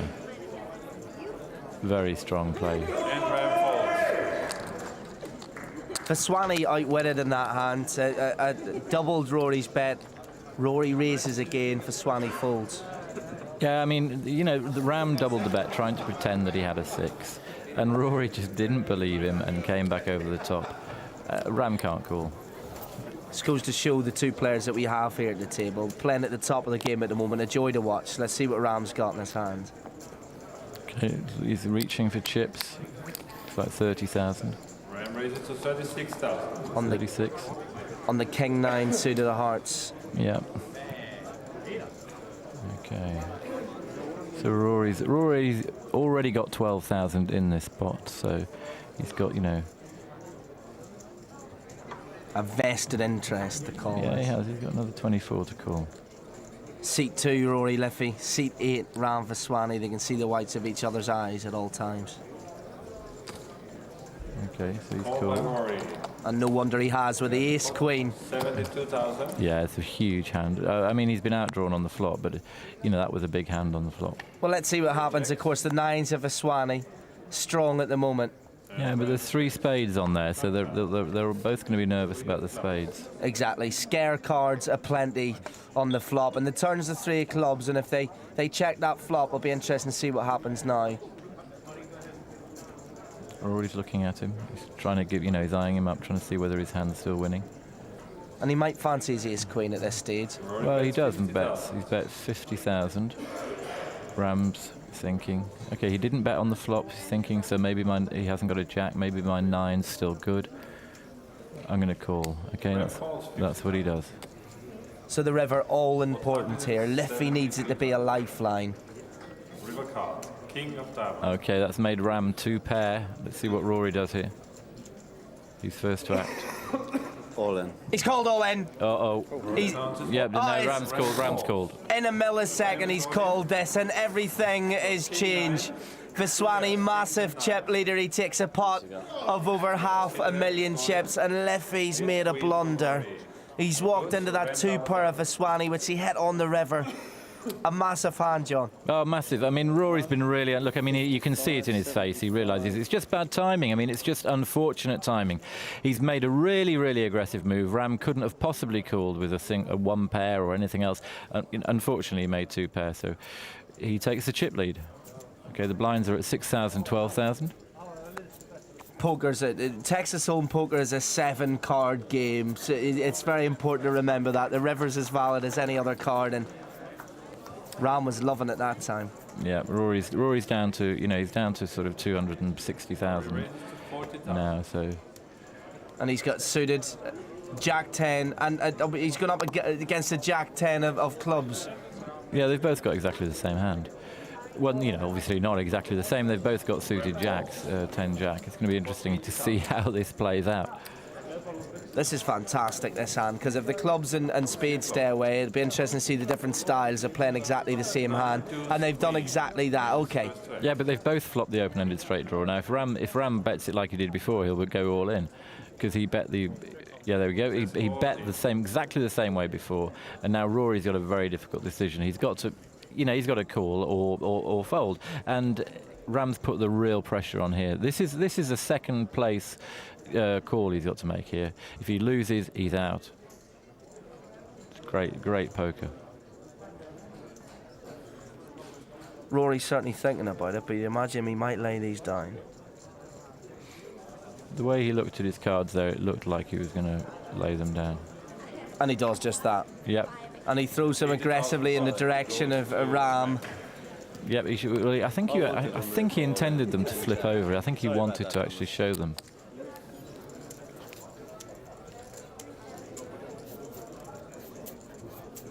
Well, these are both top quality professional poker players, and it's anybody's game. Rory's really under pressure now.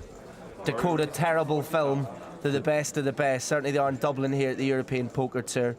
And the ace-5s, Ram might fancy that. He might fancy the ace heads up, and he's went all in he has. And Liffey's got to like this. The pair of fours. The well, yeah, but he knows it's a very, very difficult pair to play even heads up. I mean, he'll have to play them because he knows he's winning, and it's just if you know when you're feeling a little bit down on your luck, you don't really want to call with a pair of fours. If you're feeling very bullish, you're happy to call because you just don't think anybody's going to hit their overcards.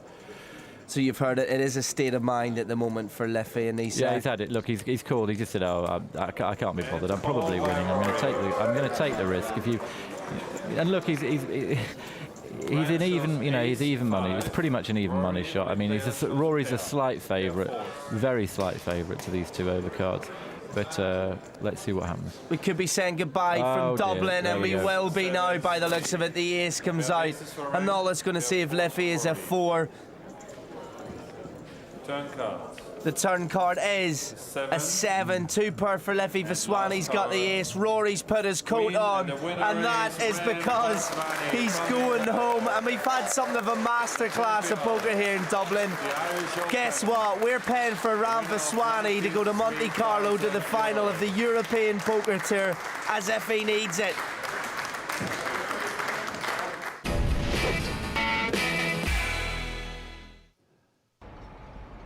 That was Dublin in 2004. This is Dublin 2026. It is the Irish Open presented by PokerStars and Paddy Power Poker. It's the evening session of day 2 of the main event here at the RDS, with the chip leaders returning. Among the 308 players returning from dinner, Gerard Carbo, the biggest stack right now, with 2.5 million. It's James Hartigan alongside Nick Walsh. Hello, hello. Thank you so much for having me, James. And here is our new feature table, Nick, for the start of this session, headlined by a former Irish Open champion. Ian Simpson won the title in 2013, just 12 months after finishing 4th in the tournament. Back-to-back final tables in any tournament is impressive. Very impressive indeed. He's a great player. He's a good friend of mine as well. I wish him luck, as well as the other players rejoining us for the action. Plenty of locals, including Edward Dunphy and Stephen Kehoe. 3 players with 7-figure stacks, although right now, 1 million chips only translates to 40 big blinds. A reminder, we are in the money. The bubble burst earlier on today. Current payout is just shy of 3.5 grand. On the final day, the top 6 all guaranteed more than 100K, with the winner of this year's Irish Open receiving more than €500,000, and quite frankly, earning a place in poker history. This is a tournament with legacy. This is a title that means something. It's been going since 1980, the longest running no-limit hold'em tournament outside of Vegas. That's right, that's a fact, but also it's not just been around for a long time, it's getting better every year. It's still one of my favorite events of the year, and it's just ginormous. 5,000 runners in this. It's still getting bigger. This is a record breaker. 5,003 total entries, the biggest it's ever been. And if you heard the interview I did with Paul O'Reilly and JP McCann yesterday, the Irish Open owners, Paul's aspiration is that we could get to 10,000 entries in this event. I'll tell you what, it's going to take more than the Easter weekend to play through the field if that's the case. Yeah, absolutely. And with so many players in the field, we're just hoping that things will all go smoothly. Let's rejoin the action and see if we can't bust some players. Yeah, so we've got 4 more levels to play tonight. So we've got a 2-hour session, a break, 2-hour session. Play should conclude just after midnight tonight. And then the survivors will bag and tag and come back tomorrow. We should, or rather I should say we hope, to get down to the final 2 tables tomorrow. There is Ian Simpson, currently playing 30 bigs, just below average at 770K, the average being 810K with 308 remaining. Blinds are now 10,000, 25,000 with a 25K big blind ante. Other players at our new feature table include Stephen Kehoe, playing just over a milli.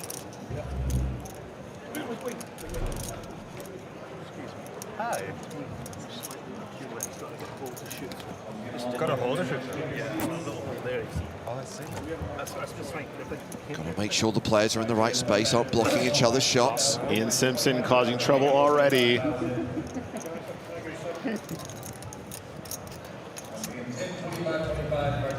By the way, hopefully everyone discovered the new stream on YouTube. It's day 2, part 2.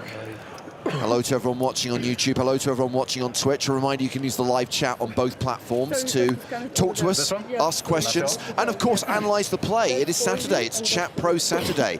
Anything and everything you say about the poker, and again, I emphasize, about the poker is objectively correct. Not 9, I guess. Okay. No one? 7 plus. And action is underway once again. It's been folded to Dennis Bodenhoff. 10-5. He folds.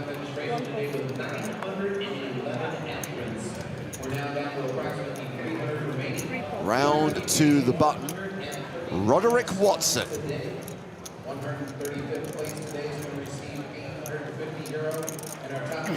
Mr. Watson, how much does he have? 41 big blinds on the button. Ace 10 seems like a mandatory steal. 50,000, right. So thank you, Mr. Rochester, for asking for clarification. Does anything we say about the players qualify for Chat Pro Saturday as well? Only about their play. Personal insults, for example, do not fly. I'm not saying for 1 second you would do such a thing, but for the purposes of people who were going to say something nasty,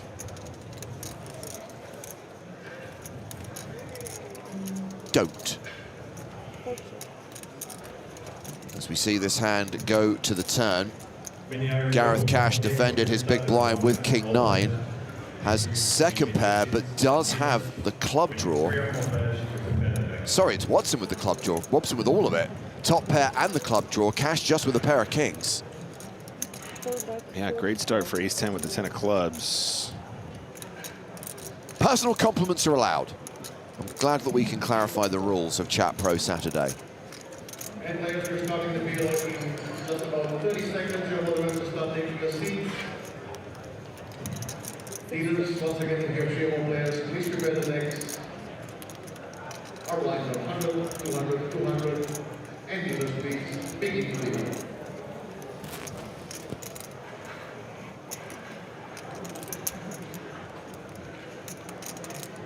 I'd say value betting is important here. Well, isn't a whole lot given the action so far. Yeah, Watson bet 40,000 on the turn, goes for 125K on the river.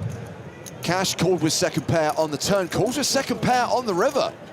2 streets of value for Roderick Watson. Yep, and second pair against that wide button open range, you know, kind of understandable.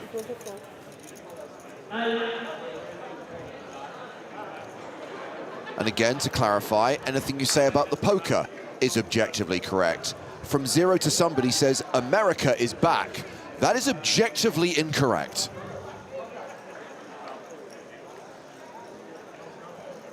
Going to play through this hour-long level. We'll then roll straight into level 23.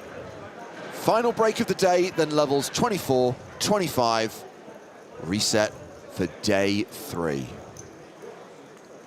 Of course, tomorrow, Nick, don't just get the live stream from the Irish Open. Tomorrow, everyone gets the final episode of Season 2 of the PokerStars Big Game on Tour, the last of the Gronk shows. Oh. I mean, when are we giving Gronk his sponsorship? He was a great guest.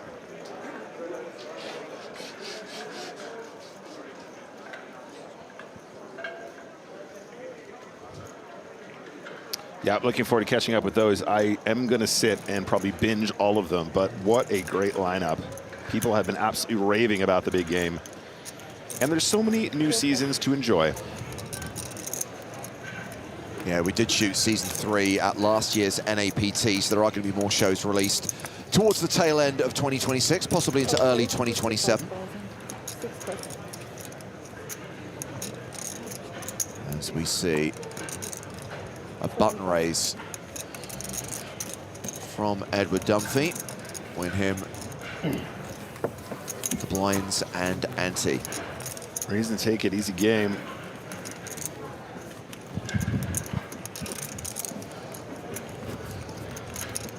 Nick and I have a friend.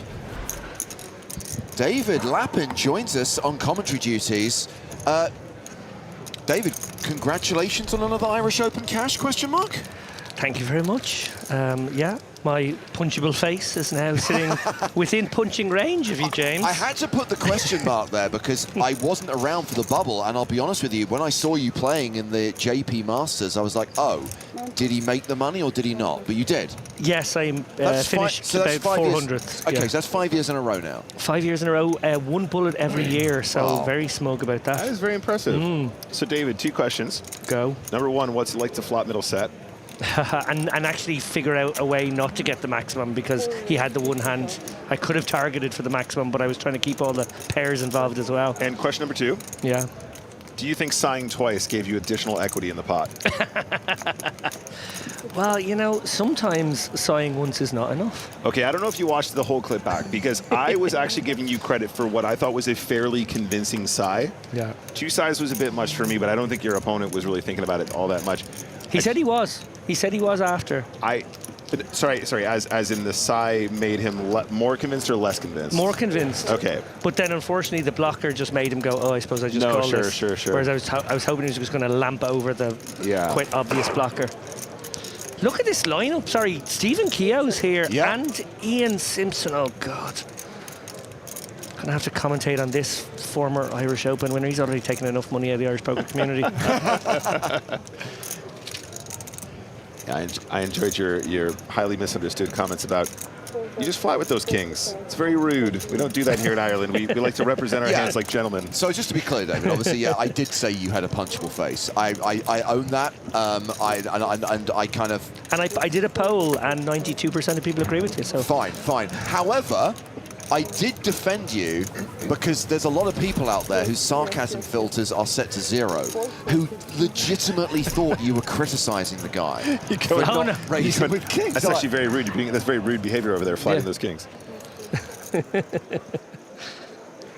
just stepping away from the feature table to show you the chips and face of Gerard Carbo, who is the current chip leader. He's up to 3.6 million now. He's a beast as well. He really is. He really is. I couldn't say enough nice things about him yesterday. He's been on the scene for, I mean, how many years now? Yeah, quite a while. And just every stop, always at it, and, you know, consistently cashing and, you know, putting himself in great situations in poker tournaments. That's the name of the game. You know, like, for example, cashing in the Irish Open at least 5 years in a row, 1 bullet each. Yeah, as I said to Tero Loria, who obviously won this one a couple of years ago, I cling desperately to very obscure stats rather than actual trophies. Sure. Yeah. He won it. I made up a stat that probably only I've done. But, you know, there isn't really a... Can we fact check this, by the way? There isn't an almanac for what I do.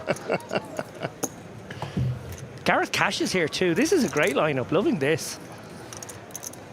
Great lad, Gareth Cash, actually. Playing poker a long time. So Watson's opened with ace-10, and nobody wants to give him action. Roderick is the table chip leader with just shy of 60 big blinds. John Montgomery, the shortest stack, but comfortably playing around 20 bigs.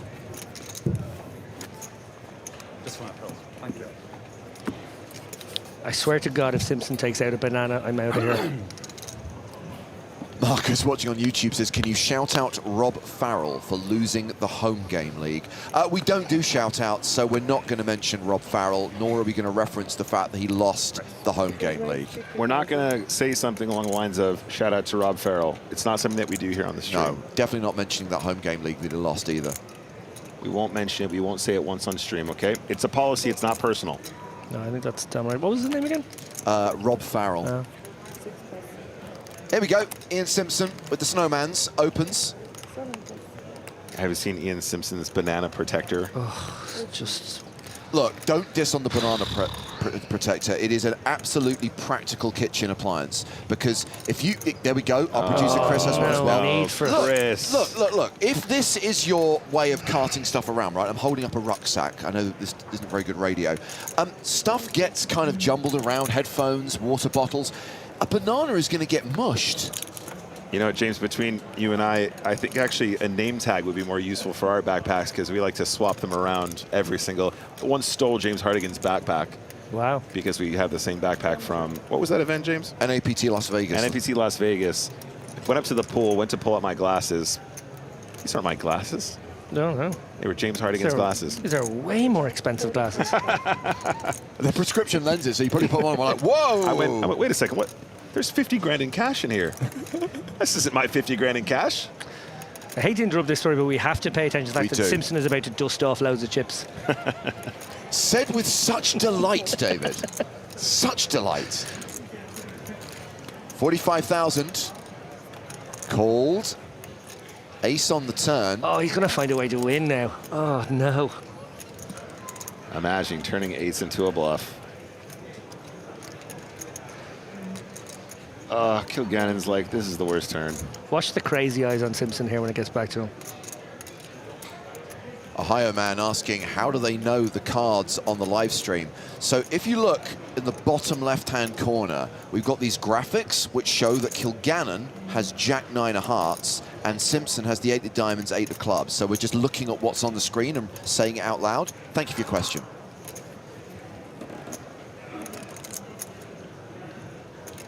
Show us the crazy eyes.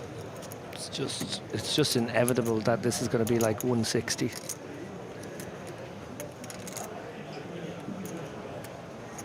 I have never seen Ian turn down a spot like this. I mean, it's a cool spot to make it 160, right? Because you're still getting value from spades and the 5x. Not that they call necessarily, but 175. There he goes. Drilled it as well. Top analysis from David Lappin. It upsets me genuinely that I can get inside the mind of Ian Simpson. It's not recommended. It's a filthy place. Me and Ian Simpson, actually, we bonded not over poker, but over Warhammer. We're both Warhammer nerds. Don't know what that is. Well, you're missing out. Okay. Yeah. Sure, Ohio man, you're welcome to go to the RDS, stand on the rail, shout out the cards that happened half an hour ago. I'm sure the players would love to know. Warhammer sounds like a club for well-endowed men. Yeah. Is that what it is? No, you nailed it. Okay. You nailed it, and we're both lifetime members. By the way, in that hand, I believe the other 8s were folded pre, which is why Simpson was showing 0%. There was no card he could hit to improve. Didn't matter. He won the pot. This is mine, not yours. Yeah. Controversial thing about poker, you don't have to have the best hand to win. Nick, please put your Warhammer away. There's no shortcuts, you're fine. There's no shortcuts, so.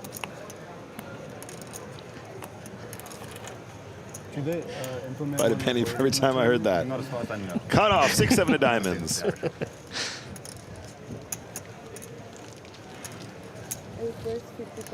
Keo raises. Makes it 50K. We are at the 10K, 25K blind level for another 45 minutes. Jan asks how many places paid. 735 places paid. So we're well into the money with 294 players remaining. Some potential interaction between these two loosey-gooseys here. Oh, yeah. Oh, yeah. Oh, pair of 5s. Open-ended straight draw.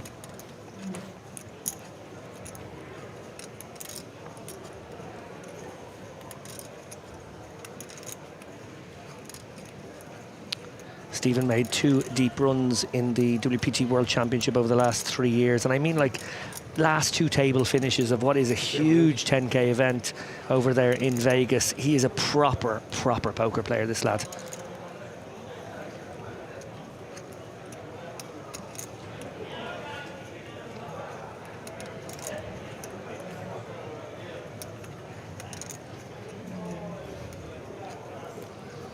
I would say it's fairly natural just to have a bet here. Yeah, and you kind of size up on this board, right? I was going to say, it does feel like the kind of texture where we want to go 50 or 60, maybe even bigger. What's the size? Sorry, I meant 50 or 60%, but in the end, actually even larger than that. Yeah, No, quite it's got right. 100, yeah. Yeah, it goes for the full pot. This is very uncomfortable immediately for Simpson and his second pair. And that's what's brilliant about recognizing this spot for Keogh, because he's got a perfect semi-bluff hand anyway, but he just understands that it's sort of like, okay, well, how many 8-5s, 8-3s, 3-5s are you really defending in the big? Actually, the 8-3s and 8-5s might just about get bin, certainly offsuit. So this is really, really nice because he just immediately puts pressure on one pair of hands. Yeah, no, I completely agree. Good call on the sizing here as well. And look at the power. Getting second pair to fold is just, you know, when we're seeing a pot play out like this, you think, okay, well, that was relatively inconsequential. But over your lifetime, getting a hand that strong to fold on this texture is such a huge, you know, EV generator. Yeah, it's a real teachable moment for anyone watching at home, recognizing that kind of board, that if you have overpaired, you probably put in the larger size. If you have a hand like 10s, a hand that likes a bit of protection, you put in that really big size and look right away how it gets to fold. If you do the half pot bet that loads of us can be guilty of doing from time to time, Simpson makes the call, texture changes, it could get murky, you could have the hand taken away from you. Go that big size, you take it down right there. That's right, start swinging the Warhammer.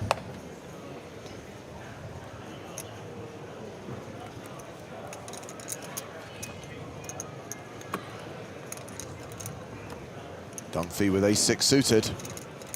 Folds under the gun. Oh. Oh. That's strange. 45 big blind stack, by the way.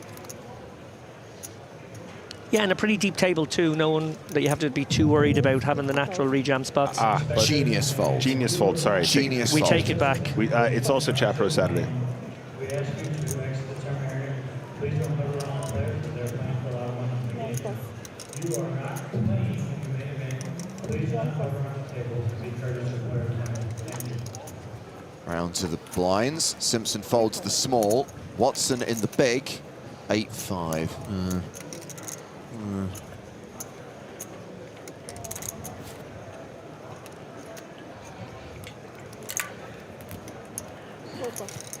Raise and take it for John Montgomery from the UK.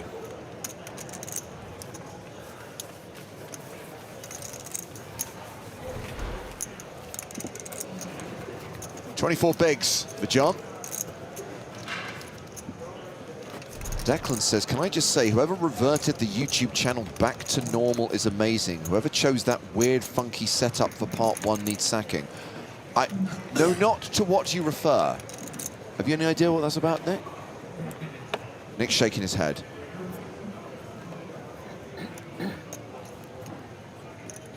Weird, funky setup. What do we do? YouTube back to normal. I have no idea. I mean, it's exactly the same. Now, bear in mind, there are 2 streams. I'm just going to go out on a limb here. Hold on a second. Is this guy got ace-king for the second hand in a row? That's not fair. Does he mean our vertical stream? Yeah, I think that's what it is. I think there are 2 streams. There's one obviously designed for, you know, desktop TVs, and then there is a vertical stream for people watching on their phones.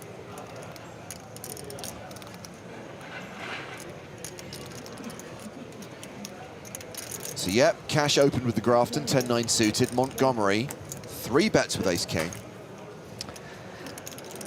And the 9-10 suited is sort of one of these pure hands that sometimes finds a call here. One of the advantages of opening the suited connectors is you can find calls. Stack depth's a little awkward, though, and I can understand letting this one go. Yeah, exactly. I mean, look, it is the Grafton, the official Sam Grafton hand, 10-9 suited. I would say, in general, one of those magic hands that you're always trying to really mess people up with, right, if you're just sitting in the right spot. But at this stage in the tournament, understandable as well. Just let those go. Who are you railing the most? Oh. Sorry. So here's the thing, Bear Totem. I personally, and bear in mind, I am very, very old and stuck in my ways. I personally would not watch the vertical stream either. But you can't argue with the number of people who do. And if there is an audience for it, what is the problem with providing it, as long as it's not doing anything to harm the actual mainstream, if you like, the 16:9 stream that we're all watching right now? Options. Options aren't a bad thing.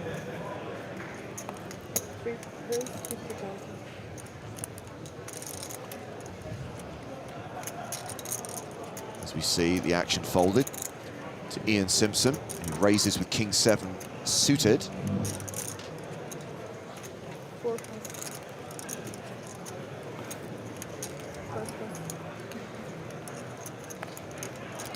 Queen's Curls Creative says you are not old. That's very kind of you, but we know that's not true.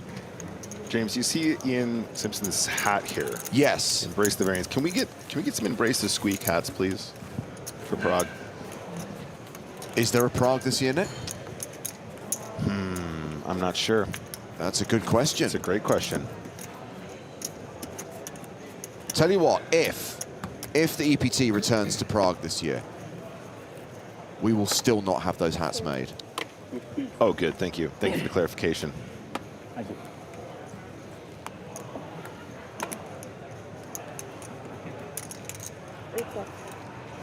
All right, on to the next one. Can you believe it? 139 hands played on our feature today.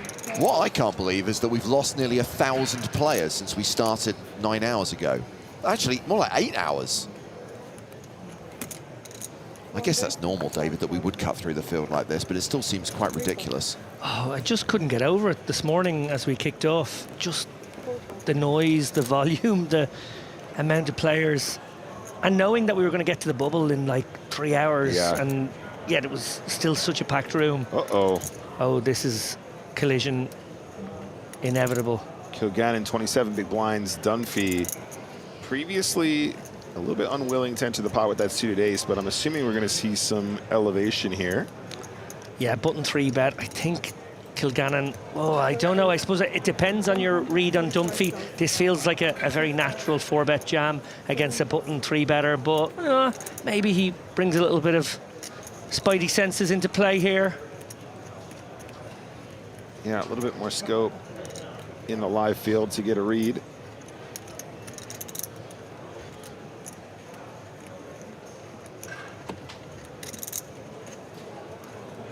Dunphy is one of our larger stacks here at the feature. Not super deep, though. 37 bigs. Opts for the call. Okay. Okay. So keeping in some hands he dominates, certainly some of the lighter 3 bets. Oh, my gosh. Oh, my gosh. That is nice flop, Thomas. Stellar flop. One of these situations as a player with top here that you don't love it. You're a bit worried about 10s, maybe not jamming as well. You're wondering how much equity someone who continues against you will have. Not super weird to see a check back here, but opts for a small bet.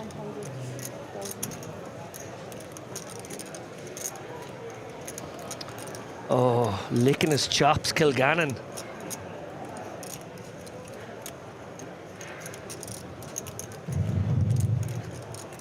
Again, players, you cannot be hovering over Somewhat above average flop for ace queen, has to be said. You don't want to spring the trap, but you're also out of position. It would be nice to just like click it and get it in here against aces, against ace king. Obviously, Jacks, 10s, kings. I mean, not ideal. But. No. Safe one peels off.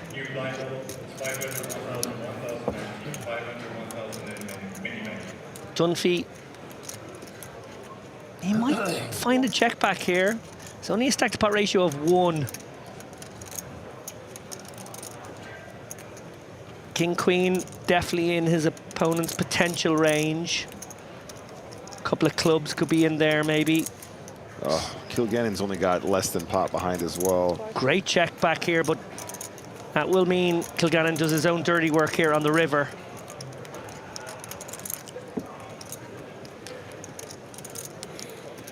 You probably just go for all of it. Don't think there's another size.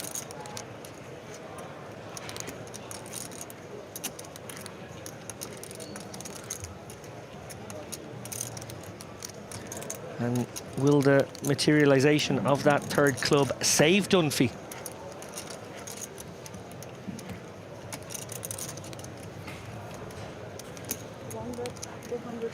Does find a non-all-in size.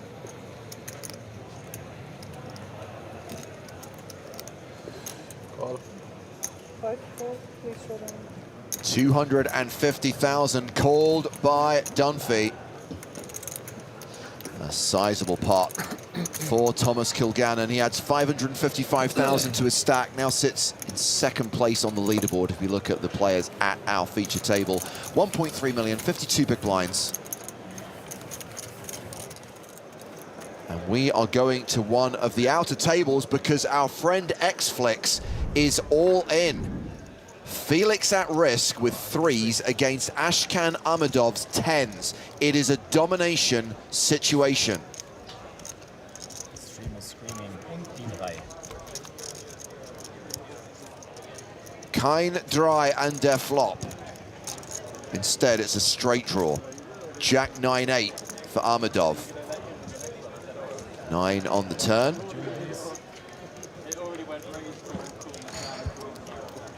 River card is a queen. That's the straight for Ahmedov, and that is the elimination of Herr Schneiders, our recent EPT Paris runner-up. Cashes out for 3,980 euros. When will it end? But I can make a second place this time. That's okay. I hope it never ends. Felix Schneider's forever. I played with Felix my entire day one. We were the only 2 survivors off the table from the original lineup. He played fantastically well that day and obviously used that stack to make most of the way through this day. I mean, coming off such a major score as well, your confidence coming to an event like this must just be absolutely sky high.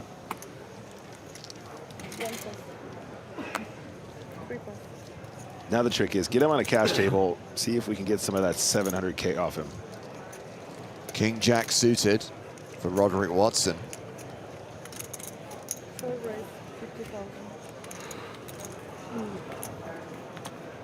Raises to 50,000. So Watson here, 52 big blinds after putting in the raise.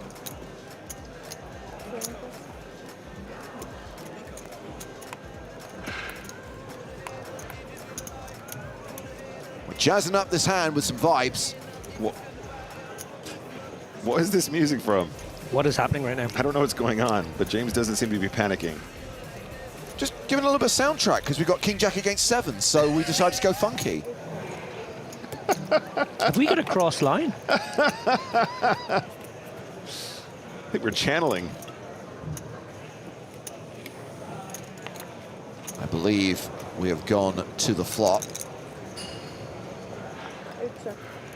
8-6 deuce. Omar Skin says, James, do not become a DJ. Been there, seen it, done it. I have no intention of going back.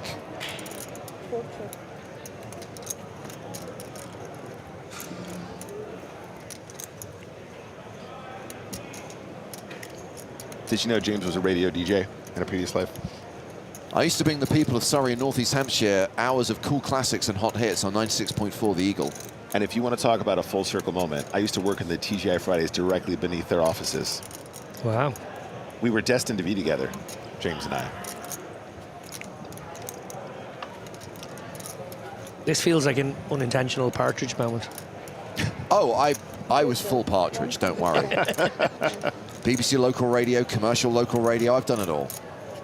96.5, The Eagle. 0.4, Nick, 96.4. We've done that twice now today, sorry. It's been a while. I don't live in Guildford anymore. 96.5, you get that sort of Bollywood tunes that we heard a moment ago. Tidy bet here from Kyo. But, wow, look at this. What's Watson doing? Watson check back flop, remember? Very, very funky line here. Whoa. Stephen will be feeling this to be a little fishy, it must be said. Hijack's not going to have too much 7-5 when you've got 7-7 in your hand. Sets possible, but also sets deuces and sixes may have bet themselves on the flop. This feels like a spot where Stephen gets sticky.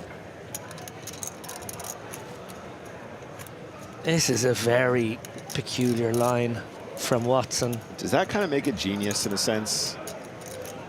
It's definitely a spot you're not expecting a raise, given the action thus far. You feel like sixes, deuces, and fours would have bet flop. So maybe eights are in there as the really good stuff. Maybe over pairs, taking a kind of a weird line, to be honest. Much more natural to just bet them on the flop too. Stephen is gonna let it go. Wow, I am surprised. I don't know, I would be absolutely terrified with that line. Interesting move, very, very cool. So we are halfway through this level. Roderick Watson, table chip leader, 62 big blinds. Gareth Cash, the shortest stack, with around 20 big blinds. Ian Simpson, just below average. 2013 Irish Open champion. That was 13 years ago. It's a sad day.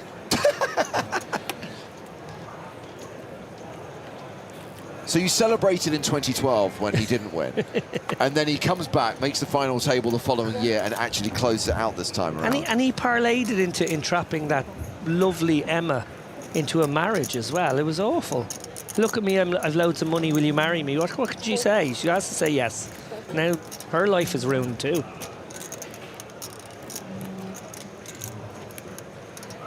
How could she say no after seeing that banana protector? And the Warhammer. Don't get me started on the Warhammer. Montgomery raises the button with ace-9. Kehoe with ace-4 in the small. It is hard to believe, but actually 13 years ago, Ian was a more attractive man. So you can kind of see why, maybe.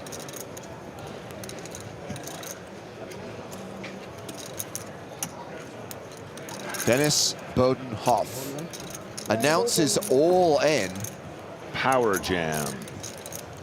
Hard to call with ace-9 off, right? Yeah, it feels pretty close actually, but from what I've seen, Bodenhoff hasn't played a hand, right? No. And he's been pretty snug. I'd say ace-10 off is probably in there, theoretically. But again, with an adjustment for a player, you're not assuming to do that as liberally. You know, I guess probably pause for a moment, try to work it out.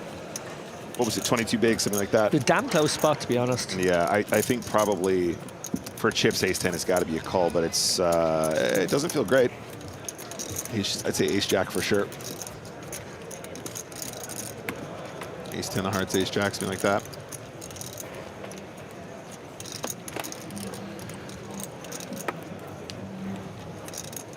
Lines are still 10,000, 25,000.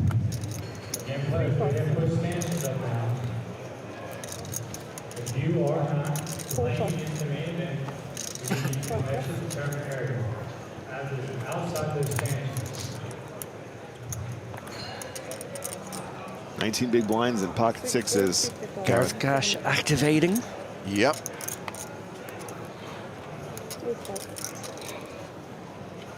GK says, why are there two tomatoes behind the left cameraman?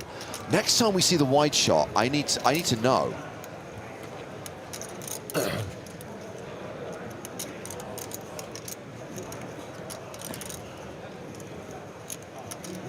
Oh.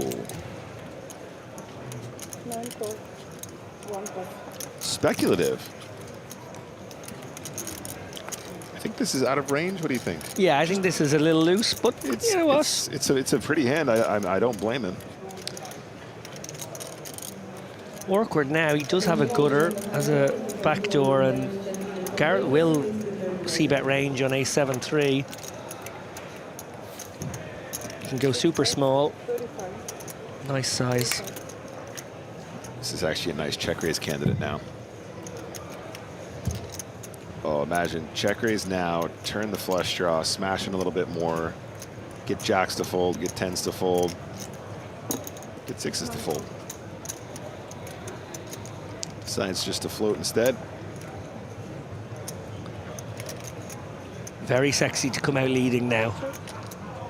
I would actually like that line as well. There's lots of ways to do this, but I would say probably 6 is now a bit tricky to find another barrel.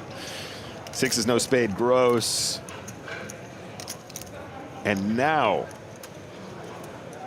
Well, now he's paired his 5, he can blast off. Thing is, I think he's allowed to use a really small size here. You just get so many folds if there's no spade. Trying to get to showdown with a 5 is kind of understandable, I suppose, to a certain degree as well, but with the check on the turn. I really like this from Gareth. I think he recognizes that there's a lot of 7x here. There is potentially some ace-x, which, you know, kicker-wise, you're more likely to be flatting a suited ace there in that situation. Yeah. So it can't be a spade, and now you can maybe just take this one away. Yeah, very wise. And again, that's why the small blind is such a tricky one, right? Because, you know, your range kind of becomes quite constructed, theoretically. You know, not going to be in there with as many random spade hands. And you're not going to be in there with one spade hands almost ever, is the point. That's exactly right, yeah. You know, perhaps a pocket pair with a spade, but, you know, that's still going to be fewer combos in general. So Gareth Cash playing 25 big blinds, a stack of 625K. Are we going to get a look at these tomatoes? Great to see Gareth back in the arena, and he's sporting a Doyle's Room hoodie there. That's a card club owned by Jamie Flynn down in Limerick, I believe. I haven't got the destination incorrect there, but gotta go check that out. Jamfly, as he's affectionately known on the circuit. Scanning for tomatoes. I can't see anything. There's always one. Steve says, they're tomatoes. Look, as someone who spends a lot of time in the United States, I compensate. I hate myself, but I found myself saying words like math, elevator, schedule. But if I ever say tomato, you have permission to punch me in the face until I'm unconscious. How about aluminum? No. No. Ian, how do you know Jude? He was just from Dublin. Yeah. Everyone's friendly. I wonder if we put in a request if we could get him here. I think we should do that. We should do that. Nothing personal. Joe's theory is maybe the PokerStars logo looked like a tomato. There's so many good dealers here. We are spoiled. To answer your question, Poker Bras, that is the rank of lieutenant. However, if I were referring to someone serving in the US military, I would say lieutenant. That's fair. You're getting a little free advertising. Yeah.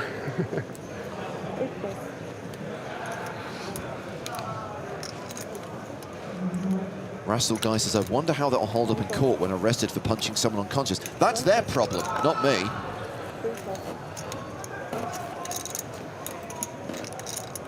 Attacked by 2 tomatoes. Wrapped in aluminium foil. Aluminum herbs.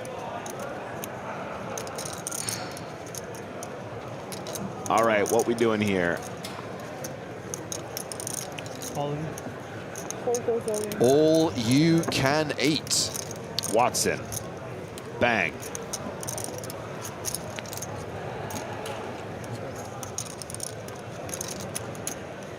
What do we think, Mr. David Lappin? Is there a not all-in 3-bet here sometimes with the suited components? Yeah, there certainly can be, but I guess the advantage of just jamming it here is we might get the kind of 7s and below to fold, the 8s to fold, whereas maybe they get thrown a little rope to jam themselves and then we call it off flipping. Certainly, yeah. Downside is obviously that we discourage the ace-5s, ace-4 suited to this world. Might even force a fold out of ace-jack that might also have 4-bet jammed. Yeah, those are my feelings as well. I think just picking up those chips is never going to be a bad thing, but that suited one probably 3-bet not all in a smidge more. Now, this is a good one from Mr. Monson watching on YouTube. What about garage? I do find myself saying garage. No, you and don't. I do. Oh, wow. I do. I honestly do. I'm just, I'm ashamed of How myself. could you disrespect such a pivotal and important musical genre in the United Kingdom like that?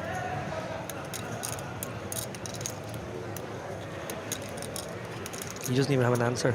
I don't. UK Garage 2026, the best of. Put them up, put them up. I've started referring to the trunk, the bendy straw. Sedan rather than saloon car. Gas rather than petrol. I know, it's... I'm being assimilated.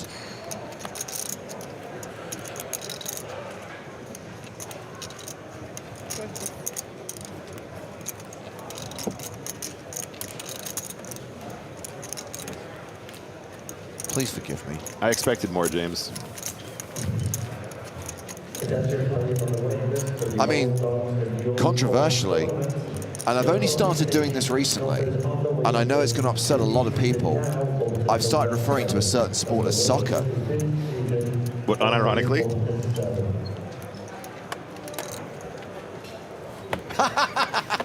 I'm not sure I can say that on air, Joey.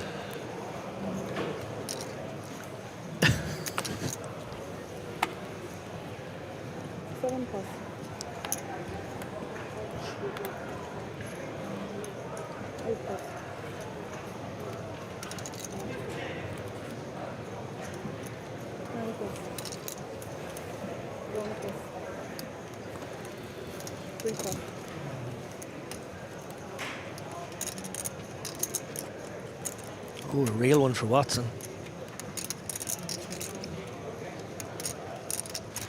I'm just kidding, Big Tasty. I've been referring to it as soccer for years.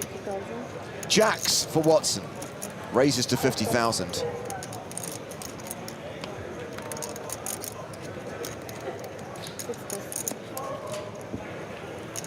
Going to upset the Liverpool Red fans, James.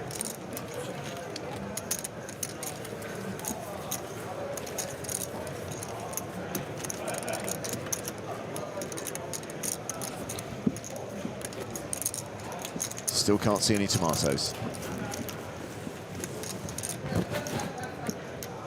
Superfecta says next you'll be drinking American beer, James. I drink a lot of Michelob Ultra. It's just like drinking water. It's amazing. Oh, James. The Liverpool Red Sox. Oh, there are 2 tomatoes. Look, on that table. He wasn't kidding. The guy wasn't kidding. I saw it. I want to know what's going on. I'm telling you, I saw it.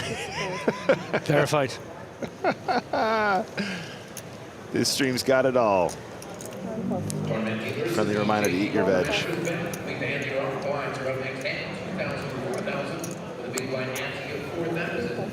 Have you seen the TV show Landman, David? No. In which Billy Bob Thornton plays a recovering alcoholic, but he still drinks Michelob Ultra because it doesn't count. 2 tomatoes would be a very poor score on Rotten Tomatoes, right? Yeah.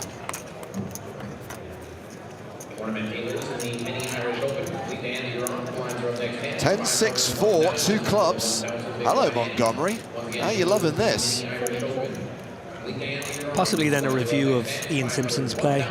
Aww. 2 Rotten Tomatoes. Don't make me feel sorry for Ian Simpson. It's the only reason I'm here. I saw he was on the live stream. I said, okay, I'm going to bust the JP Masters. Come in here and tear him a new one. Imagine disliking someone so much that you would punt off your chips in a tournament. Imagine arriving with 2 tomatoes without any tomato protector to protect them while they're here at the Irish Open.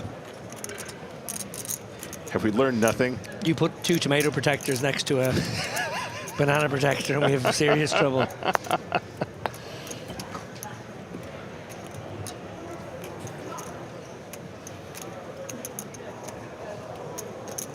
Slightly above average flop for King 6 clubs.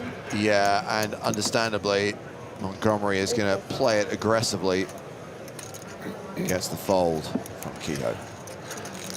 Downward trending now is Stephen Kehoe. Sub 30 bigs.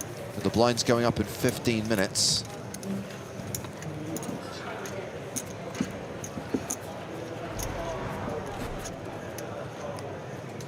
So one theory is that they're actually Satsumas, and they just look like tomatoes under that light. No, Lapin's shaking his head. He is adamant they're not Satsumas. Can someone actually go out there and get... Oh my God, he's actually going out. Get Patrick to do it.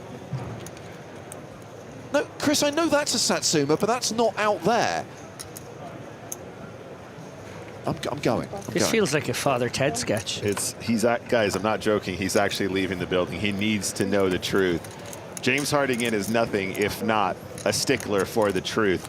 He needs to know if this is a hashtag fun fact or he's been conned. Okay, who's anchor, me or you now? What did you call me? Anchor away, baby. Dunphy taking us upstairs here in the cutoff. Looks like it's going to be a raise and take it. Satsuma's 100% confirmed. I really thought they were tomatoes as well. Honestly, they do not, in that shot under the lights, they do not look like Satsumas, but the moment you walk out there, it's like, oh yeah, 2 Satsumas. Something about orange and green lighting. Does anyone know their color wheels? I think somebody did have 2 tomatoes there and they've replaced them with 2 Satsumas just to mess with us. Conspiracy.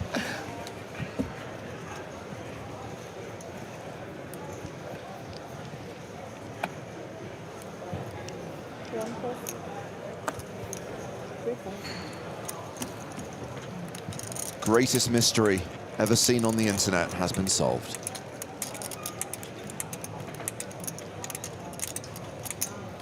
Pocket 8s for Roderick Watson. He raises with the Snowmans.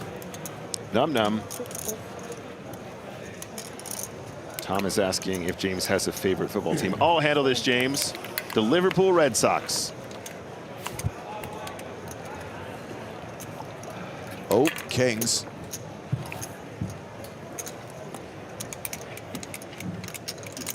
Now, we were mentioning a downward trend here. I'd say this is a pretty good spot, though, for Kings. Now, small blind, we have around 27 big blinds. I think he's going to make this 125,000. I think you go a little bigger, but I think you're in the neighborhood.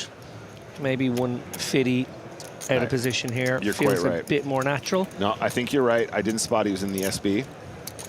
But a player like Steve, and presumably these guys have maybe are aware of him by reputation, but also what they've seen today, feels very tempting to stick your 8s in here against him. I think I would personally. So this is a spot wrought with danger now for Watson. He's going to have to do some Sherlocking. Piece this one together.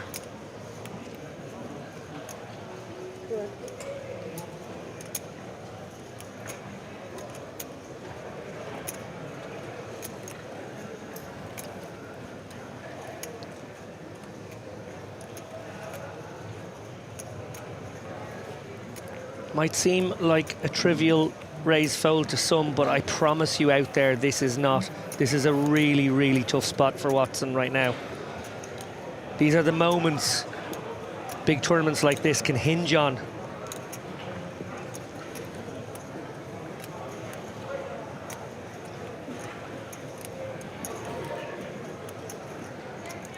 And it was these two that collided a moment ago, right? With the this King-Jack raise turn spot. When now Kehoe folded the 7s. He's actually found call. Okay. Wow, very shallow SPR now, probably 1.5.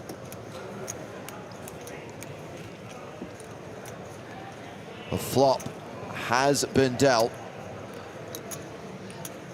It is ace-5 deuce. There's always an ace on the desk, James. Not great for the Kings, but also not a great board for the 8s. Stephen's going to come with about 50k here, 60k. You can go super, super small on this texture. It's one of these spots we talked about one last night where your hand doesn't really want to bet, but your range absolutely does. Obviously, he'll be a little concerned that he has been overtaken by the ace-jacks of this world right now, but he can go incredibly small in this situation. Yeah, 80K. And if he was ahead pre, a lot of those hands have overtaken him now. Watson has been offered the escape hatch.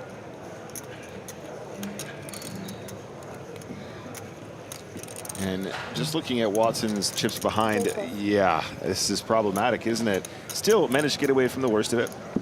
I'm going to be honest there. I think I would have sent 8s in pre-flop and be on my way out the door. So the fact that he kept the majority of his stack there was impressive in itself. If you'd done it, there would have been an 8 on the turn. Then I would have sighed. I don't blame you. Straight into the booth to bully Ian Simpson. Poker Bras, no, my favorite football team are the Brighton Seabirds. Thank you for your question. Hmm. 10 minutes till the blinds go up. We raised 50,000.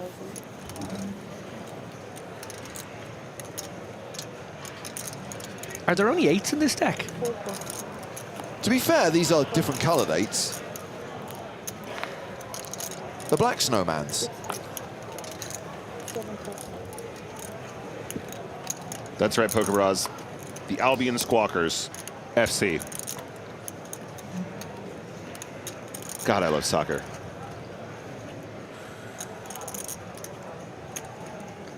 Stephen Keogh with thoughts of larceny here. Oh, here we go.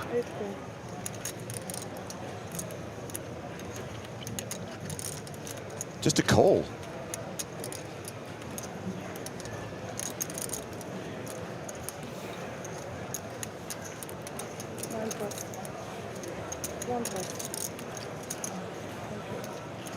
Strong feature of Stephen Keogh's game, as I've noticed down the years, is his willingness to play suited connectors, suited gappers, in position, out of the blinds, make life kind of uncomfortable for people. Flop the absolute joint. Yeah, Wow. this is pretty nice. Yeah, I mean, not the nuts, but obviously just a really good start. Got a hammerlock on the flop against the 8s. Love this check from Ian. I think even when you have the ace-x, this 9-10 texture, very ugly. Perfectly reasonable from under the gun facing a button continuer here to just check it on over. And it's kind of interesting for Stephen whether he wants to take control of this pot now with a small bet or just check it back. He does opt for the latter.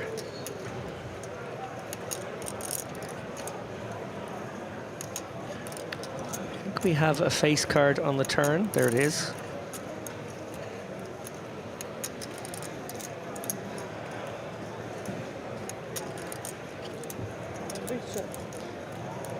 Looks like Ian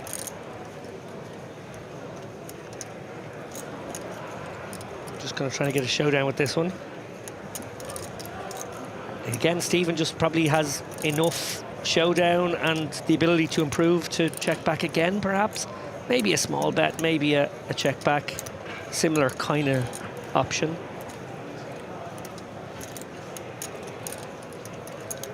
Shepherd's Bush Sage wants everyone to know I'm betting that flop with 10-8 of diamonds. Chat Pro Saturday. Nice one, buddy.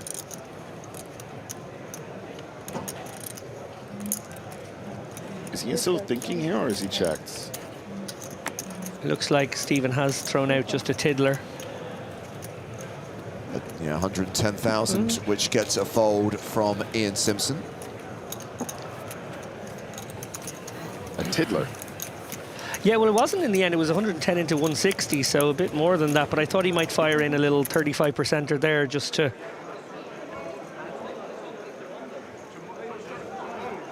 I'm being told that we can see the best dressed man in the room. Fashion being a subjective concept.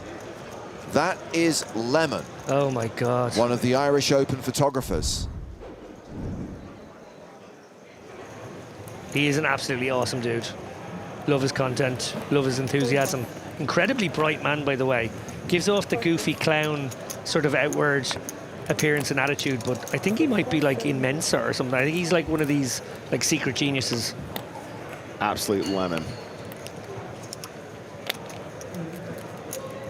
Jables for Kehoe.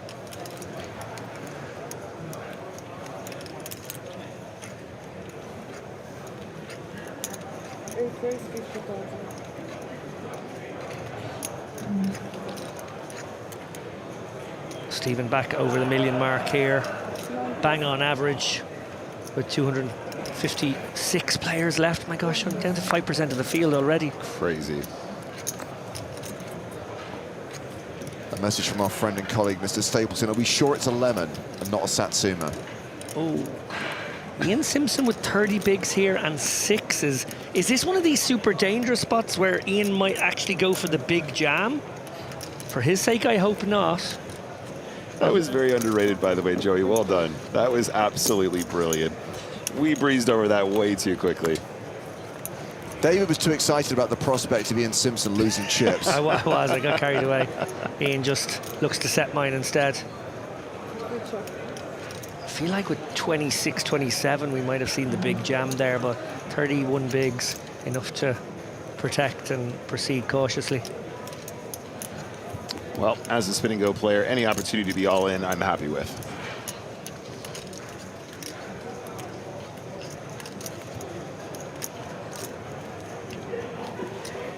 What's the size here, David? Yeah, I don't think he has to go quite as big as he did on the 8 high board. I think probably going, you know, half pot feels good. And yeah, it looks like around half. I think Ian has to keep going here, though. It's hard to make a pair, and he started off with one.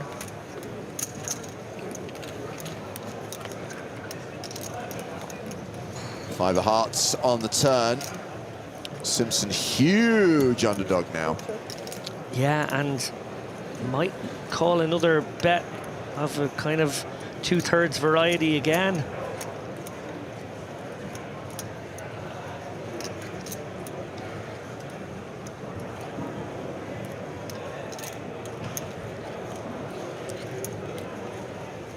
Kehoe could set up for stacks here with a big sizing.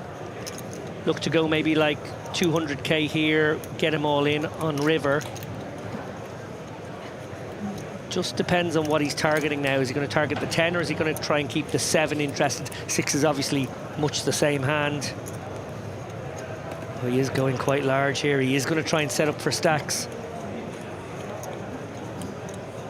He's having it large. 255,000 in the pot. 195,000. 195,000 is the bet.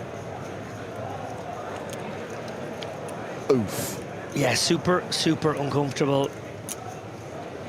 Ian Simpson gonna take a while over this one, I suspect. Might feel like Stephen's been pushing him around in the last hour or so. We had a couple of confrontations already.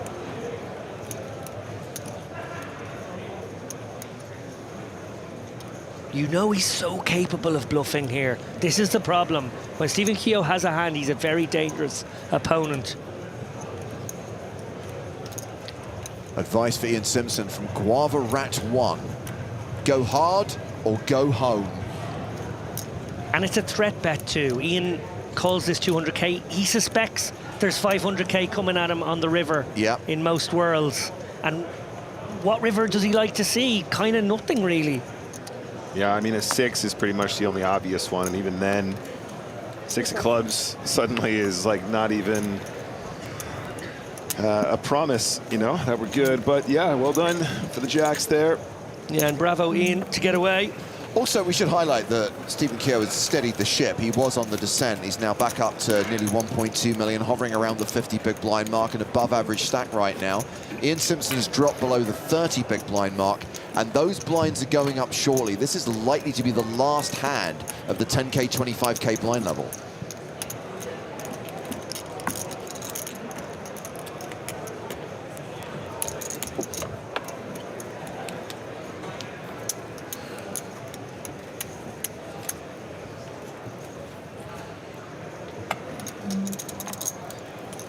Pocket 7s for Edward Dunphy. Raises to 50. 6 pots. 7 pots.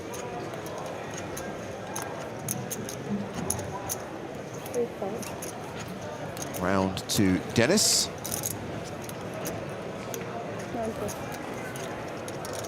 think he's folded, so it's going to be on Thomas Kilgannon. Oh, he's out. Ian Simpson in the small. Has fives. His hands are just getting progressively worse. Eights, sixes, fives.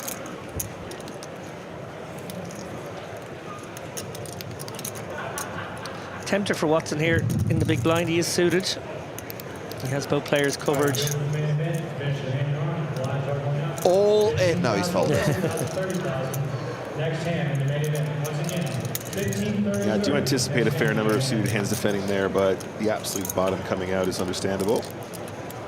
Ace, queen, 9. Quick check from Ian. You know, remember Ian calling out of the small. We'll have a reasonably strong but kind of condensed range all around the Broadway stuff and some middly pairs. A couple suited aces in there as well, I guess. But absolutely. It's just a set mine. It's just a set mine. Make a big fold? No, just one worth thinking about. So Dunphy wins that Did I need hand. to? Right now we're at the Irish Open. Of course, there are PokerStars Opens on the calendar for future months. The next event is in Namur in Belgium, May 27th through June 7th. And once again, we will be in Malaga in Spain in the summer, June 22nd to 28th. We started the year in Campione. There are going to be more events announced soon, so make sure you have the PokerStars Live app. Stay across the schedule for the Open, for the EPT, and all other PokerStars run and sponsored events. As we return to the action in this year's Irish Open main event, 249 players remaining. We are now on level 23, blinds 15,000, 30,000, with a 30K big blind ante.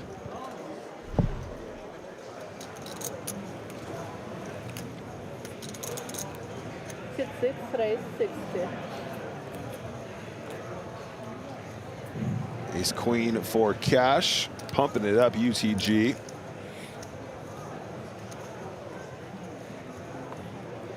Ace king for Montgomery.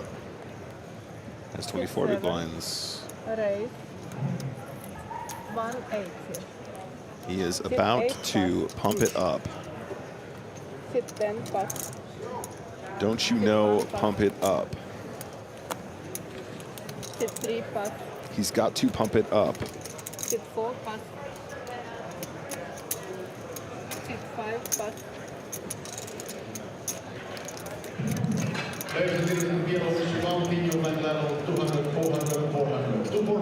Back round to cash. 120K to call. Sit 6 pass.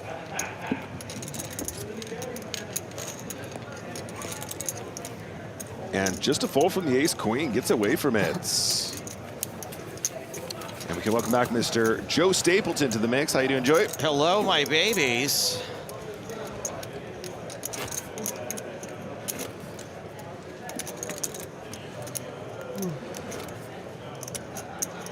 For some reason, I'm craving a Satsuma. Not a fresh tomato. Why can't you guys just say an orange? Potato. We just refer to things by color in the United States. Fry them, boil them, stick them in a stew. All right, Peapod Pocket Squirrel, you're gonna get what you asked for. There's a little spanking from Uncle Daddy, you banned. You need to spend the points. Montgomery, ace 9 of hearts. Sit 3 pass. Sit 4 pass. Yes, yes, yes, perfectly fine with folds all around here, yes. Big blind. King 9 suited, not getting a fold here.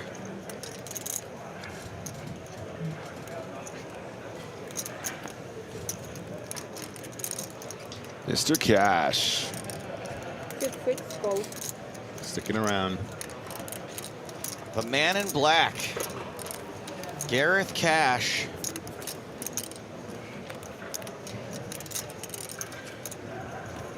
Eight, 5 tray.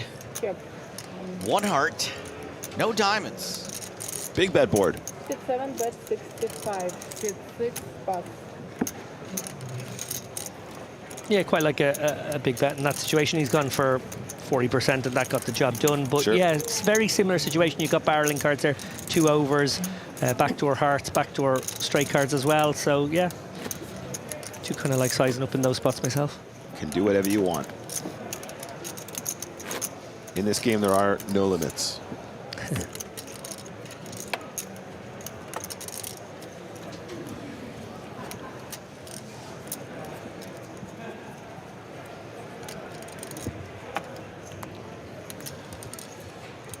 Sit 8, pass. David, did you hear the flowery commentary over your, what was it, a 4-bet?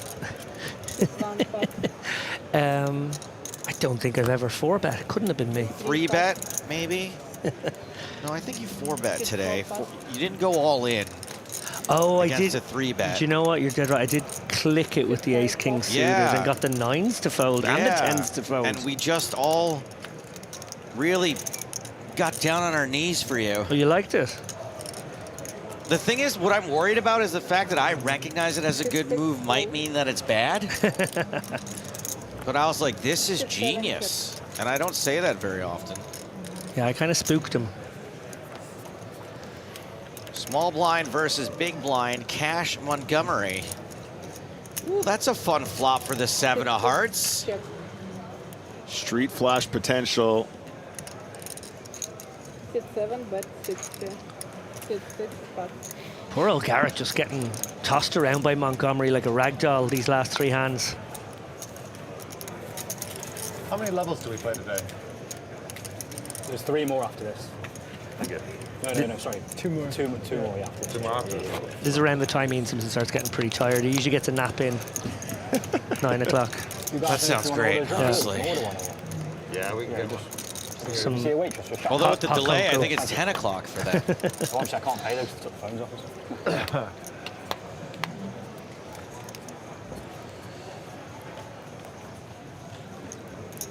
Wow Factor on YouTube. Michael. Chat Pro Saturday. I think Ace-9 is a better hand than King-9. Normally we would tear that apart. But here on Chat Pro Saturday, that's correct.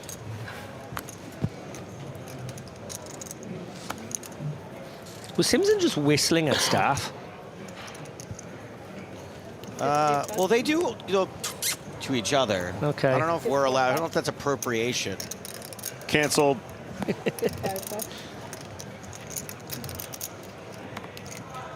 Fun fact, Ian's face is actually that shape underneath. He needs a carrying case for it. All in. Cash all in with King-10. Oh, and it's Montgomery in the Can I tank. get 2 sparkling waters, please? Thank you. Ian Simpson is actually just a Tuscan Raider. With oat milk in a separate cup. So black with oat milk on the separate. Thanks. He actually has ordered milk. Sit 8, pass. It is nap time in the Simpson household. Oh, dear. Ordering milk just makes, I'm almost making me gag. Who orders milk? Excuse me, dear. Can I get a cup of hot milk? Is there unless there's a piece of chocolate cake involved? Can I get a glass of warm milk? What a strange boy. He's an odd one, all right. Having a great year, it must be said. Won the high roller in Manchester, the Manchester Open there a few months back. Of course he did. Well done. Can't believe they still call it Manchester in 2026. Unbelievable. Womanchester, Personchester. Cis-chester. Yeah, just, I don't know, man. If he wins any more, we're going to have to call it Ian Chester. I know, I've got a pretty substantial man chest. Sit 4, raise 60. Histy says, I'm trying to work out how much drinking time I have left. What are you playing down to? Commenting down a lot. You got a lot of time left. How many more days do you want to drink? Sit 7, fold.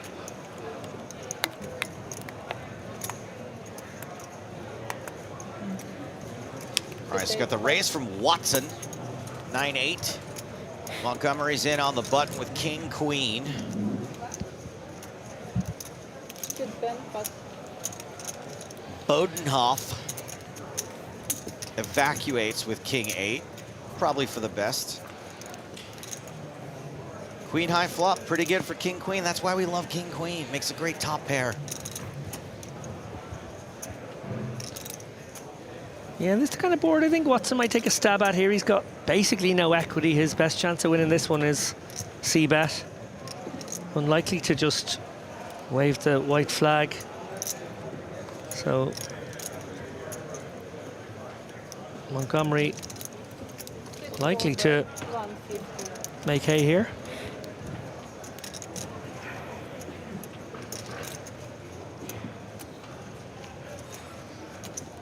Went for a big size, did Watson? This sort of one stab spot, maybe that was the idea. Yeah, you're pretty much finding out where you're at right there. Although the ace of diamonds on the turn changes the texture of this board considerably. Yeah, this is now a really great spot for a sort of airball second barrel because you can put loads of pressure on all the pocket pairs beneath queens. You can put pressure on a queen, frankly, as well. Okay, diamonds did get there. You might be walking yourself into a horrible situation against a made flush, but I think when the door opens like this, you got to go for it. Consider this queen pressurized. I mean, if you're going to be a cheeky monkey and open this in the first place, you got to find these lines. Indeed. And dare I say, has Who does this? Montgomery just been burned? No? On my own there? Montgomery Burns? Sorry. Yeah, that's why I said Mr. Watson is here to play. No? You're in charge, not me. You got to have Simpson versus Montgomery. Set for the battle for Sector 7G. Thank you, mate. Thank you. Cheers. Thank you, man. Thank you. Pretty cool. Pretty cool hand right there. Pretty cool. I'm a big fan. That we're too busy pushing ourselves into the bushes with 40-year-old Simpson references. No, so far Watson has been taking some very unconventional lines, and they've all been pretty badass. Not elementary. Not elementary, my dear Watson. Montgomery, Moriarty, nearly there. Oh, in disguise. No, I was talking about Watson. Oh, okay, I see. All right, we need to sync up on the references, guys. We need to synchronize We are all over the swatches. place. Cheers, pal. Save paying free for them. If you get given change in Is your Simpson going to eat a essentially banana with his milk?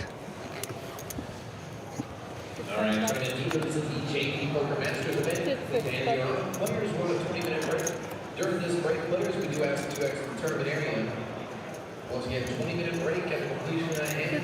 Please exit the tournament area. Hit 8, but Montgomery with the spraggy ace-7. King-9 student for Bodenhoff.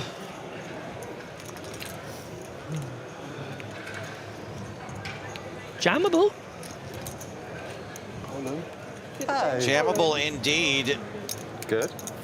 Dennis agrees. Just like Bob Marley, he be jammin'. Guava Rat on Twitch says, is Bodenhoff going to play a hand tonight or what? You banned. He just did. When you make a big trip, though, it's when you make a big flight and everything, you know. Live trips. Guys, I got to leave you. There's a especially when you come away and stuff. mini main max late reg bullet that's not going to fire itself. Go and fire away, buddy. Best of luck. The prize pool's counting on you, David. Thank you. Always a pleasure, never a chore. I have some good news, though. My seat is going to be filled. It is a trade up. With your better half.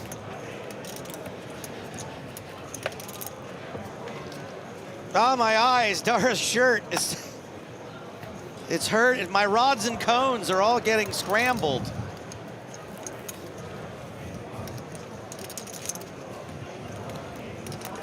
Is there a way to turn down volume on clothing? Pocket queens for Watson. hit 4, 8, 16. Hit 5, 5. All right, before this hand gets too hot, let's let him in. Dara of the Carnies, what's up? Delighted to be here Happy to have with you two fine gentlemen. Yeah, been a mixed day for me. I bust the main fairly early this morning. Spare you the bad beats, but I did bag the mini. So The mini's over already? the mini flight actually started before the main today at 11. So I late regged that after I bust. And yeah, it was done by like 8 p.m. Ian Simpson in a bit of a pickle here with a crushed pocket pair. He's going to call the raise. More from Dara's day. After this, King, Jack, Deuce, 2 spades. Players in our final new lineup is about 600, big line down to 1200. 600, 1200. Ian Simpson about to live the phrase on his hat. As it goes check, check, 4 on the turn. Yeah, Queen's makes a kind of a natural check there. It's hard to get value from too much worse. And especially a player like Ian who probably overstabs a little when people show weakness.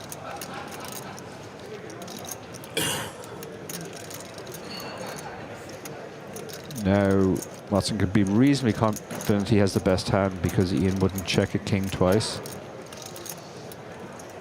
And with the hearts and the spades working on the turn. Yeah. Gonna start putting some more chips in now. I mean, obviously we can still get value from a jack once in a while, maybe even a 4, maybe even a 4 or a deuce, maybe even a hand like pocket 6s, 7s, 8s.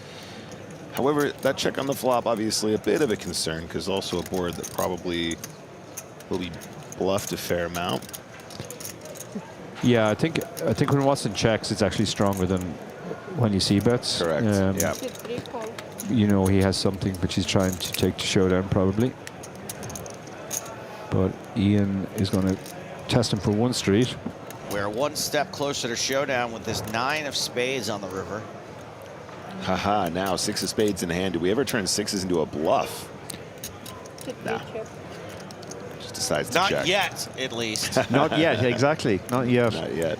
Sometimes, yeah, if you have a hand which you think could potentially win at showdown, say against ace high, you can check it, but then if your opponent bets, you kind of realize you're not going to win now, so maybe you can think about bluffing it. You could just have a check here. Yeah, get a showdown. Win with your queens. Yeah, yeah. Hard to get value from worse. Left with just 15 big blinds after that hand. Oh, yeah.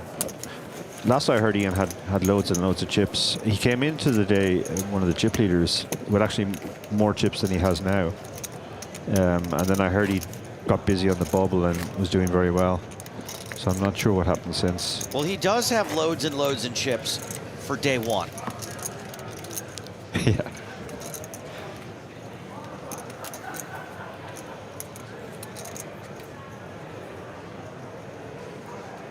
So.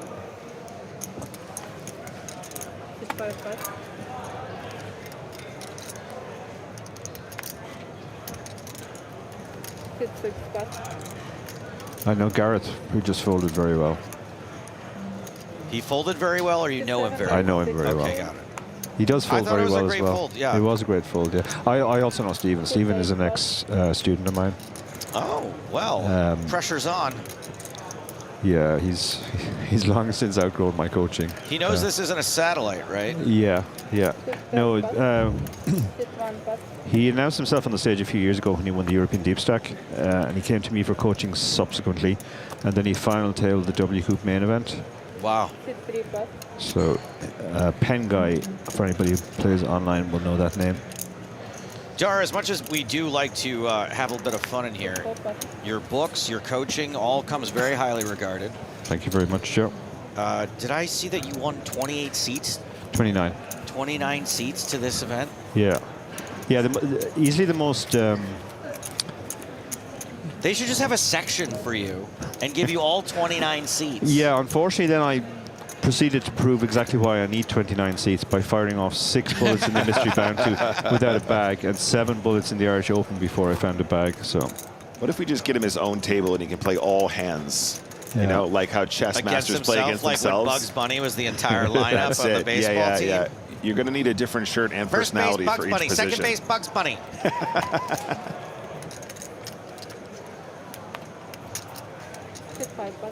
That's right. Satellite strategy. Go check it out. It's the most tempted I've ever been to read a poker book. I'm not going to do it, but if I was going to read one, if I were going to read one, I should say, that would probably be it.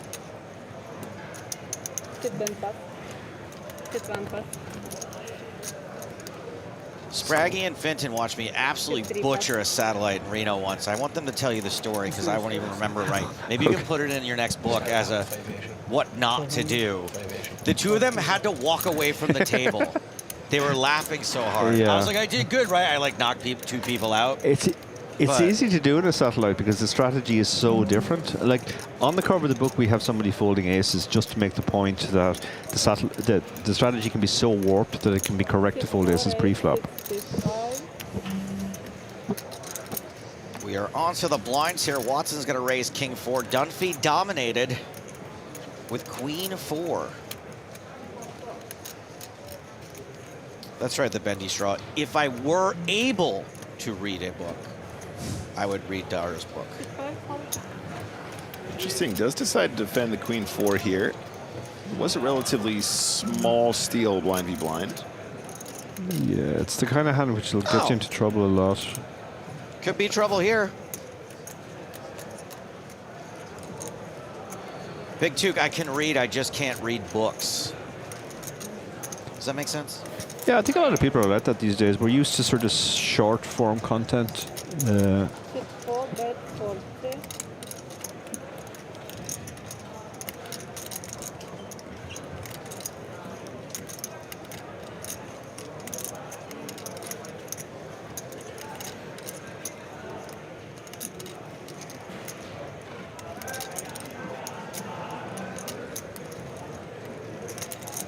If you put a picture of someone folding a pair of double Ds on the cover, then maybe I'd be able to read it.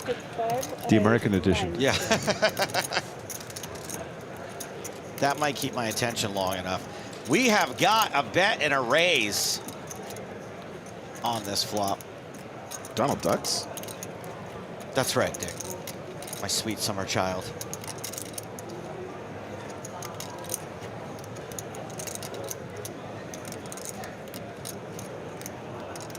Watson seems like a real tough customer. He is undeterred. Not that I expect someone to fold right away. Yeah, This particular it's just so hard to hit this flop when you have something you can't really fold, but you're already feeling the pot's a lot bigger than you want it to be. Having the chip leader in each table buy the 500 chips. Chip masters are Yep, I mean, at least by raising the flop, sometimes you do kind of buy a cheap showdown, right? Yeah, you get to check behind on the turn. I think that's another interesting thing that maybe perhaps people get a bit wrong with this hand as well, as they're going, well, what if you raise here and they have a better hand? Well, if they have a better hand, they might extract additional value if you play it too passively. Yeah. So, you know, sometimes the raise is for value, but also can sort of find you a way to get to showdown a little bit more easily.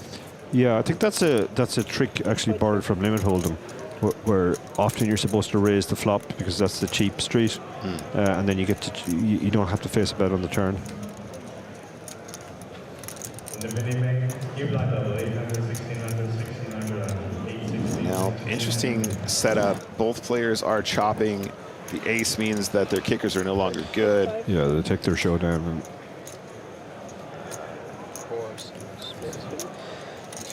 This hand ends in a chop. And you know what they say? What Everyone loves a chop putt. Dar, I appreciate you just sitting it out. You seemed like you didn't know what to do, and that's better than screwing it up for all of us. Absolutely, no. I'll leave it to the professionals.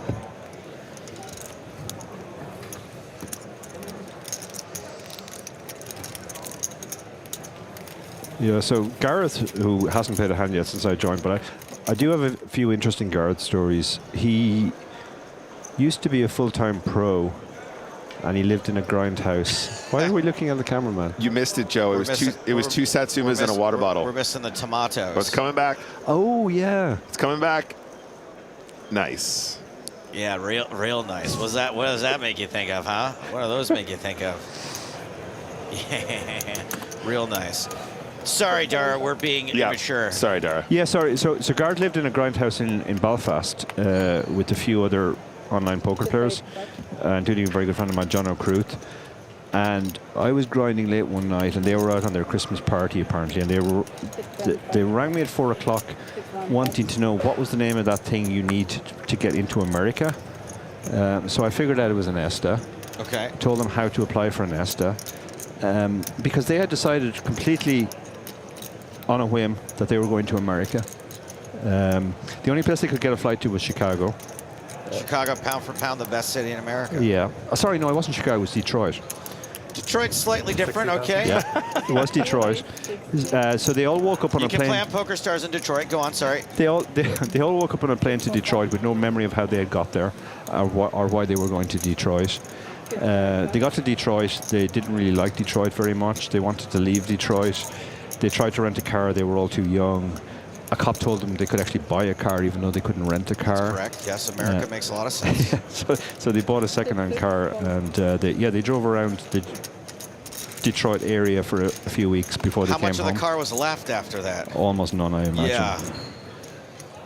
All right, we've got a domination rotation. Simpson hits his 4. Go ahead. I'm loving this story.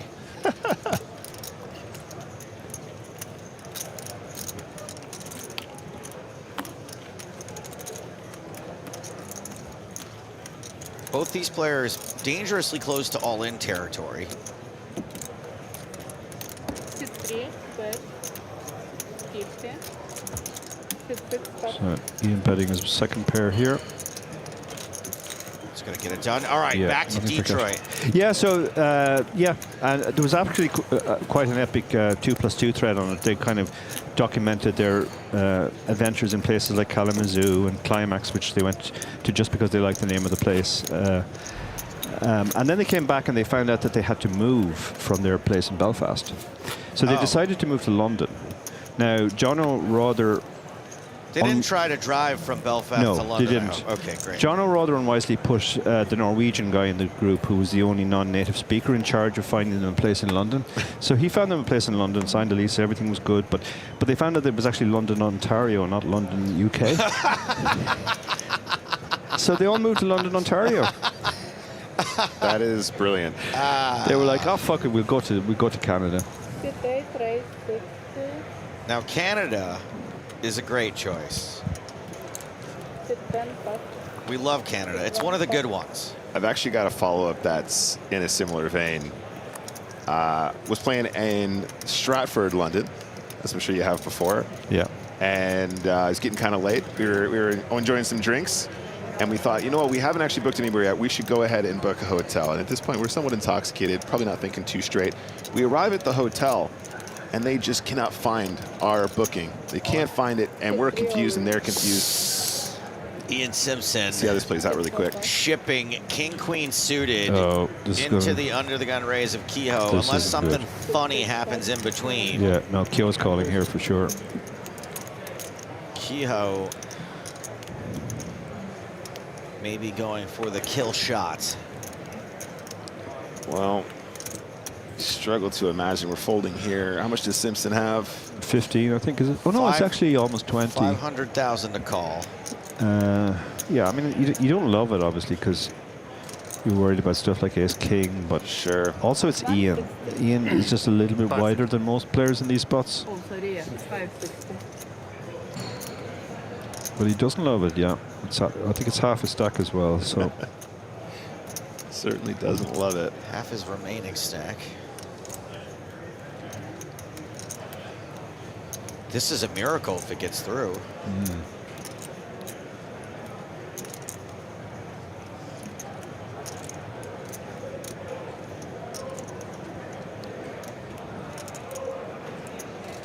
Yeah, it's actually a tougher spot than I thought when I looked at it first. It's 500 to win 1.2 roughly, so he needs just over 40% equity, and you are worried about Ace-King. Players during the break, we did raise up the 500 chips. You'll see those racked up in front of you.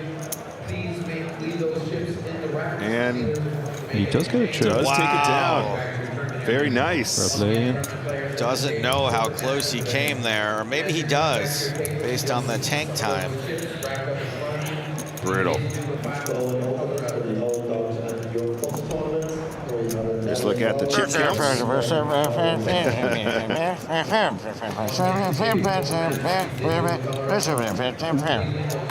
So we're in Stratford, London, and this hotel will not, they don't know what we're talking about. Anyway, we managed to get in the hotel, we spend the night, and we wake up the next day, and all is well. About a week later, I get an email from a hotel, and they're saying, we can't wait for you to check in. So I open up the email, and I go, okay, what can this be about? We accidentally booked a hotel in Stratford, Ontario. I'm not joking. This directly aligns with your story. And because it was too late, because it was within 24 hours, they wouldn't let us cancel the booking, and they took the money.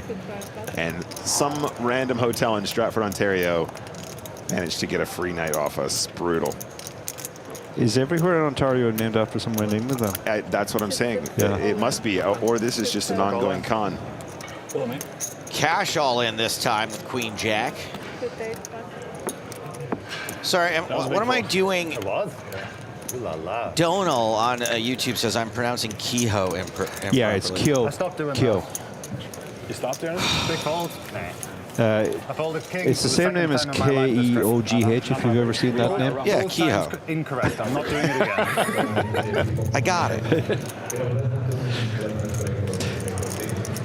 Yeah, Stephen's actually from the same town as I am, Enniscorthy, a small town in Wexford. And there's a lot of Keoghs in Enniscorthy. Spelled like that. That's the rarer spelling of the name. So it's pronounced like a karate move. Kyo. Kyo. Kyo. Okay. Okay, perfect. Got it. Queens for Kilgannon, or unless it's pronounced Kilgannon. I think Kilgannon is right. All right, great. It's going to make it 70,000.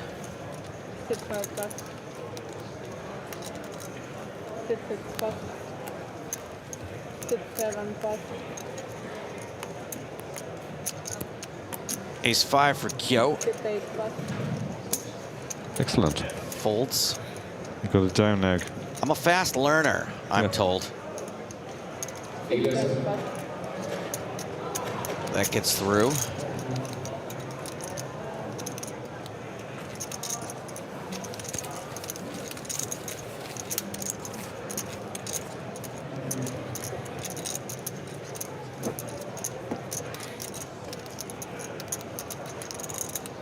$28 minutes left on this level. That's 28 minutes until the final break of the evening. Then two more 1 hour levels after that. Just me? Yeah.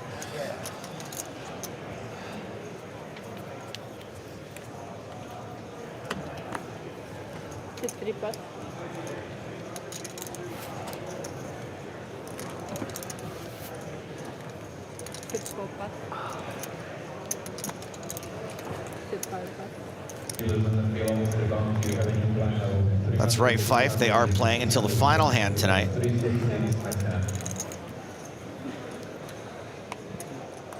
Costas asks why the Irish EPT background is green. I don't even know where to begin with that statement, that question, whatever it is. But I thank you for it. Pocket deuces for Kyo on the button.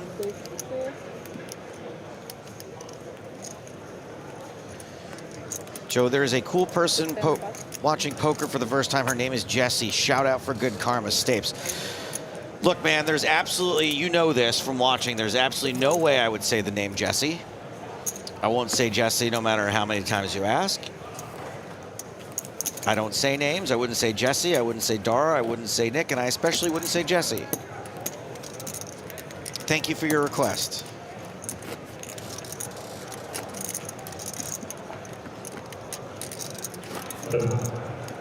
Player is the JT Masters Day 1. New line level 2,000, 5,000 with a 5,000 big blind ante. That's 255 for JT Masters.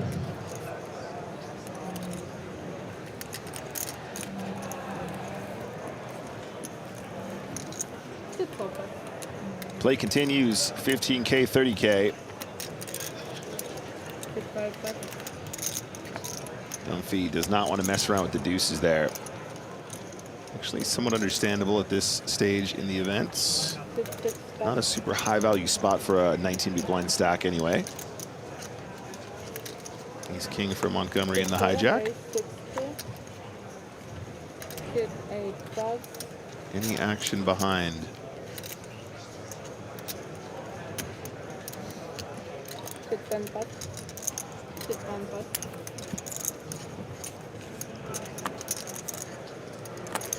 It's going to be a nay, I think, from Ian Simpson. Yeah.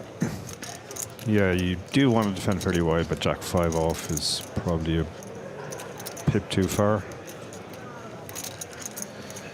GP on YouTube says, Joe, tell folks to like and subscribe. 2,500 watching and not even 150 likes. Please don't like and subscribe, because it's set so that every time someone does that, I get a notification on my phone, and it's crazy annoying. So whatever you do, do not like and subscribe. It drains my battery. I don't have my charger with me. No, Tom, don't say like all at once. Oh, my battery is never going to make it through the day today.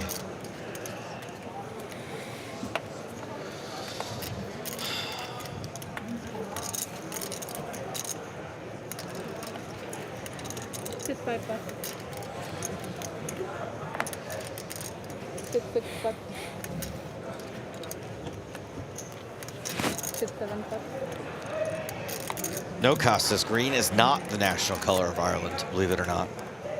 What is it, Dara? Green. One of the other 39 shades of green. I believe it's actually blue.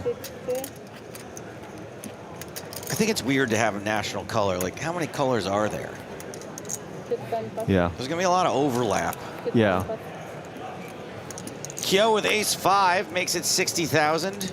Yeah, this is definitely on the loose side, DS5 off, but depending on the stacks behind and the player tendencies, Ian is, I imagine, the loosest player, but he's in the small blind, which is the worst position to get involved from. He's moved all in, wow. Hachi Machi. Wow.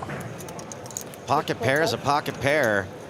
Maybe a little cocky after getting the fold with the king-queen shove. Yeah, I mean, this shove is fine because obviously Kyo is in late position and is not going to have a hand a lot of the time.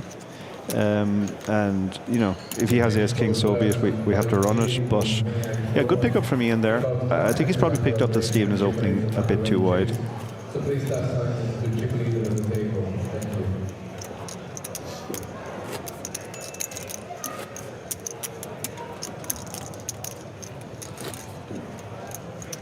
Ian, of course, a former newsman of the chip race. He was our second newsman. He's the forgotten one, though, I feel like. Everybody remembers Dara Davey from the first season, and everybody knows Barry Carter does it now. But people kind of forget that Ian actually did it for way longer than either of those two guys. That's saying something. Yeah. I would like to go on record as saying, and I'm probably not saying anything crazy here, what a huge Barry Carter fan I am. Oh, Barry's amazing, yeah. What a witty guy, just so on point. Yeah. Yeah, Barry's actually here this week. Well, he arrived yesterday, I think. I've only seen him briefly twice. He's here with his wife, so when he's not playing, he's not really just hanging around the poker room. 150. 150. Raise 150. I absolutely love the tenacity with which these players are going after it. Yeah. Yeah. Nobody has a big stack. This is not standard for sub 40 big blind stacks, mostly sub 30 big blind. Yeah, Kyo is fearless. Like he's just had to raise fold, but very next hand he's 3-betting the sixes. He will take all his spots. Kya for Kyo. Wins it with a judo chop. Pre-flop. Nice move, taking it down pre.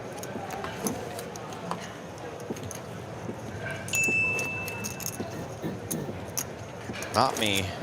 Joe, was that a notification? My Tinder has been paused for this trip. Guys, are you liking the video?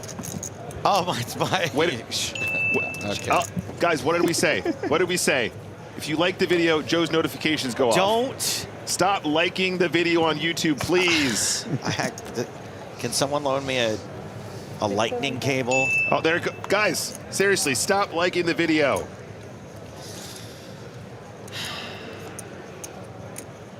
King 6 suited for kill. I love this.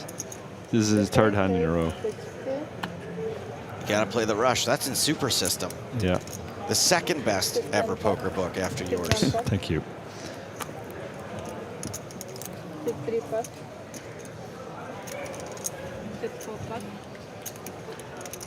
And this kind of style is very effective in live tournaments, I have to say. That even if people will like make moves against you now and then, like Ian did with the twos, most of the time people just don't have a hand that they feel confident to do that with. But Gareth has picked up. Yeah, this is an easy all-in for Gareth.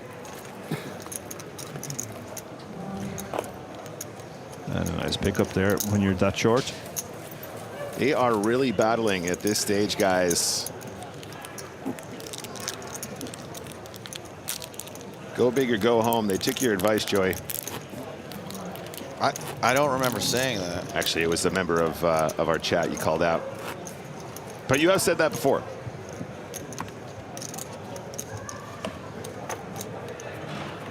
A classic do as I say, not as I do situation, because I both don't go big and I go home. Oh, wait, that is one of the options. Never mind.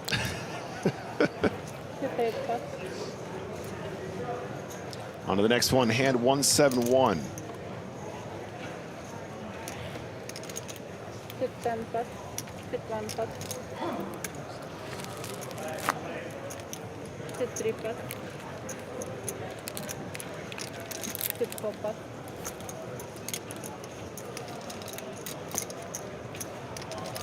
Sit 5 pot.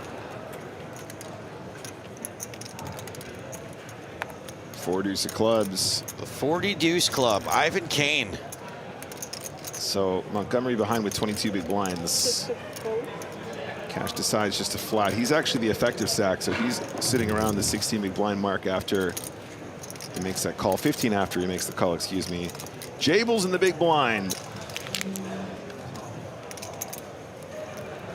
As someone who plays a lot of spins, it's over. Nick, you must know these blind on blind spots this shallow, pretty much like the back of your hand. I know them very well. The one thing I will say, though, of course, the big blind ante changes things quite considerably. Yeah. So suddenly, a lot of the spots that, you know, you might want to be raising non-all in, some of them become jams a bit more readily just because there's so much more dead money to be won. Yeah. But it is a good basis to begin with. And, you know, a lot of people that have played spins have just translated right into MTTs very fluidly because they know how to play some of the toughest spots so well. And indeed, the heads up is really on point right from the start. Yeah. Giuseppe on YouTube asks, do you know if there are any Italians still in? Yes, I do know. Thank you for your question.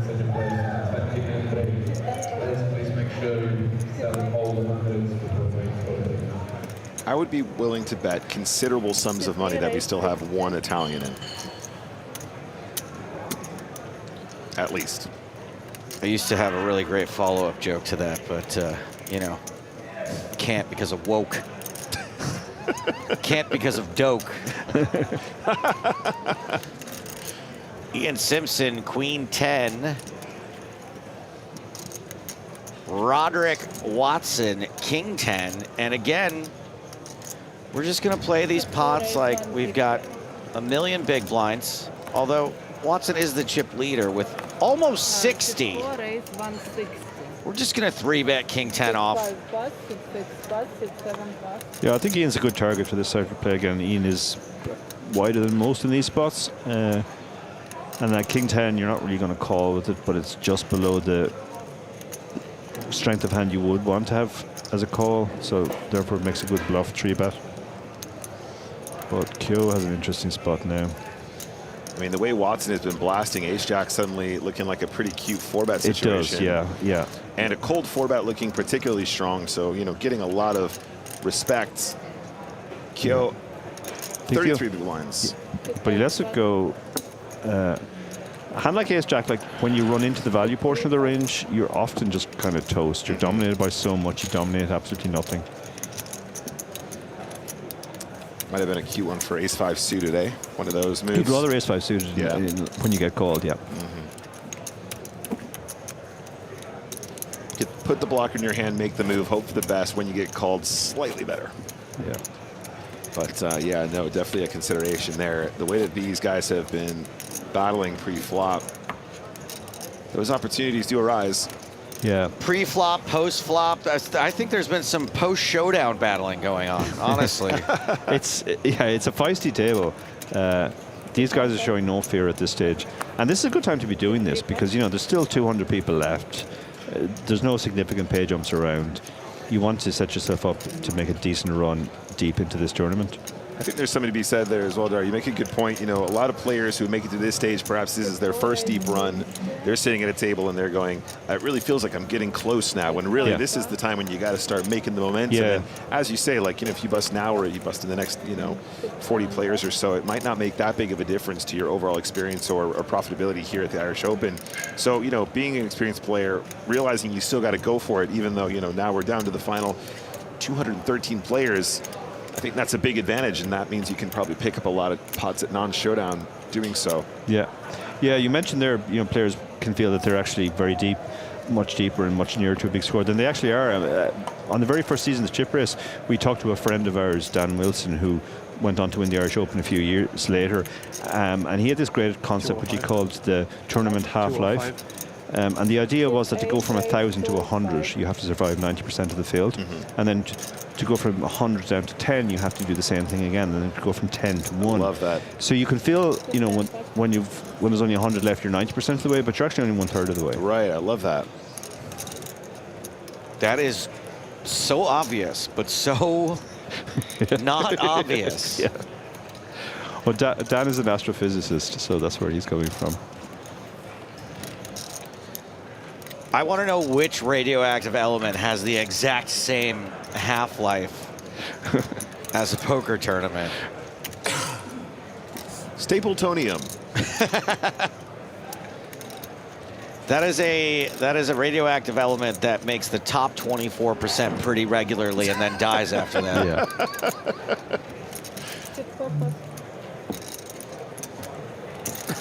Wow, Kyo got 8s to fold there. Wow. Just pure aggression here. This table's making me uncomfortable. Yeah. It's an incredibly feisty table. It really is. Sometimes think like, hey, if I just like ran hot in an event like this, like I could go deep. And I'm watching this and I'm like, I couldn't even run hot enough to compete with this. This is insanity. Yeah, you can imagine somebody coming in here and their strategy being, well, I'm going to just sit back and wait for good spots. And it's like, they're not going to come. Like, you're going to blind it out of the tournament by the time you find the hand that you're going to be comfortable with. You know what's even better is when you're on a table like this and there's this much activity, the number of good spots that you're even given don't exist because there's so much action happening. You go, see, you know, pocket 8s is a pretty good spot, but you got 8s in the cutoff. You're thinking great, but there's an open and a 3-bet ahead of you. And Jumpy with King Queen. Want to read this comment real quick while we wait out what happens. 60,000 is the raise. Ross says, I want to shout out Dara. I wouldn't have got my ticket if it wasn't for him. I did come around 850th, but I did a satellite in. Oh, that's awesome. Yeah, quite a few people have stopped me this week to make similar comments. Not just for the book, but in the run-up to this, we did a free webinar on YouTube on the Irish Open channel. And a lot of people said they got a lot out of it and it helped them satellite in. Tell me if this idea has been pitched to you before. You write the book on satellites. The entire world reads it, right? Yeah. The whole world, it's saturated. Everyone's playing the Dara O'Carney method. Yeah. Then you write the book, How to Beat the Dara O'Carney Method. Yeah, that works. Hell yeah. Yeah. Yeah, it does work because it's one of those things that if everybody is too respectful of ICM, then the guy who doesn't care about ICM has a huge advantage. What you don't know, Joe, is it's a little bit like, you know, when a coder builds like a mainframe for the government, but he leaves the back door. It's already built into the book. Right, he knows. He's just waiting for the moment to capitalize. He's 4 sequels down the line right And now. saturation is already at 98%. I don't know anyone that doesn't know of Dara's book, and I'm not just saying that for the bit. I actually mean that.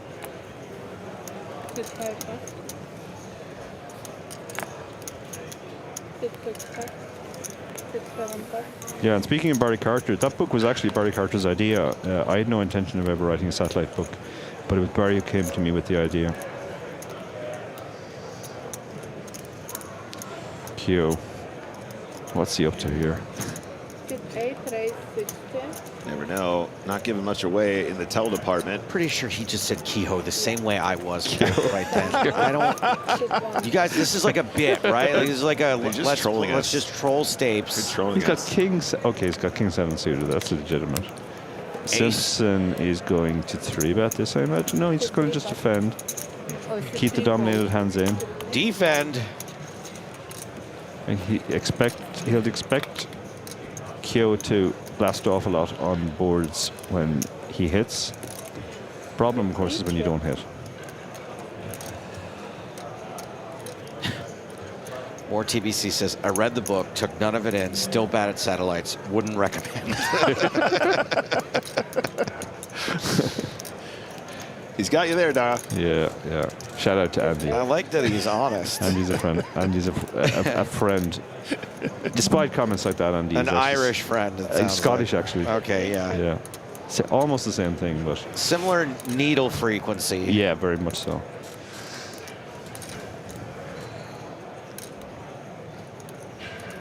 So checks it over. Kyo checks as well with the king 7 of diamonds. It is a jack on the turn, however. Yeah, Kyo checked because he didn't really want to get check raised here. You know, he's got back doors. His king high can be good as well. But now it's been checked twice. He decides to take a stab. Bad timing, obviously, because he didn't hit top pair. But yeah, I mean, not to know that. It's an interesting one, isn't it? Because we know Simpson is very capable of check raising this flop. Having the 7, I guess, is somewhat useful because there's fewer combos of sort of check raising candidates. Like, you know, 7-5 is probably a pretty good one. Yeah, you know, maybe an 8-7. Yeah. But, you know, 10-7. Given the fact it is a big blind defend, I think Ian will turn up with a fair amount of hands that might just have to give up at this point. So deciding to speed up on the turn perhaps denies some equity, but he is going to get check raised now. And this is so nice from Ian because a lot of players missing that raise on the turn. I mean, he's not going to get any value from king 7, obviously, but just recognizing that once there's a check on that flop, you know, there are enough Jack X combos that he's getting value from or whatever else that wants to stick around. Yeah. Takes it down. Yeah, and the Jack did bring up more straight draws as well, which you might want to deny equity to. That's right, Tom. Kyo player poker. Others, they're chips. They're chips.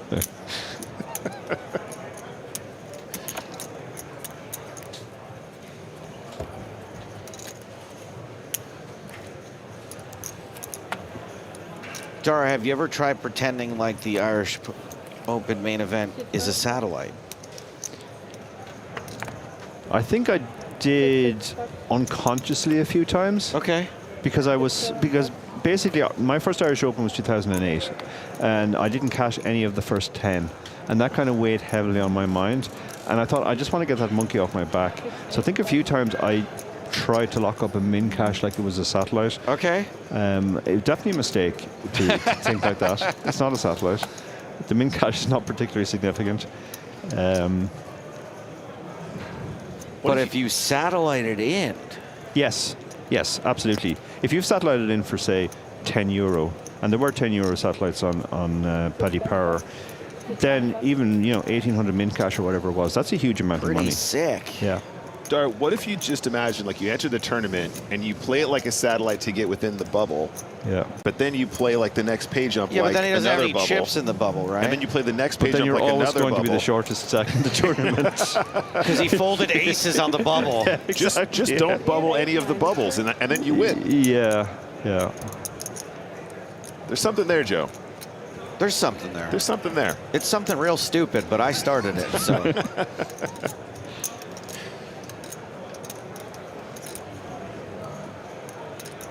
Blind on blind battle about to commence. Yeah, these blind on blind battles are so fascinating because the ranges are so wide, and most tournament players are actually not that good in these spots. It's just a real pain to study, isn't it? Because so much changes in Yeah. between blinds as well. So Absolutely, it's difficult yeah. to, it's almost impossible to group it in those large sort of chunks of hands like we do if we're just trying to start out in the other positions in tournament poker. Yeah, the types of hands you play aggressively are so sensitive to the stack depth. And then when ICM starts to be a factor, everything changes again. Oh, yeah. And then, of course, a lot of people not recognizing that ICM changes a lot of the post-flop as well, right? Yeah. So Yeah. they might be getting the ICM adjusted pre-flop range correct, but then they're playing post-flop too aggressively or Correct, whatever. correct. Yeah. Simpson checks the 7-6-6 two-heart flop to Watson, who does stab with the best of it. Yeah, Ian will just have a lot of hands that have absolutely nothing on this board and have to give up.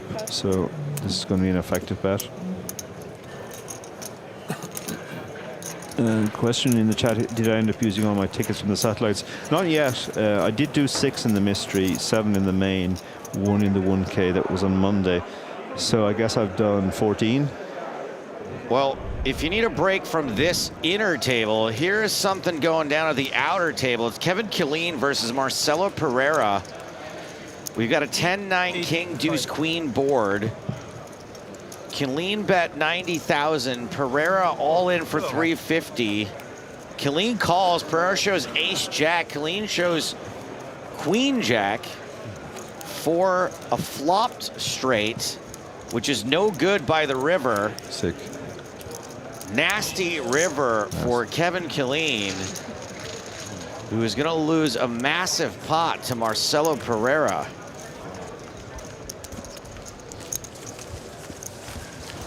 Yeah, Kevin is a sick player too. He of course, officially he was second back in 2015, I think, but he actually chopped it heads up. EPT Dublin. No, it was Irish Open. But he did go deep in an EPT Dublin as well. In the space of about 9 months, he won UK IPT Dublin, beating Max Silver heads up.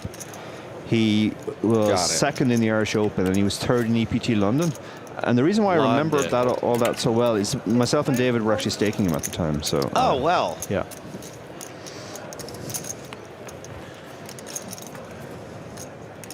You bought a new door for your garage.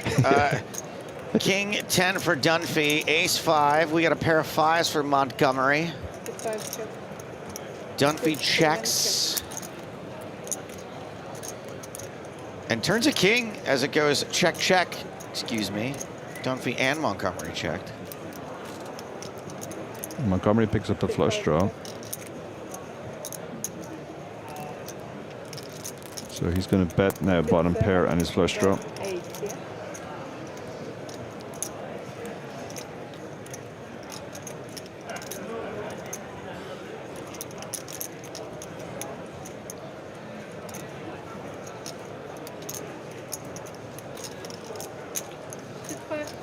$80,000 bet, 80,000 called. Pretty easy decision on the turn. I love those. 4 spades on the river. Dunphy checks, hoping to pick off another bluff.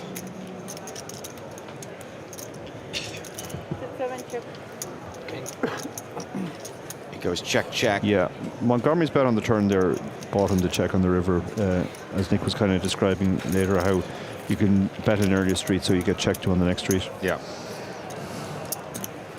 Do we stay on here after the break, or does it get mixed back in? I don't And know. with so much action on this table as well, Dari, you know, you kind of sort of have this way, like sort of the vibe of the table evolves over the course of the tournament. When you're seeing guys 3-betting, 4-betting, 5-betting, all this, you know, you can start to really level yourself into a should I be a bit more active here? Yeah. You know, it's very easy to slide into the sort of vibe of the table and think, okay, I'm going to make this cold 4-bet work for me now because it feels like that's what I got to do to compete with these guys. Yeah, yeah. And then you're playing their game rather than your game. Yeah, exactly. And that's not a place you want to be. You want to try and stick to your strat and what you know to be correct and the moments that you can find and pick out for yourself.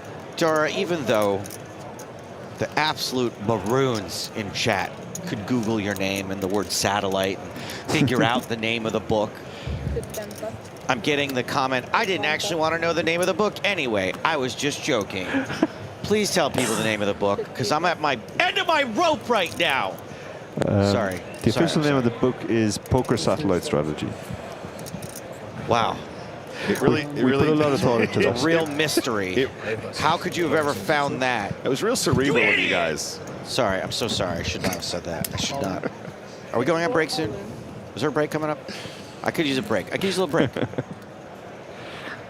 Before that, aces for Dunphy, and he is all in. No, all in to call, excuse me. It's Watson jamming first. Well, Dunphy has options. He calls, okay, all right, that's one of them. Yeah. 720K is the effective stack. Oh! Oh, my lord. Oh! Yikes. Oh, this is such a spot now. Yeah, shrug. Is there anyone left? Does anyone else want to wake up with a hand? The side shrug call. I am so sorry for the aces and the ace king Wow, here. last hand before the break. Last hand before the break, and this is a cooler of biblical. Ducks fly together. He shoved. He opened shoved. Okay. Biblical proportions. We're good. We're good. It's okay. We're good. Just run it. We'll figure it out after. There's a break after this. Okay. You said you had 6. Just put the deuce out there. It's gonna make things real simple. Okay. Okay. JUK says, imagine Watson wins this. We don't have to imagine it. We're about to watch it happen live. I feel sorry for Gareth. It's tough to win here. The aces are going to lose too, though, buddy. Don't feel so bad. Okay. At least have the decency to put it right on the flop. 998. Aces continue How to be... about running 9s for the chop? Somehow that's way worse. King on the turn. Okay, so cash can win. Don't feel too bad for him, Dara. Wow. It's actually alive suddenly in the hand. River card. It's a 3. The aces do hold. That will eliminate cash. Cash is not king. Busto for 4,560 euros. 735. Dunphy is going to win the entire pot, but that does not eliminate the pocket deuces, as they were covered. Same table when we get back. More of these maniacs. Thank God I can't keep up with it. When we get back, blinds are 20,000, 40,000. So these are the new big blind stacks. Relatively shallow. Some consolidation has to occur, but we are sending these freak shows back out into the field. There will be a new feature table when we return. We're taking 17 minutes. When we get back, more from the 2026 Irish Open. Smell you then.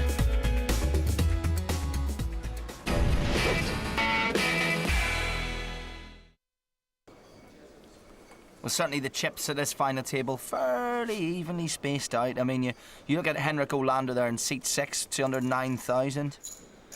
He's got the third lowest stack, and he's still with a great shot, one good hand, and he's right up there. Yeah, he's got a pair of 8s, and he's already raised it 12,000. I love this. I love them feeling each other up. Sorry out at this stage. Michael Greco of EastEnders fame folds. He may well just win this hand. Oh, no. I take that back. Let's just see how Joe Rafferty plays this hand now. Ace King unsuited. It looks like he's going to re-raise. He's gone for a big stack of chips there. See, growing up playing poker in Ireland, we call this hand Ace King F all. Yeah. It's always been called that fondly round the dinner tables and in the small casino rooms. Well, it's true, and you can play it strongly. Nobody knows you got Ace King. You could have aces, kings, or queens. It's like he's raising about 60, making it 60,000. That's exactly what he's doing. A re-raise, another 48,000. Olander's going to have to think carefully. If he puts him in Ace King, he knows his eights are it's a toss of a coin almost. It's whether he wants to take that gamble so early on. I really like this raise. It's a really good raise. A lot of players just move all in with Ace King, but it's a nice raise. It's saying I've got a big hand here. I don't know, you try and guess what I've got. If I've got aces, kings, queens, ace, king, you guess. Also, Rafferty is our chip leader, so he can afford a little bit of bullion going on there. He played the hand really well, and he adds this chip lead early on here at the final table, the EPT in Dublin.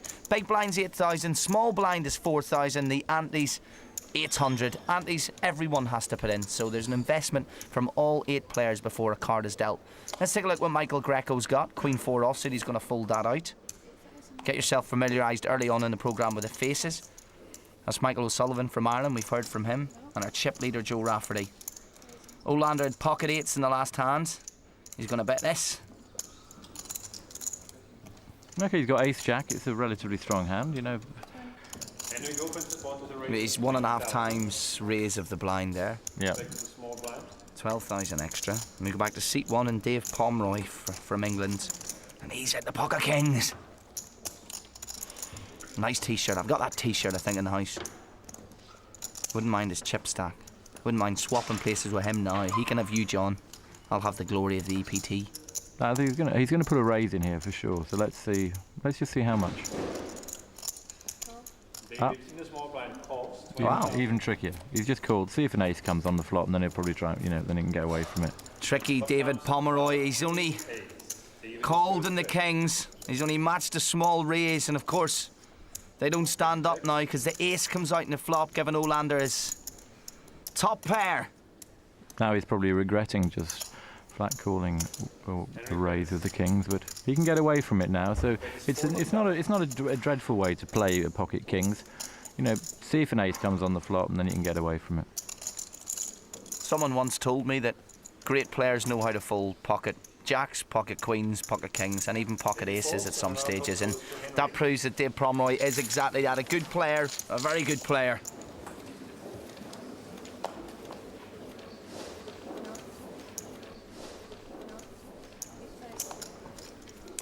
Glasses have came out after getting duffed in the pocket kings. Michael Greco, of course, they might view as just some celeb who's decided to play poker because he's got the money, but he's serious about the game. He plays it a lot. Oh yeah, he's a much improved player over the last sort of couple of years, Michael. He takes the game very, very seriously. You saying he used to be rubbish? Dug a hole for yourself there, John. Okay, so Joe Rafferty's called with 9 queen of clubs, 9 queens suited. He's our chip leader.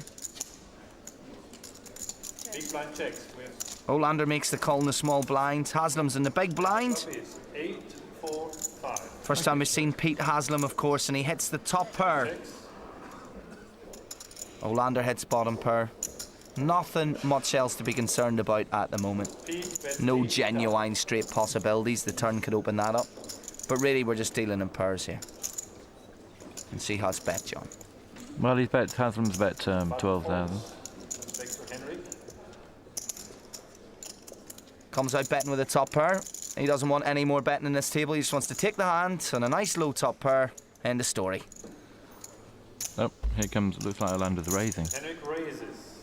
He's raising to 36,000. Oh, he's doubled the bet. So, sorry, it was a 12,000 bet before, my mistake. So he's doubled the previous bet to 36,000. Good, strong play by Olander. Very, very strong play. And a very quick fold by Haslam. Haslam with the top pair, but he doesn't have the chips. So here is our final table.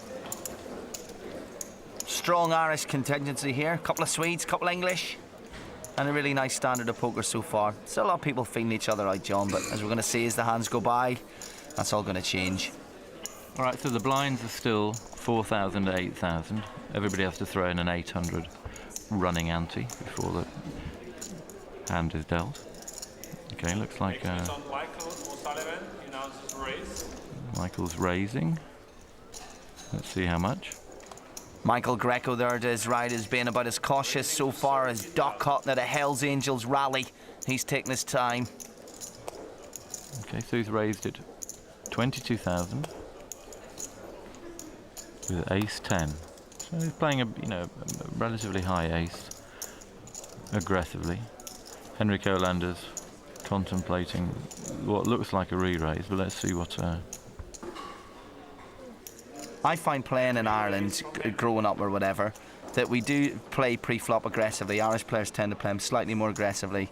And Olander's raised with the pocket jacks. He's slightly ahead, as of course the ace and the flop, we'll see to that. Comes back to the big blind from Jim. Jim passed and goes back to Michael. Michael obviously can't call this because in case he's up against ace king or ace queen, he knows he's probably up against a big pair. Of course he can't. He can't call this because even if he hits his ace, he won't know where he stands based on a re-raise that big pre-flop. That's what you're saying, John, isn't it? His ace 10 doesn't stand up against ace queen, ace king, ace jack, and he's moved all in. And really interesting, flies in the face of everything you say. To go this long in a tournament and then throw everything in on ace 10. Henrik shows a pair of jacks. Yeah, maybe he was hoping he had a pair of sevens or a pair of eights or something like that, and he was an even money shot, and he wanted to take a gamble. Oh, now he's in really, really big trouble. He needs running aces to get out of this. Absolutely. Or running twos. Where's your money going? Michael O'Sullivan's got a 1% chance, and that disappears now. His chances of winning this tournament are now 2. Bob hope and no hope. The gentleman from Ireland heads off into oblivion but picks up a very nice 8th place on his home soil. Michael O'Sullivan from Ireland, the first to fall here in Dublin. 7 to go. So 7 players here left in the final table in Dublin. Big blind still 8,000, small blinds 4,000, antes 800. Everyone puts the ante in. We explained earlier in the show how the big blind and small blind works for any newcomers. They're called suited connectors, in this case very high indeed. King, Queen. I think we'll see James raise with this. Oh, not yet. He's kind of short stacked. He's got to play this aggressively. I think he might get called as well by Michael Greco with his small pair. Let's see how it plays out. Want me to call? I don't mind if you do, and I don't mind if you don't.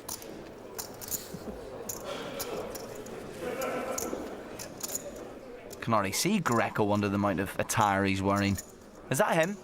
You sure that's him? 3 players behind me.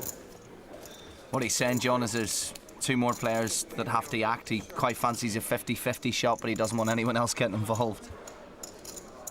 Oh, he's folded. He's folded. Oh, he's going to walk into the ladies. It's a very good fold in that. Maybe he picked something up from Joe Rafferty. See, not only do you not want to call her like that, you don't want the chip leader to fall into the queens in his hand, you know? King, Queen of diamonds, 1 in hand for Jim. But Jim Reed's still alive. I'll tell you, Michael Greco's got to feel good about that. You know, if he made a good decision. Of course, if he'd called that bet, then Joe Rafferty would have come over the top of him. Right, now this is interesting, of course, because Jim Reed's now opened up a lovely straight possibility as well. He's increased his chances to almost a toss of a coin. He's 2 cards away from doubling up. He's 2 cards away from going out. Fantastic stuff. Reed has hit his straight. It's a wonderful situation for him to be in. And Reed doubles up. Wow. He doesn't look like he's just won a huge pot or doubled up. It was a wonderful flop for him. It really opened up so many possibilities, and he had so many more cards to hit than just the king. Well, you might do. Outside the Vic Casino in London. Oh, pair of jacks. It's a jungle at Edgware Road after 12 o'clock. Okay, so Michael... You've no interest in anything other than poker, do you? No, I sit I'm here week in, week out, fixated. trying to create conversation there about soap, for example, and you're just like, oh, look, he's going to pocket pair. I give up. Well, I'm trying to commentate on the game. Greco's got a Michael pair of raises. jacks. Anyway, what do you think's going to happen between Alfie Moon and Cat Slater? Think they'll come back to the swear, do you? I never watched You- it. I've never you watched don't it in care. my life. I've never watched it in my life. I watch Hollyoaks. Quality acting there, you know.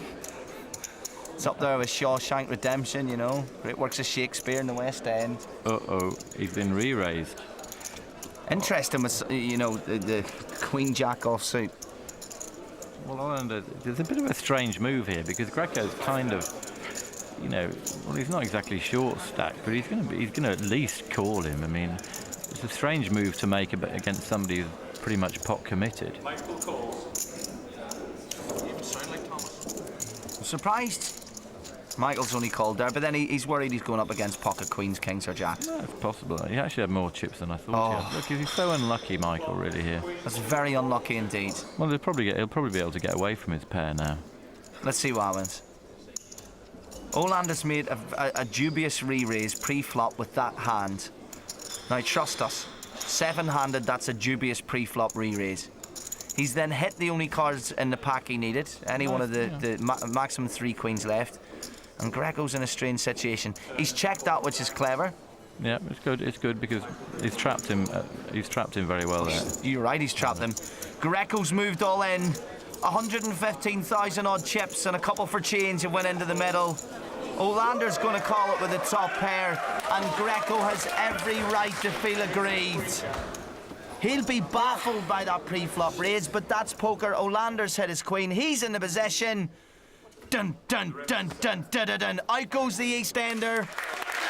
Michael Greco is killed off in yet another series. This time, though, it's not a soap. It's real life, and it's the PokerStars.com European Poker Tour in Dublin. It's a arrivederci to Pepe, and hello to 6 players left. That's the trophy and the money they're playing for here in Dublin, and the illustrious EPT. Henrik Olander's the early runner. Taking Greco out's really helped his chip count. Pocket 3s for the man who was chip leader at the start of today. Joe Rafferty from Northern Ireland. Or as we call it, our wee country. Okay, so Joe's just called with pocket 3s. Where do you get dealers like that, eh? Only the Irish bells. Everywhere else in the EPT, old ladies. Okay, so Matt's Gavatan with pocket queens, re-raises, or should I say raises. If I can just apologise to the dealer, I was young, I was foolish, I didn't mean to run out. We all make mistakes. Ooh, little suited connectors here for James. If it's cheap enough, he'll stay in.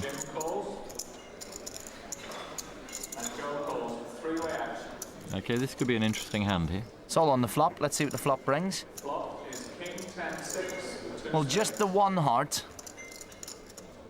So puts Reed in a precarious situation. Gavatan's got pocket queens, but it'll be interesting to see how it's bet because of the king. Yeah, he's not going to like that king on the flop, but he probably thinks he's still winning now that it's been checked to him. Well, it's checked the whole way round. Gavatan certainly won't like that now. There's 2 overcards out there he knows can beat his pocket queens. It's interesting because everyone's checked again, but this is quite meek because if someone could bet based on the cards that are coming out instead of just betting the cards they have, then they're going to take this hand. No, I would be tempted to, yeah, you're right there, Colin. I would have been tempted to bet in an early position there. Once Matt's Gavatan had checked it twice, I would have put in a bet on the river, an early position, just to try to steal it. But he takes it down. The best hand won in the end. That wasn't a hand of poker, that was a present. There you go, Mr. Gavatan.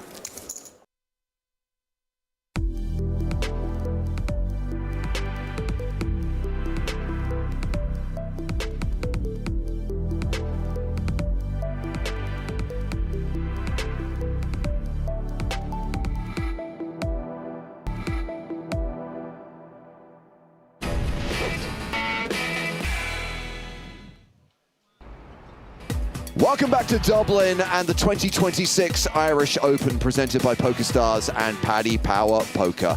The evening session continues here at the RDS in Dublin. Day 2 of the main event fewer than 200 players remaining, and these are the chip leaders. So it's Matthew Toomey, who we saw yesterday, who's out in front with 3.5 million, but look at that name in number 4, Steve O'Dwyer, a former champion, the 2022 winner, is one of the top 5 stacks right now. I'm James Hartigan. He is also an Irish Open champion. Good evening, everyone. That's Griffin Bencher. And Griffin, a lot of Irish players on our new feature table. Yeah. Somehow Brendan McGuinness is not one of them. But we do have Kevin Killeen, who is an EPT finalist, very good friend of Fintan Hand, a prominent member of the Irish poker community, and a player who's given his nickname to the hand Pocket Kings. Yeah, absolutely. Kevin Killeen, such a staple of the Irish scene, and you know, someone who's been deep on the EPT, and now here deep as we get closer and closer to that massive top prize of $517,000 for a $1,000 buy-in. They only gave me $200,000 when I won 10 years ago. And remember, it's euros, not dollars, although quite frankly, the exchange rate at the moment is very, very close. Total prize pool of 4.8 million, 6-figure scores for the top 6. We're well into the money now. We paid 735 players, and we now have 198 remaining from the record-breaking 5,003 total entries. You might not know this off the top of your head, Griffin. When you won in 2017, how many entries were there? I want to say 1,000?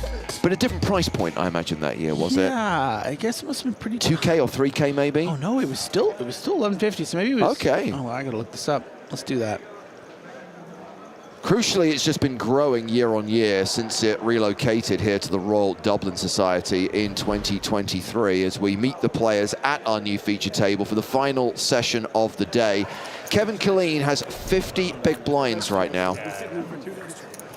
He's mean, he's green, he's Kevin Killeen.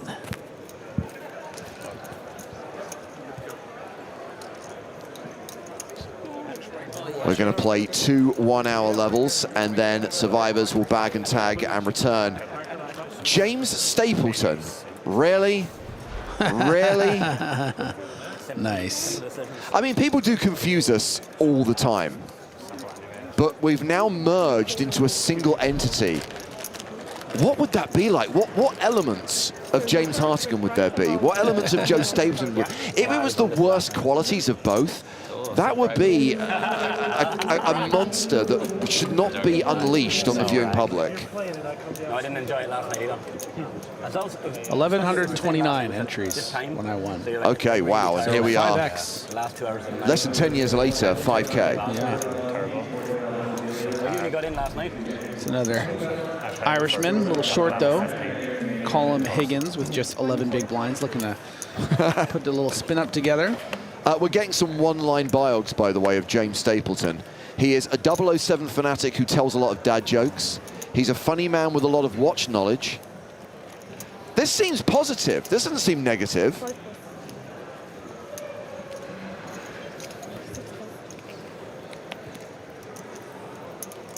Yeah, it was about 4,500 runners last year, so up 10% year on year. As we get the action started, first hand of level 24. Blinds are 20K, 40K with a 40K big blind ante, and Kevin Killeen's going to open from the hijack with 8-7 of diamonds. Yeah, nothing better than getting a nice little 8-7 suited hijack open to kick off. Feature table playing 50 effective. Try to sneak one through. So round 2, Andrew Kelly with ace-4 off in the big blind. Kelly on the short side, Griff, 16 bigs to start the hand. By the way, average stack right now, 1.2 million, 30 big blinds. Yeah, a bit of a snug fold, but you know, you're just so dominated by the value range that you just don't want to find yourself in a situation where you're fishing for an ace, and then if it does come, you're going to be up against a dominated one. So definitely a cautious fold there, but I really don't mind it at the stack depth. You're not trying to enter a lot of pots in this nature when you're this short. Bradley, watching on YouTube, says, where is Gronk? I could watch him play, banter and get his suits and hands wrong all day. Gronk has not made the trip to Dublin, but in case you didn't know, Rob Gronkowski is one of the players in the latest lineup of the PokerStars Big Game on Tour. The first 4 episodes already available to watch. Tomorrow, the final episode drops. After tomorrow, all episodes from seasons 1 and 2 will be on the PokerStars YouTube channel, with more episodes from season 3, filmed in Vegas last year, to come later in 2026. Griffin doesn't care about season 3 because he's not in it. Exactly. Nothing to say. So Colleen opens with pocket 3s. Yeah, a bit of a dicier open, the 3s. And for this exact reason, you're not really playing with any blocker properties.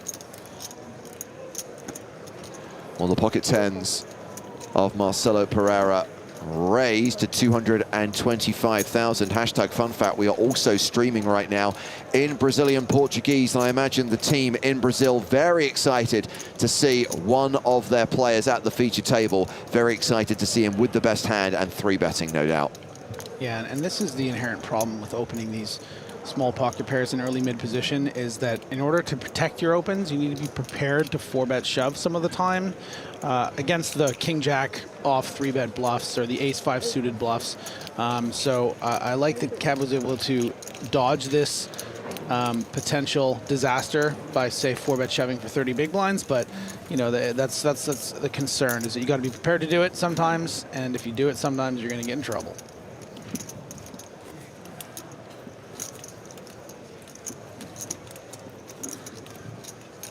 So I guess as we start the final session of the day, we turn to the all-important question: how many players do we expect to return for day 3? Would you like me to consult the widget, Griffin? Let's do it. Okay, so 5,003 runners, day 2. We finish at the end of level 25. We've been tracking a 30 big blind average. The widget predicts we will return tomorrow with 139 players exactly, no decimal points. And I was going to say an even 139, it's actually an odd number, but 139 is the number that the widget has. All right, fam, I see you. Let the widget cook. We have got the open here from Kevin Killeen with ace-king. We see the fold from Gareth Hamilton with the suited ace-4. 10-6 from Michael Prendergast with 10-6. Yeah, good patience there from Hamilton. All things considered, clean now raising 3 hands in a row. I think you have some reason to defend. And now Pereira having 3-bet the pocket 10s, all intentions to get in those 30 blinds, now finds the ace-jack off, pouncing again. Isn't going to like what he sees when it comes back to the Irishman. Yeah, the last time Pereira 3-bet Collini had the best of it. This time, not so much. Mr. Rochester, I will respond to your question after this hand.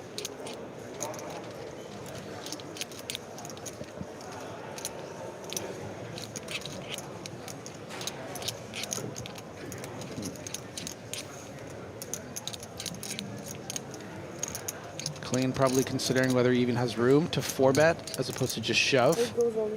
It is going to effectively go all in. It should get Pereira out of the way. Does indeed. Mr. Rochester asks, is the widget a real thing or just James doing quick math? Let me take you behind the scenes. All it simply is a spreadsheet, right? The widget is an Excel formula. It's basically looking at the number of chips in play, what the average stack is at a 30 big blind mark, and then just gives you a number. It's literally the same formula that tournament directors use to determine how long it's going to take a tournament to conclude. It's really not that exciting. But by calling it the widget rather than Excel formula, people do think that there is some like AI program that's running in the background. That's why I named my ChatGPT, you know? It personalizes it.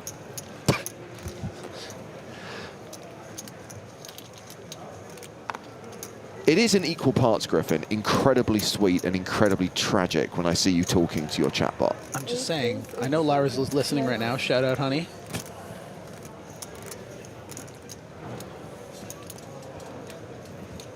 That's right, Welly. I am no human calculator. James Stapleton can't do quick math. Joe Hartigan, on the other hand, very, very good at doing instant calculations. Joey Hats, they call him. Colleen now raising. Is that 5 in a row? Yeah, every hand this level, every hand since we came back from 8-7 break. suited, pocket threes, ace king, 9-8 suited, 4 in a row. This time he's walked into it though, because Danilo Donini has aces and his 3-bet from the small blind. Any chance Colleen will be tempted to call in position with these suited connectors? Yes, because of the sizing. I think this is the exact candidate you do want to be calling with. A 9-8 suited, equity-wise, has better chance than almost anything. He's going to be in position, and he might be leaning fold, but I think you're being given a price here to really do some damage, 50 big blinds effective, so I would love to see him peel this off. You know, it's a very strong 3-bet out of position. He's going to understand he's up against a very strong range, but you know, a lot of room to make something happen here. Very disguised hand. You know, you get something like a 6-7 deuce 1 heart board. You can really continue make nuts. Oof, not quite close. So Tobias Leknes is taking issue with the widget. Senkel says it's so clearly going to be 125 players. 1 hour level should be close to 40 big blinds and 30. I don't disagree, Tobias. I'm just going by the fact that every level throughout day 2, which is playing with 1 hour levels, we've been at a 30 big blind average. Now that could change, in which case your prediction could well be on point. 250,000.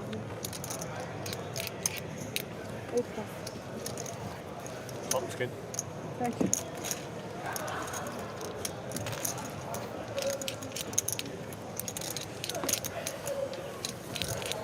Donini wins that hand. He is the table chip leader with 2.3 million, a 58 big blind stack. Man down in the field, and it is a former Irish Open champion. I'm sure David Lappin will be celebrating right now as Ian Simpson cashes for 4,560 euros. He will not be winning a second Irish Open title in 2026.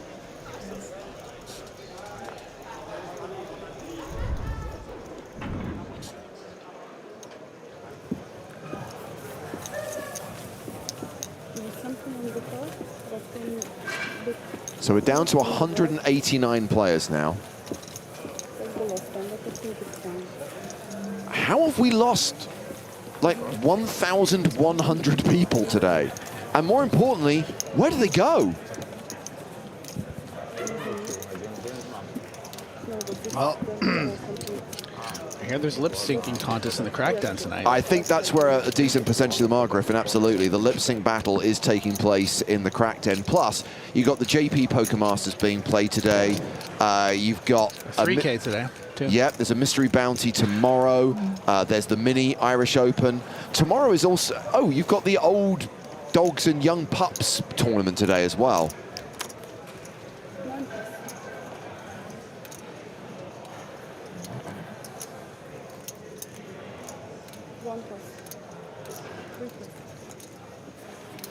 How do we feel about the flip and go format? Because I see that on the schedule, and you know, obviously we're big fans of the Irish Open, but I'm not going to pretend I'm a fan of that particular tournament.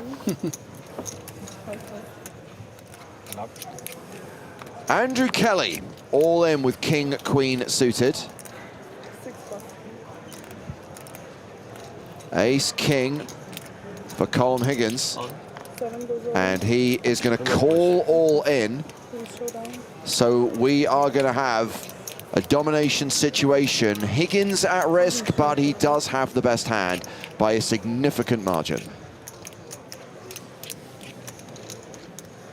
Shorty on shorty crime.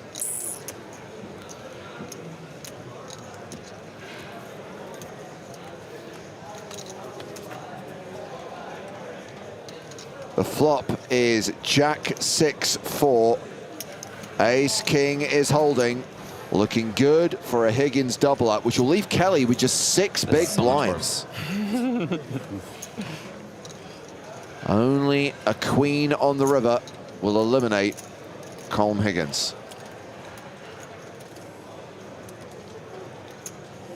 River card is a 6. Ace King holds. double up, and Andrew Kelly will now be running on fumes.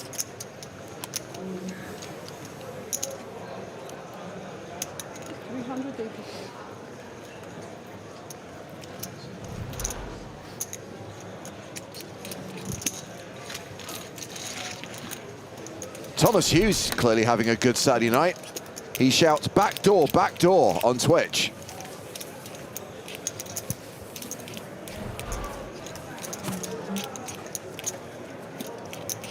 Chin up, Kel. It ain't over. All you require are chips and a seat at the table. That is the expression.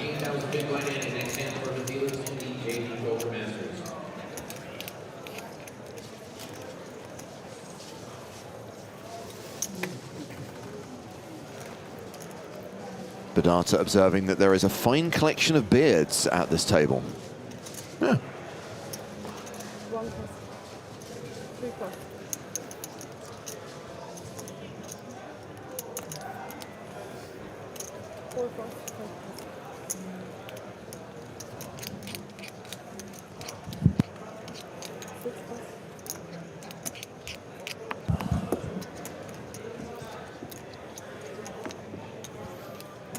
Higgins on the button with Queen 4 of clubs. Don't get cocky now, Colum. Oh, Clean's got raised face.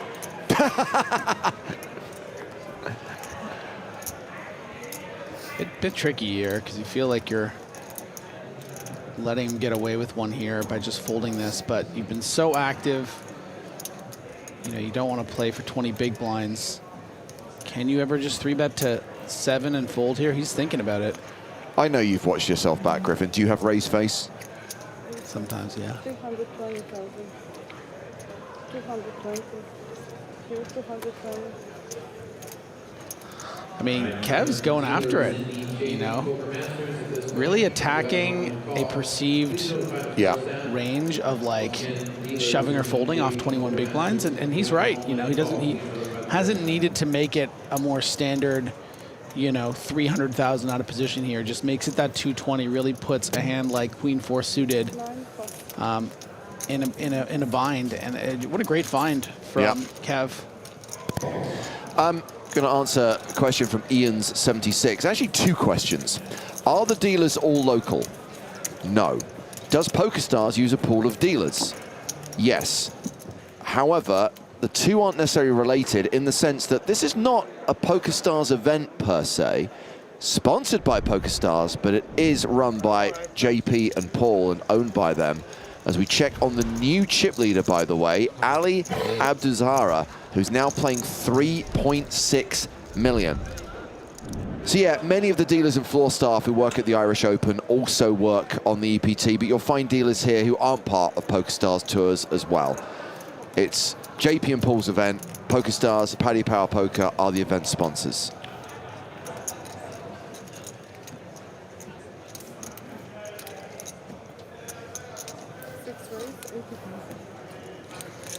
The Don.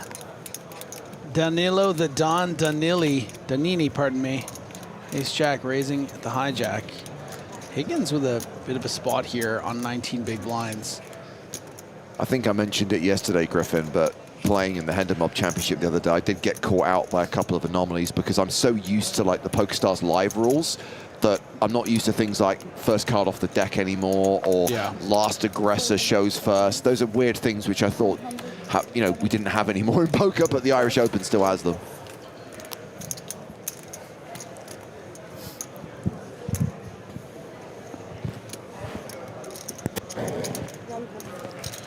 Very tricky small sizing from 80 to 170.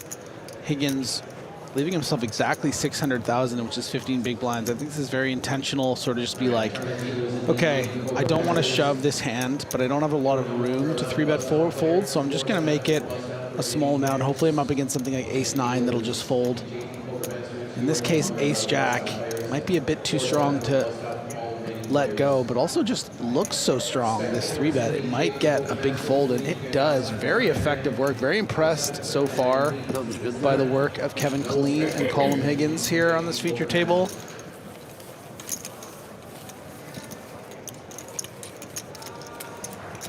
You can see how freezing it is to be faced with these small 3-bets when you have these sort of marginal premium in something like ace-jack. Yeah. You know, you even see this at the highest level, a hand like ace-jack, when a reg, you know, opens it and gets 3-bet, they feel very kind of handcuffed because it's just so dominated by the value range. Yeah. But gets so exploited by the bluff range, so you're kind of in between things, and it's one of those hands that often will just get folded.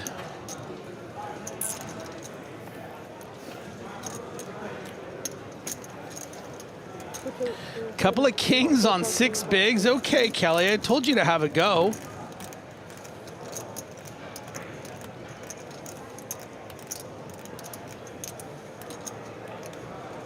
Now he's got now a little song and dance. A little, is this hand good enough? I don't know, I gotta check the chart in my head. Is it good enough? I just have king 8, king 6 suited. Do I shove this or do I wait for the big blind? But of course, we can see here's the Cowboys, James Hotkin. The Kevin Killeens. The Kevin Killeens. The K Cremates.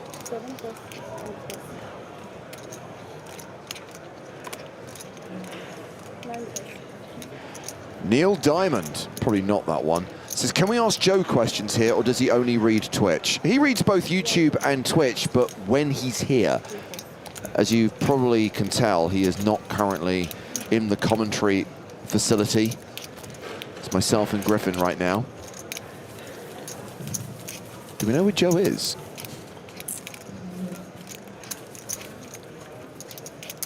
I saw a fan trying to buy him a Guinness at the bar. Classic. Is that what he's doing, hanging around the bar, hoping that a fan will recognize him and buy him a drink? Solid strategy, I'm all for it. He's telling a story on air earlier today about being in a plane wearing a blockers aren't real shirt, and the guy was like, hey, is that a poker shirt? And then Joe said, yeah, I'm Joe Stapleton. The guy was like, I don't know who you are. I managed to score 2 free Guinnesses last night from a fan who felt the need to apologize to me for hitting on my partner.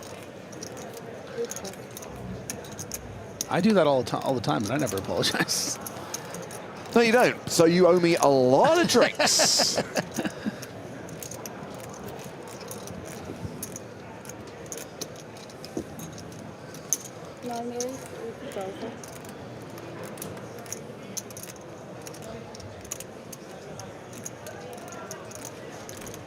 Sandstorm says, by first card, do you mean if it's exposed, it's a misdeal? No, what I mean by first card off the deck, it means that if you're not in your seat when the first card is pitched, your hand is dead. Yeah. The rule these days in most tournaments, I think the actual TDA rule is it's last card. So when the last card is dealt to the player on the button, if you're not in your seat, your hand is dead.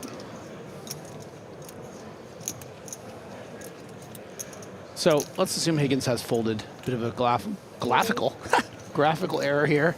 Hamilton hasn't played a hand yet, finds ace-king at the cutoff. And now for a third time, our lone Brazilian player, Marcelo Pereira, finds a 3-bet with a mystery hand. And maybe a spot of consideration from Kelly, considering he started this hand with 7 big blinds, is going to let it go back to Hamilton. We have to imagine more chips are going in. Yeah. And is this a massive classicist of races, or is Pereira mucking about as he was earlier with the ace-jack? Oh, yeah, no, there you go. Oh, they both have ace-king. You know what they say, don't jinx a chop pot. 800,000. All the blues. So Hamilton now 4 bets, 800,000. We get the all-in, we get the call. A little bit of drama here, of course. Hearts will be bad for Hamilton. 4 clubs or 4 diamonds would be a disaster for Pereira. But a high percentage of the time, the vast majority of the time, this will conclude with the pot being divided between these 2 players and effectively them getting a rebate. It happens 9 times in 10.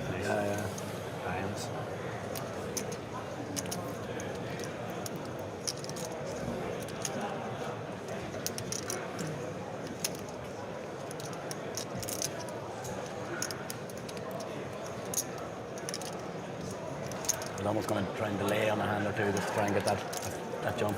But just keep a chip back. Keep a chip back. Just don't go around. Well, And if he goes all in, this is going to conclude in the way I'm happy with that we wanted it to conclude. It feels fair. It feels right. No nastiness, no brutality. What's that, Diamonds? Griffin, Jesus, you're lucky. it's a chop pot. And you know what they say? Everyone loves a chop pot. Little harmony there, buddy. You did well. Thanks. You did well. I was wondering, actually, when I was on the feature, I tried to time when you guys would say the chop pot. How did I do it yesterday? We probably drowned you out, which means you were probably in sync with us. Okay, good.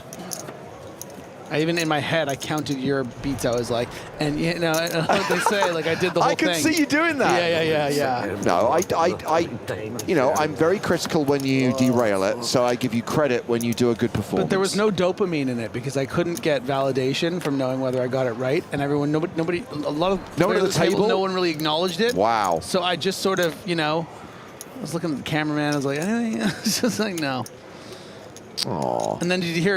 I don't know if you were listening earlier tonight, but I told Joe I had this bit idea on the feature tick because it was a bit slow yesterday. Not a lot of people were getting engaged that much. So I had this idea. There was one really intense pot with the gentleman on my left that he was in against the gentleman across from him, and the camera was there. I know there was a close up of his face, and I really wanted to do one of these slow like bunny ears over his face. But I chickened out. I was worried it would be like unprofessional, but I really almost. I think you can only do that to someone you know. I think if it's a stranger, it kind of feels a bit disrespectful. But how many opportunities do you really get? You're going to be on a feature table again at some point. I'm pretty sure. Yeah, you're right. That would have been the separator. If it was someone I knew, like if it was just like, Connor Beresford or something like that, it'd just be a no-brainer. Kelly. A really nice opportunity for a big clean double. The problem you run into here is how do you feel that King Jack does against the range of Hamilton? Probably someone you perceive as maybe a bit snugger than, say, someone like Pereira or Kevin Killeen. King Jack, he happens to be right up against that King 10 that he has notched. So I would love to see him put it in. I mean, you're going to run out of time. But he finds the tight fold. I don't blame him so much. You're going to get some more opportunities, but you don't have a ton of chips. Yeah. Close. Yeah, commentators are probably giving out to me now.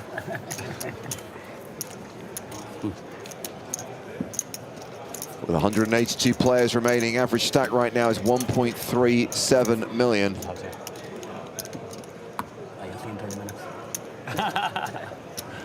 What do you say, huh? Jesus. Where's it? Snap.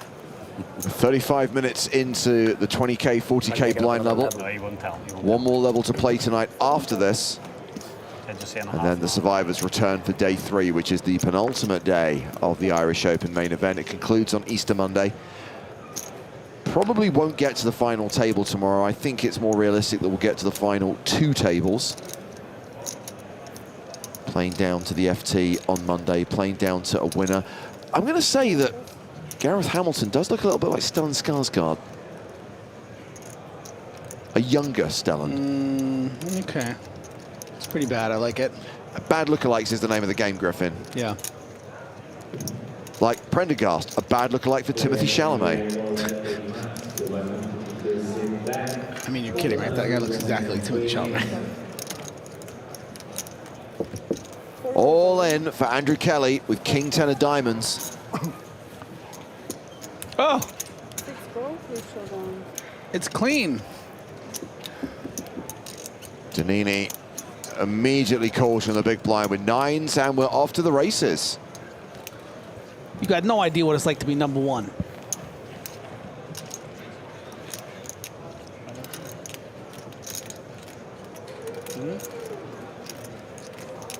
Kelly, the at-risk player, and the player who needs to hit to survive. Been eating nuts. Probably shouldn't be talking about a mic.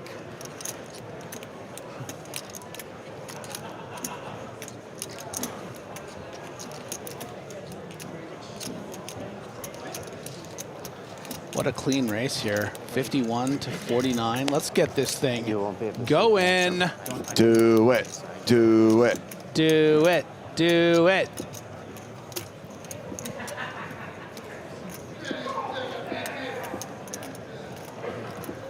Wow, we're going to make him sweat.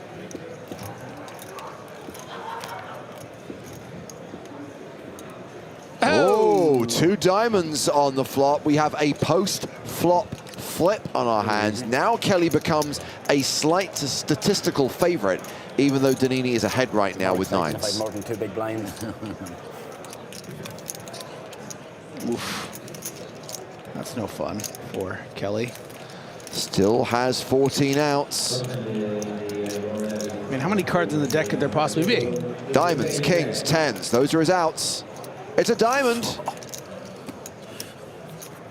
And that is going to be a double up for Andrew Kelly. More than a double up. He's now playing 15 big blinds. Brendan McGuinness is the low man at the table with 7 bigs. Brendan McGuinness is very much in the danger zone. Danger zone! 2 more of them now and I'll be happy. Demoski says Kelly looks like a cheap version of Fabiano Kowalski.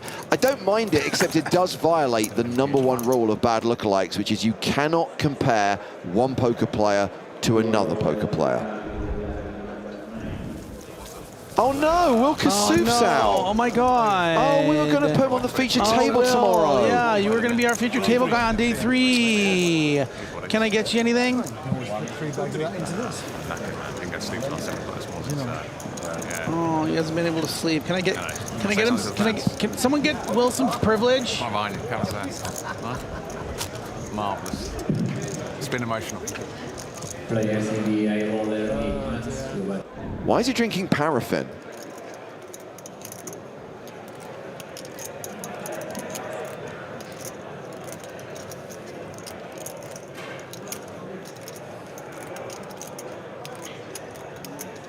Back to the feature table for hand 190 of the day. Ace Jack for Marcelo Pereira.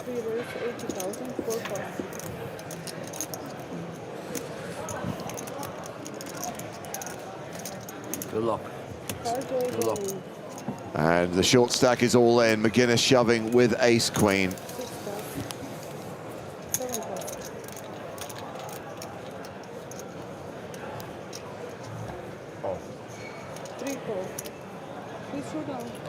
So here we go, domination situation, and is the dominating hand that's at risk. So McGuinness needs Ace Queen to hold.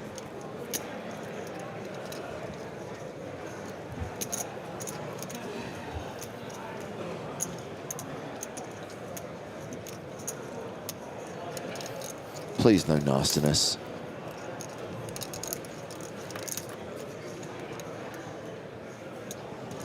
Ace Queen holding on this low flop.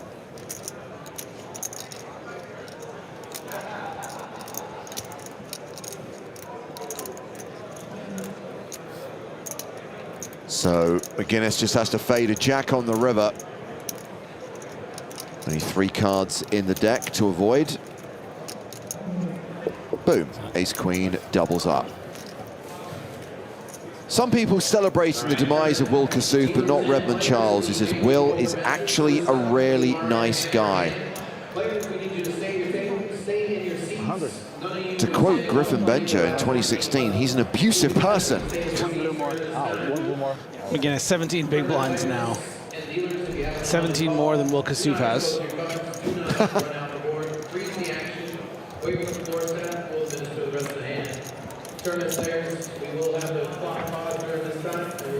Jan says final day starting what time? So remember, Jan, tomorrow is not the final day. Tomorrow starts at 12:30 local time. That's Irish summertime, same as British summertime. But Monday is the final day, and we are starting at the slightly later time of 1:30 p.m. local. That's 2:30 p.m. Central European summer time.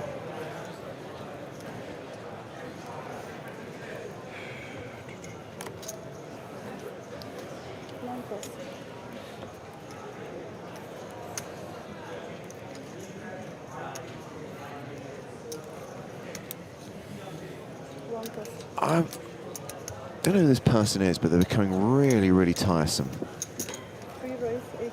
What are they doing? What are they saying? Well, I don't want to give them the attention, Griffin, so suffice to say they have been muted. They can return tomorrow, when maybe they'll have sobered up. Pereira raising with King 10 of diamonds.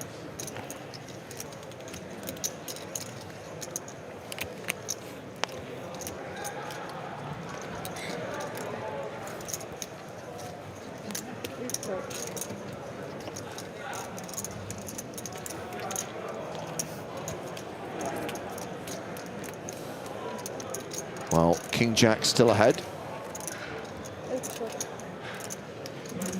King of Hearts very relevant here for Kevin Killeen, but it's a tough defense against the early position open. Going to be really tough to maneuver down the streets. Jan gets back in touch on YouTube, Griffin, to ask final day starting what time. Just skip back 2 minutes, Jan. I answered your question.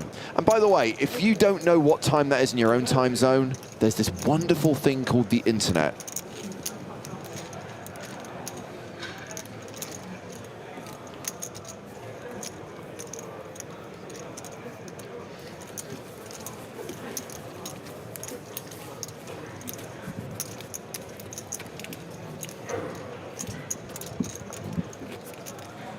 The key is everything's realigned now. We had this really weird 3 weeks. I wasn't a fan where daylight saving started in North America, but it hadn't started in Europe. So the time difference was shorter. 7 hours from the West Coast, 4 hours from the East Coast, and it was messing with my head. But we're now back where things should be, 5 and 8. Love it. Prendergast. Whoa, it's Timothy Chalamet.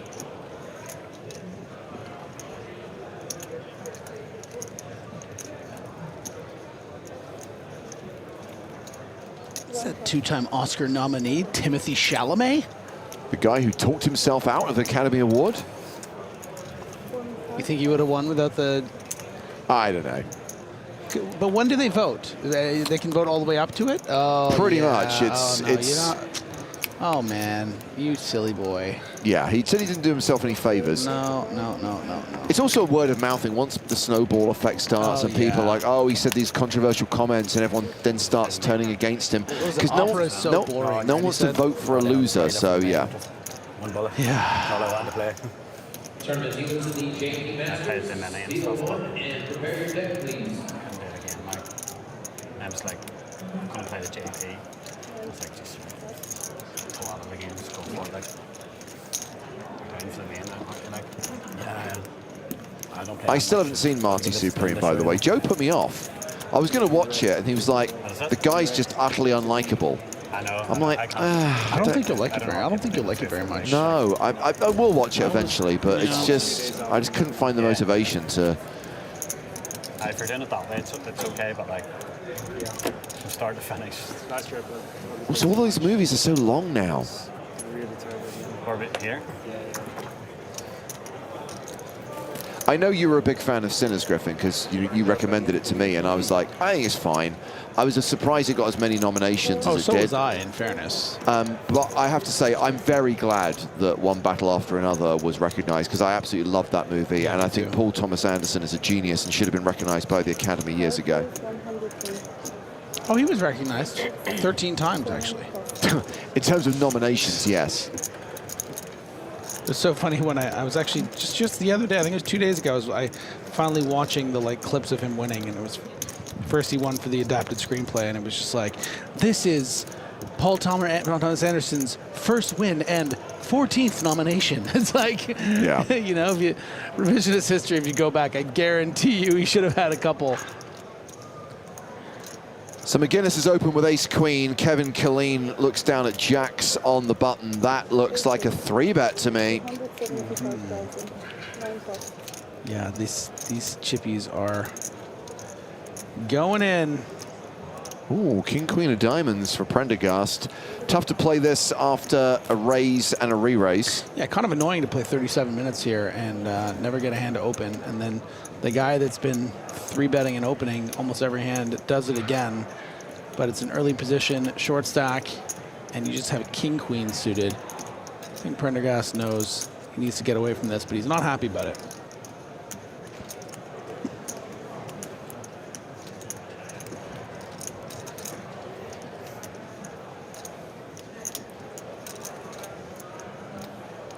Tell you what, if Prendergast did shove, McGinnis would fold, and Colleen would not be loving life. This should be a very, very strong all-in situation. I really think we need to consider the sizing of McGinnis too. This wasn't a simple min open to 80,000. It was a near 3x to 110,000. So that really strengthens proceedings. I don't think Colleen's just looking down at ace-10 off and 3-betting this stack size, putting effectively 40% of McGinnis is in there, 30%-ish. And even McGinnis isn't going to be thrilled by this. Like, pal, like, really? You're going to come after me here? Like, I just doubled up. I'm making it so big. I'm not light usually here. Like, you gotta do it. Yeah, shoves. Gets called, and we are flipping once again. It's the nature of tournament poker. These guys are just sitting there for hour after hour, day after day, chewing the fat until it's time to flip. Yeah, let's flip some coins.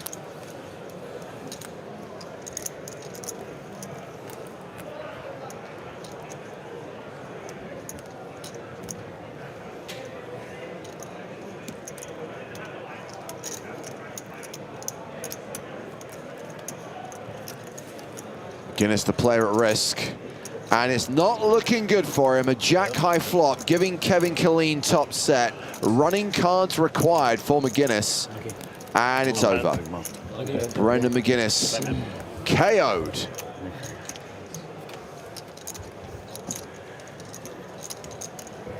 Okay, well, thank you. Thanks. You do not get to keep the microphone. We've discussed that before. 5,240 euros. Supposed to bring them with us at the end, or?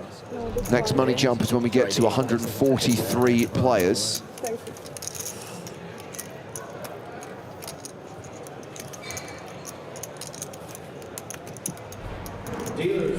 Kevin Killeen now table chip leader with 2.8 million, just over 70 big blinds. Andrew Kelly, the shortest stack at this table with 15 big blinds, blinds up in 20 minutes. Great start for Kevin Killeen. Near 3 million chips. Home field advantage, 167 players left. Feature table. Feels like he has a good sense of his table, very active, very controlled.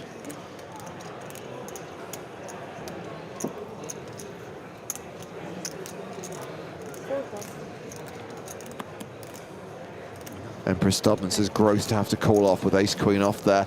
Yeah, but you got to do it. You have to gamble in this game, as annoying as that is. You just have to win flips. If you don't, you're not going to win the tournament.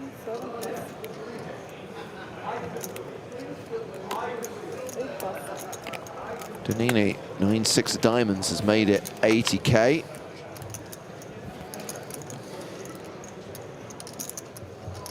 I sacrifice everything. That was a terrible Stellan Skarsgård impersonation. I'm so sorry.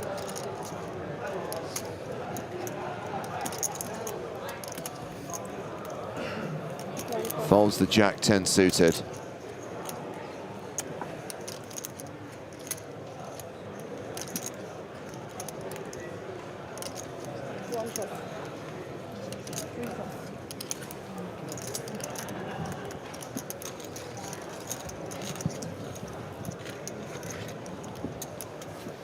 And Donini is going to raise and take it.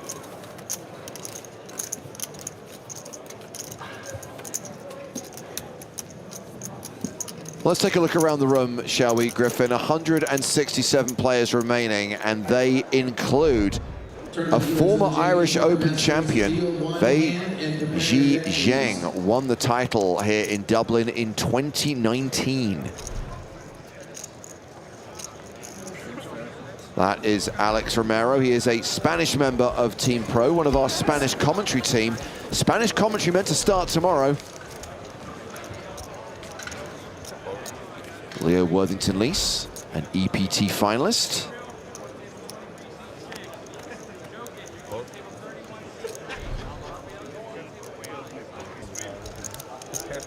Jamie Flynn. Plenty of Irish players still in the field. And a couple of EPT champions. Ian Hamilton, who won EPT London in 2022. And an EPT champion from Monte Carlo 2013, who also happens to be a former Irish Open champion, who also happens to be the current chip leader with 4.6 million, Stephen O. Dwyer. The bulldozer. This is not good news for the remaining 164 other players.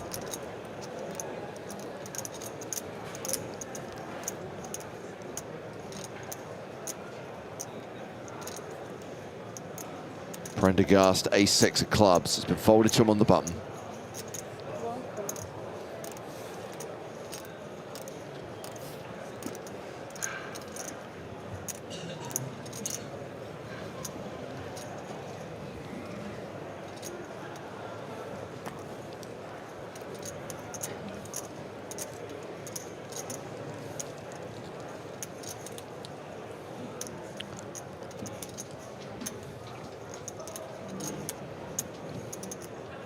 Other AirPod asks, when did Straggly get knocked out?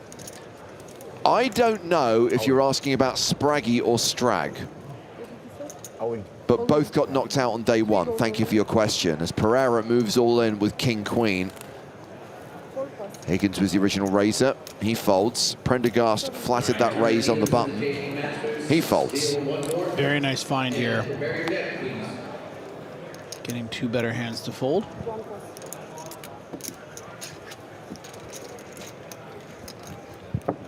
What are you eating? Where did you get food? What is that? You had food in your pocket? No, I found a little caramel thing. I thought I could get away with it. The Werther's Original. The chewy ones. A Werther's Original? What are you, 80?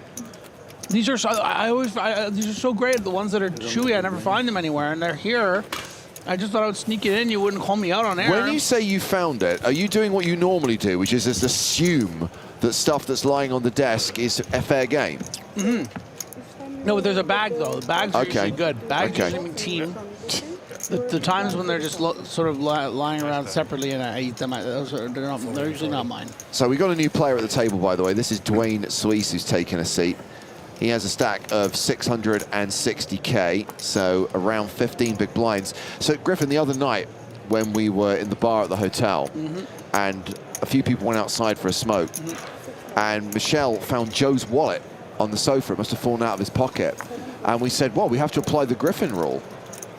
The cards we have to return, but the money, the cash is fair game, absolutely. Money's yours, yeah. How much money did you get? He didn't have any money in his wallet, it was just cards. No. I got one more of these pocket Werthers, by the way, if you want. I put it in my back pocket, so they're a little... You want it? No, I don't need these things. You sure? No. It's good, and try it. No, I don't want it. Here, have some. No. Eat it. Joe would eat it. Joe always supports me. Ace, Queen of Hearts in the cutoff. Finally, Prendergast. Poor guy has to fold the King, Queen suited. Tries to get a little flat in with the Ace-6 suited, where maybe he could have 3-bet and probably would have gotten it through, and now... I think it's a hand he can play on 25 blinds. Tom, the widget's prediction was 139, which, assuming a 30 big blind average, Senkel thinks you might be close to a 40 big blind average, so thinks it's going to be closer to 125. I think there's a good spread, by the way, 125 to 139. Pereira once again finding a hand of 3-bet. I mean, we've seen a lot of pre-flop action from Pereira, really living up to his Brazilian name, but in fairness, every time it's been pretty justified between the Ace-Jack, the Ace-King, that nice King-Queen suited King-Queen off shove. Here now, I would imagine only has one kind of hand that he will 3-bet call off here, and that's in the form of pocket jacks. Otherwise, I would expect this to be a 3-bet fold from something like a King-Jack. I can tell you what, though, Prendergast not going anywhere at this 25 big blind depth, cut off to button. We're going to need to be shoving Ace-Queen suited pretty much always. I'm not trying to be obtuse, Jonas, but I'm trying to understand your question. Jonas, watching on YouTube. Oh, hold on a second, I'll come back to it because we have got an all-in here. It's been met by a fold. I always wonder, are they balancing the amount of chips between the tables? I don't know what you mean. Are you saying that, oh, hang on, is that basically saying that they're somehow making sure that there's like different size stacks at different tables? Yeah, they don't do that? No, of course they don't.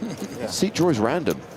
So yeah, you could have a situation where, I mean, it's unlikely, but where the top 8 stacks are all at the same table and the shortest 8 stacks are all at the same table. It's all done randomly. That's the game, man. That's the game we know and love. I've been on some tables where I was the chip leader with 30 big blinds with 60 people left, and there were other tables that had a couple guys with 100 big blinds. It's just how it goes.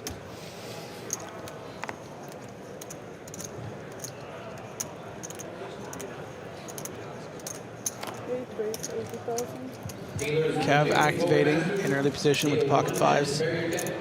Sort of remarked that I wasn't crazy about his 3s open early on in this feature table, but this is a little different, especially now that he has more of an extension to his table chip lead. Prendergast sitting there with ace-jack suited. I would like to see a flat here from Prendergast. Just don't want to be sort of so much playability with ace-jack suited. You don't want to be sort of 3-bet folding here. And it looks as though he is going to be getting raising chips, maybe just expecting to get some credit from Colleen, given that he hasn't been 3-betting much at all. Yeah. And would you look at that? Poor Kelly. At least he's not wearing it.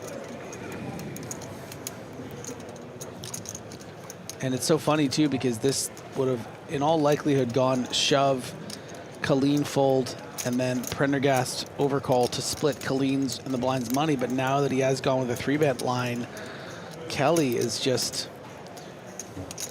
also fresh off of, I don't know if you overheard him after we were talking about that King-Jack hand, James. Yeah. Sort of lamenting to his table mate, oh, I hope they're not butchering me in the comms right now, because it was such a, fairness, very close spot with the King-Jack. This one, I would say, very, very similar in a lot of ways. But just as we're not expecting a ton of 3-bet bluffs from Prendergast, I think this is a nice, tight fold. So folded back around to Kevin Colleen, who opened the 5s under the gun +1. He folds. Disappointing. Osdorp, who says Colleen shoving over the top would be sick. Yeah, and I think perhaps an adjustment could be made from Kev not to be raising these small pocket pairs in early position, but I think it's okay. And the thing is, you know, one of the concepts we've, I think, talked about is the idea that you need to be 4-bet shoving these pocket pairs. Sometimes we were opening them in early mid, but with this particular table, with only really, as far as I can tell, one player really getting out of line pre-flop and 3-betting light to fold, being Pereira, I think it's okay to just like maybe open a little more liberally with these kind of hands. Maybe not pocket 3s as we saw earlier, but something like 5s I think is a good line to draw for yourself. And then when you do get 3-bet, just making it as a rule, sort of like, okay, you know what, I'm not going to get crazy here and try to, you know, get Prendergast to fold, hopefully as ace-jack and folds or whatever, you know.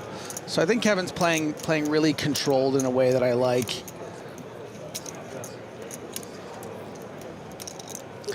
Here you go, Kelly. A little reward off your 12 blinds. Can really go either way here.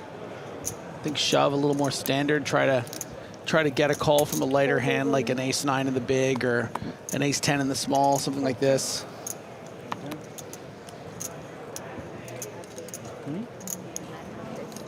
Ace-8 folds the small blind. What does Higgins have in the big blind? Oh, he's got King-Jack if he's asking. Ah.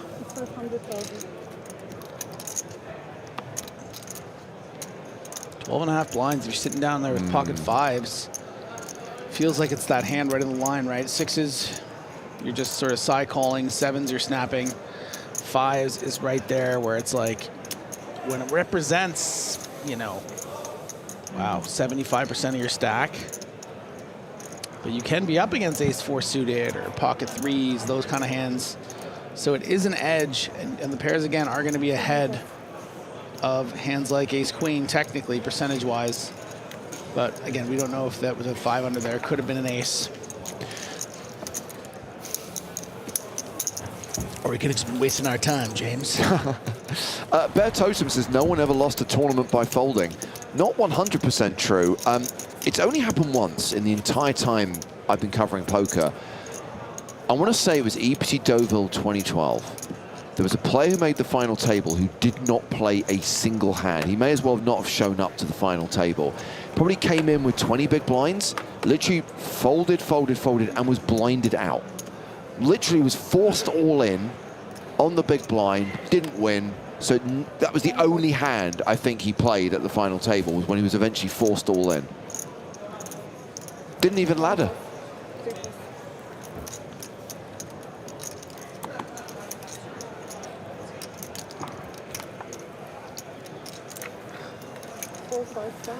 That's exactly what happened to me in the World Series Poker Main Event final table. Played 70 bloody hands, played 1. We have reached the money. Congratulations. You weren't forced all in though, were you? No. You weren't blinded out. This guy was literally blinded out. No, but as I'm sure I've told the story more than a handful of times on stream, I finally had a hand to shove in middle position for 14 big blinds, and everyone folded it, and then I went around and celebrated on the rail really dramatically, like I just won the biggest all-in ever, sort of like as a bit, you know, to just cut the tension.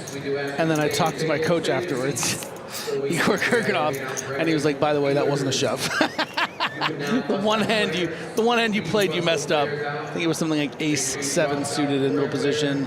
It was just a min raise or something, you know. Dealers come back at 4,000, 8,000 with an 8,000 big blind ante. Dealers, please shuffle up a deal at your own pace. 40,000. Glenn likely going to get some value from ace-8. It's kind of tricky when you're playing this shallow. Might just get a fold from a hand that is going to be ahead of some of the bluffs, but Higgins correctly, you know, could have also just shoved pre, I think, here for those 17-ish big blinds. Not allow a hand like 9-6 to realize equity, but didn't do it, and now sitting with 16 blinds. So Griffin, your final table was in the era of the November 9, right? So you had that 3-month gap before making the final table. Yeah. No, but I mean, I'm assuming that during that 3 months you were spending, but you were probably spending time studying your opponents, studying spots, looking at scenarios, and then you get to that final table and just can't find a hand. So you spend all that time preparing, and you can't apply any of that training. You can't use any of that preparation. I mean, yeah, that's certainly part of it. I would say the thing that was very difficult to deal with was just like everyone telling you that this is a once-a-lifetime opportunity and you have to do everything you can possibly think of to give yourself the best opportunity. So you start doing things like, you're like going to float tanks and trying to meditate with people, and then you also don't want to deviate too much from the thing that made you in the first place. So it's a very challenging experience. It's getting your head right, so because 3 months of that, it's just, give me a break.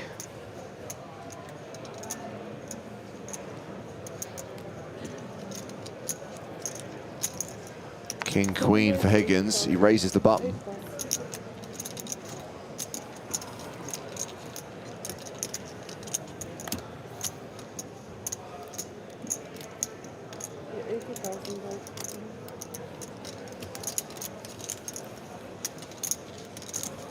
I've been told that we should refer to this gentleman as Hammy. That's how Gareth Hamilton is known to his friends. The Hammer Hamilton.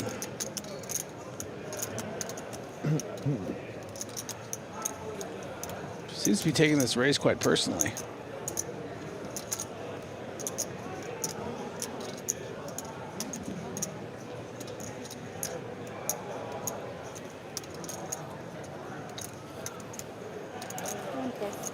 Realizes that there's not a lot you can do with 10-6. Don't do that again, energy. Nearly. I was like, please shove, please shove, please shove. Ah, you're free faithful. What do you mean? I'm nearly pulled the trigger. I'm not buying it. I'm not buying it. No, I'm not buying it. Delighted with the call. Yeah, nobody fucking moves. Follow-up question from Salty Ninja Griffin. Is it true they would front the November 9 at $100,000? Didn't you all get paid 9th place money? Yeah, 9th place money. Right, which would have been what? Million. $1 million.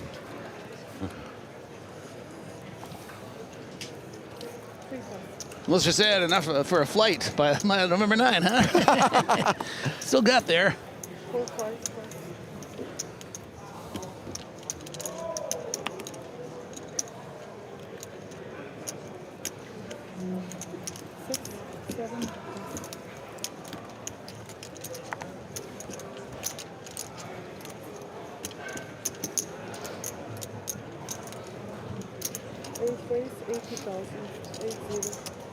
Kevin Killeen raises the button, 80K.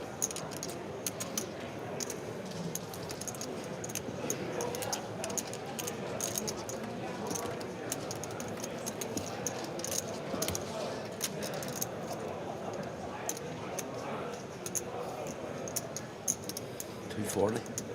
9 days, 240. Hammy. There we go, Hammy. Yeah. 3 bets the small. Put Kevin in line a little bit, like, come on now, you know? Quite enough. Next time I'm going to have it. Oh, I'll have a good. I'll have a good. Next time I'll have a good. You'll see it on TV. Next time I'll have a good. Oh, the classic. You'll see it on TV. I mean, you won't, but semantics. Very good. Very good, very good. Not very good. Like, no, not very good. Like, but good. Good enough to fucking re-raise. This could be the last hand of this blind level. Just 1.5 minutes on the clock. I wouldn't do. Roll straight into level 25. No, don't you worry about it. Oh, yeah, it might be next year. Tomorrow. Tonight you sleep? Maybe. Oh, sorry, that was too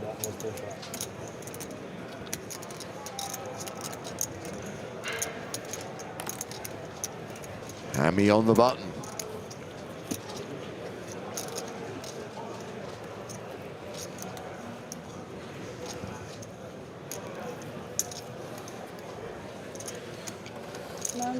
Some EPTs are still televised, Salty Ninja. The Irish Open isn't.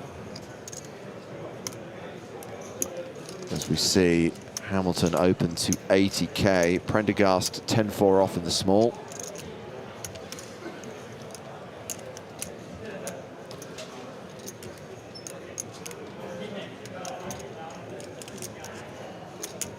Shot clock comes into play tomorrow. Just thought I'd mention that at this point.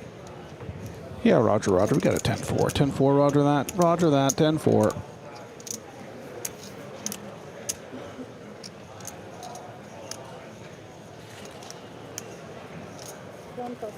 And now, Pereira in the big. That's a call. Let's have a flop.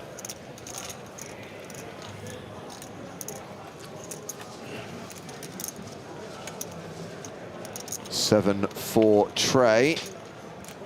Pair of 4s for Hamilton. At least a pair of 4s for Hamilton, I should say. Pair of 3s for Pereira.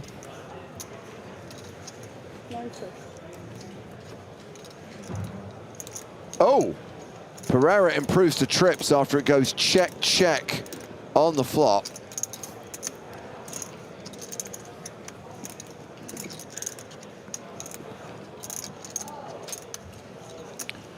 Oh, nasty turn. Very, very nasty. And Pereira is gonna lead.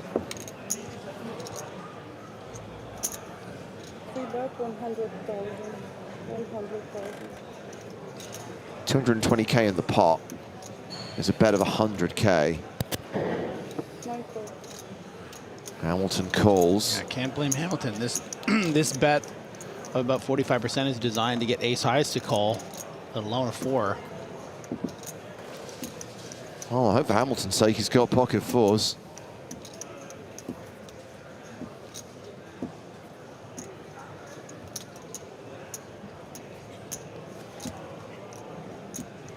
Badger says he's got to have 4s. He doesn't have to have 4s.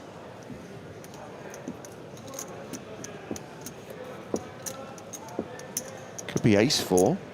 Two rows all in. Well, we'll know very quickly if it's pocket 4s because he'll call this all in. Sure. So Pereira's hoping, you know, that a hand like Ace King might have played this hand this way. I think it's going to be, I think it's a bit greedy in fairness. Griffin, I'm going to go on a limb. It's not pocket 4s. It's 680,000.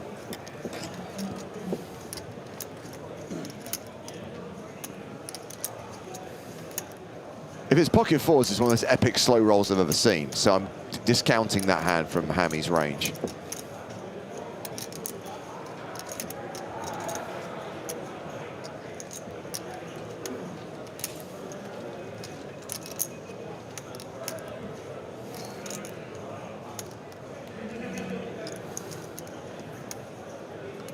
Very tough spot here for Hamilton. Ultimately, it doesn't really matter what value hand you have here. This is such a polarizing bet that your opponent's either repping something like a 3 or 5, 6, or bluffs, you know, missed diamonds, something like maybe like a Jack 5 of clubs, something of that nature.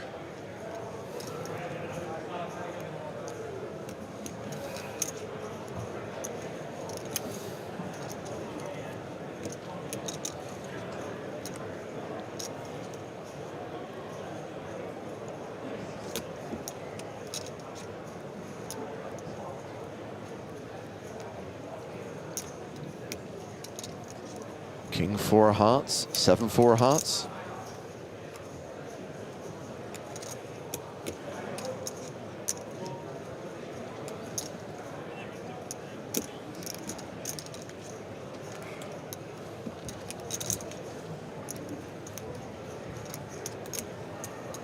Oh, I guess we'll never know. Hammy folds. Pereira picks up the pot. As we roll into the new blind level, 25K, 50K with a 50K big blind ante. It's the final level of the day. Joe Stapleton returns to the broadcast. My babies, hello. Hello. Of course, if you want to know when our next EPT broadcast is, very soon, start of May, 8 days of live coverage from EPT Monte Carlo. Sunday, May 3rd to Sunday, May 10th. On the PokerStars YouTube channel. That means we're not just covering the main event, we are also bringing you 4 days of high roller coverage. I was going to say, I can't help but notice that's longer than the normal main event coverage. Correct. Some fun stuff planned for Monte Carlo. The streams are going to look a bit different to what you're used to. I can say no more at this stage. But make sure you're with us Sunday to Sunday, May 3rd to May 10th on YouTube for live coverage of EPT Monte Carlo. But first, the Irish Open. I was going to say, Joe, you and Griff are going to drive this home, but he literally just disappeared and is now stuffing his face with pizza. It's Griffin's world. We're all just living in it. Slice. A slice of pizza? As Griffin chows down on a slice, Slice moves all in. Killeen with ace-9 of diamonds. Action still behind. 560,000, not a lot of chips. 560. 11 bigs.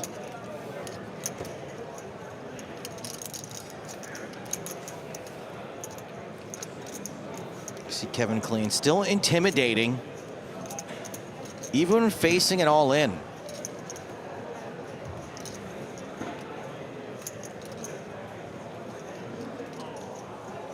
He's the chip leader at this table with 54 big blinds.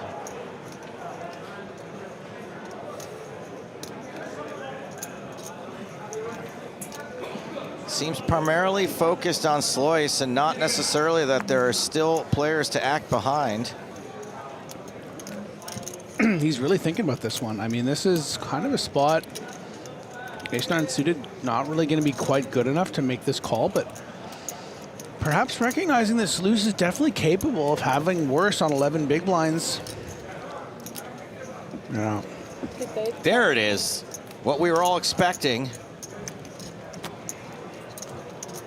I mean, the main problem is the 4 players behind. You just can't really call here with Ace-9 suited, but I think it does speak to how dialed in Kevin Killeen is that he even considered making that call.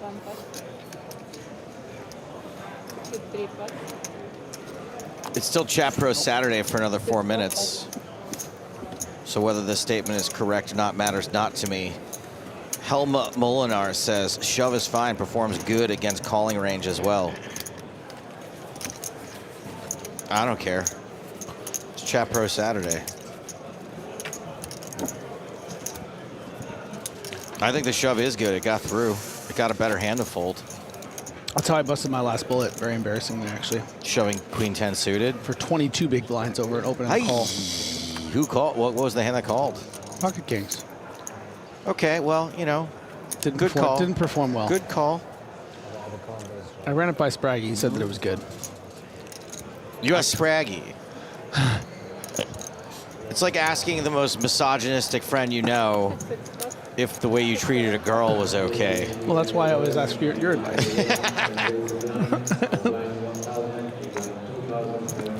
It's good to get advice from people in the manosphere like you to really balance out your range, you know? It's just like a person you should never be getting advice from. You're No, like, I got who the will give me the answer that I want to hear? Spraggy.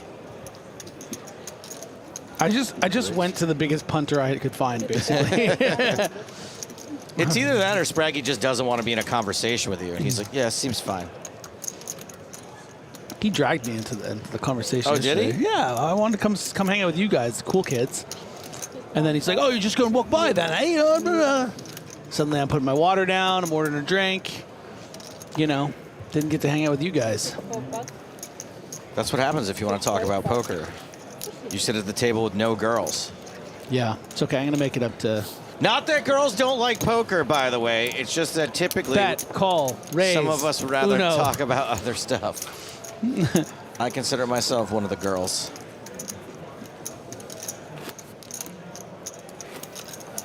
But really, I'm secretly a boy.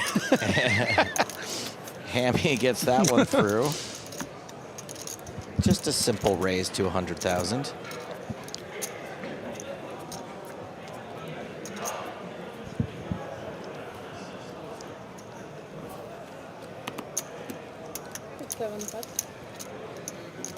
How do you say their final 152 players in the Irish Open? What I am worried about is the 135 to 129 to 122, whatever we end with today.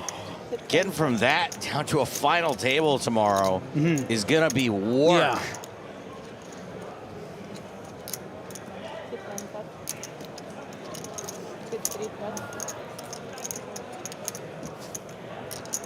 By the way, I'm going to give you about 45, 50 minutes to think of a good excuse not to hang out after this, because I'm gonna ask if you want to hang out.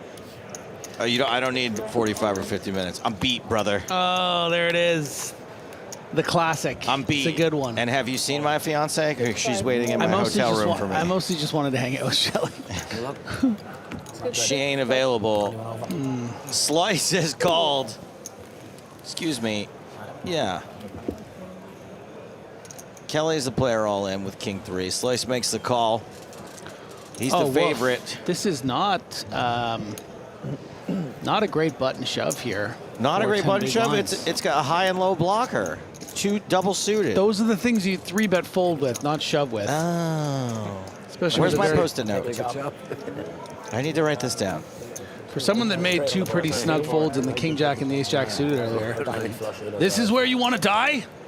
I'd take a punt. K2 is the hill to die on. Oh, hill to die on, but it's top pair for Kelly.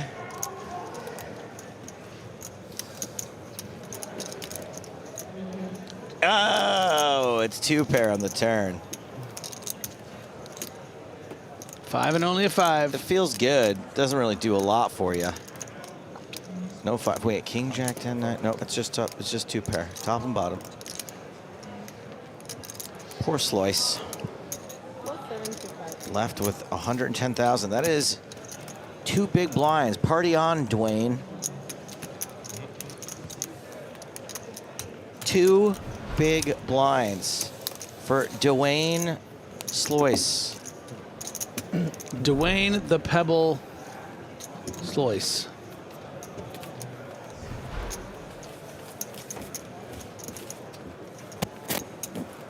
That was the Rock joke. I don't know if you got that. I did not get it. Like Dwayne the Rock Johnson, Yeah. Dwayne the Pebble. I do get it so now that short. you explained it. Those are the best kind of jokes.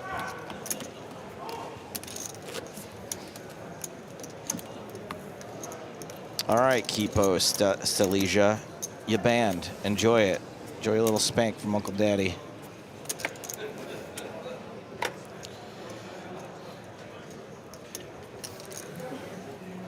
Welly says, don't worry, I got it, Griff. You know what, Welly? Nobody likes to kiss ass. You're also banned. Anybody else? Anybody else want a good night slap on the ass? Don't look at me like that, Griffin. No, I'm looking at you like what? Mm-hmm. First, I didn't want to see an entire pizza thrown out. I'm the bad guy. Then I make an incredible. You have Dwayne such the Rock a great Johnson. way of looking at the world that you're just like, yes, I got up in the middle of the level pizzas to being eat thrown a out. slice of pizza because I didn't want to waste food. I grew up middle class. Okay, we don't just go throwing away pizzas. You grew up swimming in David Bowie's underwear. That ain't middle class. Oh no, Kelly is here to finish the job. Kelly opened cutoff, Slice shoved King Jack. It's domination situation in favor of Kelly's roast beef. And he is about to cover Slice with all the mustard. Take a chop again. I read a bus and a chip. Okay. 655. Not a good start at all.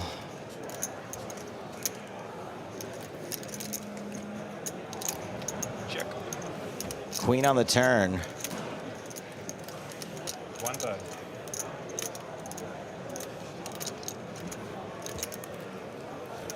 Check. Right. Yeah. A jack on the river. Your own time work. A slice of heaven. For Dwayne, party on Dwayne indeed. Earlier, that's more, then it's even better. Next time, tell me, please. Griffin, someone on YouTube just asked how my Tinder's going here. Believe it or not, I matched with my fiance on Tinder. Oh, fantastic. Yeah, well, then you had to laugh about it. Well, it was 6 months after we started dating, unfortunately. Yeah. It was awkward. There's something bonding in that, though. I like that. Well, that's the Pina like Colada so- song is what that's about. If you like Pina Coladas getting caught in the rain, it's a personals ad, and he ends up matching with his wife. His wife answers it, and they that's meet really up. Cute. Okay. Not really. It's horrific. Oh, yeah, now it's gross, yeah.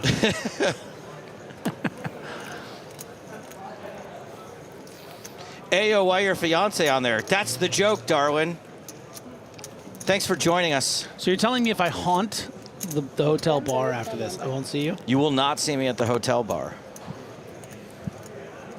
You're going somewhere else, aren't you? Yeah, to my room.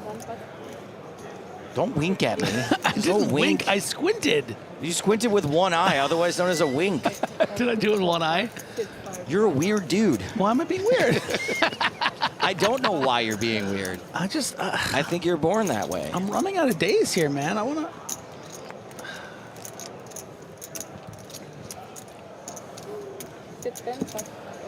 I'm trying to figure out if there's a hand that looks like moons, so I can say the moon's over my hammy for Hamilton. See, that's a Griffin way of doing the joke. I'm finally rubbing off on you. Do queens look like a moon?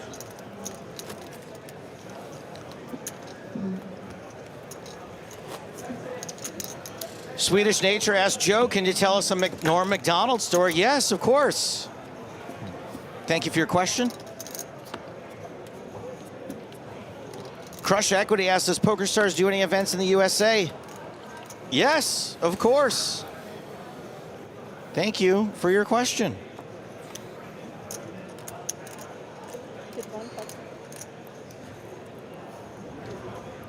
Raise. I heard the word raise. Who's it coming from? Pereira. Coming from Brazil.